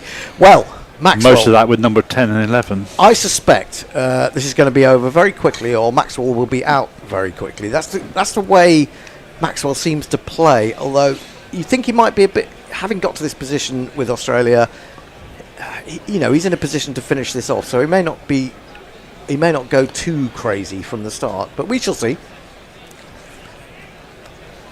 He's in to Maxwell, who defends this square on the offside. I say defends, he timed it really nicely straight to backward point. I'm just trying to think, what was he on? Was he on 49 when Archer dropped him? So that's 20 runs. Yeah. May not be absolutely crucial, but 70 or 49 required. Maxwell facing Cast. Cast is in. Bowls! Oh, outside the off stump. Has a little fiddle. Misses it. Goes through the keeper. And an edge would have been handy. End of the over. It was one that started terribly, but Bryden Cast did much better with the final 3 balls. 282 for 5. I'm sorry. Stop laughing. Stop laughing, Messi. I ban you. Hendo tried to embrace the void, but it found him too negative and rejected him. Yeah, that'd probably be about right. He's not that negative. After all, Wimbledon are ahead at the moment. So yeah, don't say that. I mean, all the results are going against us, so we need to win that one. Australia 282 for 5. Wood has 3 overs left. Livingston has 3 overs. Archer has 2. But Inglis, he's playing very well, isn't he? He's played very well. You feel like they've got to get one of these guys out very quickly. There's a tweet that comes up under the name of Guerrilla Cricket, which just says, "Fuck's sake, England." I wonder where that could have come from. I don't know. Chopped away. Good shot by Inglis. Round comes Phil Salt. And I imagine that I got back for 2 there. They have. Inglis is playing a winning hand. Well, a winning hand. Maybe the innings of his life in international cricket. 81 off 66. The keepers have really done it for Australia today. Carey, of course, who wasn't keeping, took 3 catches, 2 of which were, well, one was stunning, one was exceptional, and one was just very easy. We're looking at he's skidding on that mark on the length, falling over again. They've got a bit of sawdust down. The problem is they need the man with the thumper to come in and pound it down. Oh, the thumper, yeah, of course. 68 required of 47. Come on, Mark Wood. All of England. Yep, giddy up. Is calling you. It's calling you. And Australia favourites, good to win predictor. Oh, they are. For win, well, now win predictor is right. Oh, he's hit him on the pad. That's not out. It's going down the leg side. Mark Wood was interested. I don't But think Jamie Smith wasn't. So the other point I made, there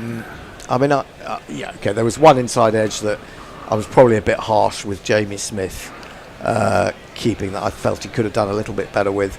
But there was also 4 buys where he should Two lots of 4 have stopped. buys. Yeah, and I did say before this match that I would be inclined to keep Phil Salt as keeper, and the reason being is that he's kept Adil Rashid and the spinners in India for 8 games. Done a job. And done a really good job. He took a couple of really good, maybe more than a couple of really good catches standing up.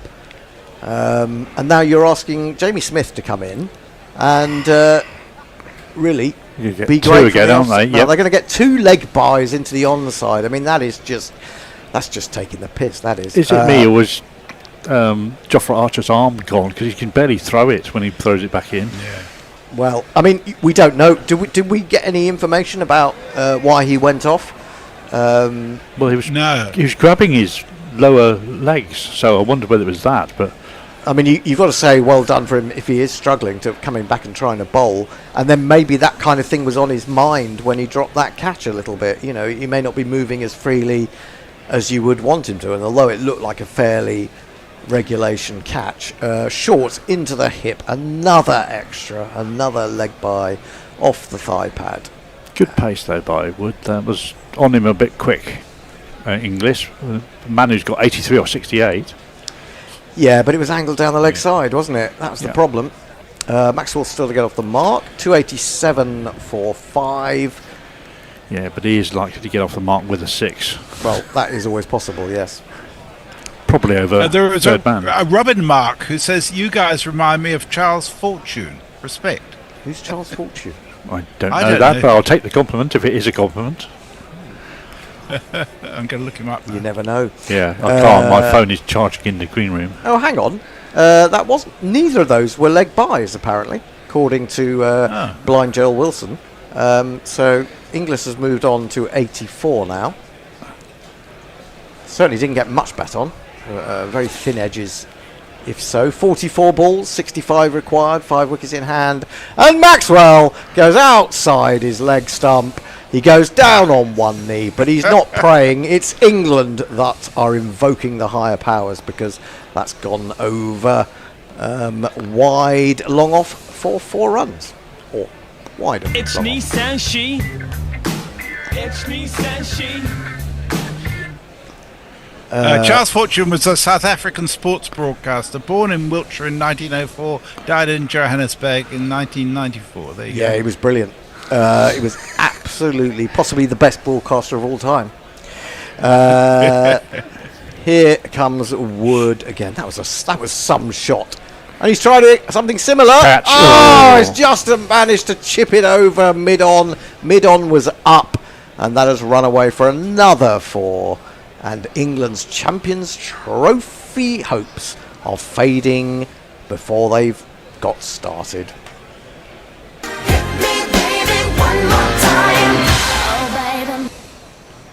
Well, wow. What can you say? I mean, he goes so deep. This could be a cameo 25 that kills the game for England. Yeah. In 10 balls at this rate. I mean, England are playing against a weakened Australian team. They've got possibly what we thought were their 2 most dangerous batsmen out early in Head and Smith, and they're still going to lose. Now, I don't know what you say about that. They need to take one of these 2 wickets in the next over and a bit. Now, another really thing, just to cut them off. Another thing I want to get angry about. I mean, just because I'm angry. Carse in to bowl to Inglis, who plays a lovely cover drive, extra cover drive, but straight to Livingston at extra cover. So it would have been 4 otherwise, a yard either side, as we so often say. The BBC are cutting their one-day cup coverage this year, their one-day cup commentary coverage, which is curious. The only must games cost them about $3 bob. Well, I'm going to say, presumably to cut costs, because everything the BBC does now is about cutting costs. However, Cars in again, bowls. He dabs that into the offside, and for a moment Maxwell was ready to run, but Cars was a little bit too close in his follow through. Cars. What I was going to say was that I discovered while looking through the football scores on the BBC website that they've massively, well, I knew they'd already massively expanded their stats page on the football. Now they brought in another thing, a special sort of graph of momentum changes. And I think, how much are they paying whoever it is providing that?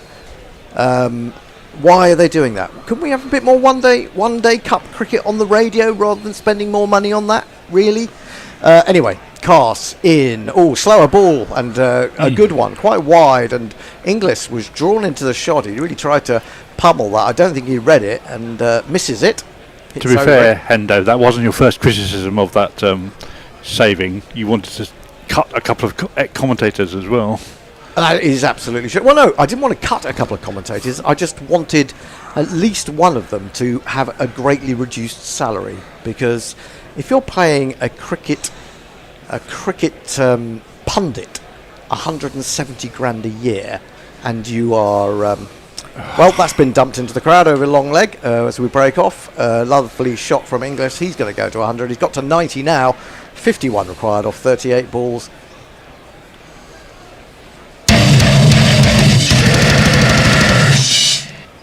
I think it's going to come to pass is what you said in the green room. No, England can get 350 and lose 3 overs to spare. Yep.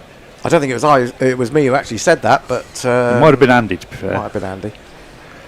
51 off 38. Inglis on 90 from 73. What a good innings from him. He's going to play a reverse ramp, and that's going to go all the way as well. This is a stunning display from this hitherto unknown in this country, Inglis. He's certainly showing England fans what he's all about.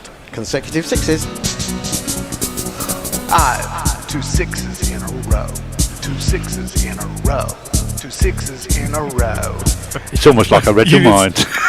You've inspired Jay Grover. He says the only thing that whichever stirs me to idiotic patriotism is Hendo's utter negativity. Well, tell me, Jay, what would you say? I mean, I'm curious as to know, having sat here and watched England lose 7 out of 8 games in India, not really worked out what they're going to do in this tournament, get 350, get out their 2 for best batsmen and still not be able to win, strikes me as, well, I don't know, pretty shit. Archer will feel that coming in off the boundary, and they take a single, 44 off 36. Inglis onto 97. Maxwell has 8 off 4. Messi. Michelle Pfeiffer says 3:34 a.m. digging deep in Sydney. Well done, Michelle. Good effort. André Rousseau says, I reckon India, New Zealand is the teams to beat. Yeah, it's interesting, isn't it? I mean, these two teams might neither of them qualify, even for the semi-finals. Eric says it's neck and neck. Buying coverage from the grounds is, in county cricket, seems to me what clubs want. Yeah, well, Leicester were charging for their live streams, weren't they? Which didn't seem to just be Leicester. There's another club. I think it's Kent that also charges for their YouTube stream. Yeah, that's suicidal in my view. But that is the people who have little funds to play with and need to maximise their revenue by any means possible. Yeah, but as I said on Wednesday, I think it was, I was as far as I can see, and no one has denied it, as Archer is in. Bowles looks for the Yorker, dug out by Inglis up to mid-on. They'll get a single. As I said, according to what I read, and I may have got this wrong, I may not be taking everything into account, the non-host counties in the 100 are actually going to get a loss, half of the money that they were getting before. Now, how has that helped English cricket? Someone please tell me that. And they're only guaranteed that until 2027. Well, it's absolutely a destruction of English county cricket. If you can't see that, if that is true, that is an attempt to destroy county cricket as we know it. And, well, I don't know what you can say about that. At which point they will rebrand the 100. Probably. Maxwell, well, he muscles that out to deep mid wicket. Tried to absolutely hit the cover off it. Not sure there's much cover left on that ball, to be honest. Gets a single. They've already, London Spirit owners have already talked about rebranding them to be something else. Yep, that's true. That's true. And they're involving play London Lords or MCC in the title. Yeah, they're going to play in orange and yellow as well, aren't they? Yeah, the MCC bacon and egg colours. Oh gosh. Yep, it's true. In comes Archer, looks for the slower ball. Oh, that's 100 surely. Whoa! Oh, that's way out of the ground. That's a massive hit from Inglis. It's a Well marvellous done. 100 from him. Whatever you say about England, that has been some knock. 104 off 77, and now only 36 runs required.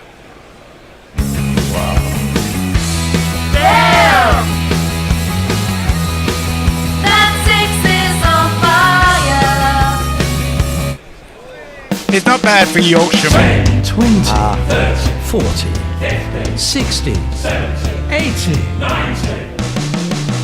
100. Congratulations, sir. You are a centurion. You know you're in good nick when you pull the ball. You don't even bother with the follow-through. You celebrate before the follow-through. Before the ball's even gone over the boundary. You know you've got that one big enough. He nailed it. He's the best of both worlds, Josh. English, he grew up early in Yorkshire and then came to Perth to mature. What happened to you then, Messi? You haven't matured yet. No, because he grew up in Sussex. Well, you've matured in an ageing sense. This is defended out on the offside. There's no way.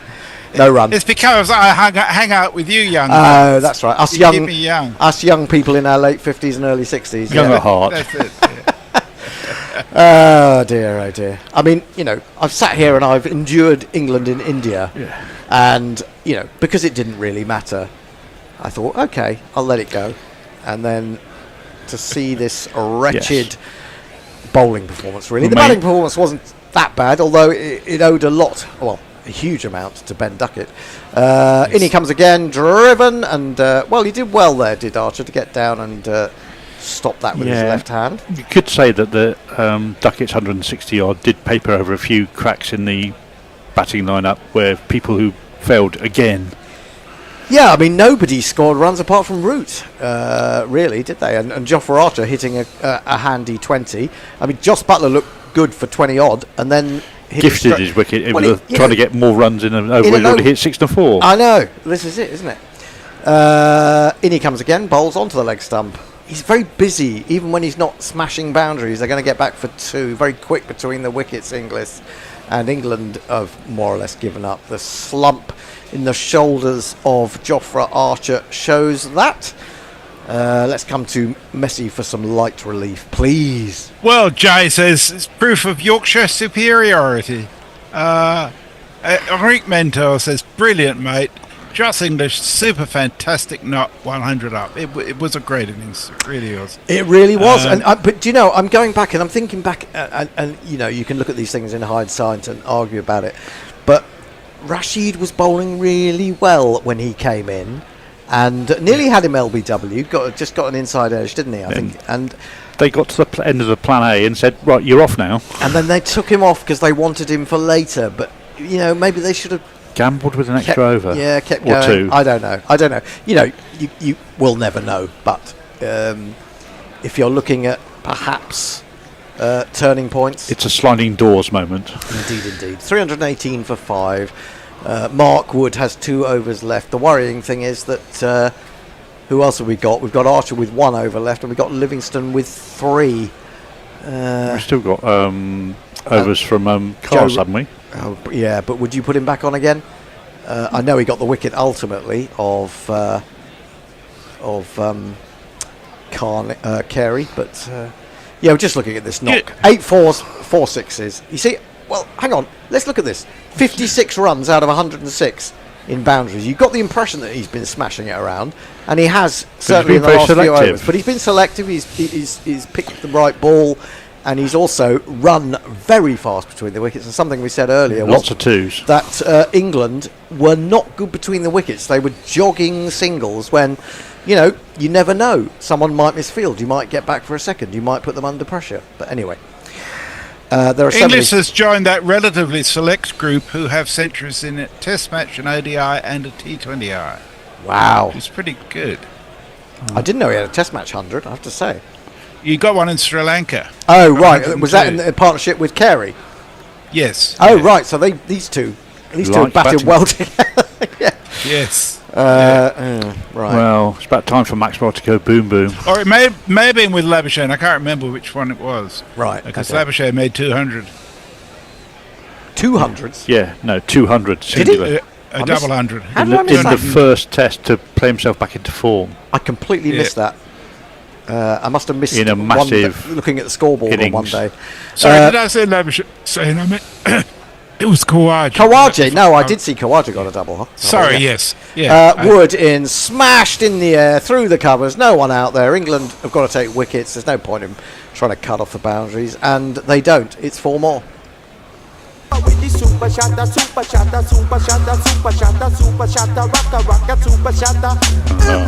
on the wacka wacka. That is completely anti-technique, but for all eyes and hands. And I mean, he's falling away to the leg side. He smashed it through the offside. It's incredible vision, isn't it? I mean, you've got to have stunning ability to see the ball early and be able to play that shot. Really, I mean, there's so much movement there, isn't there? And absolute arrogance as well that you can do it. In again, he follows him this time. He flaps at it and somehow gets his head out the way of it as it goes through to Jamie Smith. And Maxwell is now trying to convince the square leg umpire that should have been a wide. Pass between him and the stump, surely. Well, how low has he gone? That's ridiculous. It's not even. That's no more. It didn't even go over his head, even No. despite the fact that he was crouched. No, that's ridiculous. I adjusted. But super chat time. 30 required off 28. Hey, Jay, you're a legend. This is £5. Wood in again, helped on its way. That's 6 more, and this is just it's a shellacking. Was it the Bears talking about England slaughtering Australia today? No, it was me. Oh, it was you. No. Jay sent us £5 to cheer Hendo up. He's just found out that English is from Leeds, so it's not proper Yorkshire after all. But here you have the limitations of Mark Wood in this form of the game. You've lost the shine on the ball, so he's not as quick as he was at the start. He is, to quote a phrase, a bit of a one-trick pony. Yeah, he's got nothing. He's got nothing to offer in terms of a variation. Absolutely nothing. And I don't think in one-day cricket you can have that anymore. In any short-form cricket, I don't think you can have that anymore. So he's gone for 66 now, and he started well. Yeah, he does bowl. He has a very limited line to bowl. But hang on, with a hard ball and a swinging ball, he's got a lot more going for him. But once it gets soft, look, I can't help thinking if I'm a batsman and I'm batting against 94 miles an hour as he's in again, bowls smashed off the outside edge. Oh, well, brilliantly fielded by Archer, one-handed. Well, he just stuck it out and it's stuck. Although not a catch, unfortunately. They're only going to get one. If I'm facing a guy at 94 miles an hour and I'm braced for a man bowling at 94 miles an hour, if he suddenly bowls at 72 miles an hour with a similar action, I'm going to be all over the shop, aren't I? That's the big question. Now, a similar why? action. Well, yeah, but are they not working on these things? Do they not work on these things? If you have limitations, work on your fucking limitations. Surely.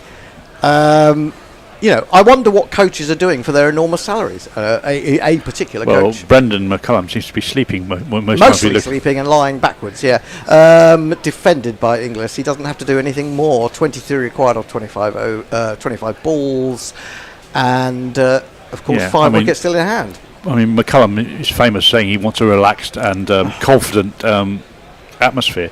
Well, it's amazing how much better confident you are when you get a winning side. Absolutely, yeah. This is it, isn't it? It's all about face, isn't it? Yeah. I think. You've got to earn the right to be relaxed, and they're not relaxed when you're not winning. Regardless of how you look on the outside. In comes... Ooh, Wood. He has a little poke at that outside the off stump, does Inglis, and misses it. Through the keeper it goes. 23 required or 24. That's the no footwork shot that we've been looking at all innings, pretty much. Auric Mentor says, Aussies giving England a proper ODI cricket lesson. Why am I not surprised? Horrible field setting, says Sumya Dip Sen. S. Sam says, Hammonds, get in there, my sons. I presume they're winning. They were 1-0 up. Krishna says, instead of Bazball, England should try common sense ball. Ooh. Yeah. I'm going to go on to the BBC website and look below the line later on today to see what Sir Baz, who constantly goes on about how brilliant Baz is, and this is the way to play, smash it all over the place whenever you can. Is he Mandalorian? I don't know, but I think he might actually be Baz himself, and cleverly disguising himself under the name Sir Baz. He's hidden himself well with that name of Sir Baz, hasn't he? Indeed. Or maybe he's just sort of hinting that he should have a knighthood. I'd tell you the Wimbledon score. Oh, fucking hell. Yorker, dug out by Maxwell. They get a single. Are they now 2-1 down? No, it's 1-1. Oh, fuck. Who scored for Colchester? I shall find out. I bet it was bloody Lyle Taylor. It was it was J. Payne. Oh no, sorry, S. Tavide. 89th minute. Oh, for fuck's sake. They've had someone sent off in the 93rd minute. Who? Colchester. They're currently in the 95th minute. Short smash. That's out of the ground as well. He just swivels and he plays that so well. England have no idea. Just keep on bowling the short, quick stuff, which Inglis is seeing and Maxwell is seeing, and we're seeing going out of range, really.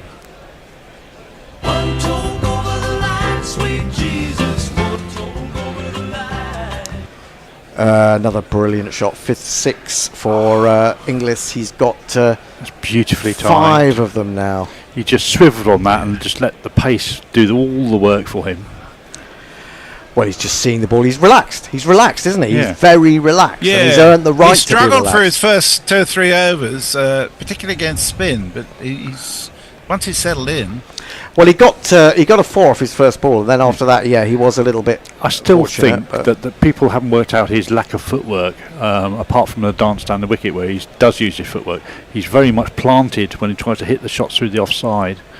Well, I mean, I think, No, he's almost like a right-handed version of Ben Duckett. I actually think he's got more fluency than Duckett. Duckett is a strange. I love watching Ben Duckett, but he's odd to watch, I think. Not always the most aesthetic player. No, but he's a fabulous player, and he must be very disappointed with what's gone on in the second part of this match. This is just dabbed down to third man. Sorry if I made people jump out of their seats on news of the Colchester equaliser. It's just a quadruple whammy. England losing, the world about to blow up, and England and Wimbledon failing to get 3 points is just, there's only so much a man can take. 15 required, 337 for 5. And it's another big one tomorrow, Pakistan, India. Well, Pakistan need to win that, we know that. Yeah. And omens aren't good in international tournaments, even though they have beaten India in the last Champions Trophy game. Back goes Maxwell, creams that along the ground from outside his leg stump, and Australia move to 341. They need 11 more to win. You'd kind of say that there's almost everything wrong with that shot, and apart yet from the result. He's outside the leg stump. He's off balance. He's falling backwards. His head seems to be in the air. It's and a triumph of hand and eye coordination over technique. Yeah. Well, I can't help thinking that maybe his eye registers the ball and then he takes his eye off it because he just kind of knows instinctively where it's going to be. Anyway, 11 required. Archer in again. It's a full toss, and that is smacked. That's probably going to go. No, it's going to be caught. Would you believe? Bit too late. No ball. Is it a no ball? Is it over shoulder height? I do think. No, it's not. It's been given as a wicket. But of course, England are That's going to be celebrating. reviewed, surely. I didn't think it was that high, to be honest. No, it was coming down. I mean, I think it was an attempted slower ball, wasn't it? Another of those out the back of the hand, or sort of a little sort of leg cutter, almost out the front of the hand from Archer. Maxwell's trying to argue the point, though, that it was high, and well, he is. Joel Wilson is saying, "Don't look at me, I'm blind." Don't look at me, I'm blind. Well, I'm presuming they'll. But now he's discussing it with Hassan Raza and Liam Livingston, saying, "Did I catch that for nothing?" Well, it wasn't that hard a catch, was it? To be honest. And it's too late. It's too late. It's too little. It's too late. But he's not been greyed out yet, so they are going to review that off the field. Just to excite you, I've got some exciting news. Lockie Six says, "Jesus Christ, Jay Grover is Banksy." To which Jay Grover says, "No, I did smack with him, the man in Bristol around 2007, but alas, I have no artistic talent." Well, they've devolved the responsibility to the third umpire, and just waited to hear what he says. Everyone's wondering what's going on as the review takes an age to come up. Yeah, we've had this today, haven't we? With the reviews, they seem to have taken a long time. One thing I was going to say is I think the ICC have done a reasonably good job finding a contractor who knows how to film cricket. It's been a lot better than, say, the Sky coverage was for the last series we covered. Is this I think Star they've got TV it in right. India? Oh, that was bad, wasn't it? Though that last particular series, yeah. We have got one of these. Ooh, I think that's going to be given not out. I think that's going to be given not out. Yeah, that's just above. That's just above. Shall I do the super chat now? Go on, that might as well. Yeah. Super chat. Senor Peel is with us. Hooray! Has sent us $4.99, saying super chatting for another Hendo rant, please. Oh, you really. Original decision, fair delivery. Ball above waist height by 2 centimetres. And that'll be. Is that going to be a free hit as well? Yes, it should be. Can't buy a wicket here. Nah. Oh dear. Thank you so much, Richard.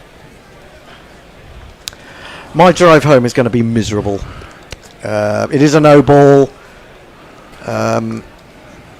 It's the wheels have well and truly come off the wagon for England. And if he gets 2 sixes, it'll be over with 3 hours to go, like we prophesied. Indeed, and I'm afraid it's full time at Colchester. 1-1. Yep. I couldn't even rely on Milton Keynes to beat Bradford today. I mean, almost every week, I don't want Milton Keynes to win, but today I wanted them to win. But they're incapable. Pathetic. They lost 2-0. Yeah, absolute bloody rubbish. Call We themselves a have franchise. another super chat. So whilst they're Jay Grover says to celebrate Senor Peel's first ever super chat. Excellent, Jay. Well done. Brilliant stuff. 10 runs required of 20 balls, and a free hit to come. What's going on? There's a lot of discussion. I don't know whether they think they're working out whether or not they're allowed to change the field or not. Well, surely not, because they didn't take presumably a not. run. No, wouldn't have thought so. They're trying to remember where they were 20 minutes ago. No, I'm wondering whether they took 2. I don't say batsman is on strike again. I don't know if Farong's still listening, but I would have thought that now is the time to give For the Duckett. for the Duckett to get a bit of a whirl.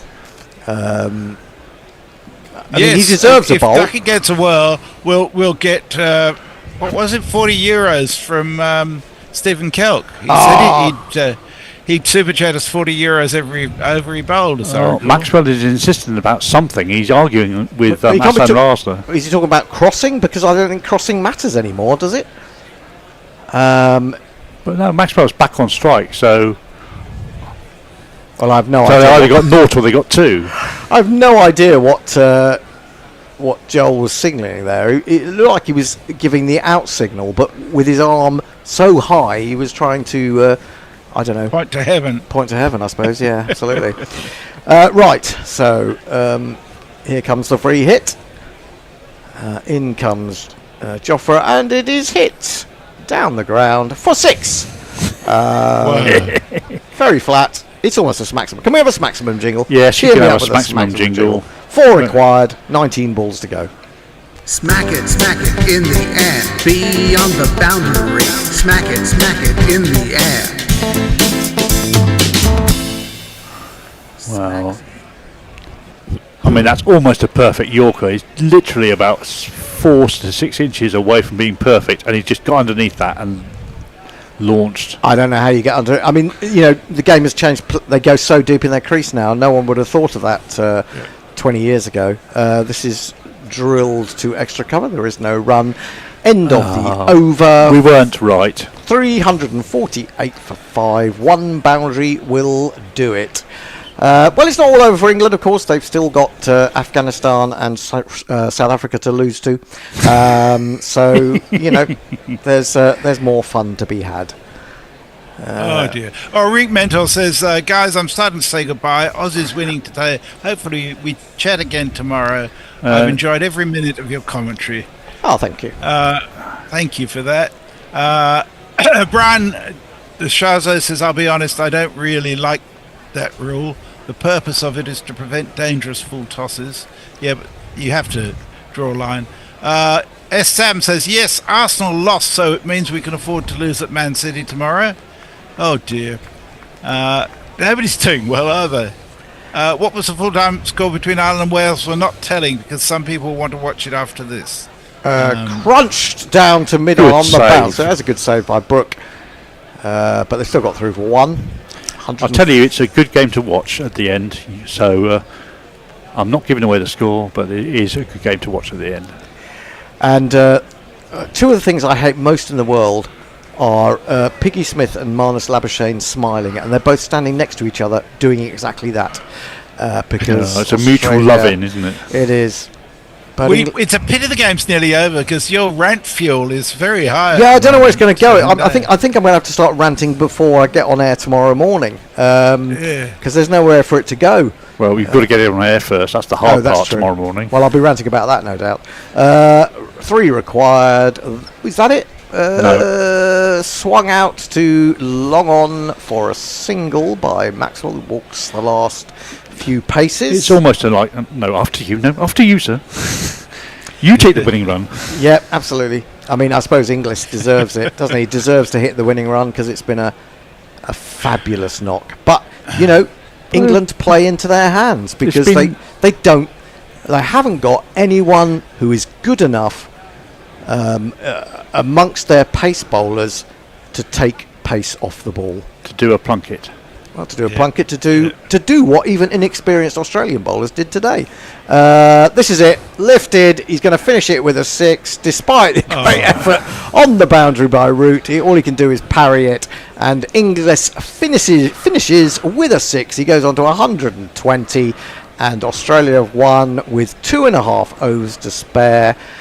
So we were wrong by 3 balls. We were wrong by 3 balls, and I was wrong by an innings. I said Australia would lose by an innings. Well, I mean, I think maybe we need to have a little bit of a debrief on this because let's have a heated debate. Yeah, I mean, I don't know what to say really, because 350, 350 for this England team is a good score. Problem is, it's not a good score for the bowling that they have at their offer. Yeah, and I think they're always going to struggle by having to do this deal over whether they played Overton as a number 7 or whether they packed themselves with batting and relied on Livingston and Root as their as their extra bowler. I don't think they changed the 7 batsmen. The question is whether or not Overton comes in instead of, say, another player. I think bowlers. England actually were 40 runs short of what they should have got because they were well set. But their batting just wasn't strong. And it has to be said that the Australian batting actually was really good, without Smith and Head doing anything. Well, it makes you wonder what happens when Smith and Head get going as well. You can't discount Australia from having a chance in this tournament. That was their highest successful run chase against England. Why doesn't that surprise me? Highest successful run chase in the Champions Trophy. Oh, in the Champions. No, in ODI tournaments. Put it that way. So World Cup and Champions Trophy. 120 not out. I mean, he's going to steal the thunder of poor old Ben Duckett, who toiled away for his 165, but won't get man of the match. England have been completely done by 2 wicket keepers today, I think you have to say. Yep. Yes, yeah. Jay Grover says, thank you all very much. Does Hendo have a designated driver? No, he is Lockie a designated driver. I'm driving myself, which is not a good thing. Tony was supposed to be coming in today, but I think for one reason or another he couldn't. I would like to have someone to discuss this with on the way back, so maybe I'll just pick someone up off the street and rant at them. Just go on speakerphone and hit conference call on WhatsApp. And we can all join you while you're driving, Hendo. That's my idea. Well, let's have a look at those bowling figures. Wood 1 for 75, Archer 1 for 82, Cast 1 for 69 at a rate of 9.86. Now look at the spinners. Rashid 1 for 47, 4.7. Livingston only went for 6.7, and Root went for 6.5. So the spinners have done England proud, I think you have to say. Could have done with a few more overs from them. So actually, it's the failure of the paceman to be able to take pace off the ball with accuracy that has cost England there. And we could have said that before the start, really. That how many times did we badger on about it during the India series? Take pace off the ball, but they wouldn't. And when they have tried to today, they've lost their line. And the fact of the matter is that despite the resources, Australia's bowling resources being very much but they are down. Experienced franchise tournament bowlers. But just not well-known international bowlers. Yeah, I suppose that's fair. You got to say Dwayne House, or however you pronounce his name, did a really good job. He did, and Nathan Ellis didn't take any wickets, but he only went for 5 and over. So that's I think and I think the difference is that as Australia were romping in those last 10 overs, I suppose, that England just forgot the idea that taking pace off the ball might work. I suppose if you're not confident doing it, if you're not feeling good about doing it, if you haven't practiced it enough, or you've not done it in match situations enough, then you might struggle with it. But surely, if you're bowling at 94 miles an hour, someone has got to get hold of you and say, in one-day cricket, if you want to be a success, you can't just blast people out in one-day cricket anymore. That's a telling stat that's just on the screen right now. They've spoken it up into 10-over stints, and the first 40 overs are all about 7 or and the last 7 and a bit overs have gone at 12 and a half. Well, look at that. In the 41st over, standard these days. In the 41st over, Inglis had 42. He's ended up with 120. But that's what you would expect of a player as he gets into his innings. England don't seem to be able to quite accelerate in that way. Even though Duckett got 160 odd. And it was a really, really good innings. But 160 had to run a ball. Yeah, it wasn't. Well, it was 149, I think it was, something like that. But it whereas this 120 is off about 80 balls. Yeah.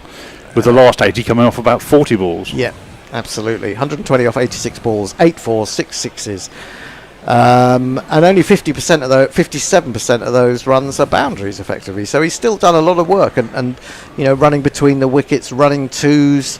And England just look out of ideas, out of form, out of ideas, out of out of touch with what this game requires now. Out of the tournament, potentially. And out of the tournament, yes, very much so.